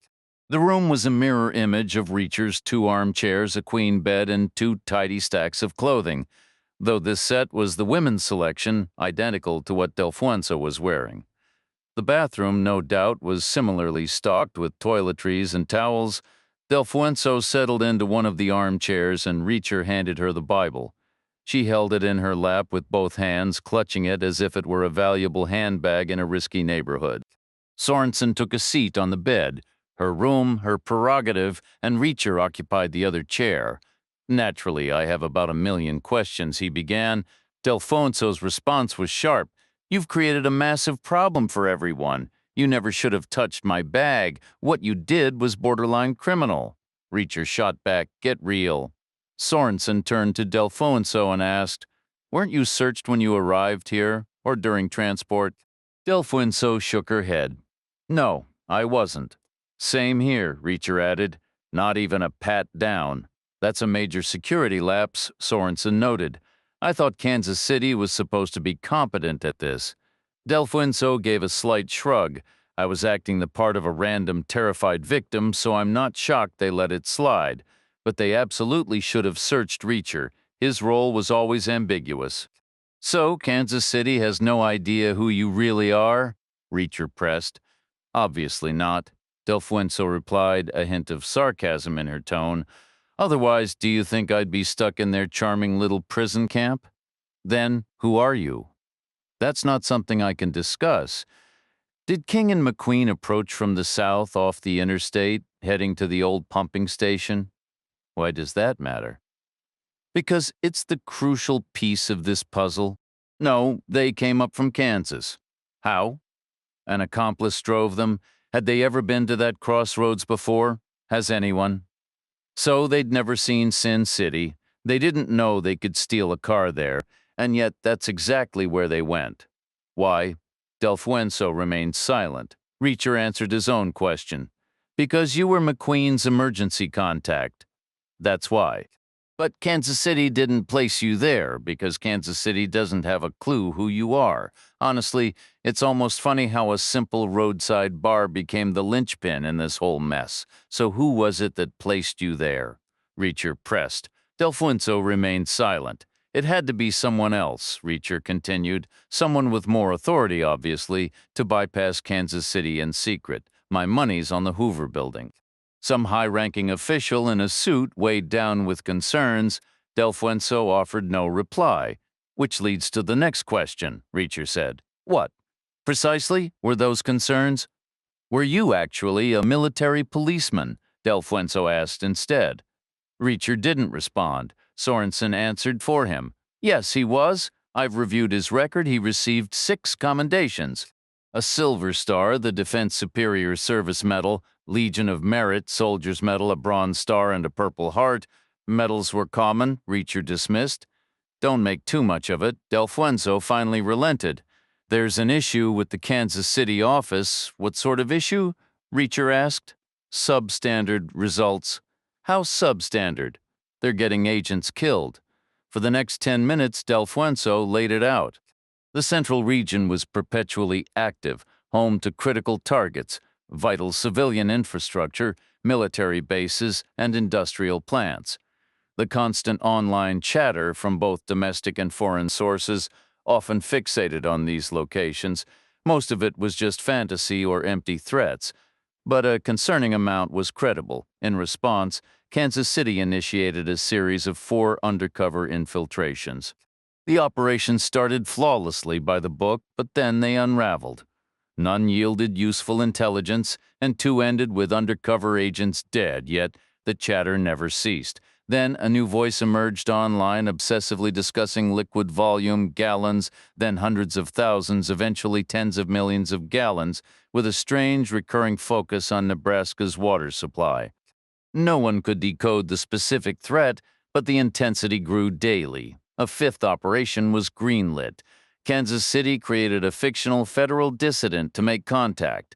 After a painstakingly slow and wary courtship, the new voice agreed to a meeting. But simultaneously, the Hoover Building had orchestrated its own layer of surveillance, a mission within the mission.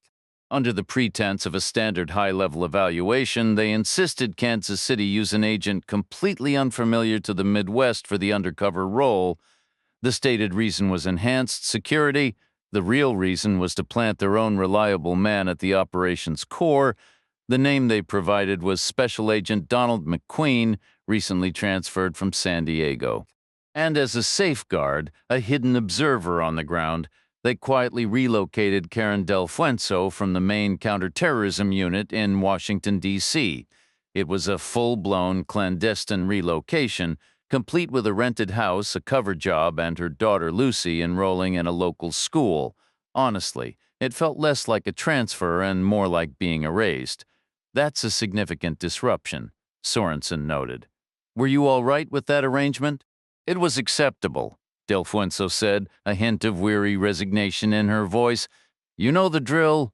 We follow orders, and I don't mind the moves. I want Lucy to experience different places. Did she know the real reason? Only in a general sense. She knows about the gun and the badge, but she doesn't pry. She's accustomed to the life. Delfuenso almost smiled, a brief, ironic twist of her lips. Could she have compromised me? Maybe. But what would she say at school? My mom has a gun around here? That's just Tuesday. My mom's a secret agent? Please. Kids tell wilder stories about their parents working at the donut shop. That's to be expected, especially when their mother is actually a cocktail waitress, spending half the night with little on above the waist. Delfuenso continued her account. McQueen had made contact early on, moving slowly and carefully to build trust and credibility. The emerging faction turned out to be a medium-sized group of white Americans in a tense partnership with a similarly sized contingent from the Middle East, believed to be Syrians. They called themselves Wadaya. Their leader operated under a code name, and so far McQueen had been kept at a distance from him. "What's their goal?" Reacher asked. "We don't know yet," Delueno replied. "It's a strange mix of people, I agree. Is McQueen going to be all right? That depends on whether you see the glass as half full or half empty. They've lost 2 out of 4 already. On the surface, his chances look about 50-50. Not great, which explains why some big shot in a suit was weighed down with anxiety. And that's before he even has to explain what happened to King." "Tell me about it," Delueno said. Sorenson made hot tea using a plug-in kettle from a cabinet and water from the bathroom sink, carrying it over on a tray. Reacher thanked her but turned to Delueno. "Why all the blinking in the car?" Delueno took her cup and replied, "Did I fool you? Completely. I thought you were just a random victim, brave and clever, sure, but in an ordinary person's way, not law enforcement. And that's exactly what I needed you to believe. McQueen knew who I was, obviously, but King didn't, so I had to keep up the act for him. Honestly, I had to keep it up all night since it was clear I'd end up face-to-face with either Wadaya or the Kansas City FBI. Neither one could find out my real role. I understand that you had to play a part, but the blinking wasn't necessary. My goal was to get out of there as fast as possible. The sooner the better, by any means. I thought if I recruited you, I might get out quicker. You looked like a capable guy. I figured you might engineer an opportunity along the way, but you didn't. So sure enough, I ended up with the Kansas City team who put me in here because I played my part so well they think I'm nobody. So what really happened last night, you saw most of it, but not all of it, and I didn't understand any of it. I'm especially curious about the conversation you had with McQueen after King was shot in the heart. You must have had at least half an hour alone with him before you were picked up. Closer to 40 minutes, and it wasn't McQueen who shot King. He passed me his gun around the seat. I told you otherwise because I was still in character back then. I also made up all that screaming and carrying on. So what really happened tonight? You tell me."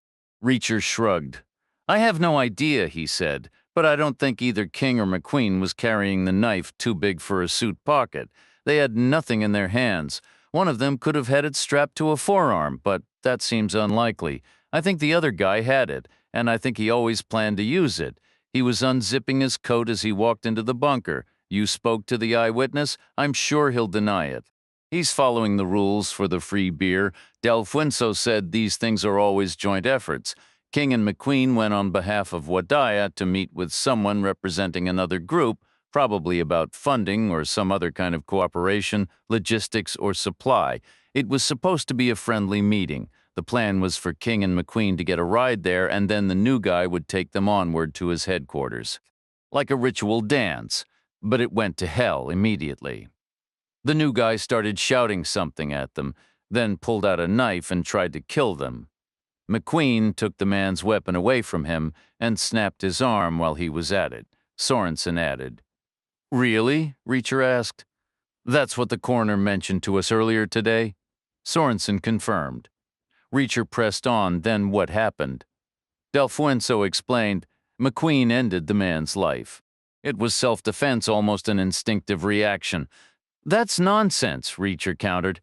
"He killed him to silence him. The man was yelling. Who knew what he might have said next? It was too dangerous a gamble. Maybe the guy was stationed in San Diego and had seen McQueen visiting the FBI offices there. McQueen couldn't risk King hearing that. It was a lawful killing," Delueno insisted. "Was it done efficiently?" Reacher inquired. "Is that how you measure justification?"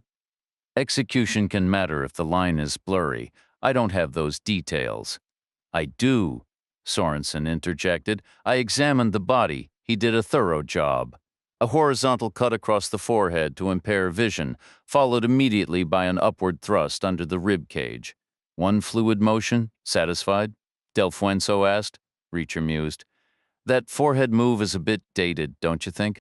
It used to be seen as dramatic, even flashy, but it was always pointless. Why not go straight for the decisive strike?" If you've already buried a 9-inch blade in someone's abdomen, does it really matter if their eyesight is perfect? Regardless, it was justified. I'm not disputing that. Either interpretation works for me. What happened after that? They fled. The red car made them nervous.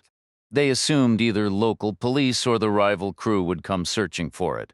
McQueen knew my location. He always tracked my movements. So he drove towards Sin City, acting like he was lost, and pretended to notice my Chevy. King immediately thought it would be a good vehicle to take, but they didn't just take it. They couldn't get inside. It's a newer model with all the security features. They set off the alarm. I saw them from the restroom window, just standing there. I figured if I went out the back, as if my shift was over, they could mug me at gunpoint for the keys. That's what I anticipated, and McQueen said he thought the same. Maybe a knock on the head, worst case, but King had a different idea. He didn't want a witness, so he went for a full carjacking, taking the cocktail waitress along, and that's when the performance began. Did McQueen recognize the man in the bunker? No, he told me he'd never seen him before, so you don't know who he was either. And you weren't getting live updates all night and day, like we were. Kansas City wouldn't have informed you because you're not in the loop. Informed me of what? Sorenson said. As far as we know, the deceased was a CIA station chief. Delueno fell silent for a moment.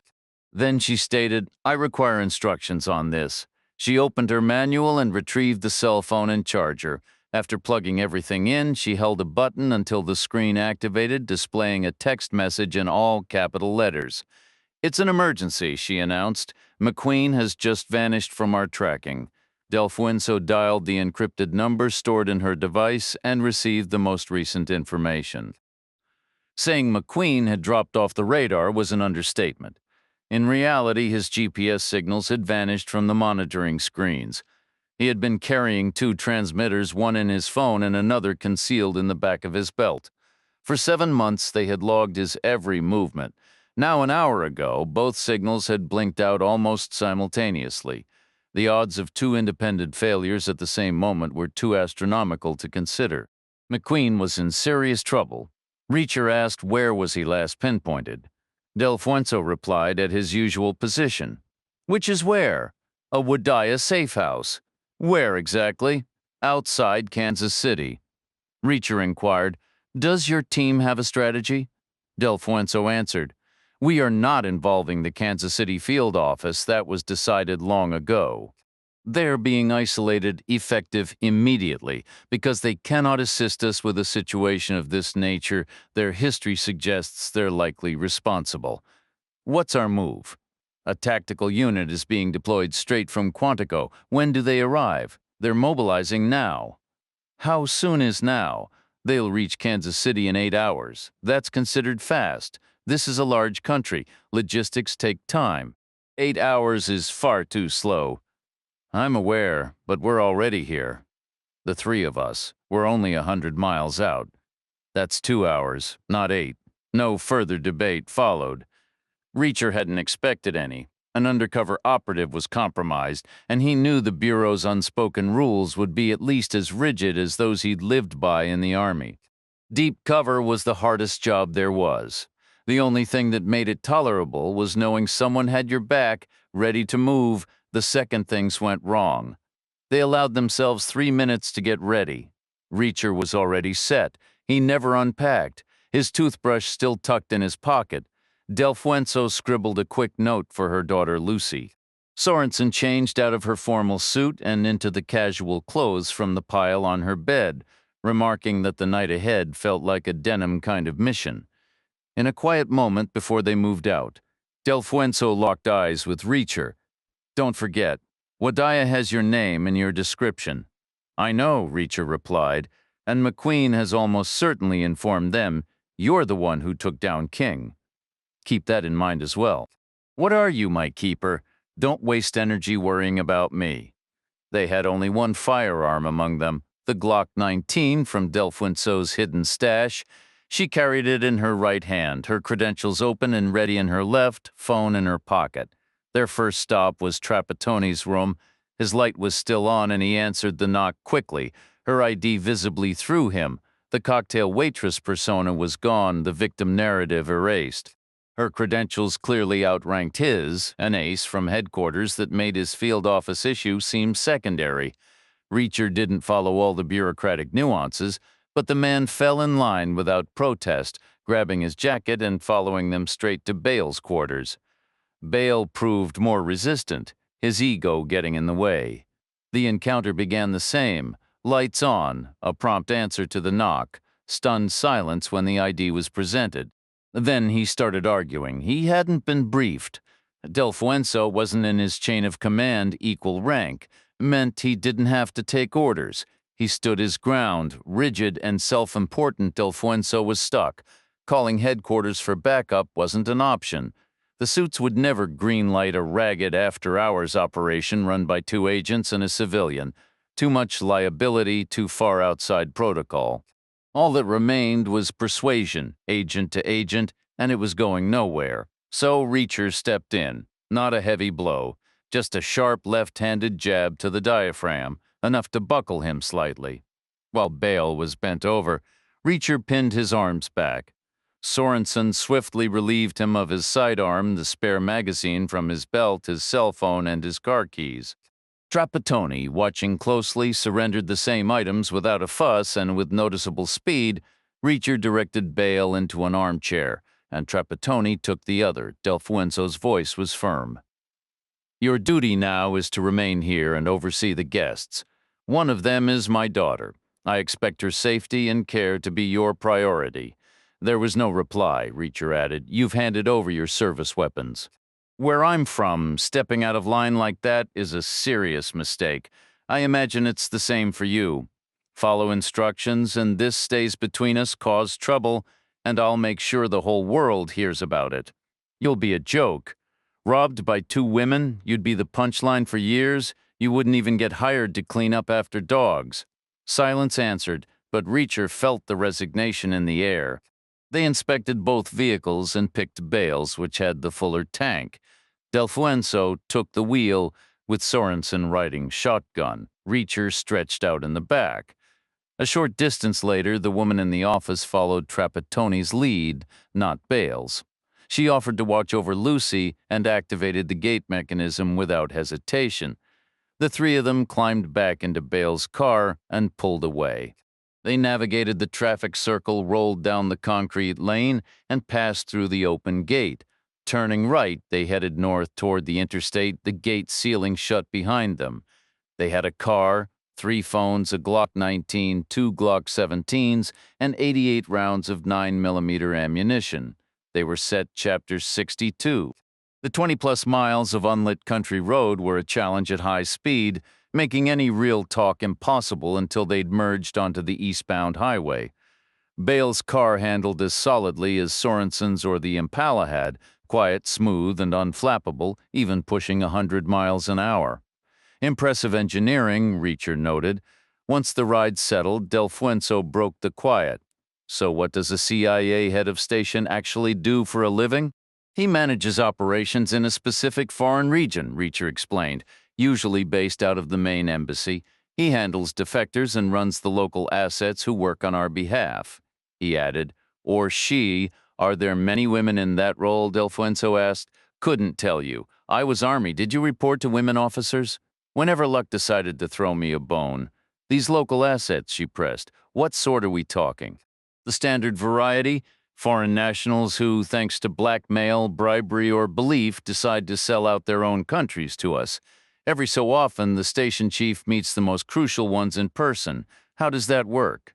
Picture the movies: a quiet cafe, a shadowy alley, a park bench, sometimes a package left on a phone booth shelf. Why meet at all?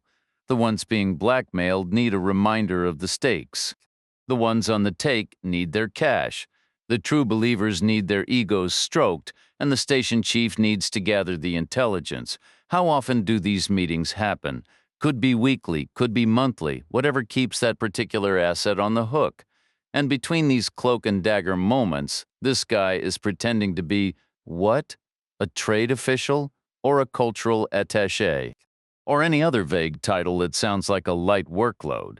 And this is all happening in places like Russia, the Middle East, Pakistan, right? I'd certainly hope so, Reacher said. So then why would a guy with that job try to kill an FBI agent in Nebraska? Sorenson chimed in. He spoke Arabic. Maybe one of the Syrians from Wadaya had been his asset back in Syria. Or maybe still was. This could all stem from some operation that started overseas, but since no Syrian showed at that bunker meeting, maybe our CIA guy got spooked. From his perspective, anyone who isn't his direct contact is a potential threat, right? Except the CIA isn't supposed to operate on American soil, Reacher countered. Maybe it's ultra-covert, Sorenson suggested. Maybe they were planning to terminate the asset, some unfinished business. They're not going to brief the FBI on that. Delfuenso's tone shifted from curious to openly skeptical. But come on, the guy could tell McQueen apart from his favorite Syrian informant, couldn't he? Or what if he couldn't whack the right guy, he'd just shrug and whack the wrong one instead? Did I skip that page on the CIA's recruitment site? Reacher said. They weren't there to terminate anyone. They wouldn't send a station chief for wet work. They have specialists for that. They call them wet boys, that's who they'd dispatch. And a real wet boy wouldn't show up with just a pocket knife. He would have chosen a completely different kind of blade, and his entire method would have been altered. We likely wouldn't have identified the deceased at all yet, not through fingerprints, facial recognition, or dental records at any rate. Sorenson replied, All right, so it was a standard meeting, no theatrics, the CIA station chief was simply running his asset, but his asset never arrived. So why not just talk his way out of the situation? Why resort to the knife? Perhaps he's not a convincing liar. He's a CIA station chief. They are the masters of deception. Maybe he recognized McQueen from somewhere. McQueen didn't recognize him. Recognition doesn't have to be mutual, so perhaps the station chief knew McQueen was FBI and then he spots him embedded within a terrorist group. In that scenario, most people would jump to traitor long before considering undercover, so it was all a tragic misunderstanding, a case of mistaken identity. Sometimes the simplest explanation is the correct one. Reacher gave a slow nod. I'm aware, he said. Delfuenso interjected, but none of this clarifies why a CIA station chief was posing as a member of a terrorist cell. That's who King and McQueen were sent to meet, remember? Maybe he was undercover as well, Sorenson suggested. The CIA isn't permitted to operate on American soil. This is the modern era, Karen, two separate undercover operations converging in the exact same place at the exact same time. What are the odds of that? Not as long as you might think, Reacher countered. Not necessarily. It only takes two people to become fixated on the same intriguing subject. Would they really deploy a station chief for that kind of fieldwork? They might. He'd be an unknown entity domestically. He possesses the necessary skills. He's accustomed to that lifestyle. He'd speak the language fluently. On paper, they might list him as being between assignments.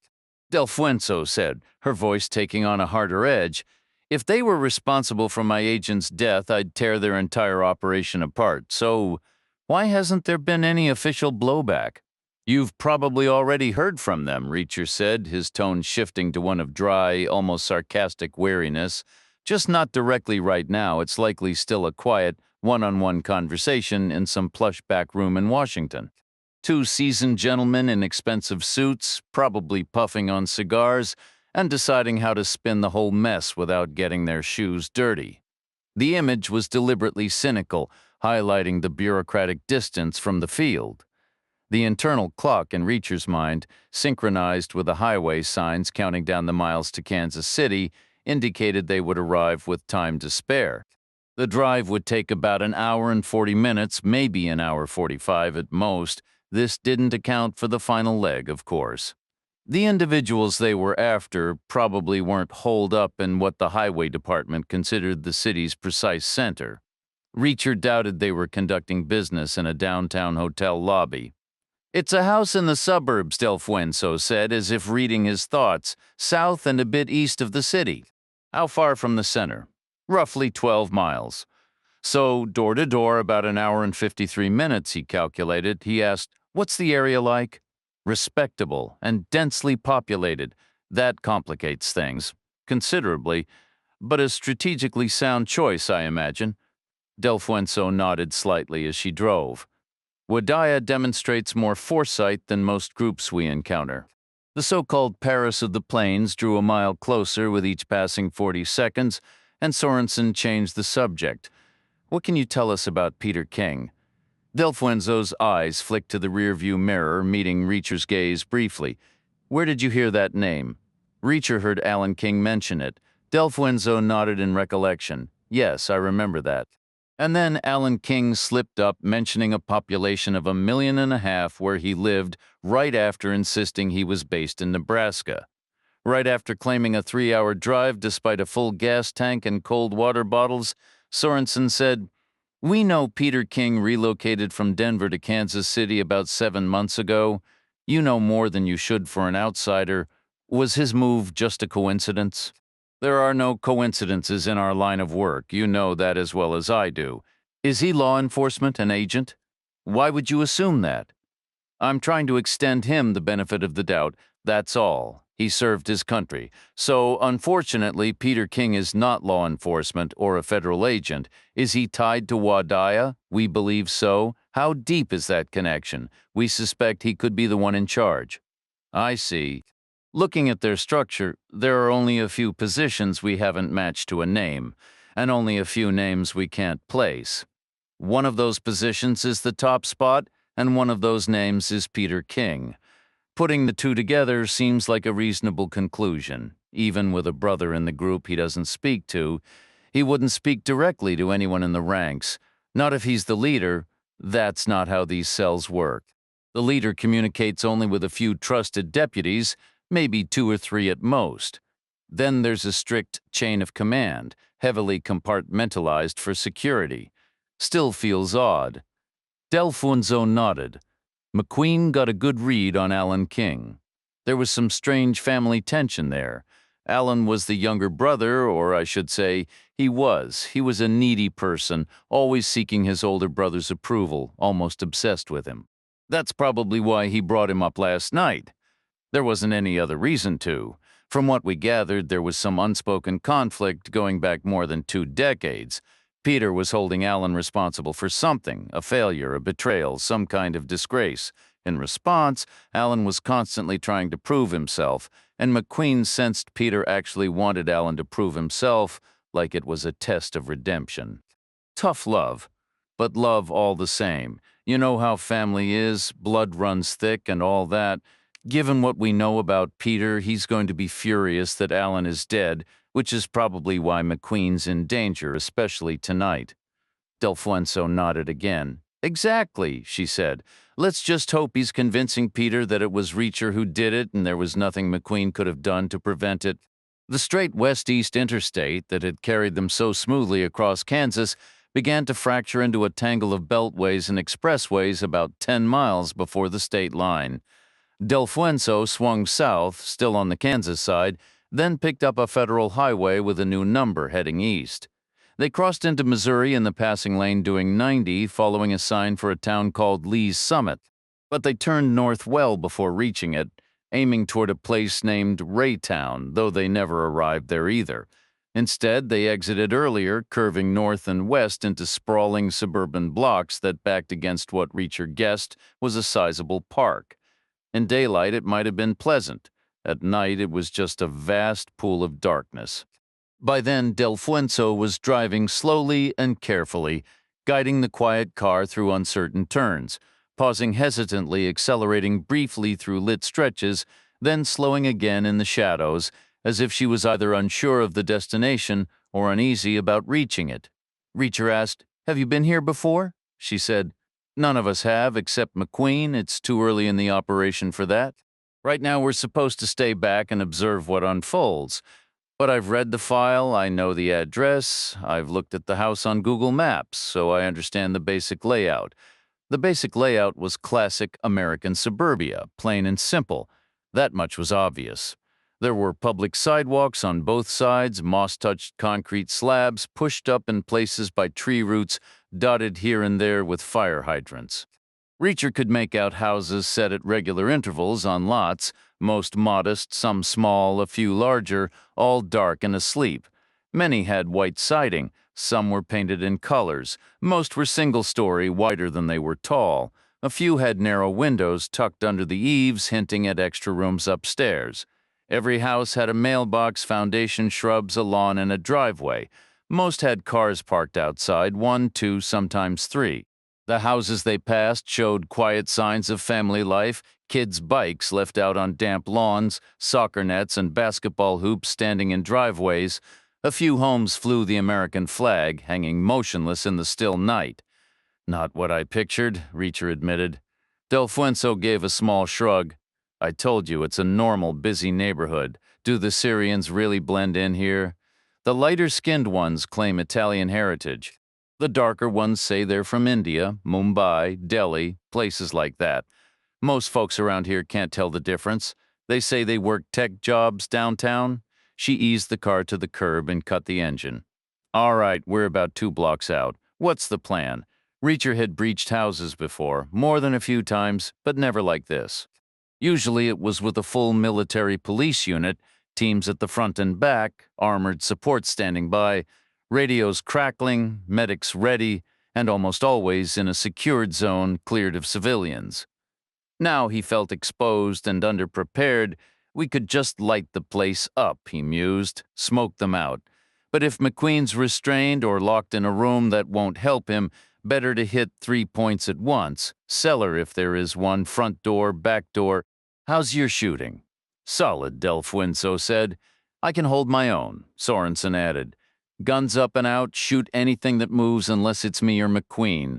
Go for headshots to be sure. Aim for the face. Conserve ammo, no double taps. We'll have the upper hand for maybe 4 seconds. Can't let this turn into a standoff. Del Fuenzo shifted. You don't want to try a decoy? I could knock, act lost. No, Reacher said flatly. Because after they put a bullet in you, Sorenson and I are stuck doing this short-handed. And frankly, my optimism is already running on fumes. You've done this before, haven't you? Not like this? This is SWAT territory. In my experience, these things are a coin toss. Happy endings only happen about half the time. Maybe we should wait for backup from Quantico. Let's at least go take a look first. They slipped out of the car, moving quietly, weapons in hand. The street was utterly still, dressed in dark blues. They were nearly invisible under the moon. They moved single file along the sidewalk, instinctively spacing 6 or 8 feet apart, crossed the first street without breaking stride at this hour in this neighborhood. You were more likely to catch a cold than get hit by a car. By the second block, they slowed, edging closer together as if needing to confer. Del Fuenzo had studied the house from satellite images and said she hoped she'd recognize it from the ground. Everything depended on the lay of the land from a human perspective, not a camera's. They paused at the corner. Del Fuenzo peered up the street to the right, where the road rose on a gentle slope before dipping down again. Only the first few houses were visible. This is the street, she whispered. Which one? Second house on the left, just over the crest. You sure? We can't even see it from here? The satellite photos, she said. I memorized the neighboring houses, the corners. This has to be it. Look, no fire hydrant. Every other corner has one. This one doesn't. No hydrant equals Wadaya. That's how I remembered. Reacher scanned the intersection. No hydrant in sight. Good catch, he murmured. Sorenson volunteered to take the cellar entrance if they could find one. If a side window was the only option, she was prepared to break it. Reacher had no issue with that plan. A third angle of approach would be helpful, but it wouldn't change the outcome. The front was obviously the most hazardous position, while the back offered the greatest tactical advantage. It came down to 2 options, risk versus reward. I'll handle the back door, Reacher stated. Del Fuenzo responded, then I'll take the front. Don't bother with a story about being lost. Shoot them the moment you see them. Don't wait for a greeting. We should let Sorenson get a head start, especially if she's using a cellar entrance. That's a slower way in. We will, Reacher confirmed, once we're in position. They moved out together, walking briskly up the street to their right. They avoided the sidewalk, staying in the road to make use of the sparse tree cover. Reacher halted them when he estimated they were roughly 7 feet below the crest of the hill. From there, he and Sorenson would cut through the backyards, while Delueno would wait a significant beat before proceeding alone. She was giving them that head start to account for their lateral detour and more difficult terrain, fences, hedges, maybe even dogs.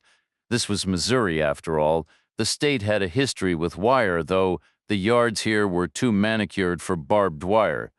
The real danger was Delueno's frontal approach. Lookouts were always posted out front. If anyone was going to be spotted, it would be her. Then it would hinge on their level of paranoia, which was likely high by now. Was she just a person out for a walk, or was everything a potential threat? There was no barbed wire and no dogs. Suburban pets were too spoiled to be left outside all night, but there were hedges and fences. Some fences were tall, and some hedges had thorns. They managed Sorenson was surprisingly agile over the fences, more so than Reacher. Thorny hedges could be navigated by backing through them. His cheap denim was durable. It was hard to pinpoint the exact crest of the hill amidst the terraced lawns and landscaping, but a weak moon illuminated the power lines. Reacher saw them peak in a shallow inverted V on a particular pole and took that as the sign the target was the second house on the left past the hill. Sorenson understood immediately, using hand signals to count it out. 1, 2, and then pointing decisively. Reacher nodded, and they pressed on. Through the yard they were in, over a picket fence reinforced with wire mesh, into the neighboring yard. That yard was cluttered with outdoor gear, a gas grill, lawn chairs, and an assortment of children's ride-on toys, one oddly shaped like a giant sneaker. Reacher paused, studying the house. Probably 3 bedrooms, 2 of them likely full of kids. The walls were likely just siding and drywall. Better to direct any gunfire the other way, unless the neighbor on the other side ran a daycare. They moved to the final fence and looked over at their target. The house was a narrow 2-story structure with dark red siding, standing taller and thinner than its neighbors. A full-width kitchen likely spanned the back with a central hallway and rooms on either side, and a staircase leading to 4 rooms upstairs. Essentially, it was a standard house split in half and stacked vertically. Not ideal. In Reacher's experience, a 2-story house presented about 8 times the difficulty of a single story. Sorenson shot him a questioning look. He responded with a wink, his left eye. They climbed the fence into the target's yard, which was in a state of minimal upkeep. The yard was a patch of unkempt grass, with no landscaping to speak of. There were no flower gardens, no trees, no decorative shrubs, no outdoor furniture, no grills, and certainly no sign of children ever having played there. But there was a cellar entrance, and it stood wide open. It was the old-fashioned type, constructed from pressed metal, roughly 5 feet in length and 4 feet across, divided into 2 halves.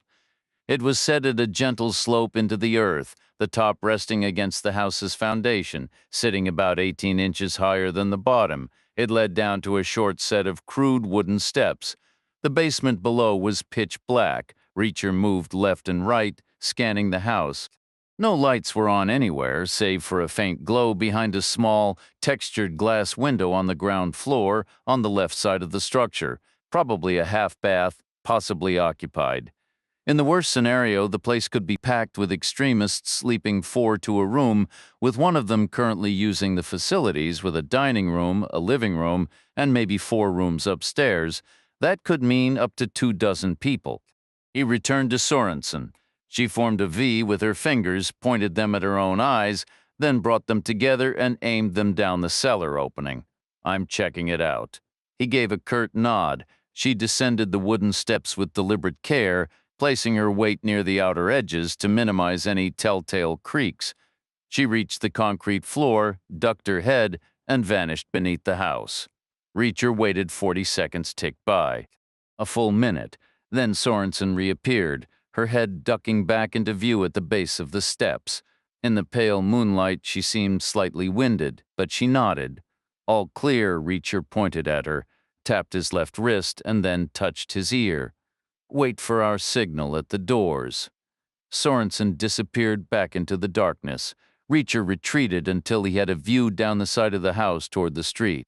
Delfuenzo was there in the shadows, leaning against a tree on the sidewalk, nearly blending into the bark. He waved. She pushed herself off the tree. She mimed a question, bringing a cupped hand up to her shoulder, elbow tucked in. "What's the situation?" He responded with an exaggerated shrug. "Your guess is as good as mine." She held her thumb out sideways. "Go or no go?" He gave a thumbs up. "Go." She nodded, took a deep breath, and then held both palms out toward him, fingers splayed wide, the gun in one hand. In 10. She curled one finger down, 9, another, 8. Then she darted sideways out of his line of sight, heading for the front door, and Reacher did the same, moving toward the back. 7, 6, 5, 4, 3, 2, 1. Delfuenzo's internal count was faster than his. He heard a furious pounding on the front door, the sound of a Glock's butt striking steel plate, just as he was lifting his foot for the kick. A reinforced steel security door. He briefly wondered what kind of fight the back door would put up. As it turned out, not much of one. He drove his boot heel hard into the wood an inch above the knob, accelerating through the impact, and the door exploded inward. Suddenly, he was in the kitchen, moving a little faster than intended, but it was no more difficult than stepping over a minor obstacle. The hammering continued relentlessly at the front. The kitchen was cold and deserted, though it showed signs of recent use. Reacher moved into the hallway, braced to encounter someone on their way to answer the insistent racket, ready to put a round in their back. The hallway was empty. The pounding was deafening, loud enough to rouse the dead. Reacher advanced down the hall, his gun held out in a stiff-armed grip, his upper body swiveling sharply left and right from the hips in the aggressive, unsettling rhythm of a house-clearing shuffle. To the left was a dining room, cluttered with furniture and belongings but devoid of people. To the right, a parlor, similarly full of stuff but empty of life. 2 more doors led off the hallway. One had a thin bar of light visible beneath it, the textured glass window, the powder room, possibly occupied. Reacher took a long stride, raised his boot, and smashed it through the lock. The lock gave way just as easily as the one on the kitchen door had.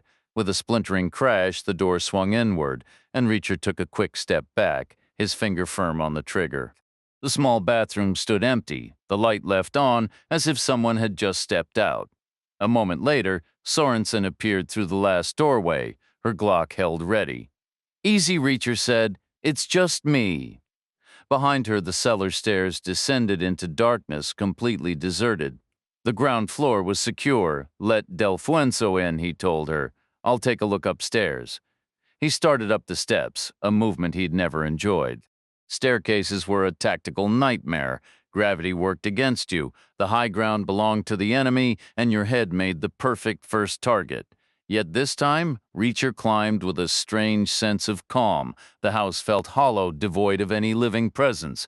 He'd forced his way into enough places to recognize the eerie stillness of abandonment. It was quiet, lifeless, just waiting. Upstairs, he moved through 4 bedrooms, each with its own walk-in closet, and 2 bathrooms, checking corners with sharp, pivoting turns that felt almost theatrical. There should have been dramatic music swelling in the background. Every room was empty of people, though filled with the clutter of hurried departure, unmade beds, scattered clothes, everyday junk. No one was home. Part of any sane person's mind breathes a sigh of relief at a moment like that. No confrontation, no violence, just an anticlimax that lets everyone walk away. But when Reacher, Sorenson, and Delfuenzo regrouped in the hallway downstairs, their shared mood was pure frustration. If McQueen wasn't here, he was somewhere else. Likely in even worse circumstances. He'd been moved in a rush. They must have a larger base somewhere, Reacher reasoned. 2 groups working together wouldn't fit here long term. This feels more like a temporary spot, a crash pad, or maybe just officer quarters, an auxiliary location. Could be nothing more than a mail drop, Sorenson suggested. Delfuenzo shook her head. McQueen lived here. He confirmed it, and we have months of GPS data to back that up. Reacher paced the hallway, flipping light switches as he went, illuminating the dining room, the parlor, and the kitchen. Start searching, he said. If they've been rotating between locations, they'll have left some clue behind, no matter how thorough they were. And they had been thorough in their own way. The place wasn't tidy, dishes were piled in the sink, beds unmade, sofa cushions dented, trash unemptied. It was the mess of a sudden exit, but their priority had clearly been to remove all evidence of identity. No mail, no paperwork, no bills, not even a scribbled note. Reacher hadn't expected to find a crudely drawn map labeled Secret HQ, but most people slip up eventually: a gas receipt, a forgotten ticket stub, something tucked under a chair. These guys hadn't. They were disciplined, meticulous, and consistently careful. It was impressive, in a frustrating sort of way. Finding a way forward would now hinge on a single slip, a random oversight. Then Sorenson's voice cut through from the kitchen. She had found it. Lined up on the counter were 7 large McDonald's paper bags, all from takeout orders. The bags were worn, stained, and creased. Sorenson had dumped them all out. Inside were soda cups, milkshake cups, burger containers, and apple pie wrappers. There were cheeseburger papers and cash register receipts. Old lettuce was turning brown, chopped onions were getting slimy, and ketchup packets had hardened into crusty little squares. Sorenson remarked, "They really enjoy McDonald's." "Not exactly a crime," Reacher said. "I like McDonald's too. But it's a solid backup plan," Delfuenzo added with a dry smile. "We could just leave them be and they'd probably drop dead from heart attacks in a few years anyway." "They really do like McDonald's," Sorenson repeated, her tone shifting to something more pointed. "My guess is they sent someone out nearly every day to the closest drive-through for a couple of bags of food. I'd bet there's one no more than 5 minutes from here. This is America, after all," Delfuenzo said. "Maybe you develop a taste for it. So when you're posted at your other location, you probably look for a drive-through near there, too. And if you have to travel all the way from point A to point B, maybe you grab something from the drive-through near A to snack on during the ride. Then, on the return trip from B back to A, you might stop at the drive-through near B and do the same thing. And you end up mixing your trash between locations," Reacher concluded. Sorenson nodded. "Exactly. You buy a burger, fries, and a soda, eat most of it in the car, but maybe don't finish the drink. So you carry the bag into the house at the end of the trip and finish it right here in this kitchen. Then you toss the bag in the trash. It's tidy, but the problem is you've just connected 2 geographic areas that should have remained completely separate." Reacher asked, "What do the receipts show? 6 are from one location, and the 7th is different. Where's the 7th from? I don't know yet. It's not a full address, just a store code." Sorenson couldn't go through her field office as far as they were concerned. She was still quarantined in that Kansas motel at the Central Region's specific request. So she used Trapattoni's phone to look up a public relations number for McDonald's online. She wasn't hopeful. Anyone could call from a cell phone and claim to be with the FBI, and she braced herself for a lengthy, frustrating process. Meanwhile, Reacher turned to Delfuenzo. "How is McQueen's GPS data stored as screen captures?" she said. "Lines and points of light over a map. You can set the time interval, a week, a day, an hour, whatever you need. Can they pull 7 months' worth? I don't see why not." "How would you get it if you needed to see it? By email?" "They could send it to my phone if necessary." "We need to see it." "They think I'm stuck in that motel, too." "Doesn't matter. You don't have to tell them you're not. Just say you're going stir-crazy doing nothing and you want to help. Tell them you have a theory you want to check out, that you might as well make yourself useful while you're waiting. Say you'll report back immediately if anything comes of it. What theory?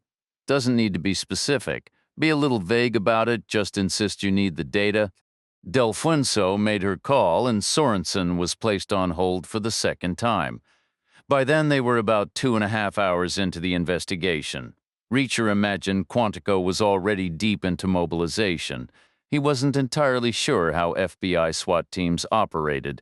Maybe they had preloaded trucks ready to roll out to Andrews Air Force Base, or perhaps they used helicopters. It was possible they even kept their gear stored at Andrews permanently, always prepared to move. Then would come the long flight west, well over 1,000 miles. He pictured an Air Force C-17. He doubted the FBI had its own heavy jets. They'd land either at Kansas City's Municipal Airport, far to the northwest, or at Richards Gaybar Air Force Base, about 20 miles south, if it was still operational. He wasn't certain. A lot of bases had shut down right around the time his own career was winding down. It was a widespread issue, one of those quiet systemic failures that never made the headlines but changed everything on the ground. Whiteman Air Force Base, 60 miles to the east, would then become the sole viable option that would trigger a fresh logistical scramble, more trucks, more helicopters, meticulous tactical planning, and finally action 8 hours. It's a vast country, and organizing a response takes time. The airport selection would hinge entirely on McQueen's location. Sorenson was still tangled in a corporate phone tree, while Delfuenzo stared at her silent phone, mentally urging an email to appear. The clock was their relentless enemy. Reacher privately considered they might end up as little more than forward observers for the Quantico team, a role that felt uncomfortably close to what Peter King had done. Still, it was better than standing idle. Sorenson broke through first, though the information was hardly crisp. The corporate office of McDonald's hadn't resisted. There was no secrecy, just layers of confusion, mild incompetence, endless hold music, and a game of phone tag. She finally reached a minimum wage employee at the actual franchise, a kid flipping burgers, likely speaking from a wall phone in the kitchen. She could hear the echo of tiles and the sizzle of fries hitting hot oil. "Where are you located?" she asked. "I'm in the kitchen," the boy replied. "No, I mean the restaurant's location." Silence.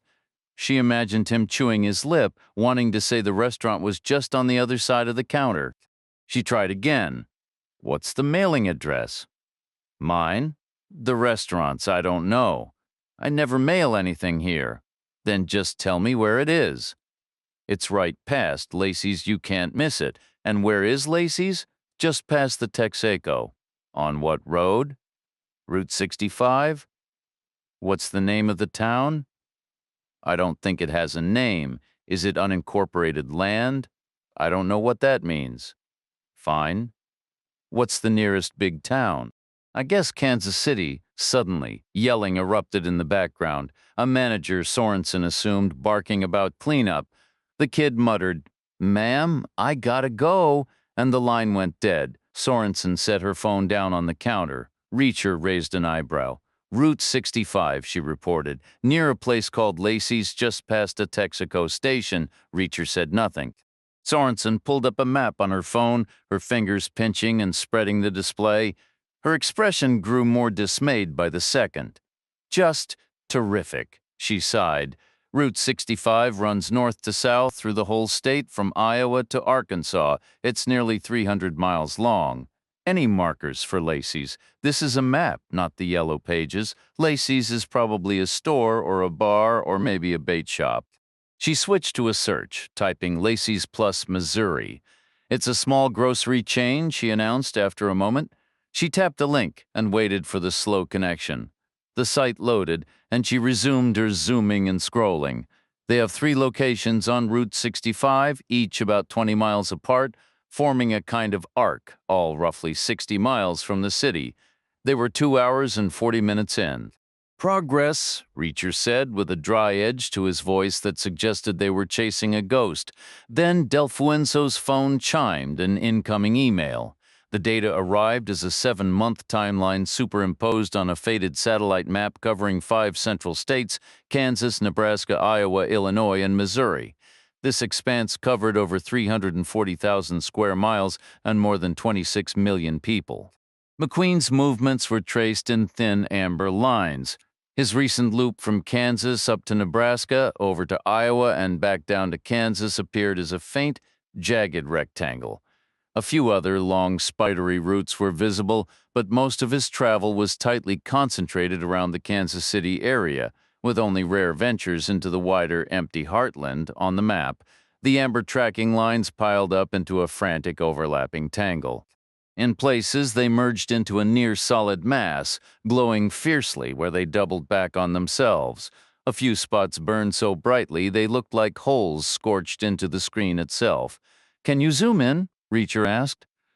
Delfuenzo mimicked Sorenson's earlier gesture, spreading her fingers to enlarge the chaotic scribble. She centered it, zoomed again, and recentered. The solid block resolved into a knotted web of individual roots. As the lines separated, their intense glow softened, yet two locations stubbornly refused to dim. They shone like twin beacons, each visited countless times. Between them, a river of light pulsed, a journey made over and over. One spot sat southwest of the other, like the 7 and 2 on a clock face. Point A and point B, Reacher stated flatly, has to be. Sorenson called up the map on her own phone. Placing it beside Delfuenzo's, she zoomed and swiped until she matched the state line, where the ruler-straight border between Kansas and Missouri veered off to trace the winding Missouri River. All right, point A is right here on this street, she confirmed.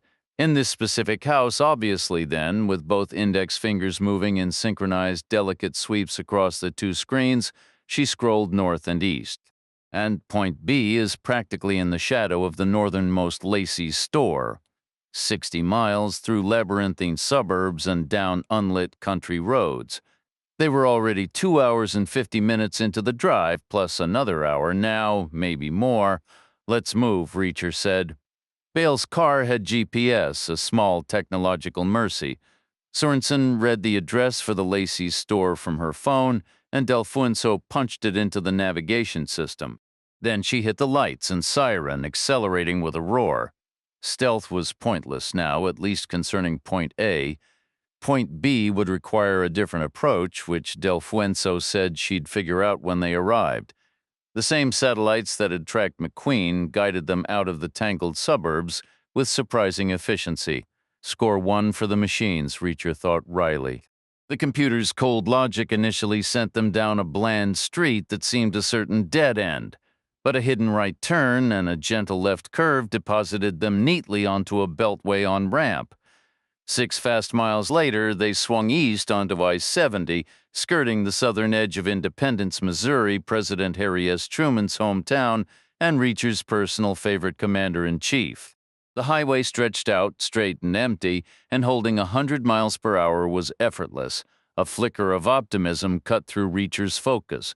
Total travel time to point B looked to be about 50 minutes. That was crucial.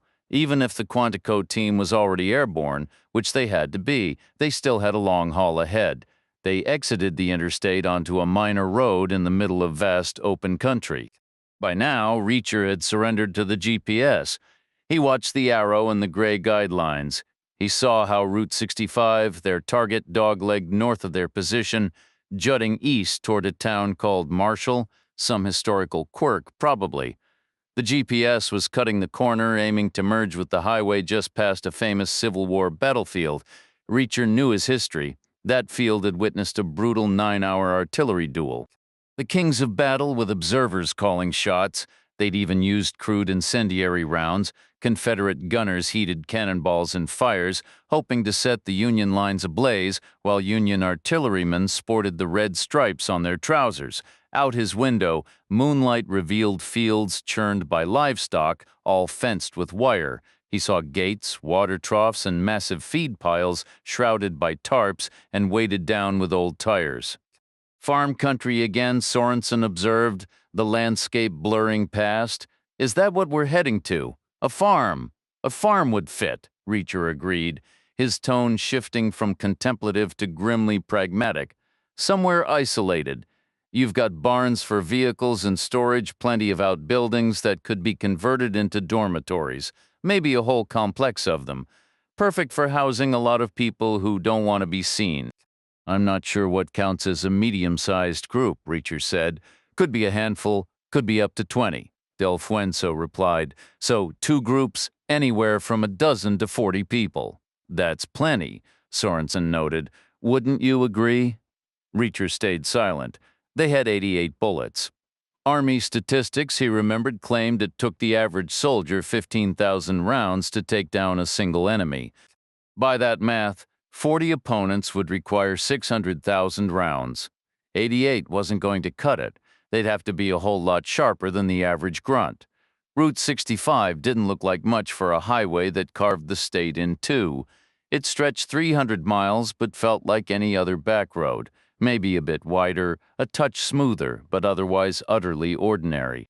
It crossed the Missouri on an iron bridge, a brief moment of scale, then vanished into the dark, winding north without any particular fanfare. "All right," Sorenson said, breaking the quiet. "We're about 10 miles out. Now, problem is, I don't know which way that kid at McDonald's was facing. No telling if we'll hit the Texaco and Lacey's first or come up on the Golden Arches." Del Fuenzo switched off the strobes. 5 miles later, she eased off the gas. 2 miles after that, she killed the headlights. The world collapsed into a deep, misty blue, no glowing Texaco sign ahead, no supermarket windows blazing, no red neon, no golden arches. "Keep going," Sorenson urged. Del Fuenzo crept forward at maybe 20, the yellow center line fading to gray in the gloom. It was just enough to steer by a person could jog faster. Still nothing, no gas station, no grocery store, no fast food, regardless of the order. Reacher scanned the flat, dark fields on either side. Empty. Not that he expected a flashing sign saying terrorists here, but a dozen to 40 people usually left some trace. A sliver of light under a door, the ember of a cigarette, the soft blink of a car alarm, the blue flicker of a late-night TV behind a curtain. There was nothing. "We must have taken a wrong turn," Del Fuenzo murmured. "This is the right road," Sorenson insisted. "Lacey's should be straight ahead. Are those online maps ever wrong?" "Government GPS doesn't lie," Del Fuenzo said, "and point B is right there too," Reacher added. "So jot this down in case you end up talking to Quantico. Tell them Whiteman Air Force Base would be the best landing spot." "Quantico? You mean if we botch this and I'm the only one left? Lots of ways this could play out, and that's one of them?" "Actually, that's two possibilities. We might botch it with no survivors at all. A fast food joint, a grocery store, and a gas station usually throw off enough light to see from a mile away. But they were already halfway past the McDonald's before they even spotted it. It was shut down for the night. So was Lacey's grocery. So was the Texaco station. Reacher hoped they weren't listed on the highway's blue exit signs. It'd be the ultimate deceptive off-ramp. The gas station stood like a ghost ship, utterly dark, a cluster of strange shapes rising from the ground. The grocery store loomed, a sullen gray block as big as a hill, without the vibrant glow of its red and yellow neon sign and the fluorescent lights within. The McDonald's was merely a simple A-frame outline against the night sky. It could have been any small shuttered business closed for the evening and forgotten. "I could hear the manager yelling in the background," Sorenson remarked, "something about cleaning up. I suppose that's their routine when they're getting ready to lock the doors." "So, where exactly is our destination?" Reacher asked. Sorenson repeated her two-phone maneuver, aligning them with the interstate, calibrating and scaling them identically. She took a steadying breath before announcing, "If that grocery store website is correct, then our target is roughly a mile to the northwest of where we're standing. That puts it out in the middle of nowhere," Reacher observed. "It's a farm," Del Fuenzo stated flatly. "I had a feeling it would be." They left their vehicle parked haphazardly across 3 spaces in front of Lacey's and circled around the dark, silent building to the rear. This was purely a scouting mission, a preliminary look around. Launching an immediate assault would have meant placing far too much faith in a grocery store's online map, especially since the icon marking the location would be nearly a mile wide if scaled to reality. Having seen from Bale's GPS that Route 65 ran strictly north-south, Reacher oriented himself with the road faced the direction they had been traveling and then turned 45 degrees to his left. "That's northwest," he said, pointing. "What do you see?" The consensus was not much yet. It was also true that the darkness seemed even more profound to the due west and north. It was as if the northwest quadrant held something unseen but palpably present. They stared until their eyes ached, tried looking away to use their peripheral vision, but saw only an impenetrable gloom. It felt, however, like a significant kind of nothing. Can you pull up Google Maps? Reacher asked. Cell service is practically non-existent out here, Sorenson replied. They returned to the car where Reacher adjusted Bale's GPS, zooming in until all the minor local roads were visible. He shifted their current position to the screen's right side. The area behind Lacey's was bordered by Route 65 on the right, a parallel minor road on the left, and capped by two east-west highways at the top and bottom, forming a roughly square, yet slightly slanted, parallelogram. The empty space within wasn't small. At a conservative estimate, it could be a mile on each side, or possibly even two. That's anywhere from 640 to over 2,500 acres, Reacher calculated. Is that too large for one farm? Sorenson, ever. The analyst responded, nationwide. The average farm size is around 500 acres, but an average is just that, an average. If you have small family plots of 5 or 10 acres, then someone else has to be working 2,500 to balance it out. Maybe for livestock or massive corn operations, Reacher mused, recalling the hoofprints he'd seen earlier. I think there are a maximum of 5 separate properties in that box. Checking them all shouldn't take forever. Just then, Delfuenso's phone, the secret one from her Bible, emitted a persistent, drill-like vibration. She answered, listened for a long moment, then acknowledged and ended the call. That was my boss, she said. He had a new piece of information that might relate to the case I fabricated to get the GPS data. The one thing I should have felt awkward about, what's changed?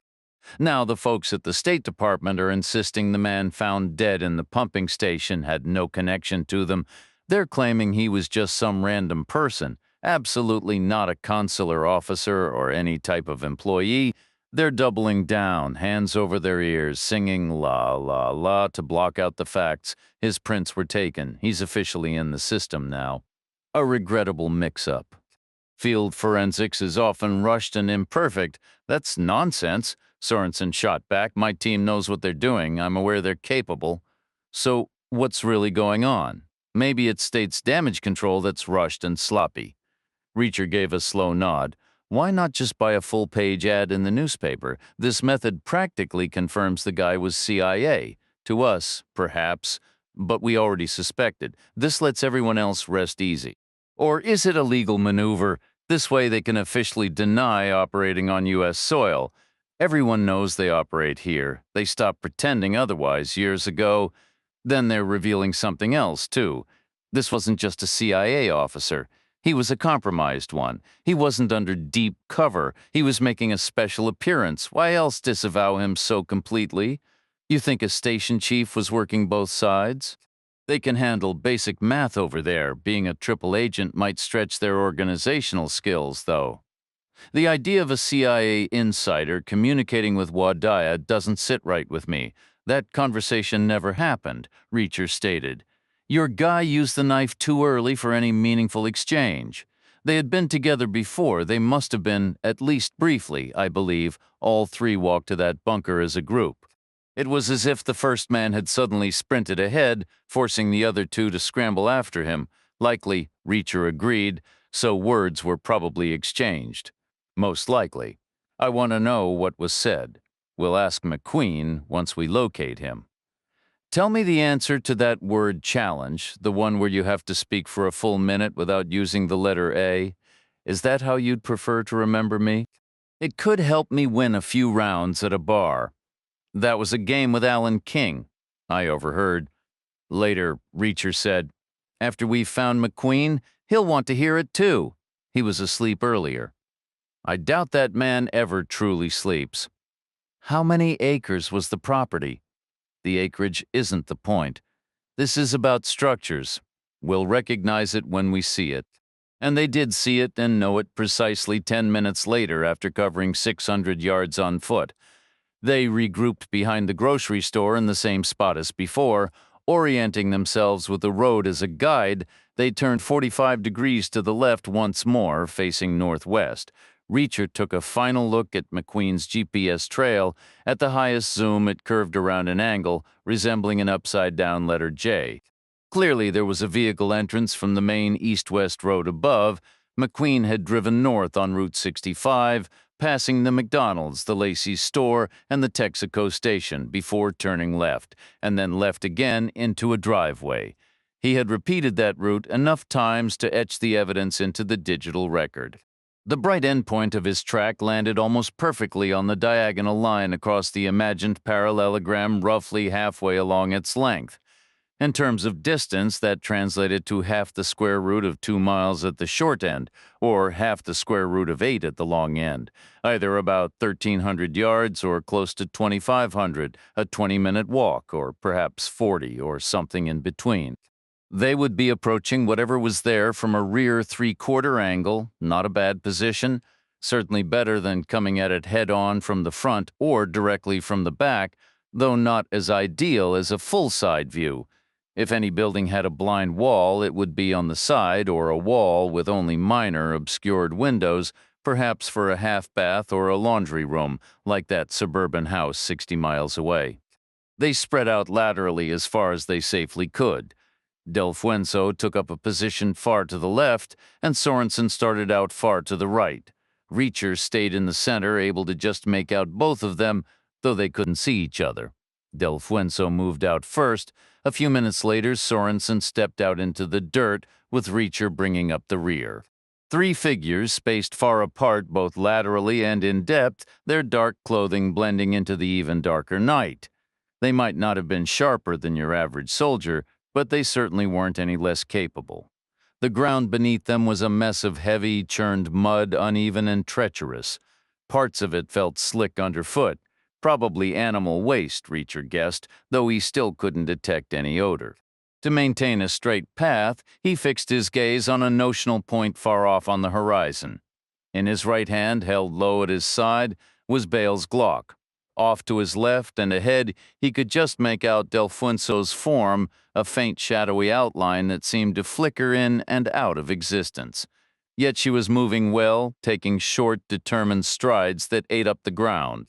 Sorenson was a little easier to see, being closer and with hair a shade lighter than Delueno's dark mane. The moon was still visible in patches, but it hung low and gave off a feeble glow. So far, so good. The muddy terrain was slowing them down, forcing Reacher to adjust his earlier time estimates. What he'd thought might take 20 or 40 minutes was now looking more like 30 or even 60. Annoying, but not catastrophic. The Quantico team was still cruising at 35,000 feet, likely somewhere over West Virginia by now, hours from arrival. He slogged forward, his boots slipping in the muck, then gradually began to reduce his pace. The empty expanse ahead seemed to be taking on a denser quality, a vague impression of solidity where there should be none. It wasn't the distant silhouette of a small farmhouse. This felt larger, more substantial. Maybe a massive barn clad in sheet metal or corrugated tin, painted a black so deep it swallowed the night itself. To his left, Delueno was also slowing, sensing the same presence on his right. Sorenson adjusted her path, drifting subtly inward. Delueno edged closer, too. Something was out there, and a primal instinct was telling them not to approach it alone. Reacher kept walking, his eyes straining ahead. He saw nothing.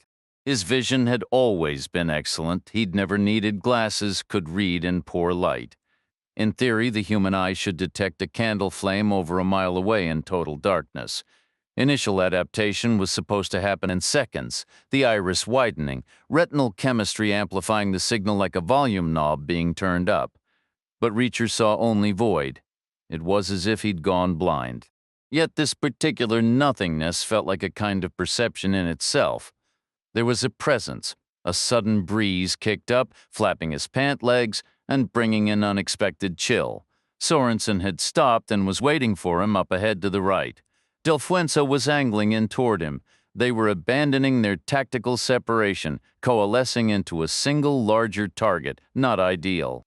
They regrouped a moment later, the three of them together again in the middle of the vast field, much as they had been back behind Lacey's loading dock.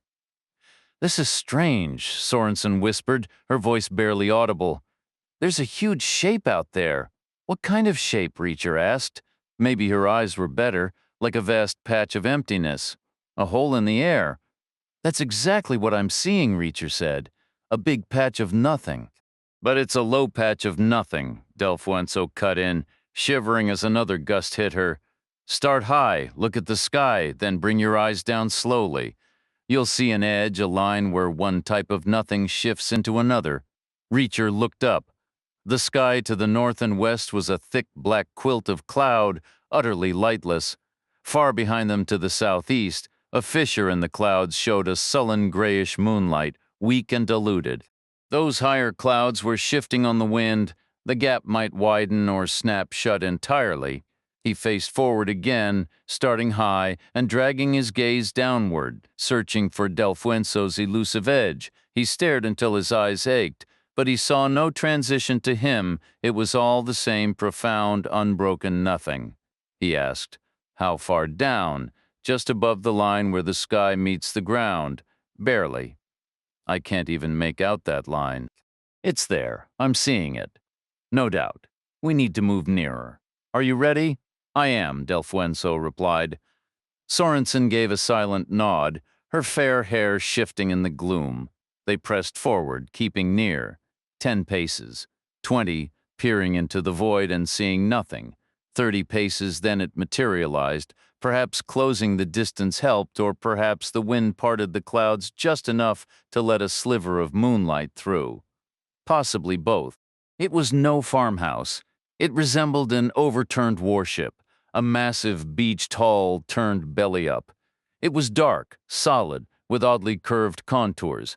The structure was elongated, squat, and profoundly deep. It could have stretched hundreds of feet in both width and length, standing about 40 feet high.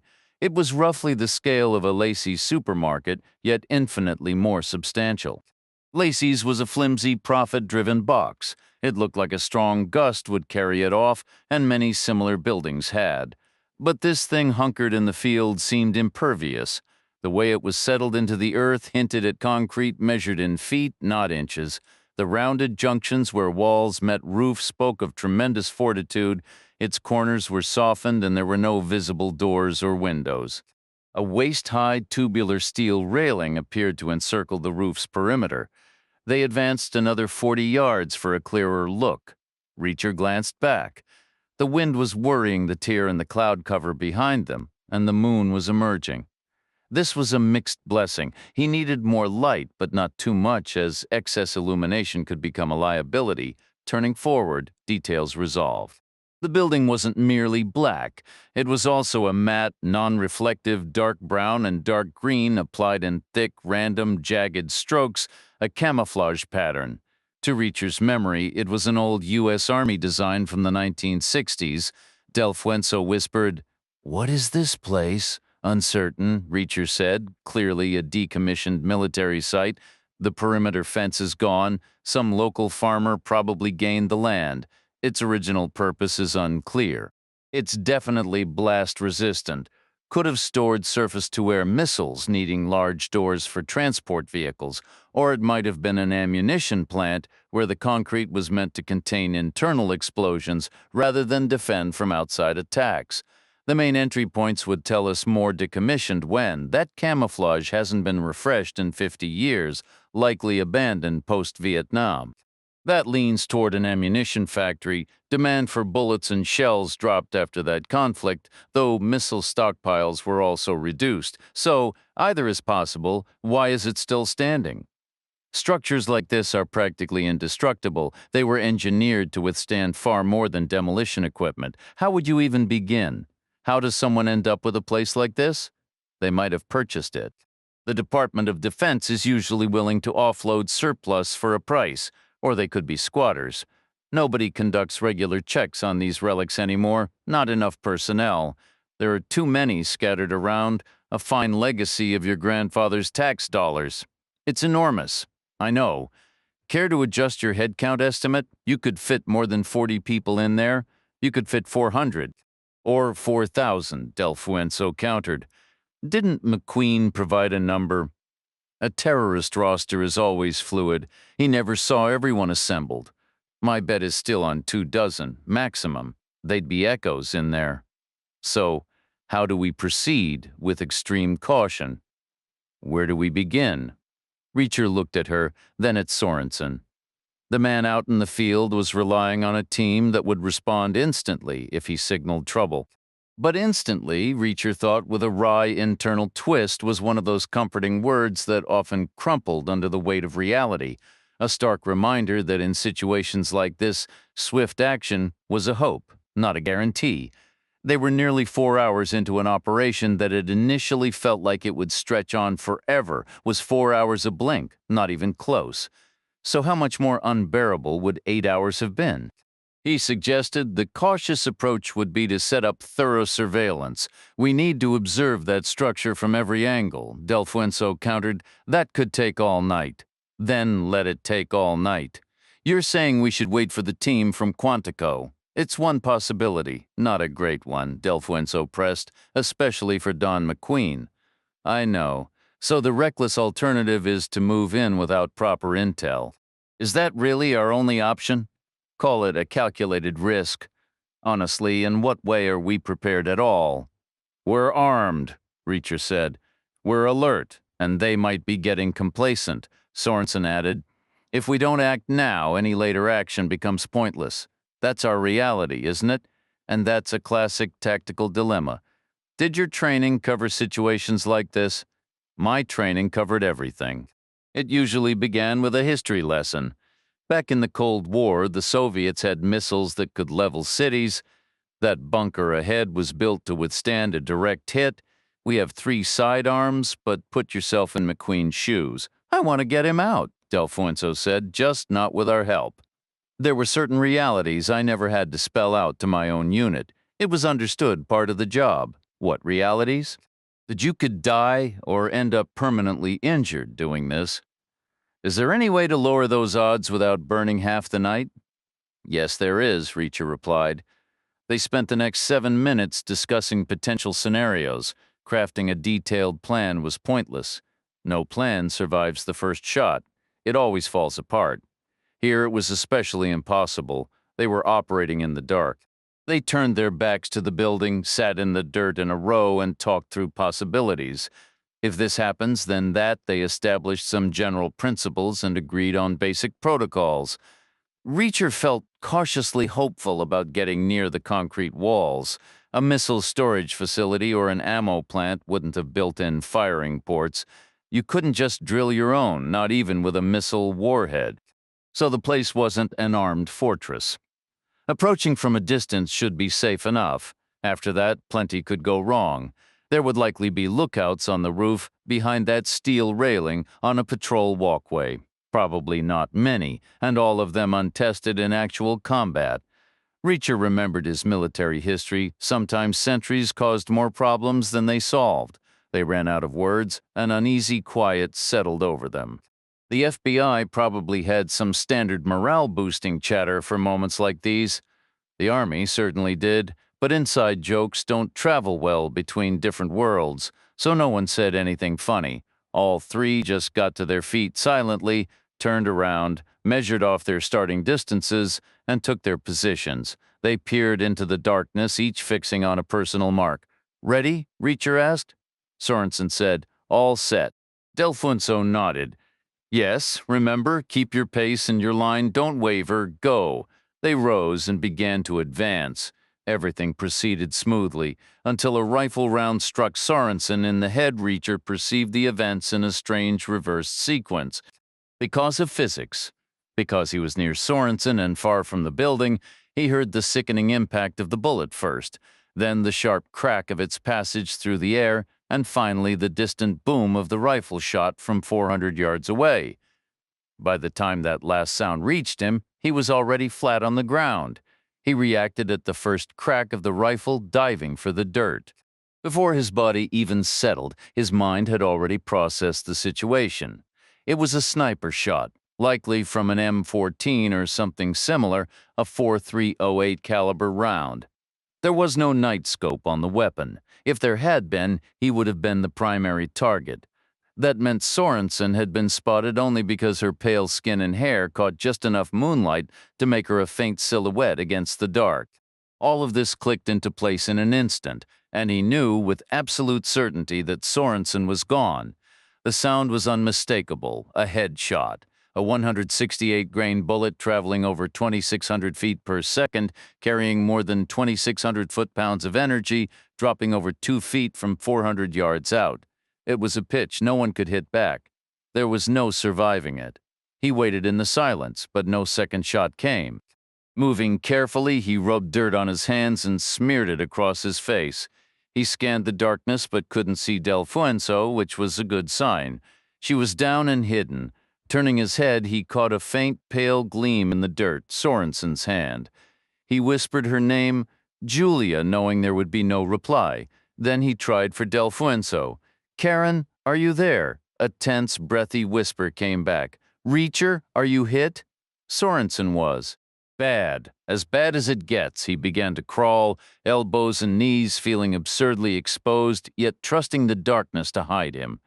He adjusted his path toward that pale gleam. Reaching out, he found her hand, still warm. He felt for a pulse at her wrist. "You could get killed or maimed doing this. I don't need you to look after me. Nothing." The subtle tension of a living body was absent. He moved closer, following her arm to her shoulder, then her neck. His fingers found slick blood, fragments of bone, and soft tissue. Her features below the eyes were intact, but above was a ruin. He'd seen it before, the brutal physics of a high-velocity round. He checked once more for a pulse, wiped his hand clean in the dirt, and felt around for her sidearm. The black polymer was invisible in the night. Giving up, he found the spare magazine on her belt, slipped it into his pocket, and backed away. Crawling nearly 40 yards, he finally reached Delueno's position. She whispered, "Is she dead?" "Instantaneous," he replied. A heavy silence stretched between them before she said, her voice tight, "Damn it! I really liked her." "Me too," Reacher said. She was one of the Bureau's best. There was a raw, unsteady edge in her tone now. He met it with blunt practicality. "Stuff happens, you move on." "Is that the Army way of dealing with things?" "What's the FBI way?" he countered. She didn't answer. Instead, she asked, "So what now?" "Head back to the car," Reacher said. "Stay low the whole way. Call Quantico and give them an update. Remember, Whiteman Air Force Base is their best lead. You should also call Omaha. Her SAC contact is a man named Tony Perry. I spoke with him once, and I believe the night duty agent was a friend of hers. So be gentle. Her technical specialist should be informed directly, too." "Aren't you coming?" "No," Reacher replied. "I'm going after that shooter. You can't do this alone. You can't join me. You have a child. I can't allow it. I'm ordering you to stand down. That isn't going to work. Let Quantico handle it. McQueen doesn't have that kind of time. You'll get yourself killed. There could be dozens of them in there. You estimated 24, even so. 24 armed men. They're trained for situations like this, and now we'll see just how good that training is. Maybe they were stars back in school, but let's find out if they can handle the big leagues. They could be ruthless. They don't understand the word. Not yet. I can't let you walk into this. You won't make it. I might as well put a bullet in you right here. You can't stop me. I'm a civilian. Then McQueen and Sorenson are none of your concern. Let us take care of our own." "I would," Reacher said, "but I don't hear any SWAT aircraft overhead. They're nearby. They're over Ohio, maybe Indiana. That isn't nearby. How does it help if you're shot too?" "It doesn't, but I might not be. There are several possible outcomes here, right?" "Yes," he said, "there are, and that's absolutely one of them." "Yes," he repeated, "it is. So why do this?" "Because I respected Sorenson. I liked her quite a bit. She was fair and decent with me. Then attend her memorial. Write a letter to the editor. Start a scholarship fund. You don't have to go to war for her. War gives me better odds." "How?" "It offers me some chance of making it through the night." "How is that better?" "If you come back with me, you're guaranteed to survive the night." "No," Reacher said. "If I come back with you, I'm guaranteed to die of shame." The conversation ended. No more debate, no more exchange, just a heavy, awkward quiet. The FBI probably had some standard line for moments like these. The Army certainly did, but inside jokes stay inside, so neither Reacher nor Delueno spoke. She just studied his face smeared with grime and what was probably cow manure. Maybe it was just as well his sense of smell was out of commission. Delfinso finally said, "Good luck." Then she edged backward, elbows and knees scraping, pivoted awkwardly, and started crawling the way they had come, toward Lacey's store. Reacher watched until she disappeared from view. He waited another minute, certain she wouldn't break her word, and circled back. He knew she wanted to, but she didn't. Because of Lucy, most likely. "You have a kid." It was the one line in their whole exchange she hadn't argued against. He gave it one more minute just to be sure, then turned and crept forward into the dark. Chapter 70.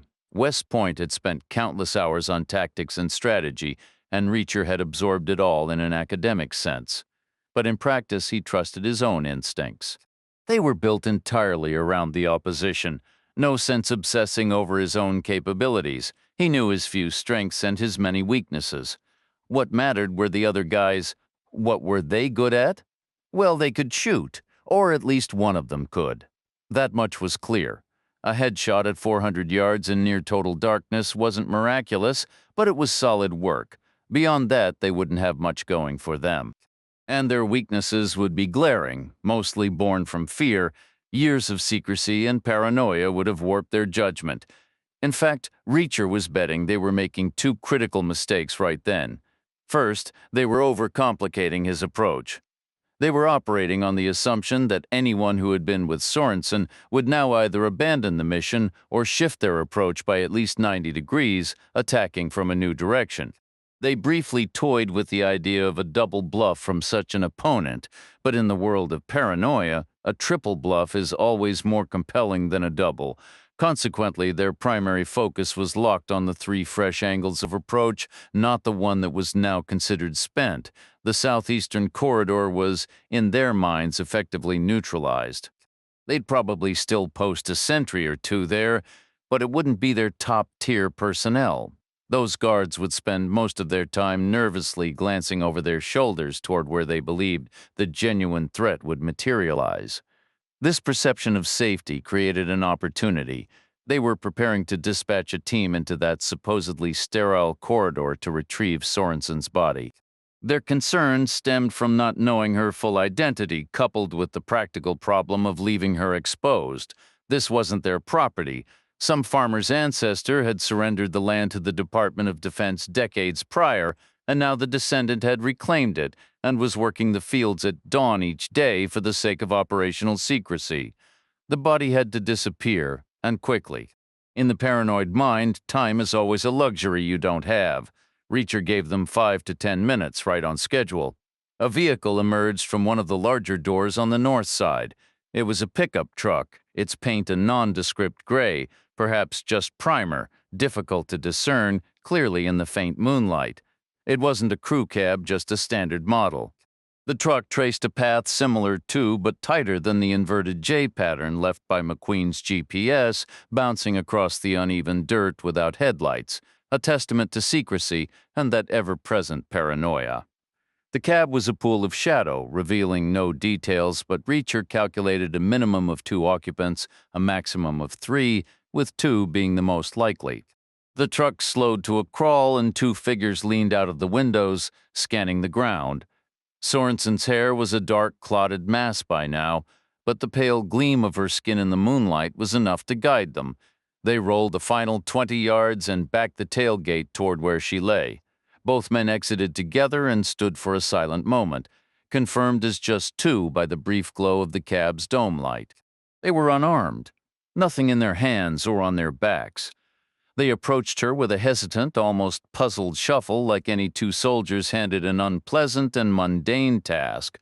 Reacher pegged them as Syrians, though their complexions were surprisingly light, the so-called Italians. They were small, with wiry frames and thin necks, a stunted look about them. They positioned themselves without a word, the mechanics of their grim duty obvious.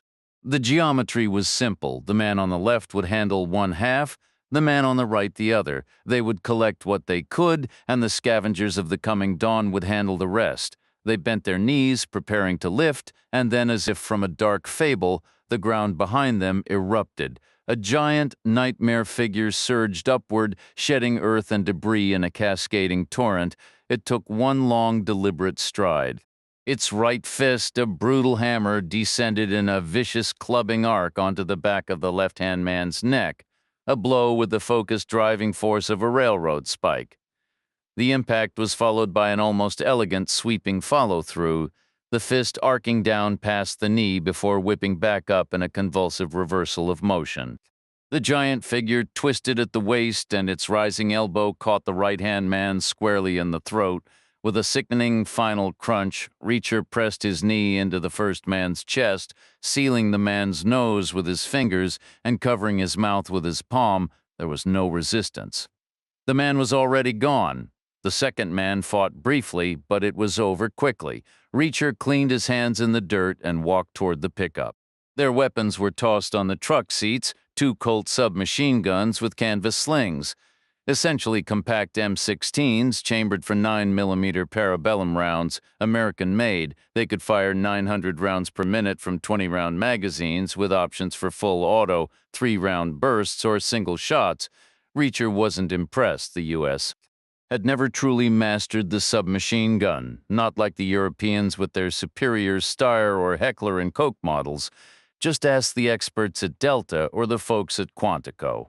One thing was certain, the men on that plane wouldn't be carrying Colts, still having something beat having nothing at all.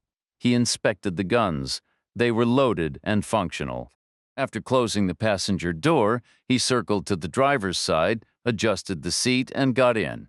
The engine was still idling in the quiet night. It was a basic Ford truck, nothing special. He rolled down both windows, tucked his Glock under his right thigh, and placed both Colts on the passenger seat.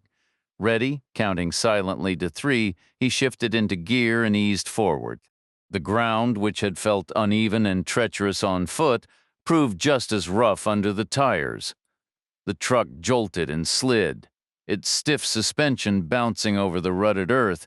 He followed the same path the 2 men had taken, a nearly straight line toward the building's far corner. For most of the drive, the structure loomed as a shadowy, vague mass.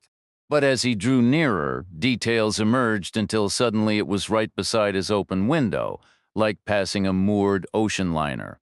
It was poured concrete, undoubtedly reinforced with steel rebar and shaped by temporary wooden forms. Here and there, the grain of the wood remained preserved in the hardened surface. What appeared smooth from a distance revealed itself up close as brutal and segmented, with places where wet concrete had oozed through gaps between planks, leaving the building lined with rough, unfinished seams. The camouflage paint was thick, applied with visible cross-hatched brushstrokes, not a neat job, but then camouflage is about pattern from afar, not craftsmanship up close. Slowing, Reacher took a breath, turned the wheel, and rounded the corner to face the building's north side for the first time. It was a blank concrete wall interrupted by 3 massive protruding structures, like squat, semicircular tunnels, each parallel and stretching out about 100 feet. They resembled elongated igloo entrances designed for air raid protection. There would be blast doors at both ends of each tunnel, never open simultaneously. Trucks would enter through the first door, pause in a quarantine zone, then proceed after the first door closed and the second opened. Exiting was the same procedure in reverse, ensuring the interior was never exposed to external blasts. Missile storage, Reacher thought, a relic of the Cold War mentality: anything, anywhere, anytime. If the military wanted it, the military got it. Hell, the military often got it whether they wanted it or not. First question, which tunnel was currently in use? The answer was obvious. Moonlight clearly revealed tire tracks, 2 beaten ruts leading in and out of the center tunnel. It was practically a paved highway. Reacher held his wide, easy curve, then bumped down into the established track that led him head-on toward the center door. It was closed, framed by an entrance wider than the tunnel mouth itself. The entrance loomed ahead, massive and imposing like an aircraft hangar. Its 2 enormous steel sections were designed to part like a theater curtain, sliding apart on heavy iron rails. Reacher wondered how it would open. There was no radio in the truck, no visible camera, no trip beam or call box. He eased the pickup forward slowly, the door standing before him like a sheer metal cliff. Up on the roof, behind a railing, he could make out 5 sentries. They had long guns slung over their shoulders and were gazing out into the distance with a bored, detached air. Guard duty was tedious work, hardly the thrilling adventure most signed up for, devoid of any excitement or glamour. Reacher brought the truck to a halt, the grill about a yard from the door. Then, with a heavy grinding sound like straining truck engines, the two halves broke their seal and began to roll back along their tracks.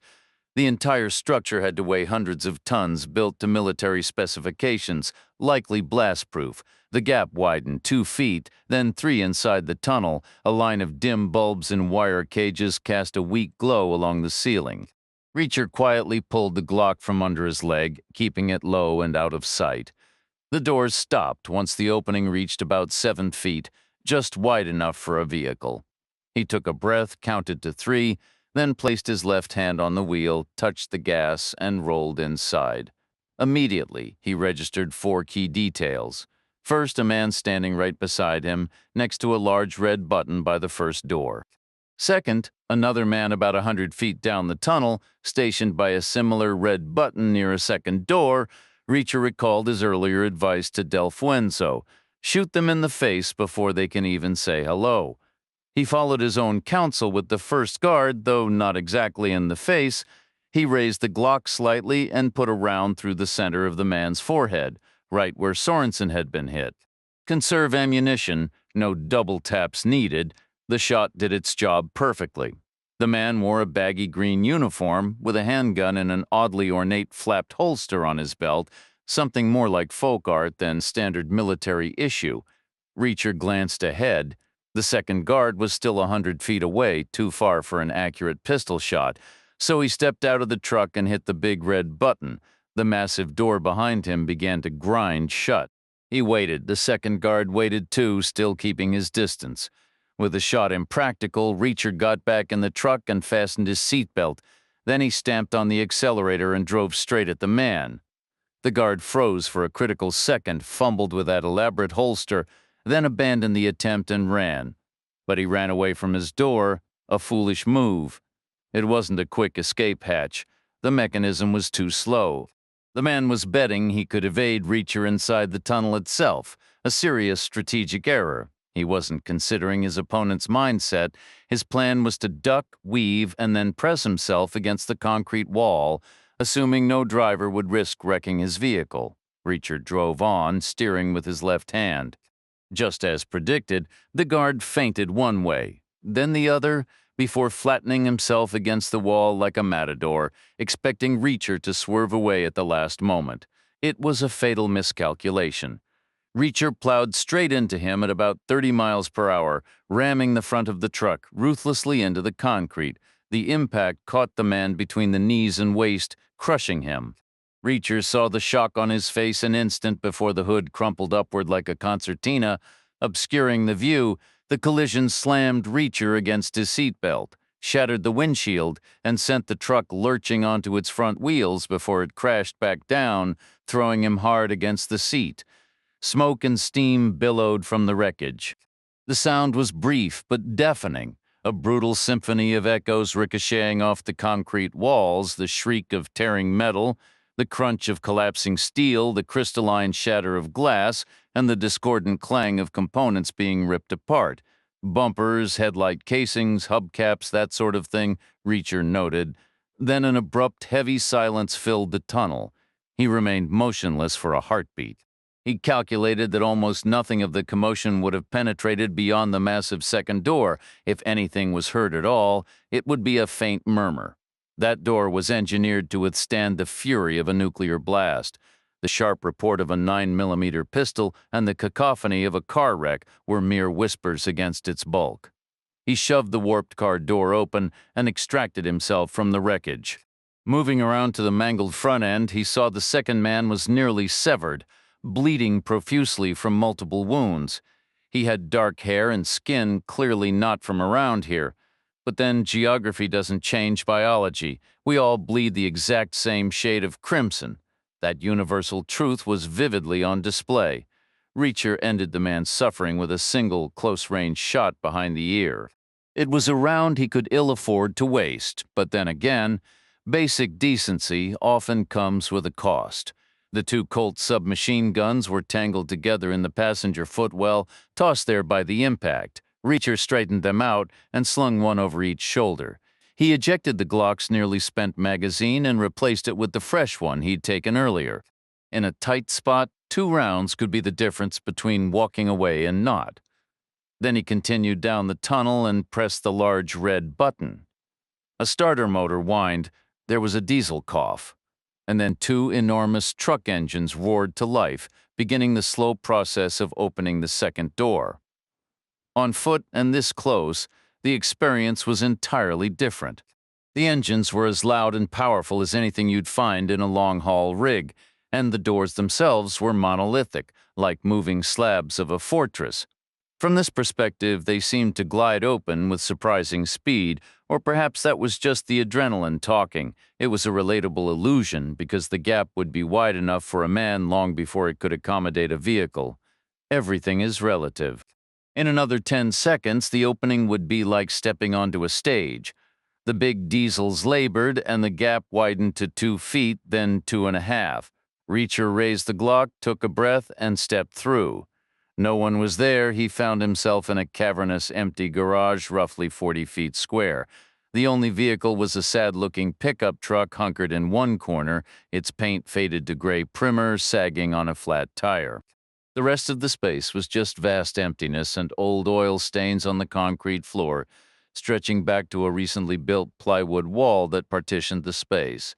The side walls and the high vaulted ceiling were the original bare concrete, essentially forming a continuation of the entrance tunnel, a space about 40 feet wide that probably ran for hundreds of feet, now abruptly cut short by the new construction. There were 3 possible exits, not counting the massive door he'd just come through. Directly ahead was a new door set into the plywood. In each of the original side walls was an older, heavy-duty door set within a concrete frame so thick and deep it was almost a small tunnel of its own. Reacher imagined the intricate wooden forms the builders had used, the nervous Department of Defense engineers overseeing the pour, and the tremendous pressure the structure had held until the concrete cured. The original door on the right was sealed shut with a heavy sheet of clear plastic, its edges secured by what looked like an entire roll of duct tape. Its purpose was a mystery. But Reacher lived by a simple rule: when in doubt, go left. So he turned to the other original door in the left-hand wall. The door itself was a solid old piece of work, faced with a type of faded laminate that was probably considered a revolutionary wonder material 50 years ago. The handle was a plain, thick bar of solid steel, unadorned but immensely sturdy, the kind of hardware that probably cost a small fortune all by itself. Reacher twisted the heavy steel handle and pushed the door inward, entering a square space formed by 2 original concrete walls and 2 newer plywood partitions.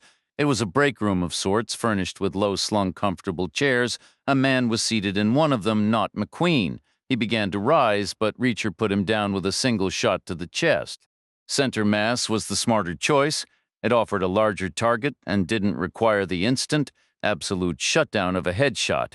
This wasn't a scenario demanding that kind of finality. The man wasn't poised to trigger a missile launch. The room had a second exit, and Reacher kept his Glock trained on it until he was certain no backup was rushing in. Then he moved through that door into a long, narrow interior corridor that stretched away to his right for what looked like 400 feet or more. The layout was becoming clear. The interior of the massive structure was divided into 3 parallel cigar-shaped chambers, each corresponding to one of the huge vehicle entrances. Decades ago, they would have been packed with missiles. Later, they stood as 3 vast, echoing vaults. Now they were subdivided and colonized with plywood, creating long central hallways with rooms branching off left and right, repeated 3 times over. There was a grim irony to it. History has a way of circling back. The modern Department of Defense had begun in much the same chaotic fashion during the massive, hurried expansion at the start of World War II, cramming itself into any unsuitable old building it could find. The immediate problem was scale. There were possibly 40 rooms per chamber, a total of 120, give or take. Quantico's team would arrive long before he was even halfway through a systematic search. They would have received Delfuenzo's call well before now. Her instructions would have been clear: land at Whiteman and proceed north, locked, loaded, and ready for a fight. The resulting crossfire would be a messy, dangerous affair. An even more pressing issue was the acoustics. Plywood is a terrible insulator. The gunshot in the break room would have echoed cleanly through at least a full third of this makeshift complex, so Reacher reversed course. He ducked back through the break room, stepping past the dead man slumped in the low chair, and returned to the garage. The enormous mechanized doors still stood wide open like parted theater curtains. Beyond them lay the 100-foot entrance tunnel, still occupied by the two dead men and the wrecked pickup truck. Reacher located the interior control button and pressed it. Starter motors whined, big diesel engines caught with a roar, and the massive doors began to grind shut. The noise was overwhelming. Exactly what Reacher wanted. Given a choice, he preferred a secured rear flank and plenty of audible warning if anyone tried to follow him in. He then walked the length of the garage to a new door set into the plywood wall at the far end. It opened into an identical long, narrow central corridor, the center vault. Subdivided just like the first here, some of the doors were marked with blue spots, plastic circles cut out and glued to the surface. The pattern was immediately apparent. The second door on the left and the second door on the right each bore one. This sequence repeated every 3 rooms as far down the hallway as he could see. Reacher glanced behind him. The door he had just come through had 2 blue spots. He listened intently but heard nothing beyond the fading rumble of the closing doors. He took a breath, counted to 3, and started walking. He stopped at the second door on the right. It was a flimsy, store-bought model with a thin chrome handle and a blue-spotted eye level. He turned the handle and pushed the door open. The room was decently sized but completely empty. No people, no furniture, nothing at all except for what was clearly an original feature. Another heavy door set into the side wall. It was identical to the others he'd seen, with its complex cast-iron frame creating a kind of tunnel, its faded laminate facing, and its substantial steel handle. The meaning of the blue spot was now obvious. It marked a passageway, a shortcut from one chamber to the next, for busy people. The garage door merited 2 spots because it offered access in both directions. This lateral access was an efficiency measure, useful now and undoubtedly essential back in the day when missiles called this place home. It would have been inefficient for a worker to hike the entire length of the structure, exit, and re-enter through a separate passage. Much smarter to allow for some internal shortcuts. Probably every 60 feet or so, some planner with a clipboard would have sorted that out years earlier. The architects would have set to work at their drafting tables, sharp pencils in hand, calculating loads with slide rules and a healthy dose of estimation. Reacher found himself in a room on the right side of the row. And just like the door he'd spotted on the right in the garage, this one was also sealed with a heavy, transparent plastic sheet, meticulously fastened at the edges with wide strips of duct tape. Lots of it. The reason was a mystery. He had 2 motel keys in his pocket, one from the portly manager's establishment in Iowa and one from the FBI's isolation location in Kansas. The key from the Iowa motel had a sharper edge. The tip had been left jagged from a hasty cutting job. Perhaps it was a duplicate. Maybe a previous guest had driven off with the original still in his pocket, and the manager's policy was to hire the most affordable locksmith he could find. Reacher pressed the clear plastic against the worn laminate door behind it and began scraping at it with the key's rough tip. The key caught and skipped, creating raised welts and bubbles in the material. The bubbles grew thin and distended, and on his second pass the key punctured one of them. He worked the key's tip into the hole and sawed back and forth, cutting where possible, stretching and ripping the plastic where it resisted. When the tear reached about 3 inches, he pocketed the key, hooked his fingers into the slit, palms facing out, and forced his hands apart. The plastic was stubborn, a heavy-duty grade. Nothing like the flimsy drop cloths used by painters, more like industrial shrink wrap. He'd seen folks wrestle with the stuff before. Supermarkets really ought to sell switchblades right next to the deli counter. He managed to tear the slit to about a foot long before the tension eased. He had to start a new cut with the key. He adapted from the effort, settling into a rhythmic pattern of cut, yank, holding the key between his teeth between attempts. Eventually, he got the job done, more or less from top to bottom, a stretched, ragged opening, but just large enough to squeeze through. He reached an arm through the hole, found the heavy steel door handle, turned it, and gave the door a push with his fingertips. Only darkness waited beyond, and a wave of cold air, and a hushed, echoing quality that hinted at a vast, hard-walled space. He turned sideways and forced his way through the plastic slit, leading with the Glock, then his right foot, then his right shoulder, ducking his head and pulling the rest of himself through. He relied on touch, tracing the cast-iron frame around the door, closing it behind him, and feeling along the wall for a light switch. He was certain there would be one. Those old-school architects with their sharp pencils would have been thorough. The electrical schematics would have filled their own separate roll of blueprints. His fingers found an electric conduit on the wall, a steel pipe, thick with old paint, cold and dusty. He followed it back to a small, square metal box about 4 by 4 inches, with a recessed front plate and a cool brass toggle switch inside the recess. He flipped the lights on. The third chamber had never been partitioned. It remained in its original, untouched condition. It was a tunnel, roughly semicircular in cross-section, about 40 feet wide, and stretching perhaps 400 feet into the gloom.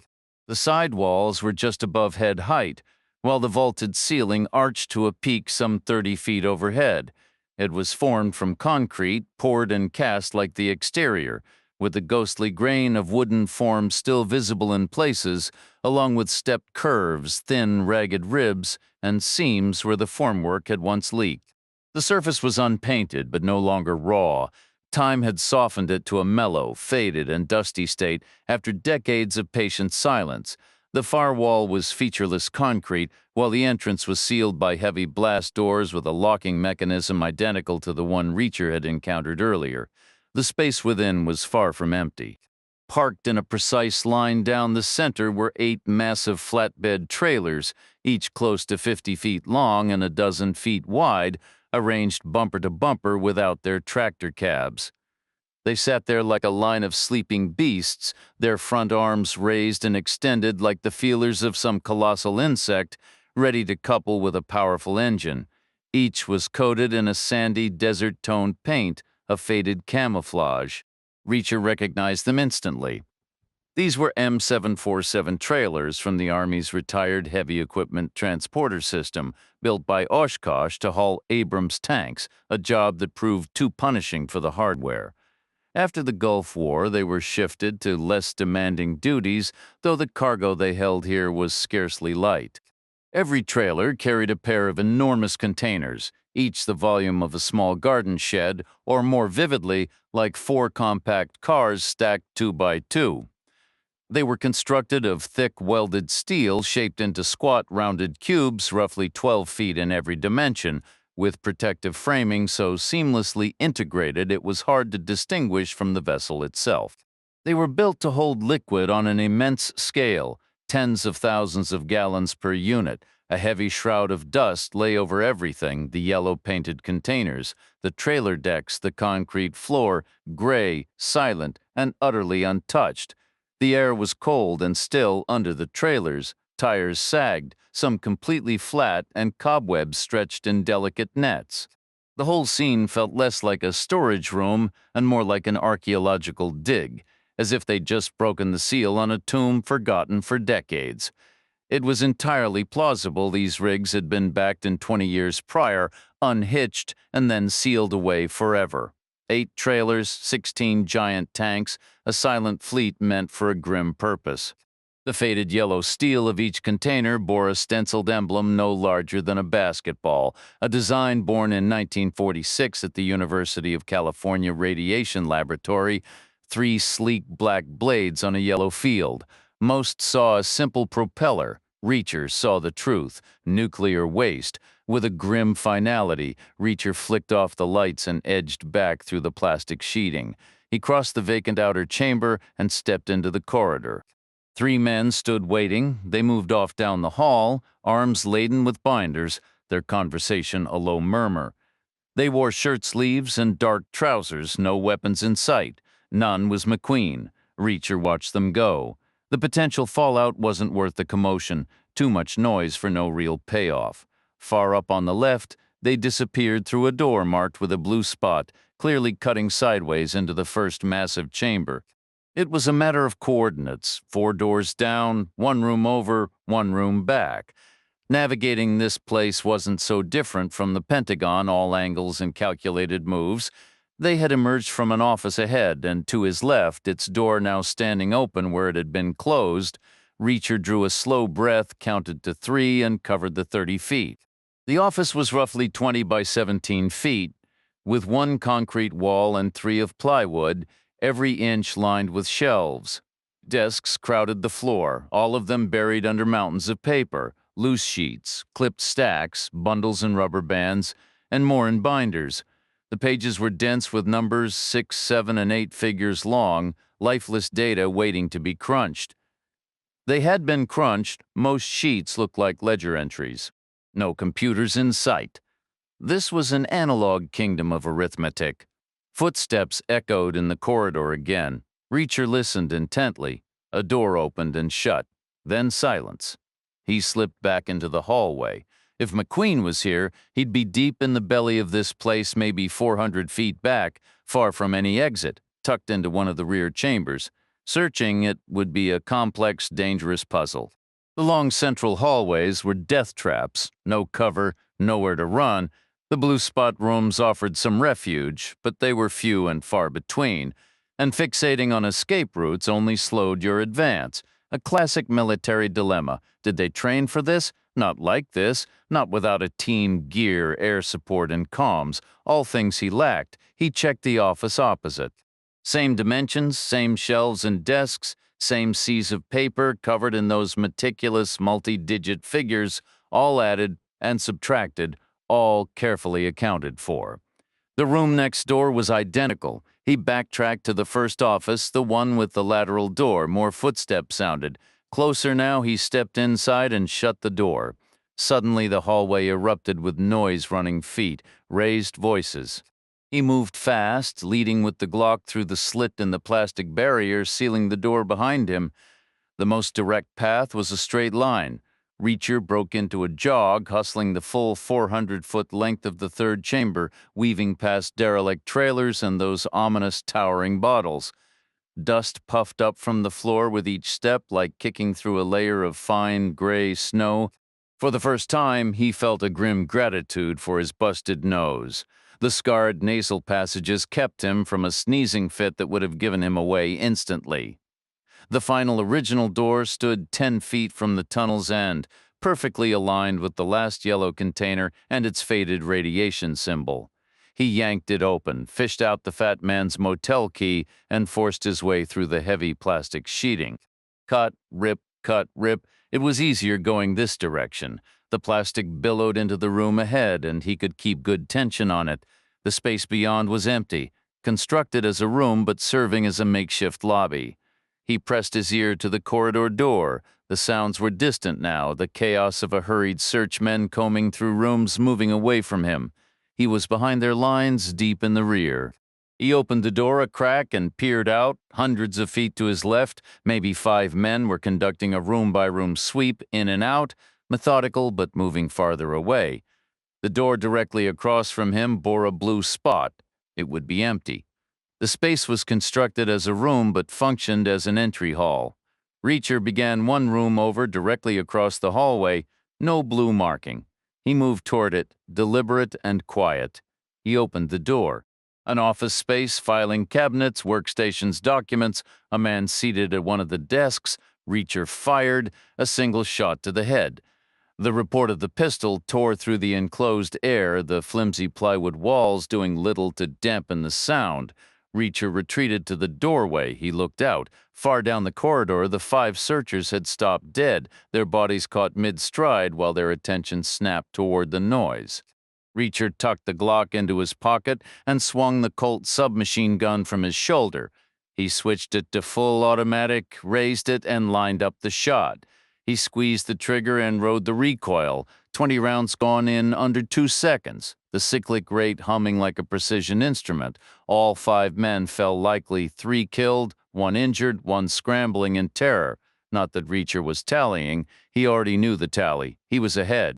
For now, he let the empty weapon drop and lifted the second Colt from his other shoulder.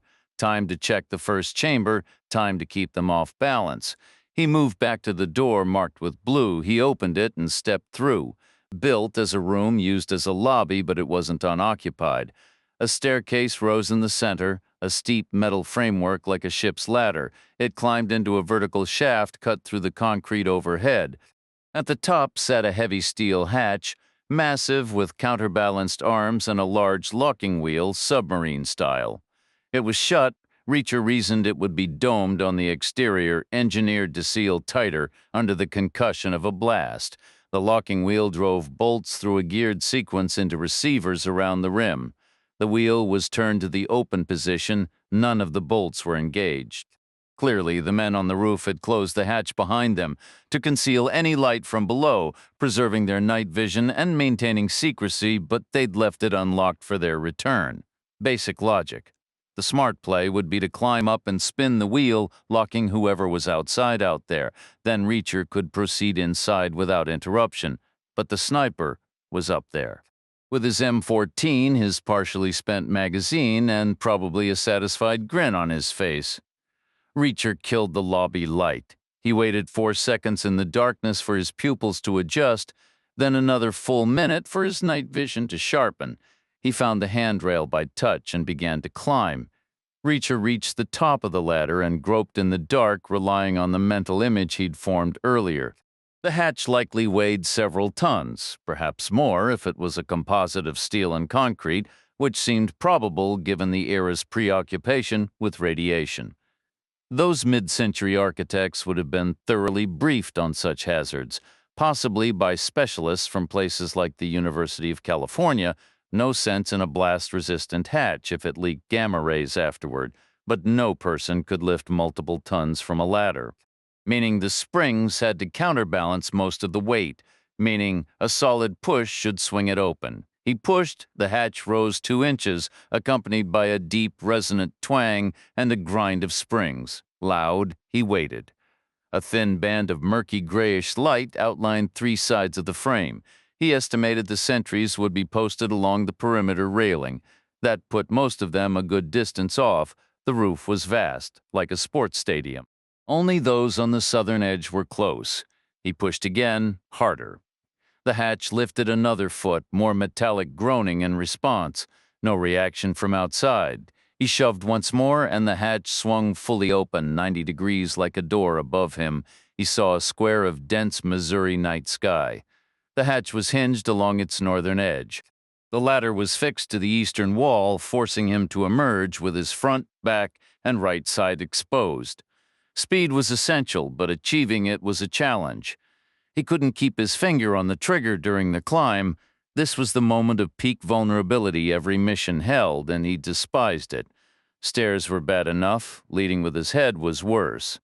He wedged the Colt between his thumb and palm, hauled himself up rung by rung with his left hand, then pushed the gun onto the roof and followed, knuckles down like some great ape. With a twist and a heave, he planted his left hand on the cold concrete, took a sharp breath, and on 3, vaulted out.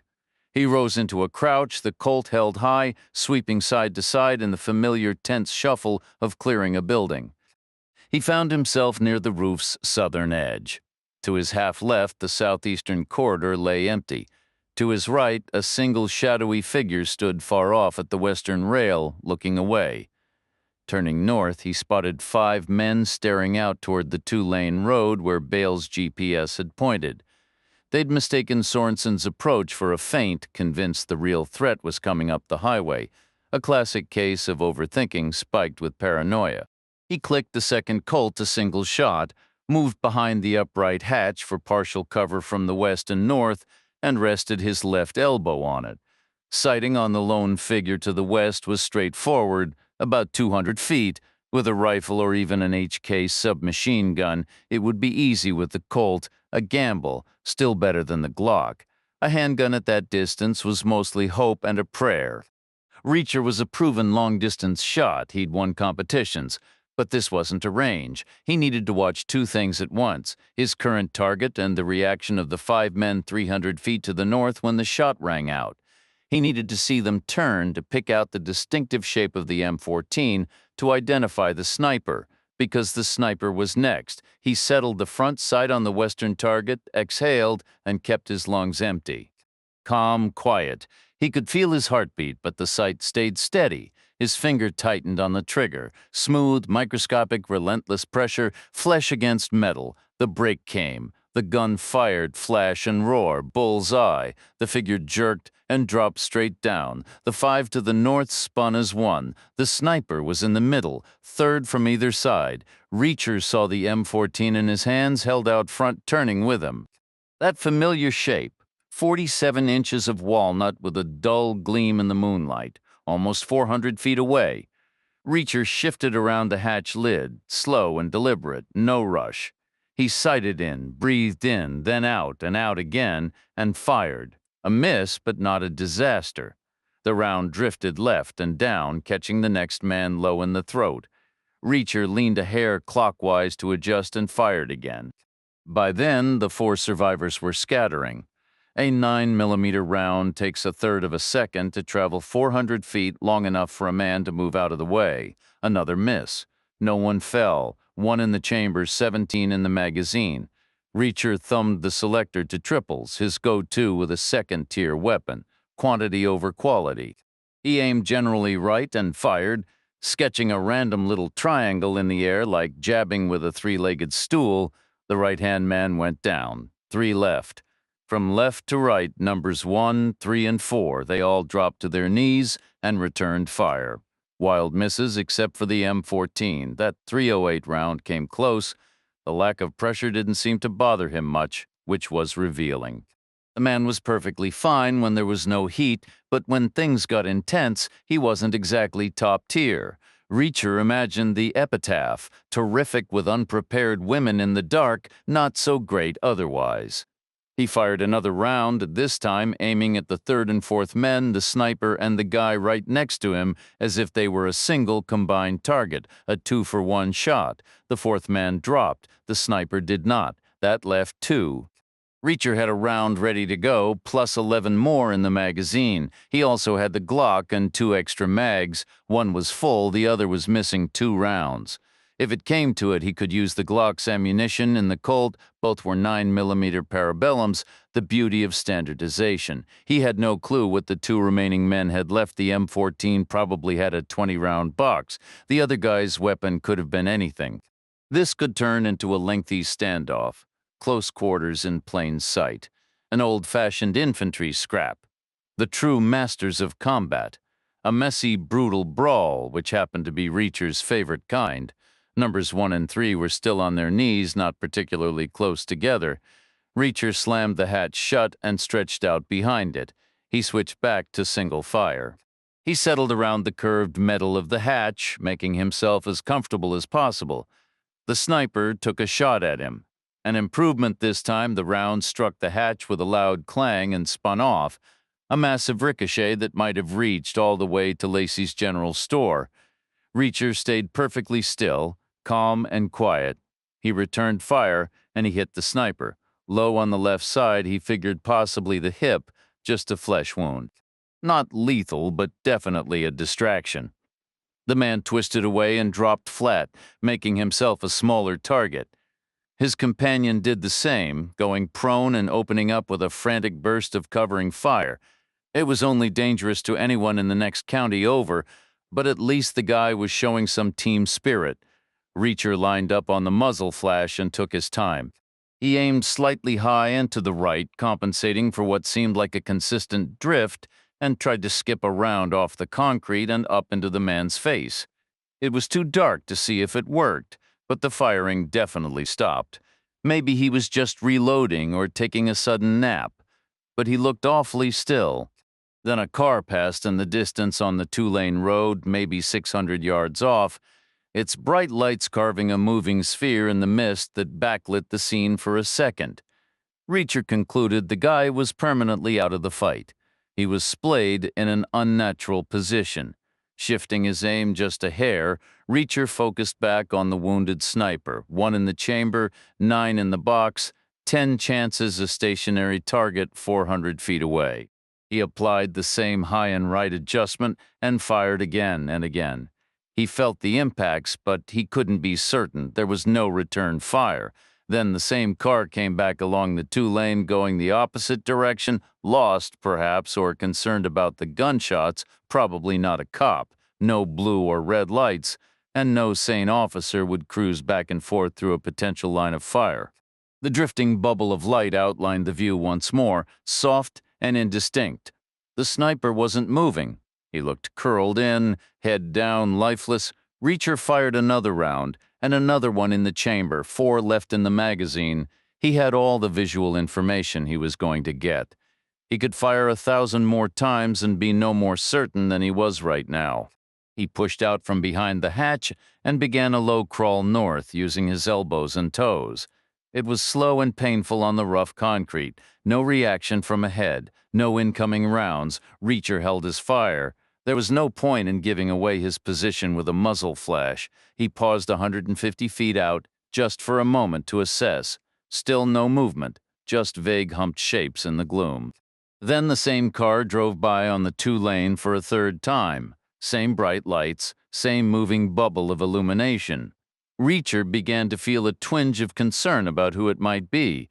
Nosy neighbors could become a real problem. The sound of a 9mm pistol firing outdoors wasn't deafening, but it would carry a fair distance. The car's headlights still illuminated the same empty scene. No motion, no indication anyone was alive out there. It could easily be an ambush. Reacher continued his low crawl forward, taking it slow and steady. He'd hear the hatch groan open behind him if someone else decided to join the party. Those springs were noisy. The sentries must have heard them earlier when he climbed up, but back then they hadn't known hostiles were already inside. Maybe they thought they were getting backup, or maybe someone was just bringing them a snack. In that regard, they hadn't been nearly suspicious enough. He paused again about 50 feet out. Still no movement ahead, absolutely nothing. He got to his feet and walked the remaining distance. There they were. 5 dark, lumpy shapes roughly lined up in the gloom, 5 men.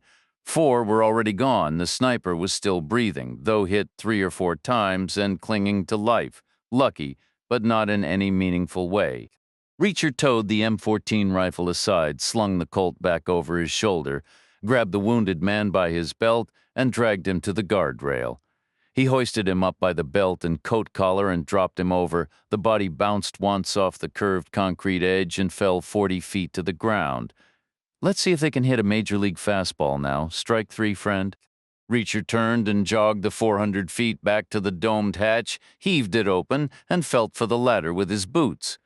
If Del Fuenzo's estimate was right and they faced no more than 24 opponents, then 9 were left, possibly with one of those wounded. The guy he'd dropped in the corridor earlier, part of the 5-man search team, had gone down hard, more than just a stumble. He was almost certainly out of the fight.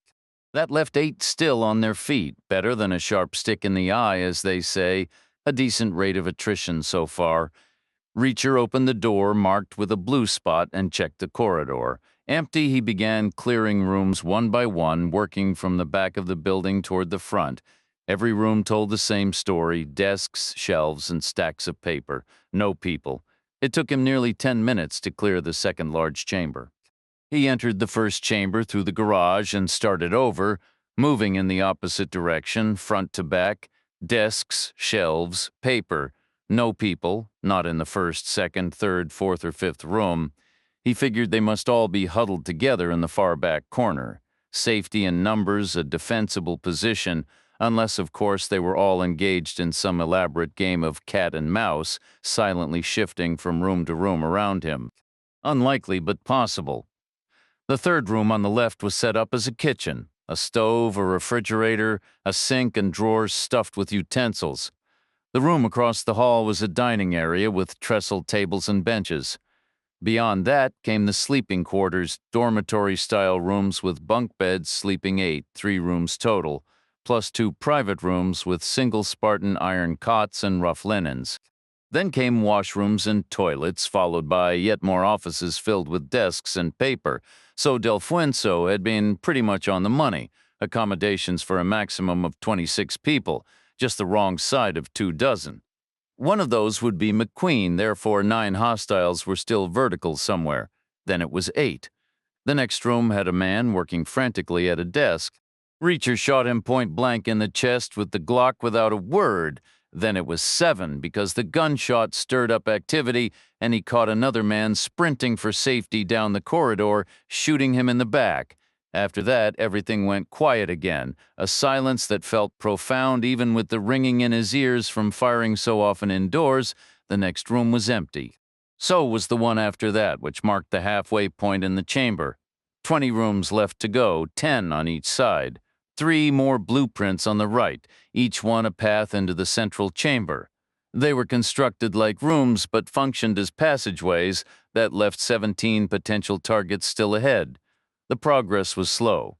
By now, the team from Quantico was likely cruising over Illinois airspace, probably chatting with St. Louis air traffic control, securing clearances, and plotting their final approach toward Whiteman. The next room on the left was vacant, just desks, shelves, and scattered paper. No people. The next room on the right held Don McQueen. McQueen was bound to a chair, sporting a black eye and a bleeding cut on his cheek. He was dressed in rough black denim that looked like prison issue, with no belt and no trace of a GPS chip. A man stood behind the chair, pressing a gun to McQueen's head. The man behind the chair was Alan King, alive and breathing back from the dead, except the man behind the chair wasn't Alan King. He was a close yet distinctly different version of the same man, a little older, a bit more hardened, maybe half an inch taller and a pound or 2 lighter. But otherwise, the resemblance was uncanny. Peter King, Reacher stated. Stay right where you are, King warned, or I put a bullet in your guy. He's not my guy, Reacher replied.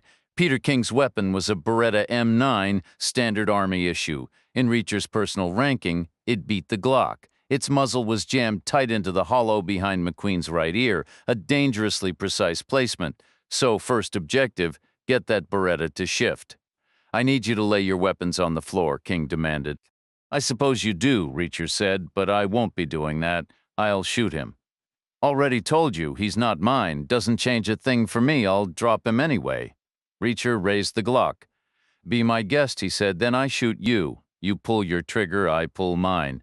Only one sure thing here. I'm walking out of this room, and you're not. The only question is whether McQueen leaves with me or stays here with you. You follow that, right? What were you, forward observer? King gave a slow nod. Reacher continued. Then you've spent enough time around real soldiers to grasp basic short-term tactics. You won't give him up. You went through a lot to find him. I'd prefer to take him along, sure, but it's not a deal-breaker. Who are you? Just a guy catching rides? McQueen says you killed my brother. First objective, make the Beretta move. The woman killed your brother, Reacher corrected the cocktail waitress, and even then, it wasn't a fair fight. Your brother was a useless tub of lard. King stayed silent. Reacher pushed. Bet he burned real good. All that fat probably went up like a grease fire on a grill. Still nothing, Reacher added. You would too, most likely. You're not much thinner. Is it a family trait? Was your mama fat and ugly too? No reaction? Not a flicker. Why even care about your brother? Reacher asked. Word is you hadn't spoken in years, which, honestly, I get. He must have been a real letdown. What was it? He wet the bed till he was 20? Or was it something with the family dog? King didn't answer. Reacher prodded. What breed was it anyway? Did it yelp?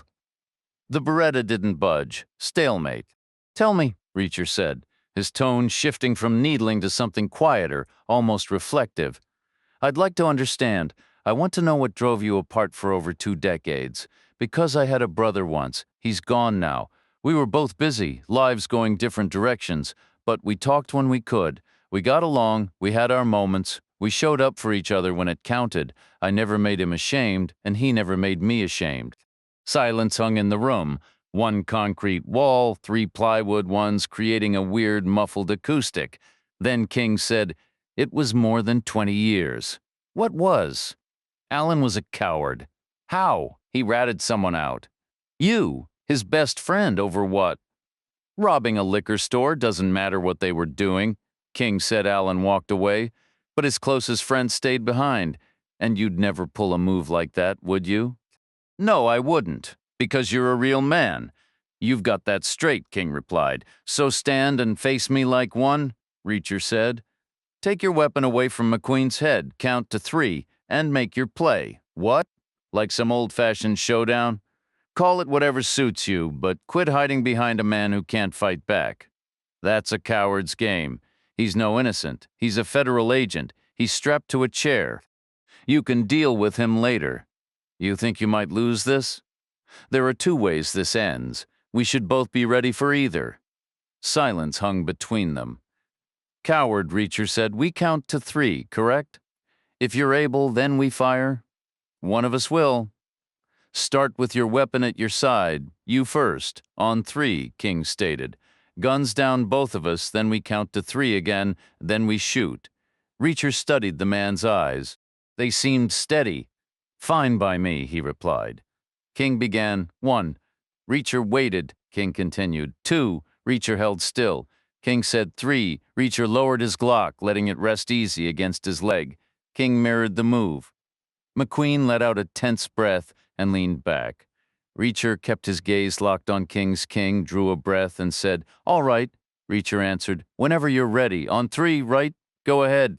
King said, 1. This was all about strategy, and the only mind that mattered was the other man's. Reacher knew with absolute certainty that King planned to fire on 2. It was a guaranteed bet. The first count had been a ruse, a way to build a false rhythm and a sense of trust.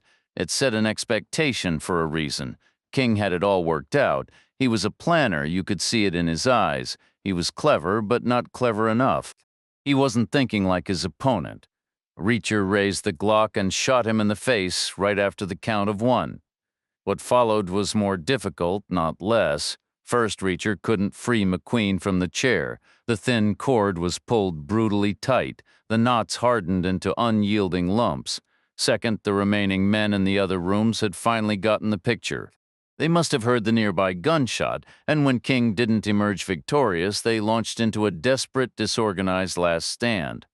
Or maybe they were all planning to bolt. Either scenario meant live bodies in the path. Reacher heard them gathering in the hallway, the distinctive snick of slides being racked on automatic weapons. He caught pieces of a frantic, hushed argument just beyond the door, a mix of English and Arabic. He asked, What does wadaya actually mean? McQueen said, It means safekeeping. That's what I figured. You speak Arabic? A word here and there. Don't you have a knife? I have a toothbrush. That's not going to cut it. It's excellent for plaque, though. Just get me out of this damn chair. Working on it. The cord was a tough composite, maybe cotton and nylon tightly woven about a 1/4 inch thick. Probably rated for serious stress, Reacher said. I have a key, McQueen snapped. I'm not in cuffs, for heaven's sake. Reacher pulled out the key he'd taken from the fat man. He worked its rough-edged tang against the rope near McQueen's right wrist. It frayed a few fibers, maybe 2 or 3 out of thousands, Reacher said. Pull against it, hard as you can. You're FBI, right? Pretend you're trying to haul in your retirement fund? McQueen's shoulder and arm muscles corded, making the rope taut as steel. Reacher sawed at it, not with a smooth motion, but with careful one-way plucks. The key was making slow progress outside the door. The voices grew louder, splitting into 2 camps, one of doubt and hesitation, the other of grim resolve. Reacher was quietly cheering for the doubters. He just needed a little more time.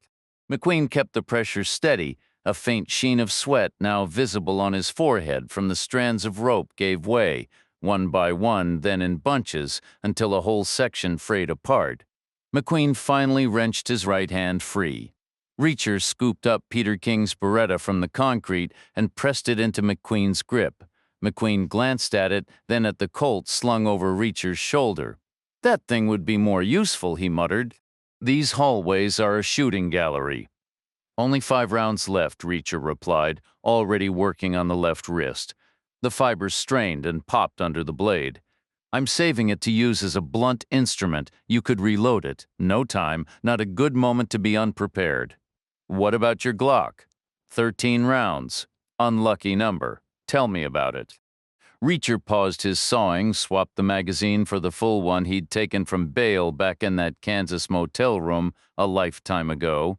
The exchange wasn't flashy, just efficient. Click, click, less than 2 seconds, he resumed cutting.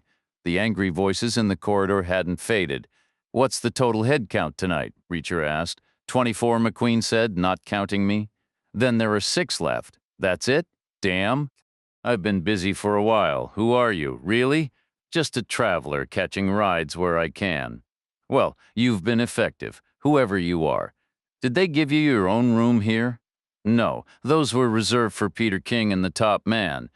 "I thought King was the top man. Second in command. There's someone above him. Who? Never met him. No idea. Where is he now?"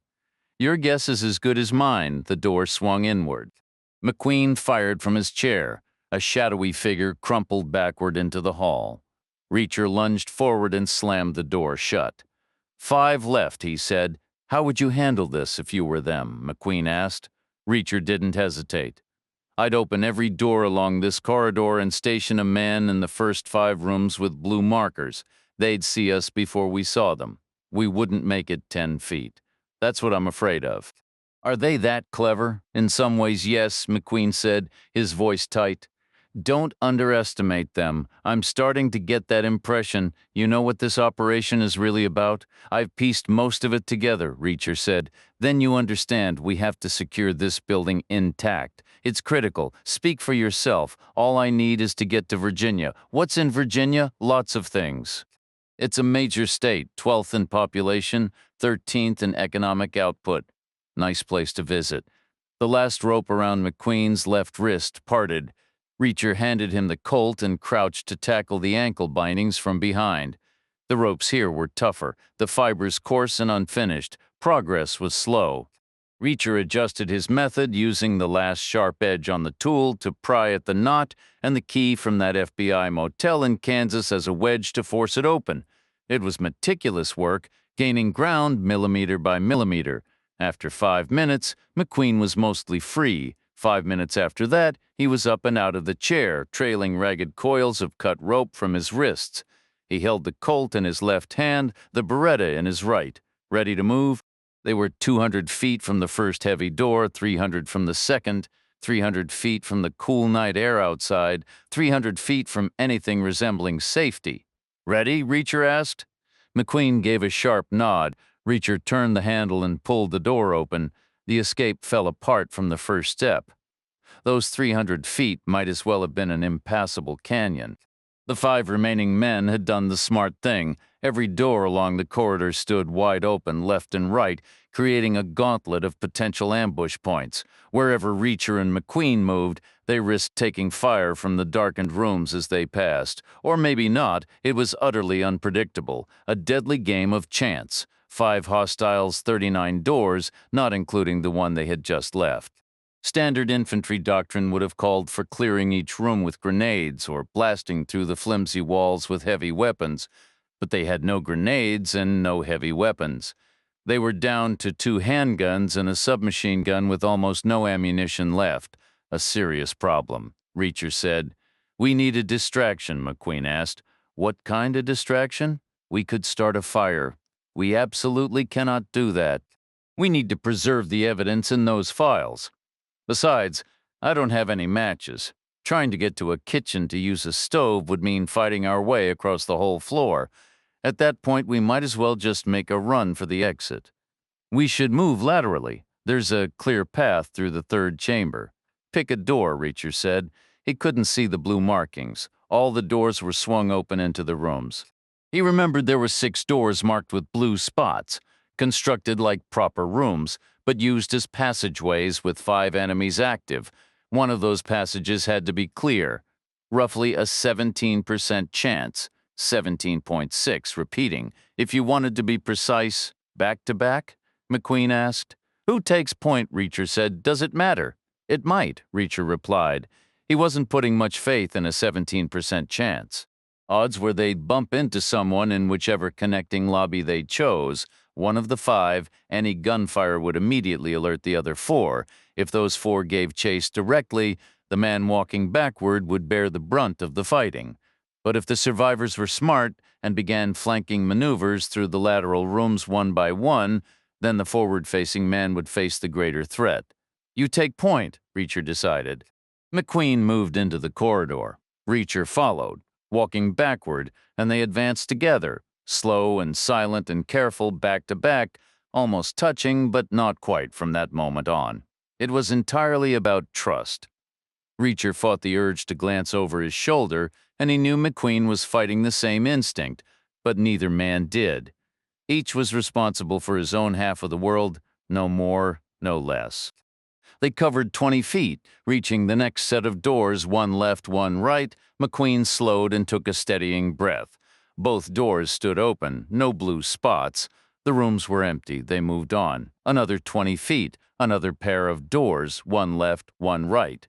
Too clever by half, hostiles were waiting in both rooms. Reacher and McQueen pivoted 90 degrees in unison. Reacher firing right, McQueen firing left. Simultaneously, from the far end of the corridor, a third man stepped out, and from the opposite end, a fourth appeared. Reacher and McQueen were caught in a brutal crossfire with incoming rounds from all 4 directions. Reacher dropped the man in the room ahead of him. The guy went down, and McQueen shoved in after Reacher and slammed the door shut. They stood there together, bent over and breathing hard with the dead man on the floor between them. You hit? Reacher asked. No, McQueen said. That was the only good news. Everything else was bad. In front of them was a reinforced concrete wall, probably 10 feet thick. To their left, right, and behind them were half-inch plywood partitions, and outside their flimsy, unlocked door were 4 hostiles who knew exactly where they were. Reacher said, They don't even need to come in. They can shoot right through the walls or the door. I know, McQueen said, and they did, immediately. The first round came through the door, punching out a jagged splinter of wood that spun past McQueen's face. The second round came through the wall. The plywood offered slightly more resistance, but not much. The bullet fragmented as it tore through. One of the fragments grazed the back of Reacher's hand, a minor thing in the grand scheme, but the cut welled up and began a steady trickle of blood. He moved near the shattered opening and pressed the Glock's barrel firmly against the wood, firing 2 quick shots at different angles. McQueen mirrored the action at the door. Reacher heard footsteps scrambling back, a brief respite, nothing more than a standoff. He shifted to the side wall, lifted his boot high, and drove it forward like a firefighter, forcing an entry. The wall splintered slightly. Given time, they could probably break through, but what was the point? They were stuck on the wrong side of the hallway for the old connecting doors. All the blue markers were opposite them. Any slow, noisy progress from one cramped space to another wouldn't help at all. Not ideal. Then things deteriorated further. A low diesel rumble echoed through the building, the outer door at the far end of the 100-foot entrance tunnel grinding open. Reacher imagined the seal breaking, the heavy engines growling, the 2 massive door halves sliding apart along their tracks, far too early for backup from Quantico. They'd still be airborne, probably over Missouri by now, maybe beginning their descent toward Whiteman, perhaps even lowering the landing gear. But Whiteman was a solid 60 miles away, and they'd still have complex preparations and transfers ahead. So, not the cavalry. More hostiles. Reinforcements are coming, Reacher said. McQueen gave a grim nod but stayed silent. How many, you think, Reacher asked? Could be dozens, maybe hundreds. There's a whole network behind this. Everything's a joint operation these days. Right, Reacher said. I'm truly sorry, McQueen said quietly. Thanks for trying.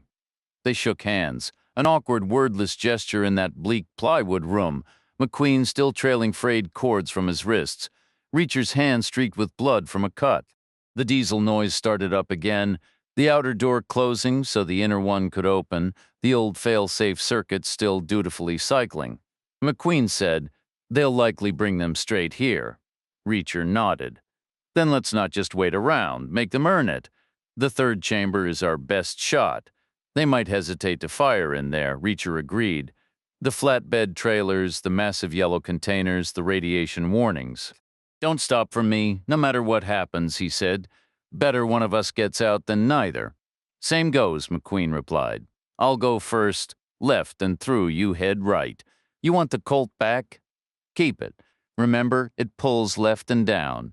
Reacher quickly combined rounds from his partly spent magazines, loading his Glock to full capacity, 1 in the chamber, 17 in the magazine. Some of the brass ended up smudged with his blood, fitting in a way some old philosopher once said, the meaning of life is that it ends, an undeniable truth. No one lives forever. In his mind, Reacher had always known he would die someday. Everyone does. But in his heart, he'd never really pictured it, never imagined the specific time, the place, the gritty details. A faint, ironic smile touched his lips. On 3, McQueen nodded. 1. The diesel growl grew louder, the inner door opening. McQueen said, 2. Reacher moved to the splintered doorway, ready. McQueen called out, 3. Reacher exploded into motion, shattering through the doorway and a final mental blockade into the corridor. A cold, detached clarity settled over him, a sense of being already gone, joining his family. His only remaining stake was to take as many with him as possible. A man to his left emerged from a room at the sound. Reacher fired 3 times, center mass, head, and kept moving. He crossed the narrow hall into a room marked by a faint blue light, dispatching another figure with the same brutal efficiency before plunging through a weathered door into an empty plywood chamber. Gunfire echoed behind him as he burst into the central corridor. A shape rushed from the right, firing wildly, forcing Reacher into the next blue-lit room with footsteps closing in. Then it ended, not with a bang, but with a plastic sheet taped over the old door ahead and the sickening click of a jammed Glock in his hand. Perhaps a worn magazine spring, or his own blood gumming up the works. Silence descended, thick and sudden. He turned slowly, his back against the plastic. 2 men filled the doorway, guns leveled, one pale, one dark, the last of the original crew. Both for him. Fine. That meant McQueen had a shot.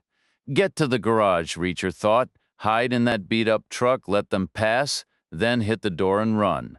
The Smith & Wesson 203-teens in their hands were aimed squarely at his chest. The white guy smiled, then squinted down the short barrel. The Arab mirrored him. Reacher stared back, eyes open. Their fingers tightened on the triggers. 2 shots cracked the silence, a harsh overlapping pair. The white man dropped to his knees, then fell forward. The Arab spun sideways, the back of his skull gone, and behind them, revealed now, a Glock 19 steady in her grip, stood Karen Del Fuenzo. She had driven Bale's Crown Vic right into the garage, finding McQueen already in the passenger seat. It was her, she explained, that Reacher had seen on the 2-lane, running her brights back and forth, a gesture of solidarity that turned tactical, backlighting the scene. She'd seen his muzzle flash from the roof, heard the shots with her window down, and when the waiting grew too much, she came in. "Thank you," Reacher said. "You're welcome," she replied, her tone almost breezy given the circumstances. She fetched a first aid kit from the trunk, standard bureau issue for every unmarked car, and cleaned and bandaged the gash on his hand with brisk efficiency. They got in the car. Del Fuenzo backed up, turned, and rolled into the entrance tunnel.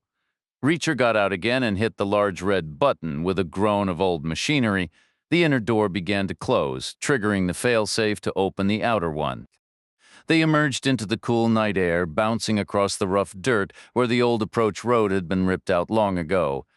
They returned to the two-lane highway, took a right, then another right, and ended up parked diagonally across 3 spaces in the lot outside Lacey's right back where they had begun. Reacher turned to her.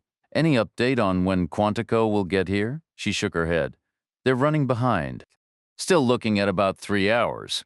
Could you take me back to the Cloverleaf when?" "Right now." "Why?" "I need to get to Virginia. Quantico is going to want a statement from you." "I don't have time for that. They'll need your account of events." "I don't have an account. I don't know anything." "Is that really the story you're sticking with?" "It's the only story I've ever got." She gave him a skeptical look. "And off the record?" "Same answer. I know nothing." "Come on," McQueen cut in, speaking to her. "He told me he had the whole thing figured out." Reacher let out a short breath. "I don't have it all figured out. Not completely, obviously. I saw the nuclear material. So the assumption is they were planning an attack, maybe targeting Nebraska's water supply. Maybe it was imminent." "That's not possible," Reacher stated flatly. "Those trailers aren't going anywhere. Not today, not next year, not ever. They haven't budged in 2 decades. The tires are dust and the axles are probably welded shut with rust. It would take an army of engineers a year just to drag them out of that hole."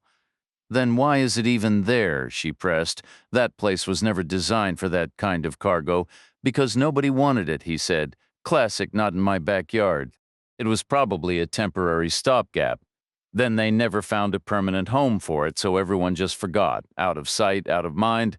But if Wadiah can't move it, they can't use it. Why would they want it? They never intended to use it. It's theater, pure set dressing. For what?" "I'm done talking," Reacher said. "The second I say more, Quantico will decide I know too much. I'll become a security risk. They'll try to stick me in some Kansas motel under guard for the next 50 years. That would make me stir crazy, and then I'd become everyone's problem." "Just between us, then," she said, lowering her voice. "Privately." Reacher stayed silent. "You owe me," she reminded him. "Do I get that ride to the Cloverleaf deal?" "It's all about unintended consequences," Reacher began. "How so?" "Wadiah is a bank," he said. "A financial institution. The U.S. has gotten pretty good at strangling terrorist funding worldwide. The bad guys can't move cash or store it safely anymore, so they had to create a new system, a shadow economy. I imagine some enterprising folks, Americans, Syrians, saw a market need. Wadiah is Arabic for safekeeping. It's also a term for a certain kind of Islamic bank account. You deposit money, and they keep it secure." "There's money in that building?" she asked, bewildered. "Where?" "There's no physical money in any real bank either. Not in yours, not in mine. Just a little cash in the drawer. Most money is an idea. It's numbers on a screen, backed by faith. Sometimes banks keep gold in a basement vault to look legitimate, to suggest they have reserves like the Federal Reserve in New York or Fort Knox. The nuclear waste is their capital reserve?" She said, the pieces clicking. "Their version of the gold in Fort Knox. That's what you're saying?" Exactly. Reacher confirmed. "It sits there and backs their currency, their own invented currency. They don't trade in dollars or euros. Remember the online chatter? They were talking about gallons. That's their monetary unit. This bomb costs 100 gallons. That one costs 500. Wadiah handles the ledger. They take deposits, process payments, shift balances from one account to another, and skim a profit off the fees. Just like a regular bank, except they don't use computers because we can hack computers. It's all on paper. That's why McQueen didn't want me burning the place down, because your people need those paper trails, the names and the addresses." "It's practically a terrorist reference library in that place," Delfuenzo observed, glancing toward McQueen. "Is he accurate mostly?" McQueen replied. "There's just one small correction. Those tanks are completely empty. They're inert, never used, just surplus equipment stored in a surplus facility. Did Wadiah know they were harmless?" "Absolutely," McQueen said, "though they certainly never shared that detail with their clients." A quick wry smile touched Delfuenzo's lips. "Living the dream," she murmured, restarting the car and easing it forward. "I just took down a pair of corrupt financiers." As they rolled slowly south, Reacher stretched out in the back. Up front, Delfuenzo and McQueen fell into a professional debrief, two agents dissecting the operation from every angle. They reviewed the details, weighing the internal and external perspectives. She told him about Sorenson. They agreed her loss was the sole mark in the debit column. Otherwise, the outcome was remarkably successful, even spectacular. A major intelligence haul and a complex network dismantled. Then McQueen circled back to the one unresolved thread, the identity of the big boss who was not Peter King as they had assumed. Delfuenzo's eyes widened slightly, and she pulled the car over onto a desolate curb, the engine idling. "I received an update from Quantico when I called about White Man," she said. "The State Department reached out again, but this wasn't their press office. This felt legitimate. What was the message? They have no employee named Lester L. Lester Jr. never have. They've never heard of him. CIA the same. They claim no knowledge of him, and we can probably believe them. Their cards are on the table now. They're relying on us to stay quiet about their man in the old pumping station." Who was he? He had postings in Pakistan and across the Middle East, but he wasn't running assets. They were running him. He'd gone native, becoming Wadia's mole inside Langley. Delfuenzo pulled back onto the road, continuing south. McQueen frowned. "Then why come after us? He was targeting you specifically. He had your name. Kansas City security protocols are lax, and the CIA monitors our activities. Their mole reported that we had infiltrated Wadia. The big boss ordered him to handle you, so he lured you to a remote spot under a false pretext. Straightforward, really?" Good work. Reacher said from the back seat, his voice a low rumble. Quick reflexes. Most bets would have been on the other guy. "Thanks," McQueen said. Though the forehead move felt a bit old school, it just happened that way. I twisted his arm, grabbed the knife, and the blade ended up high. I figured, why not for old time's sake? They turned off Route 65 as it curved east, taking a smaller rural road to shortcut back toward the interstate. They passed the historic Civil War battlefield, a silent testament where Americans had once fought Americans in a grueling 9-hour artillery duel, a stark reminder of divided loyalties. McQueen shifted in his seat to face Reacher. "One final thing," he said. "What's that?" "Explain how you can talk for a full minute without using the letter A." Delfuenzo cut in. "You were supposed to be asleep?" "I haven't slept properly in 7 months," McQueen replied flatly, the weariness in his voice briefly stripping away his professional veneer and revealing the relentless strain of his undercover work. Reacher shrugged. "Easy, start counting. 1, 2, 3, 4, 5, 6, and so on. You won't hit an A until you reach 101. You could even rattle it off quickly and still not get near 99 within a minute." Delfuenzo guided the car to a gentle stop beside a patch of uneven grass. A heavy silence settled inside the vehicle. No doubt the FBI had its own brand of insider humor for moments like this, just as the Army did. But private jokes remain private. They sat in that quiet for a long moment, the weight of the mission and its costs hanging between them. Then Reacher pushed the door open and stepped out.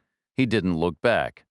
He walked past the westbound ramp toward Independence and Kansas City, moving instead over the bridge to the eastbound on-ramp. He planted one foot on the gravel shoulder and the other near the traffic lane, raised his thumb, and offered a deliberate, approachable smile to the passing cars for Jane, waiting by the grand old oak. "Never go back, but Jack Reacher does."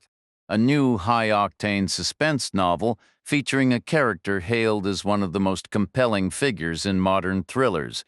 For more adventures with this iconic hero, explore titles like A Wanted Man, The Affair, Worth Dying For, and 61 Hours, alongside Gone Tomorrow, Nothing to Lose, and Bad Luck and Trouble. The series continues with The Hard Way, One Shot, The Enemy, and Persuader. The author, Lee Child, has penned numerous Jack Reacher novels, including New York Times bestsellers such as Persuader, The Enemy, One Shot, and The Hard Way, as well as chart-topping titles like The Affair, Worth Dying For, 61 Hours, Gone Tomorrow, Bad Luck and Trouble, and Nothing to Lose. His work also includes shorter fiction like Second Son and Deep Down. His first novel, Killing Floor, earned both the Anthony and Barry Awards for Best First Mystery, while The Enemy received the Barry and Nero Awards for Best Novel. The Reacher series has found readers in over 40 countries, with all books optioned for film adaptations. The movie Jack Reacher, based on One Shot and starring Tom Cruise, premiered in late 2012. Originally from England and a former television director, Child now resides in New York City, where he is crafting his next thriller. If you liked A Wanted Man, continue with the Jack Reacher short story Not a Drill, followed by a preview of the novel Make Me, available in hardcover and digital formats. Not a drill for a man like Jack Reacher. A single decision can set off an unpredictable chain of events. On a languid August morning with no destination in mind, a ride in an empty logging truck brought him to East Millinocket, Maine, that led to a solid breakfast at a diner near the interstate, which sparked a cautious, measured conversation with the fellow at the adjoining table. That conversation, in turn, led to an invitation to ride further north to a town called Island Falls. The tacit price of the trip was covering the man's coffee and slice of pie, but the diner was affordable. Reacher had cash, and as usual, his schedule was utterly clear, so he agreed. One choice inevitably leads to the next. The vehicle was a worn-out old Chevrolet with a spongy suspension and a lacework of rust. Island Falls proved to be a quiet, appealing little town nestled by a lake far up in the northern tip of Maine, a region that juts upward like a thumb. It was charming, but more importantly, it was near the northern terminus of Interstate 95. That fact held a certain appeal. Reacher had a bit of a collector's mentality about locations. He was intimately familiar with the southern end of I-95, way down past downtown Miami, over 1,900 miles distant. He'd been there countless times. But the northern end, that was uncharted territory for him. He had nowhere else he needed to be. One road leads to another. Leaving Island Falls was straightforward. He drank a coffee at a shack next to a kayak rental dock, stood for a moment in the humid, insect-filled air by the lakeshore to take in the scenery, and then deliberately turned his back on it. He walked out of town the same way the old Chevy had entered, back to the highway interchange. He positioned himself on the northbound on-ramp and prepared to wait. He didn't expect it to take long. It was August, the air was warm, and this was vacation land. The atmosphere was friendly, the sun was shining, and he felt good clean, wearing clothes that were practically new, and with a shave that was still fresh, things were looking up. In under 10 minutes, an older Jeep SUV with New Brunswick plates slowed to a stop. A woman was driving, a man beside her in the passenger seat, both appearing to be in their mid-30s, wind-blown and sun-tanned, the kind of people who clearly spent their free time outdoors.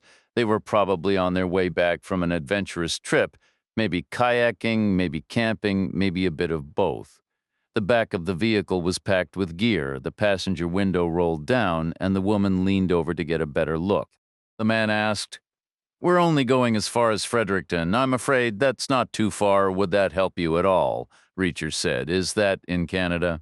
"Sure is, then. That's perfect," Reacher replied. "All I need is to reach the border and then turn right back around." "Got something against Canada? My passport's expired." The man nodded, acknowledging that the days of casually crossing borders were long gone. Then he added, "But there's not much to look at between here and there. Not much to see through the fence either. You'd probably be better off staying put if you ask me," Reacher said. "I want to see where the road ends." "That sounds pretty serious," the man remarked. The woman offered, "We like to think of it as where the road begins." "Good point," Reacher conceded. The man told him, hop in the back, twisting in his seat to clear some space among the scattered items. Reacher opened the door, slid inside, and used his hip to nudge the rest aside. Once the door was shut, the woman accelerated and they cruised easily through the final stretch of American highway. The last exit led to a town called Holton, or the first exit, Reacher supposed, depending on which side of the border you were coming from. After a mile or so of open land, they approached a line of cars, barriers, and official booths. Reacher stayed in the Jeep until they were almost at the checkpoint, then thanked them and slipped out. He stepped forward and placed his foot on the very last inch of pavement, right under the barrier arm, the end of the road. One thing always leads to another. He turned back, crossed to the southbound lanes, and positioned himself about 30 yards from the barriers. He wanted to give drivers enough time to spot him, but not so much that they'd be going too fast to stop. He didn't expect to wait long. It was August, sunny and bright, vacation country, with easy-going Canadian drivers likely feeling generous. 10 minutes tops, he figured, maybe even 5. It wasn't impossible that the first car through would be the one. It wasn't, but the second vehicle was more of a minivan, really, though not the kind any proud parent would drive. It was old, grimy, and a little beat up. Maybe it had been light blue once, but now it was faded and colorless from years of sun and road salt. A young man was driving, a young woman beside him up front, and another young woman in the back. The van had New Brunswick plates and left a faint trail of oil smoke as it pulled away from customs.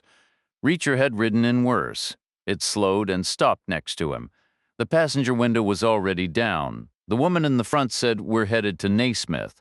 A place Reacher had never heard of, he said. "I'm not sure where that is."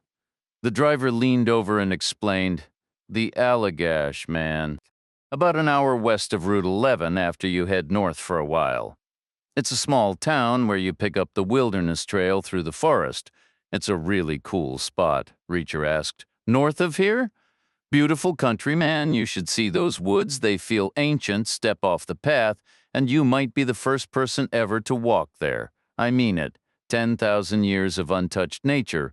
Reacher stayed silent. The man continued, "Take advantage of it now, buddy. It's not going to last. Climate change is going to wipe it all away." No destination in mind, Reacher simply replied, "All right, thanks." One event naturally led to the next. He walked around to the back of the van where the young woman inside slid the door open along a corroded rail. He climbed into the cargo area, which held 2 large hiking packs and a single rigid suitcase. The seat was covered in a worn, greasy nylon fabric. Once settled, he pulled the door shut, and the van lurched forward, emitting another cloud of exhaust from the strain. "Appreciate it?" Reacher said again. The three introduced themselves. The woman in the back was Helen, the one in the passenger seat was Suzanne, and the driver was Henry. Henry and Suzanne were a couple who owned a bike shop in Moncton. Helen was their friend. Their plan was for Henry and Suzanne to hike the wilderness trail north from Naismith to a spot called Cripps, a 4-day journey. Helen would meet them there with the van, having spent those 4 days on her own pursuits, perhaps browsing antique shops in Presque Isle and Caribou. "I don't care for the woods," she stated, as if some justification was needed. "How come?" Reacher asked, sensing a reply was anticipated. "They're unsettling," she said, "too shadowy and full of insects." They continued past Holton before Henry turned onto Route 212, which soon merged with northbound Route 11, a scenic roadway. Saddleback Mountain rose to the right, while to the left stretched an immense tapestry of forest and lakes. The trees were a vibrant green, the water sparkled, and the sky was a clear blue. It was stunning landscape, just as Henry had described. "I really don't like the woods," Helen repeated. Reacher estimated she was in her late 20s, perhaps 30 at most. She appeared more refined than her companions, with a paler complexion and a sleeker, more meticulous appearance. She seemed more suited to indoor urban environments than outdoor rural ones, much like her luggage. She was the hard-shell suitcase type, not a backpacker. Henry and Suzanne were sturdier, more disheveled, and bore the weathered marks of outdoor life, though they were all around the same age. Reacher guessed they might have been college friends, maintaining their trio for several years after graduation. Henry said, "But the woods are incredible, Helen." He spoke warmly, with genuine passion, not a trace of criticism, just a man who adored the wilderness, puzzled by his friend's aversion. He seemed truly captivated by the idea of walking where perhaps no human had ever stepped before. Reacher inquired about their origins. It turned out Henry and Suzanne were from the suburbs of Toronto and Vancouver, respectively, while Helen was the true country native, hailing from what she termed the trackless wastes of northern Ontario. Given that, Reacher figured she had every right to her opinion. She'd likely earned it through experience. They then asked about his background, and his story occupied the next several miles. He spoke of his Marine family, constantly relocating, the numerous elementary and high schools, followed by West Point, then his service as a military police officer in the Army, moving endlessly across familiar and new countries alike, never staying anywhere long enough to put down roots. Then came the drawdown, his discharge, and the years of drifting, hitching rides, walking, staying in motels, the sheer lack of direction, no particular place to be. Henry found it all fascinating. Suzanne seemed less impressed, Reacher thought, and he suspected Helen viewed it with outright disapproval. They slowed and turned left onto a narrow two-lane road that cut straight west through the trees. A faded enamel sign read, Naismith, 40 miles. The road might have once had shoulders, but they were now swallowed by undergrowth and broadleaf trees towering 40 feet high. In stretches, their branches arched overhead, creating a green tunnel that lasted for hundreds of yards.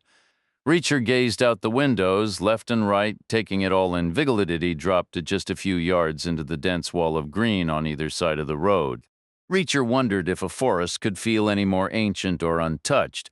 A thicket of brambles and undergrowth rose to hip level, and the air hung heavy, damp, and utterly still. The forest floor was a spongy living carpet of decaying leaves, dark and rich. The asphalt ahead had faded to a pale gray, its stored heat churning the air above into a haze of tiny swarming insects. 5 miles later, the windshield was smeared with a filmy residue from countless impacts. Reacher glanced over. "You ever come out this way before?" "Just once," Henry replied. "We hiked south toward Center Mountain. Honestly, it was pretty dull. I prefer staying under the canopy. Guess I'm just a woods guy at heart. Anything living in there? Bears, definitely. Plenty of smaller creatures, of course. But you'll notice the underbrush isn't getting eaten down, so there aren't any deer. Makes you wonder why. Probably predators keeping the numbers low, but what kind? Could be mountain lions? Maybe wolves, though nobody ever spots them or hears a howl. Something's in there, that's for sure. You camp in a tent? Just a little pup tent," Henry said with a shrug. "No big deal. Double bag your food, rinse your mouth out in a creek, and you don't leave a scent trail. Bears are always looking for a meal, but if you don't set out a buffet, they'll usually pass you by. But you know all this, right? Army trains everywhere, doesn't it? I figured you'd been dropped into every type of landscape. Not like this," Reacher said. "You can't move through it, you can't drive through it, and you sure can't shoot through it. Trying to clear it with fire or explosives would take a lifetime, so you'd have to go around. It's about the best natural barrier you could ask for." They continued on, the road surface deteriorating with every mile. Encroaching brush had taken fist-sized bites out of the pavement edges, while tree roots had thrust up to create deeper pits. Winter frosts had widened the cracks, and the state's patch jobs had been few and rushed. The old van's suspension groaned and chattered over the bumps. Above them, the canopy closed in, forming a near-continuous green tunnel. In spots, trailing vines hung down and slapped against the roof. Then, precisely 1 hour after turning off Route 11, they reached a cleared shoulder with a wooden sign. The words were burned into the plank with a hot iron. "Welcome to Naismith, the gateway to the wilderness." Reacher thought the greeting was about an hour too late. That particular threshold felt like it had been crossed miles back. Henry slowed the van as the road curved left, opening into a clearing roughly the size of a football field. Ahead lay a narrow lake shaped like a bent finger, pointing north before curling east. The road became a sort of main street leading straight to the water's edge. At the far shore was a kayak dock, and lining the street were low wooden buildings, vacation cabins near the lake, with a general store, a diner, and smaller houses set farther back. Side streets of the same worn gray asphalt branched off Naismith, Maine. A tiny town in the absolute middle of nowhere, Suzanne spoke up from the back. "I'm starving." "Lunch is on me," Reacher said. "It's the least I can do." Henry parked the van in front of the diner and cut the engine. Sudden silence enveloped them. They all climbed out, stretching stiff limbs. The air carried a mix of fresh lake water and the deep, damp scent of pine, neither entirely light nor heavy. The only sound was a faint, almost subconscious hum from a billion insect wings. No wind rustled the leaves, no waves lapped at the shore, just thick, hot stillness. The diner was built entirely of wood, inside and out, its rough-stained boards polished shiny in places by years of contact. Pies sat in glass cases, and 8 square tables were covered with red checkered cloths. The waitress was a sharp-eyed woman around 60, wearing a pair of men's eyeglasses and comfortable carpet slippers. 2 tables were occupied by patrons who looked more like Henry and Suzanne than like Helen. The waitress gestured toward an empty table and moved off to fetch menus and glasses of water. The meal was standard diner fare, the kind Reacher had encountered countless times before, but it was satisfying enough, and the coffee was hot and robust, which suited him just fine. The others seemed content as well, though they were barely noticing their food, absorbed instead in their murmured discussions, finalizing the details of their upcoming trek. The plan was uncomplicated. They would all spend the night in reserved cabins. Then at dawn, Henry and Suzanne would begin their hike on foot, while Helen would drive back to Route 11 to scout for supplies. Their reunion was set for 4 days later at the trail's distant terminus. Simple. After settling the bill and exchanging brief farewells, Reacher left the group, not anticipating he'd cross paths with them again. He ambled down to the kayak dock, stepping to its very edge where the planks met the open water. The lake stretched before him like a slender blue blade, aiming north before bending eastward, likely over 10 miles in length, but never much wider than 2 football fields across its broadest section. Above, the immense dome of the summer sky was flawless, a pure azure interrupted only by the faint, feathery scratches of contrails from jets soaring 8 miles high, transatlantic flights tracing their great circle paths over Canada and Greenland, bound for European capitals or arriving from American hubs like Boston, New York, and D.C. On a round planet, their routes were straight. On a flat map, they were not. At the water's edge, the forest pressed in tightly on both shores, an unbroken sea of green that swallowed every inch of land not covered by water. This was a wilderness, spanning hundreds of square miles. Henry had called it 10,000 years of untouched nature, and standing there, Reacher could believe it. The ice had receded, seeds had taken root, rains had come, and generations of trees had lived and died in a cycle that, in this secluded pocket, had never heard the ring of an axe. Elsewhere, forests had fallen to make way for farms, houses, and fuel, but this place had been spared perhaps forever. "You could be the first person to ever stand right here," Henry had remarked, and Reacher didn't doubt it for a second. He walked back past the quiet vacation cabins, their occupants evidently off, enjoying their own adventures elsewhere. Spotting a left turn that headed roughly north, he followed a short side street for about 100 yards until it ended at a rustic archway, fashioned from dark-stained, bark-stripped logs, a kind of ceremonial gateway into the wild. Beyond it, the trail began, running straight and well-trodden for about 20 yards before veering around a bend and vanishing from sight. Next stop, the town of Cripps, 4 days ahead. Stepping beneath the arch, Reacher paused on the first foot of the path, then moved forward 20 paces to the initial turn. He took the corner and continued another 20 paces, stopping again. The trail was roughly 4 feet wide, flanked closely by the dense woods. Tree trunks studded with dead branches soared straight up toward the distant canopy, each one racing for sunlight. They stood sometimes a couple of feet apart, sometimes nearly touching a mix of ancient, gnarled giants a yard in diameter and younger, slimmer trees seizing their chance in the gaps like ambitious weeds. From the chest down, the undergrowth was a tangled web of dark, thorny vines weaving through brittle, dry twigs.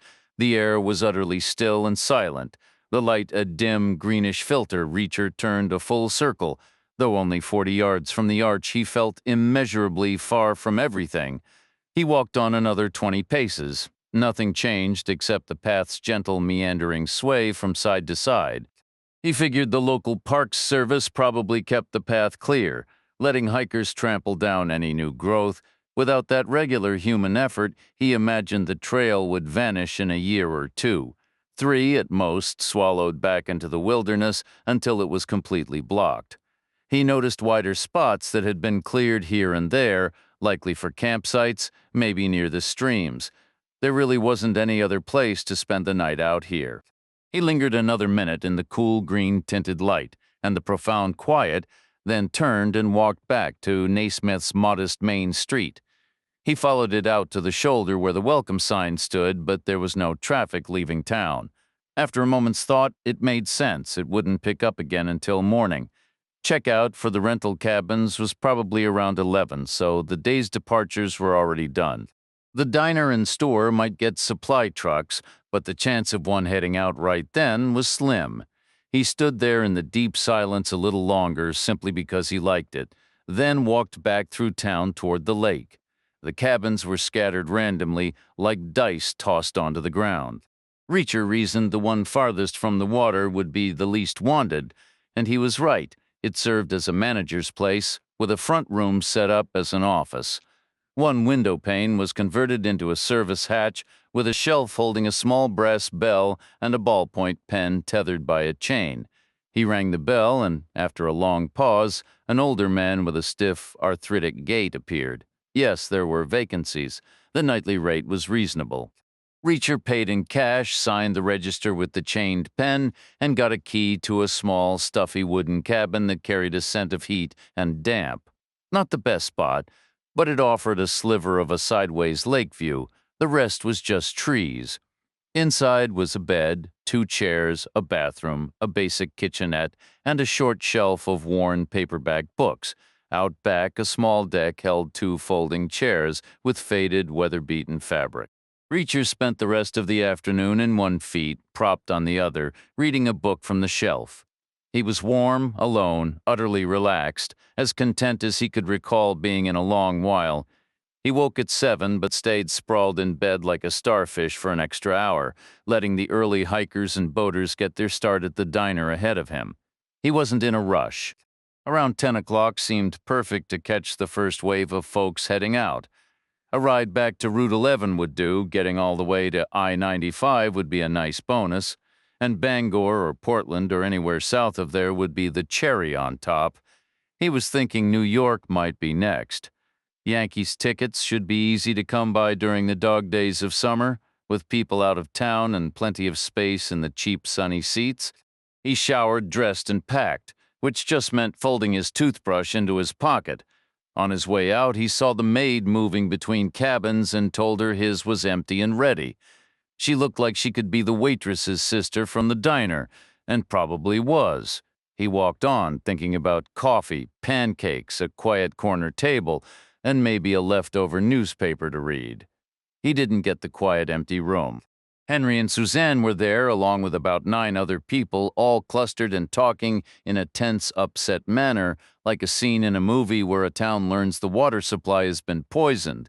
They all turned to stare as he walked in. He said, "What's going on?" Henry said, "They closed the trail." "Who did?" "The cops. State police, we think. They had stretched police tape across the entrance to the trail." "When did that happen?"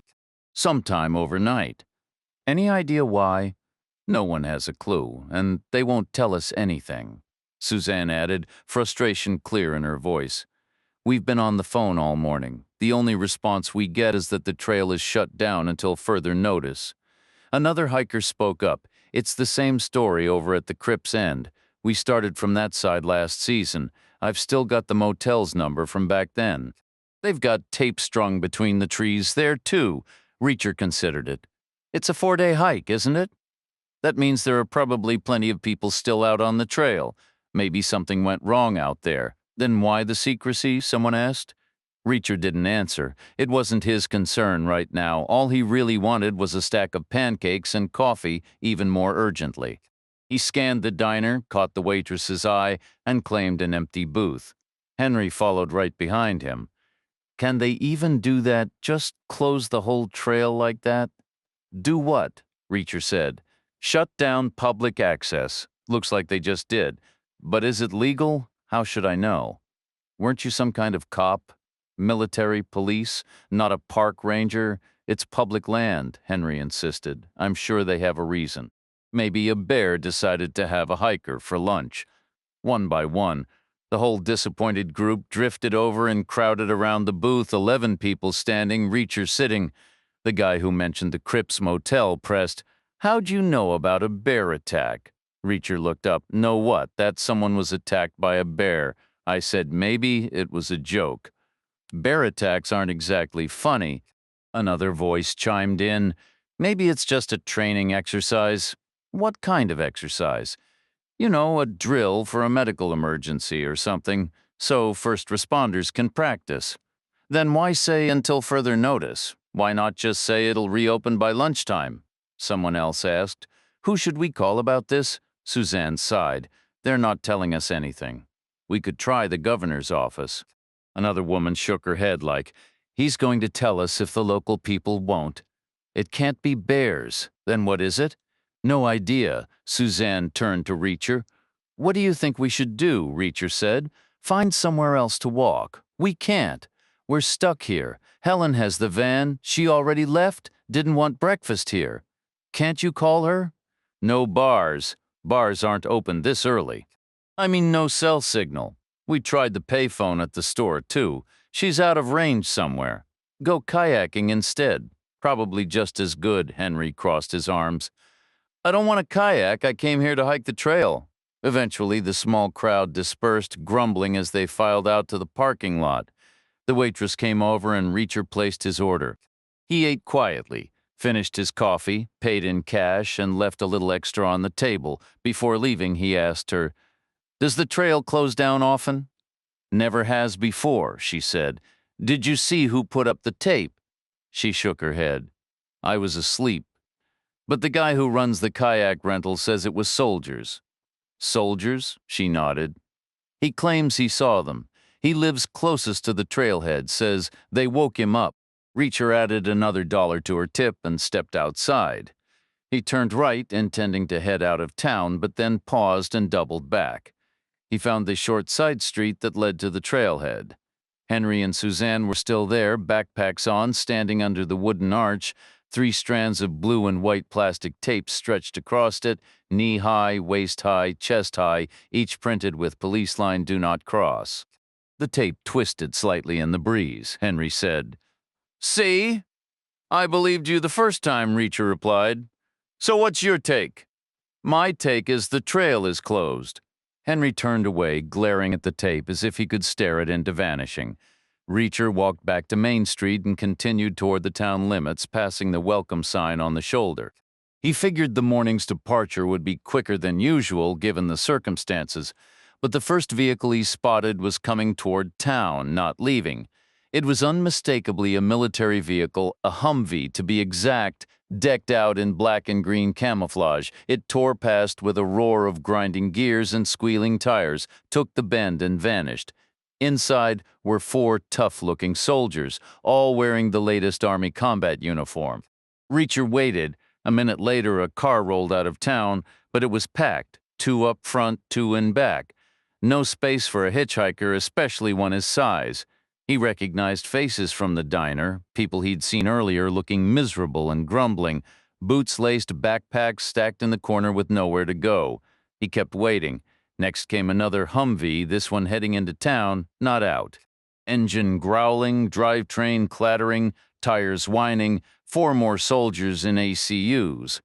Reacher watched it round the curve and, even from a distance, heard it slow, shift gears, and accelerate again. A right turn, he figured, and he'd have bet the little cash in his pocket it was aiming for the wooden archway up the road. He stared after it, thinking. Then another car came out of town, a sedan with 2 people inside and an empty back seat. The driver was the man who still had the number for the motel in Crips. He slowed to a stop, and the woman beside him rolled down her window. "Where you headed?" she asked. Reacher stayed quiet. She added, "We're going back to Boston." That would have been perfect. 3 hours from New York, plenty of routes, lots of traffic, but Reacher shook his head. "Sorry. I changed my mind. I'm staying here." The woman shrugged, and the car drove off without him. He walked back to the cabin rental office and rang the bell. His cabin was still free. He paid for another night and got the same key in return. Then he made his way toward the arch, 100 yards down the side street. When he got there, he found both Humvees and their 8 occupants. The vehicles were parked side by side, noses out, completely blocking the road. The soldiers were already on the ground, armed with M16s, setting up what was clearly an exclusion zone. Reacher knew the drill. 2 squads, 4 hours on, 4 off, military police, no question. He recognized those signs, too. Not National Guard, regular U.S. Army. And this wasn't a training exercise. Nobody was getting past them. There was no trace of Henry or Suzanne. Reacher called out, "Sergeant." One of the soldiers turned. He had chevrons on the tab in the center of his chest, at least 20 years younger than Reacher, a whole different generation. Military police don't have secret handshakes or magic passwords, and they certainly aren't inclined to chat with some old-timer, no matter who he might claim to have been back in the day. The sergeant said, "Sir, you need to step back 10 yards. Reacher replied, "That'd be one heck of a long step, wouldn't it?" 2 privates were hauling sawhorses out of a Humvee, frames with planks marked "no entry" fitted between them. Reacher said, "I'm guessing your orders are to keep people out of the woods. Fine by me, knock yourselves out. But if you actually look at the terrain, you'll see the woods start where the woods start, not a Humvee's length plus 10 yards down the street." The sergeant asked, "Who are you?" "Just a guy who once read the Constitution." "This whole area is woods." "So I noticed, then back off now." "What's your unit?" 345th MP. "Name?" "Kane. Cain. No E. You got a brother? Like I haven't heard that one a million times?" Reacher gave a slow nod. "Carry on the good work, Sergeant," he said, then turned and walked away. He returned to the cabin rental office and rang the bell again. The old man shuffled up, and Reacher asked, "Are my friends still around?" "The folks I came in with, Henry and Suzanne. They checked out early this morning, didn't come back. They're gone, mister." Reacher nodded and headed to his cabin. For the next 4 hours, he sat out on the back deck, settled into one lawn chair with his feet propped on another, just watching the sky. The sky was a vast, cloudless blue, high and empty save for a few thin jet trails scratching the arc of the atmosphere miles above. By early afternoon, Reacher made his way to the diner. The place as quiet as the rest of the town, he was the sole patron. The waitress, looking more troubled than merely slow business would explain, was on the wall phone, her expression tight with worry. After a long moment, she hung up and approached his table. "They've got search teams coming down from Cripps," she said, her voice low, "for the hikers, grabbing them and moving them out quick." "Military?" Reacher asked. She gave a grim nod. "A whole lot of them. Strange way to run a trail closure." "That's not the half of it," she said, leaning in. "After they pull them out, they're holding them for questioning. They want to know if anyone saw anything out there." "The soldiers are doing the interrogating." "No, men in suits. My friend up there thinks they're FBI. Reacher took this in." "What's the story? What are people supposed to have seen?" "You hear all kinds of things," she said, waving a hand. "A rogue bear, maybe, or packs of coyotes and mountain lions on a tear. Some folks are even whispering about an escaped convict from the state pen, or something worse, Bigfoot, vampires." "You buy the vampire theory?" Reacher asked, a dry note in his voice. "I watch TV," she said flatly. "Same as everybody. It's not vampires," Reacher said. "But there's definitely something in those woods." After finishing a tuna melt and some coffee, Reacher headed back toward the trailhead for another look. The sawhorses were still up, and now 4 soldiers stood at ease nearby, rifles slung, a quiet but unmistakable display. No entry, and this was no training exercise. He had to admit, standing post on a day like this beat a winter assignment, hands down. As he walked back into town and reached Main Street, the familiar, nondescript minivan rounded the corner. Helen was driving. She pulled over and rolled down her window. "Have you seen Henry and Suzanne?" she asked, her worry evident. "Not since this morning," Reacher said. "I heard the trails shut down." "It is. I came to get them. Might be tougher than you think." "Where are they, then?" "My guess, Henry's not the type to be told no?" They went in anyway. Helen's voice rose. After it was closed, there was a short gap, Reacher said. After the tape went up before the Humvees rolled in, I heard about the soldiers, and I've heard other things. Something bad is in there. Maybe vampires, Reacher said, but his tone shifted, turning serious and edged with frustration. But no, it's not a joke. The chatter is about escaped prisoners or maybe even a rogue military element. Something genuinely dangerous. It's all over the local radio. They've got news crews setting up in crypts already. You want to get some coffee? Helen asked. They parked and went into the diner, taking the same booth. The waitress brought coffee and then hurried back to her phone, presumably for more updates from her friend.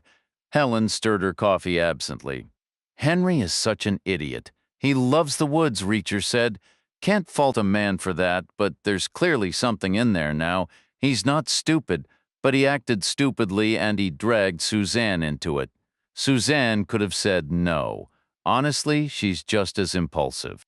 No common sense between them. Helen took a sip. I heard about the search parties from Crips moving south. Reacher nodded. Same here, straight from the source more or less. Our waitress has a pipeline. What are they searching for exactly? Hikers, they're pulling them out and debriefing them. But they'll miss Henry and Suzanne. They're working on a 3-day backlog of hikers. Henry and Suzanne are a full day behind that group. The search will end, and they'll be left in there, with whatever else is roaming around. It's a huge forest, Reacher offered, and whatever it is could be mobile, hunting. Helen set her cup down, the ceramic clinking sharply against the saucer. This is a very bad situation. If it's escaped prisoners, they'd still stick to the trail regardless. They'd have no choice. That means Henry and Suzanne are out there alone with them. Reacher shook his head. It's not escaped prisoners. How can you be sure? I paid a visit to the soldiers at the perimeter. They're military police, same as I used to be, but technically their operation here is skating on thin ice. The military isn't supposed to handle civilian law enforcement. There are strict rules about that, yet their sergeant gave me his unit number without a second thought. Then he told me his name just as quickly, even spelled it out. Kane, no E. Helen frowned. What does that tell you? It means he isn't worried about anything. He can stand right in my face because he's holding a solid gold get-out-of-jail-free card that points to urgent orders coming from somewhere very high up, an unimpeachable source. If a regular citizen like me kicks up a fuss, the machine will crush me. He'll probably get a medal. This has all the markings of a national security issue. Escaped prisoners from a state penitentiary. That's a local matter, not national security? Helen was silent for a moment, then she said, a national security issue could mean a rogue military unit or a terrorist cell, or maybe detainees from a homeland security facility broke out. It could even be some kind of mutant creature, a genetic experiment that got loose. Or someone else's experiment released on purpose. This might be an attack. And they're right in the middle of it. It's none of those things, Reacher said. How do you know? Because I spent the whole morning in a chair watching the sky. What did that tell you? No spotter planes circling, no drones, no helicopters. If they were hunting a warm-blooded creature or creatures, they'd have been up there all day with heat-seeking cameras, air-to-ground radar, all the fancy gear they use now. So what do you think they're searching for? They aren't searching, I told you. No aerial surveillance. Then what aren't they searching for? Something with no heat signature, something too small to register on radar. Which would be what? I have no idea. But it's clearly something they don't want us to see, something we can't know about. Evidently, it could be a cold-blooded animal, like a snake, or a vampire. Are those cold-blooded? Reacher offered, a dry edge to his tone. This isn't funny, but all right, maybe it's not a creature at all. Maybe it's a piece of secret equipment, something inert, possibly. How did it get in there? Now, that's an excellent question, Reacher said. My guess? It fell off an airplane. They got more coffee. Helen turned the problem over in her mind, her worry a tangible thing in the quiet room. Finally, she said, This is very, very bad. Reacher shrugged. Not necessarily. Henry and Suzanne don't have much to fear from an inert piece of equipment. It's not going to jump up and bite them, but it is. Figuratively speaking, that's exactly what it will do. They're in those woods illegally, a full day behind everyone else. It looks secretive, like their job is to find the thing and smuggle it out. What if it's a bomb or a missile? That happens, right? Things fall off airplanes accidentally. Sometimes, I read about it, but more likely it's deliberate. One big conspiracy. What if Henry and Suzanne are seen as the designated retrieval team? It wouldn't take much imagination. They sneak past the tape. They're alone in a deserted 24-hour window. Their supposed job is to grab the missile before our government does and pass it down the chain, until one day an airliner goes down at JFK and it's like September 11th all over again. Henry and Suzanne are hikers, wilderness enthusiasts. It's summer vacation. They're Canadians, for heaven's sake. What does that matter? Nicest people on the planet, almost as good as being Swiss. Regardless, they'll run a check on them. Names and numbers in a couple of databases. It's the closest thing to doing nothing at all. Suzanne has a history. Reacher looked at her. What kind of history? She's a wonderful person. You have to understand that. She feels for everyone. Is that a bad thing? Helen replied, It absolutely is. Everyone means just that. In plain English. So if you shine a light from a certain angle, you can see her sympathies landing in places her country wouldn't approve of. It's out of context, and it's more than balanced by other things in other places, and it's not fair at all. But facts are stubborn things. Reacher stayed silent. Helen continued, and she's incredibly passionate about politics and very active. How active is very active? It's practically her career, like a full-time job. Henry runs that bike shop alone most days.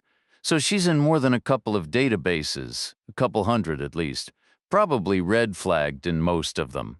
I mean, she's not exactly Che Guevara or Chairman Mao, but computer storage is dirt cheap these days, and they have to fill it with something. She's definitely in the top million, and I'm sure they have automated responses ready to go. The screens will light up like a Christmas tree, and she'll be hauled off to someplace like Egypt or Syria. She'll be in the system. They might let her come home in a year or two all strange and a little broken if she survives it. Reacher said it might not be a missile. Could be some dull black box full of encrypted data. Maybe it fell from a satellite, not a plane, utterly useless to anyone else. Which makes the idea of a retrieval team seem insane to them. They won't be chasing ghosts. If they see Henry and Suzanne coming around a bend, dressed like hikers, walking and talking like hikers, then they're going to call them hikers. They'll probably offer them a drink of water and send them on their way. You can't know that for sure. It's one possibility among many. What are the others? I suppose some could get uncomfortably close to what you're worried about. How many? Practically all of them, honestly. The bottom line is she's a foreign national with a history caught in the middle of a national security lockdown. Helen said, We have to go get them out. Resistance was pointless. Reacher knew it immediately. He was a practical man, a stoic in the truest sense. A guy who took circumstances as they came and didn't waste energy fighting the inevitable. He asked, How fast do they hike? Helen said, Not very. They're communing with nature, not commuting. They're stepping off the trail to leave footprints in untouched soil. They're examining every leaf and listening to every bird call and the rustle of the wind. We should be able to catch them better to get ahead of them. How? They began in the diner's kitchen, where the confused day cook surrendered 2 machete-like blades, cleavers maybe, for chopping meat. Then they hurried down to the kayak rental dock and secured a slender 2-person boat. It was a vivid orange. It had waterproof skirts around the cockpit openings to fasten around the paddler's waist, Reacher guessed, like wearing the boat as a pair of pants to keep the water out. He thought it was overkill on a fine August day, on an inland lake as calm as a mill pond. Reacher took the rear seat. It was a snug fit. Helen looked more natural in the front. The rental guy untied a line and they pushed off, awkward at first, then finding their rhythm. It was all about establishing a steady, driving cadence. Long, powerful strokes, like swimming, but quicker, faster than walking, certainly. Definitely faster than communing, making prints in virgin earth and listening to birds. Maybe twice as fast, maybe more, which was good. The lake curved like a crooked, beckoning finger, offering a natural flanking move, first running parallel to the trail, then cutting up and in, all the way to the very tip of that finger, right to where the nail would be, which was as close to the trail as they could hope to get. Because after the bend, the lake bit deep into the woods, much like Maine itself cuts into Canada. Like a blade, like a knife wound, the far end of the inlet could leave them just a few hundred yards from the trail itself, no more than a quarter mile. At that point, the ancient woods narrowed, constrained by the water like a sheltered cove. They kept paddling, not in a frantic rush, but with the steady, measured pace of a middle-distance runner, the kind you see in old black and white footage, lean men in loose shirts circling a cinder track, faces set in determination, pushing through the pain. The machetes lay between Reacher's feet, sliding back and forth with the rhythm of each stroke. The rocky point where they landed was a tight V pressed against massive trunks, which made securing the canoe simple but left almost no room to step ashore. Moving forward was a matter of squeezing through, leading with one shoulder, then the other, minding each step like navigating a crowded party. Only here the guests were immovable trees, solid as iron, standing not in candlelight but in an eerie green glow filtered through a ceiling of still leaves. Even when the space opened slightly, it offered little relief. The ground was woven with vines and thorny brambles that snagged their ankles, often forcing them to use the machetes in the final steps to cut themselves free. Reacher glanced back. "You holding up? In what sense?" Helen replied. "You're not exactly a fan of the forest. Want to take a wild guess why? Like right this second?" They pressed on, Reacher forging a path through the dense growth, Helen close behind, each step leaving an imprint where perhaps no one had ever walked ahead. They sensed the trail before they saw it. A slit in the woods, a break in the sounds, a seam in the canopy. They clambered over gnarled, knee-like roots, turned, squeezed through one last gap, and stumbled out onto the worn path. The air above it was cool, damp, and unnervingly still. Helen wiped her brow. "So are we ahead of them?" "I think so," Reacher said. "Definitely if they're taking their time.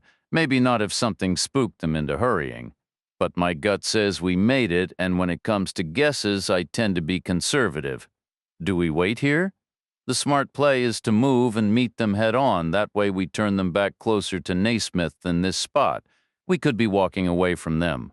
Life's a gamble." This whole thing felt off from the beginning.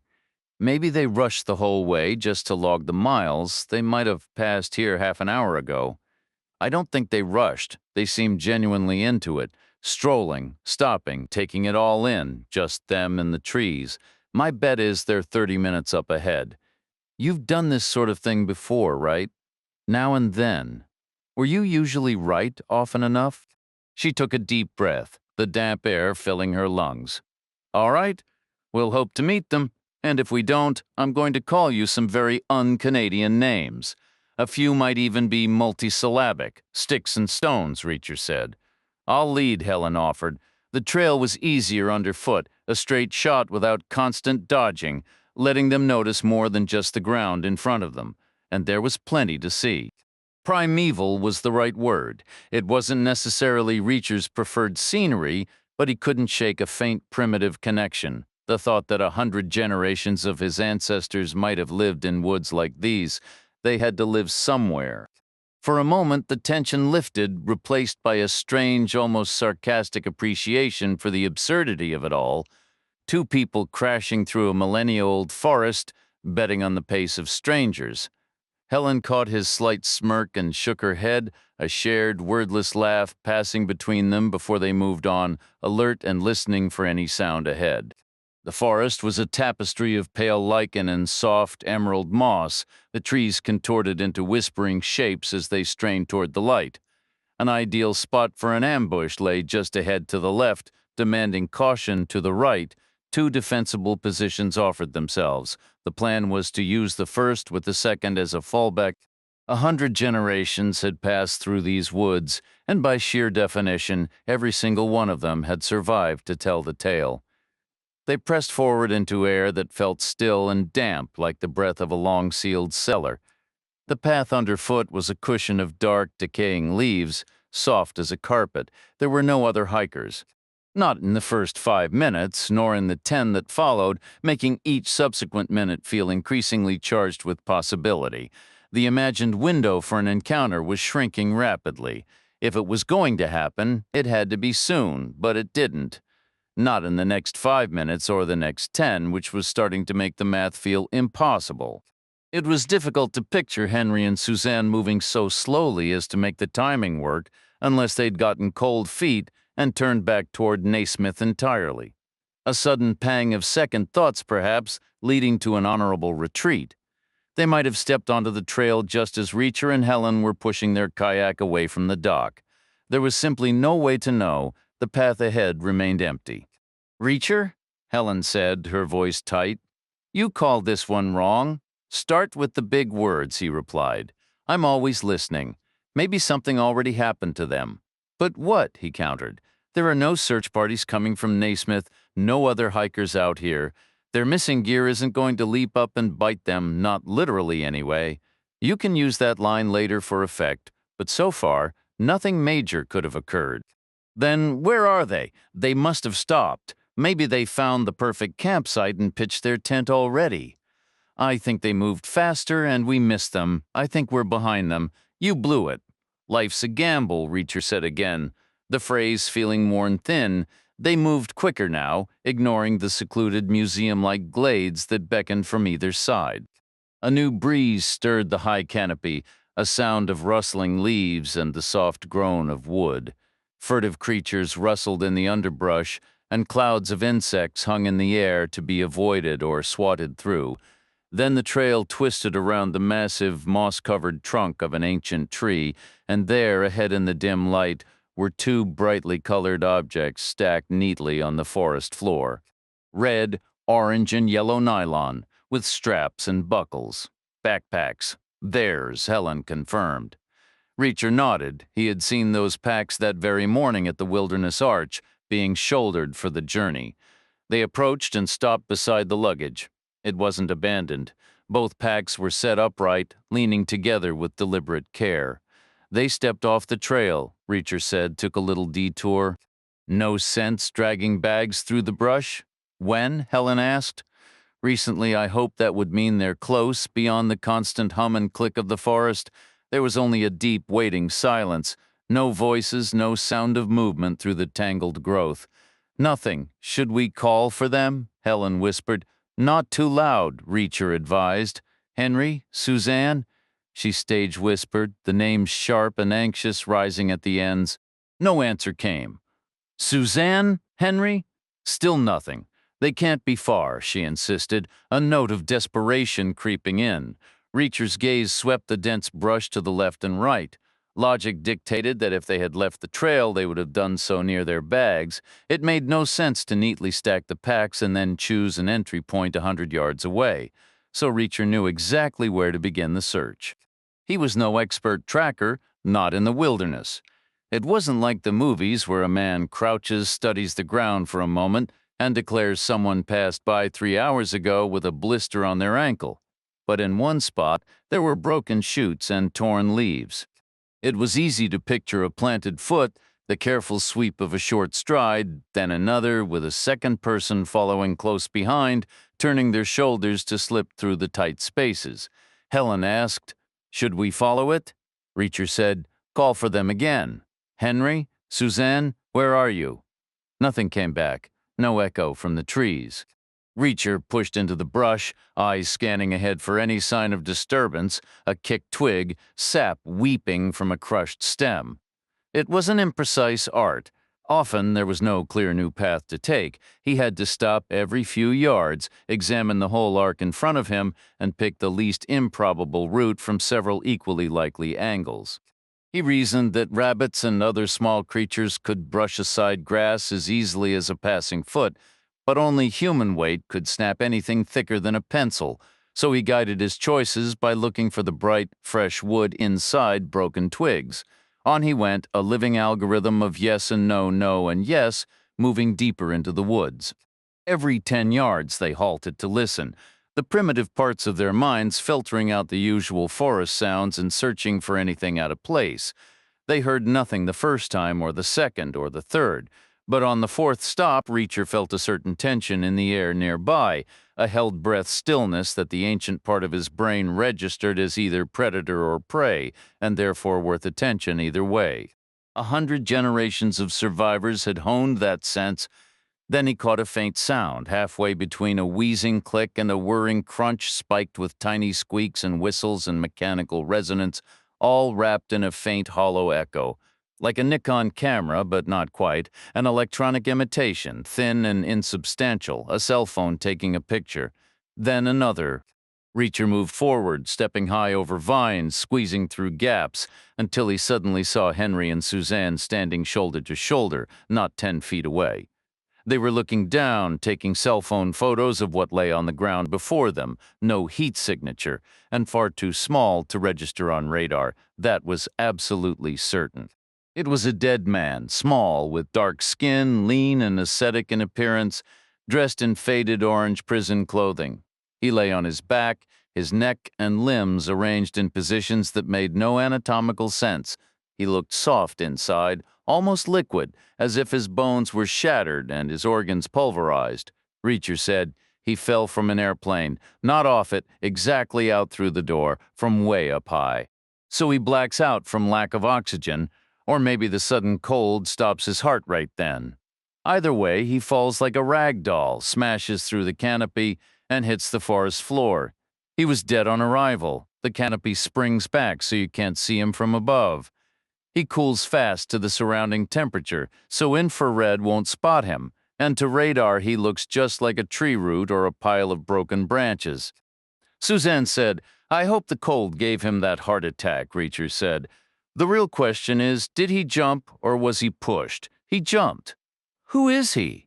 "He's a Canadian citizen. He was supposed to come down in Toronto, but he missed. And who are you?" "Just another Canadian citizen." "Who are the pictures for his family? Who is he?" Reacher asked again. "I see both sides," Suzanne said. "I would do anything to prevent another attack, but this has all gone completely insane now." A sudden, sharp memory flashed in her mind, a rainy afternoon in Vancouver, a quiet argument in a cafe about how far was too far. She pushed the thought away, but the doubt lingered, cold and persistent. These detainees are flown from Guantanamo to places like Egypt and Syria for intense interrogation. Those who make it through can't stay there indefinitely, so they're eventually sent back.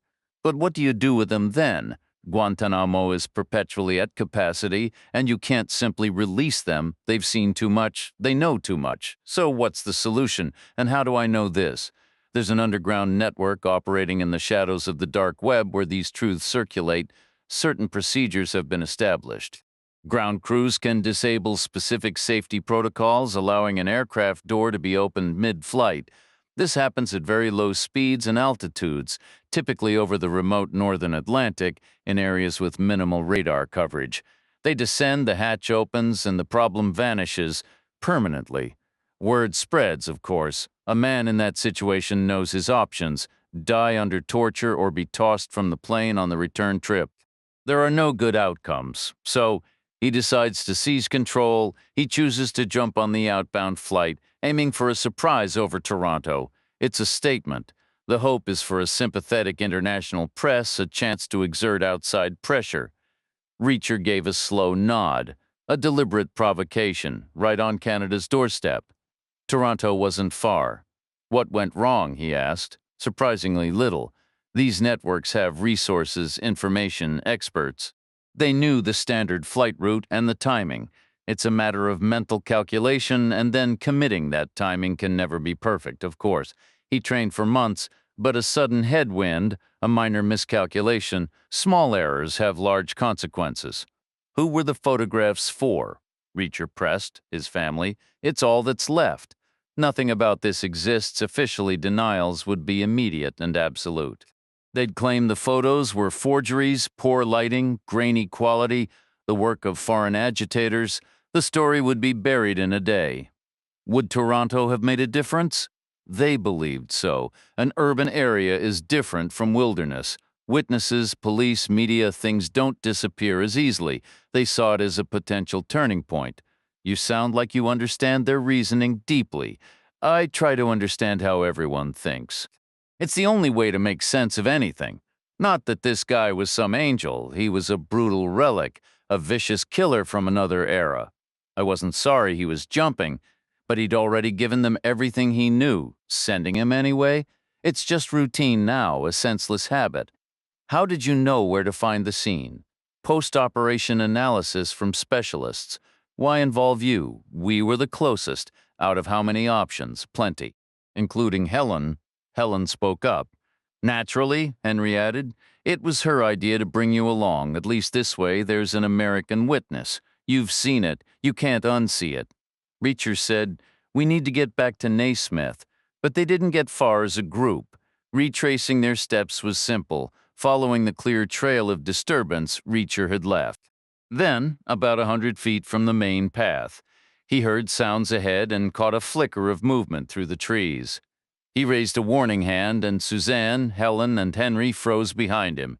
He edged forward alone, leaning into the space, peering through the trunks. 4 figures in Army combat uniforms. One was Sergeant Kane. They were all examining the backpacks, which were propped deliberately against one another. Reacher eased back, gathered the others, and whispered, circle through the woods for another 300 feet. Go around them, pick up the trail south of their position, and then run. Get to the van and drive straight home. Don't look back. Good luck. They exchanged quick handshakes, and the 3 melted into the forest. Reacher stayed behind, waiting in the silence. He gave them 3 full minutes before he started moving toward the 4 soldiers, making as much noise as he could by deliberately brushing against branches and snapping twigs underfoot. They heard him coming from a good distance away, turning in unison with their M16 rifles rising to meet the threat. Reacher caught the distinct metallic snick of 4 fire selectors being clicked up a notch, a clean, real sound, nothing like the fake shutter of a camera. Long rifles are a bad call in dense wood, Sergeant Kane, he called out. You can line up a shot all day, but there's always going to be a tree right in your path. That's your first error. Let's hope it's also your last, Kane shouted back. Are those people with you? Which people are you talking about? The ones who slipped through. They were just hikers from Canada. I haven't laid eyes on them since early this morning. I don't buy that. Let it go, Sergeant. Be smart about this. There aren't any medals waiting for you here. By sunrise tomorrow, none of this will have officially happened. They could have seen signs of a covert operation. They saw exactly what they were meant to see, Reacher replied. He paused, letting the silence stretch. Think of it like a stage magician, a big flashy move with the left hand to draw everyone's attention, while the right hand does the actual work without anyone noticing. We've got activists out there, Sergeant Kane. We can't just ignore them. They're always hunting for something to get outraged about. So we hand them something. A nice loud distraction with the left hand, something to get them all worked up, but not too worked up because, honestly, who really loses sleep over brutal killers straight out of the Dark Ages? Meanwhile, the important work gets done quietly by the right hand. Classic misdirection. Who are you? Kane demanded. I used to be an MP. I was your boss's boss's boss, and my brother did a stint in military intelligence. I got to know some of his colleagues. Sharp minds over there. Sergeant, there was an old-timer named O'Day. I'd bet good money this whole setup is one of his ideas. Just think it through. Hundreds of people, a secret online hub, all that planning and scheming. It's an energy sink, like a sponge. It keeps them busy, and right where we can watch them, Kane said nothing. Let it go, Sergeant, Reacher repeated, his tone shifting to something almost weary. Just play your part, which is to look intimidating next to your Humvees. Nobody's going to pat you on the back if you mess up the script. These operations are choreographed down to the last detail. Then Reacher took a step back and fell silent, letting Kane's sense of career preservation do the heavy lifting. After a long minute, Kane gave the order and all 4 soldiers formed up and jogged back the way they had come. Reacher waited 5 minutes before following, but he took the precaution of looping the last 100 yards through thick underbrush, emerging onto a parallel street. 2 minutes later, he was back at the town's welcome sign, waiting to hitch a ride out of there. Make me Chapter 1. Moving someone as large as Keever was no simple task. It felt like trying to wrestle a king-size mattress off a waterbed, so they decided to bury him close to the house, which made practical sense anyway. The harvest was still a month off, and any disturbance in a field would be visible from the air, and for a guy like Keever, they would definitely use the air, search planes, helicopters, maybe even drones. They began at midnight, figuring it was safe enough. They were surrounded by 10,000 acres of nothing, and the only man-made structure on their side of the horizon was the railroad track to the east. Midnight was 5 hours after the evening train and 7 hours before the morning train, so there were no prying eyes. Their backhoe had 4 spotlights mounted on a bar above the cab, the way some folks trick out their pickup trucks, and together the beams cast a wide pool of halogen brightness. So visibility wasn't an issue either. They started the hole in the hog pen, which was already a permanent mess on its own.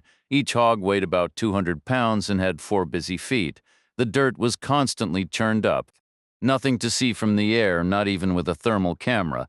The image would white out instantly from the heat of the animals themselves and their steaming waste. It was as safe as they were going to get.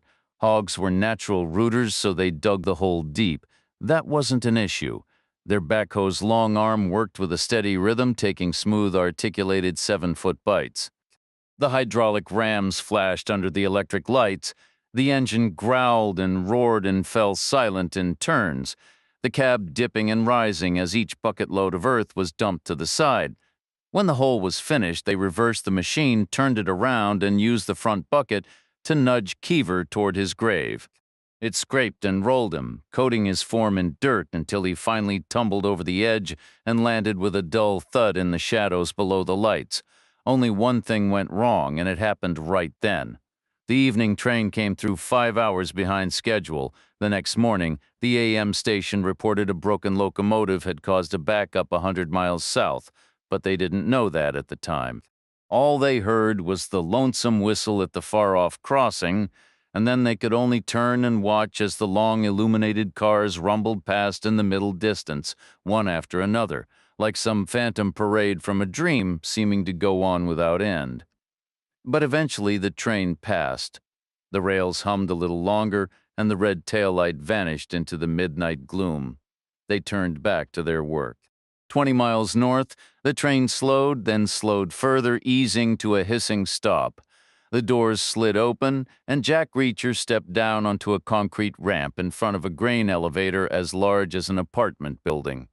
To his left stood 4 more elevators, each bigger than the first, and to his right was a massive metal shed the size of an airplane hangar. Vapor lights on poles cast cones of yellow into the darkness at regular intervals. A faint mist hung in the night air, a silent marker on the calendar. Summer was winding down. Fall was approaching. Reacher stood still as the train began to move away without him, straining and grinding, settling into a slow, rattling rhythm before picking up speed, its building slipstream tugging at his clothes. He was the only passenger to disembark. That wasn't surprising. This was no commuter hub. Everything here was agricultural. The token passenger facilities were wedged between the last elevator and the enormous shed, limited to a small building that appeared to have both a ticket window and some waiting benches. Built in a classic railroad style, it looked like a child's toy temporarily placed between 2 giant shiny oil drums, but on a signboard running its entire length was written, "The reason Reacher had come, Mother's Rest." He'd seen the name on a map and thought it was a fantastic name for a railroad stop. He imagined the line must cross some ancient wagon train trail right there, a place where something significant had happened long ago. Perhaps a young pregnant woman had gone into labor. The constant jostling of the wagon couldn't have helped. Maybe the wagon train halted for a couple of weeks or a whole month. Maybe someone remembered the spot years later, a descendant, keeping a family legend alive. There might be a one-room museum, or taking a sadder view, maybe they had buried a woman there, someone too worn out to continue. In that case, there could be a commemorative stone. Either way, Reacher figured he might as well find out. He had nowhere in particular to be and all the time in the world to get there, so detours cost him nothing. That's why he got off the train. His first reaction, honestly, was a letdown. His expectations had been completely off. He'd pictured a couple of dusty houses and a lonely one-horse corral, maybe that one-room museum run part-time by a volunteer from one of those houses, or the headstone, possibly marble, behind a small wrought iron fence. He hadn't expected this vast agricultural complex. He should have, he supposed. Grain meets the railroad. It all has to be loaded somewhere, billions of bushels, millions of tons every year. He turned left and peered through a gap between the structures, a cool night breeze carrying the scent of damp earth and distant harvest. The night was deep, but he could make out the vague shape of a settlement ahead. Homes for the railroad workers, most likely. A few distant lights glowed, which he hoped meant a motel or maybe a diner. He moved toward the exit, avoiding the circles of vapor light out of long habit, though he saw the final lamp was unavoidable, positioned right above the gate itself. To save a detour, he cut straight through the penultimate pool of light as well. That was when a woman stepped from the shadows. She came forward with a sudden, eager energy, 2 quick steps, as if genuinely pleased to see him. Her whole posture spoke of relief. Then, just as suddenly, it didn't. It shifted into plain disappointment. She stopped cold and said, "Oh." She was Asian, but not small, maybe 5'9" or even 5'10", with a solid build. No delicate frame here. Reacher put her around 40, with long dark hair, wearing jeans and a tee under a light cotton jacket. Her shoes were lace-ups. He said, "Evening." She was looking past him, down the tracks, he added. "I'm the only one who got off." Her eyes met his. He went on. "No one else stepped off that train, so I'm guessing your friend didn't make it." "My friend?" she said. Her accent was neutral, unplaceable, the kind you hear all over. He said, "Why else wait out here at midnight? Nothing to see unless you're meeting the train. Normally this place would be dead quiet." She didn't reply. He said, "Don't tell me you've been standing here since 7. "I didn't know it was late," she said. "No cell service, no railroad people to ask, and I guess the Pony Express called in sick tonight." "Wasn't in my car," Reacher said, "or the next 2 either. Who wasn't?" "Your friend. You don't know what he looks like." "He's a big guy," Reacher said. "That's why you stepped out when you saw me, thought I was him for a second." "And there were no big guys in my car, or the ones after." "When's the next train?" 7 in the morning. She studied him, her earlier disappointment hardening into something sharper. "Who are you, and why are you here?" "Just passing through." "The train passes through. You got off. You know anything about this town? Not a thing? Seen a museum? A historical marker? Why are you here? Who's asking?" She paused, then said, "No one?" Reacher said, "Is there a motel?" "I'm staying there. Any good?" "It's a motel." "Works for me," Reacher said. "They have rooms. I'd be shocked if they didn't. All right. Show me the way. No sense waiting out here all night. I'll be up at first light. I'll knock on your door when I leave. Maybe your friend will be on the morning train." The woman said nothing. She took one last look down the empty tracks, then turned and led the way through the gate.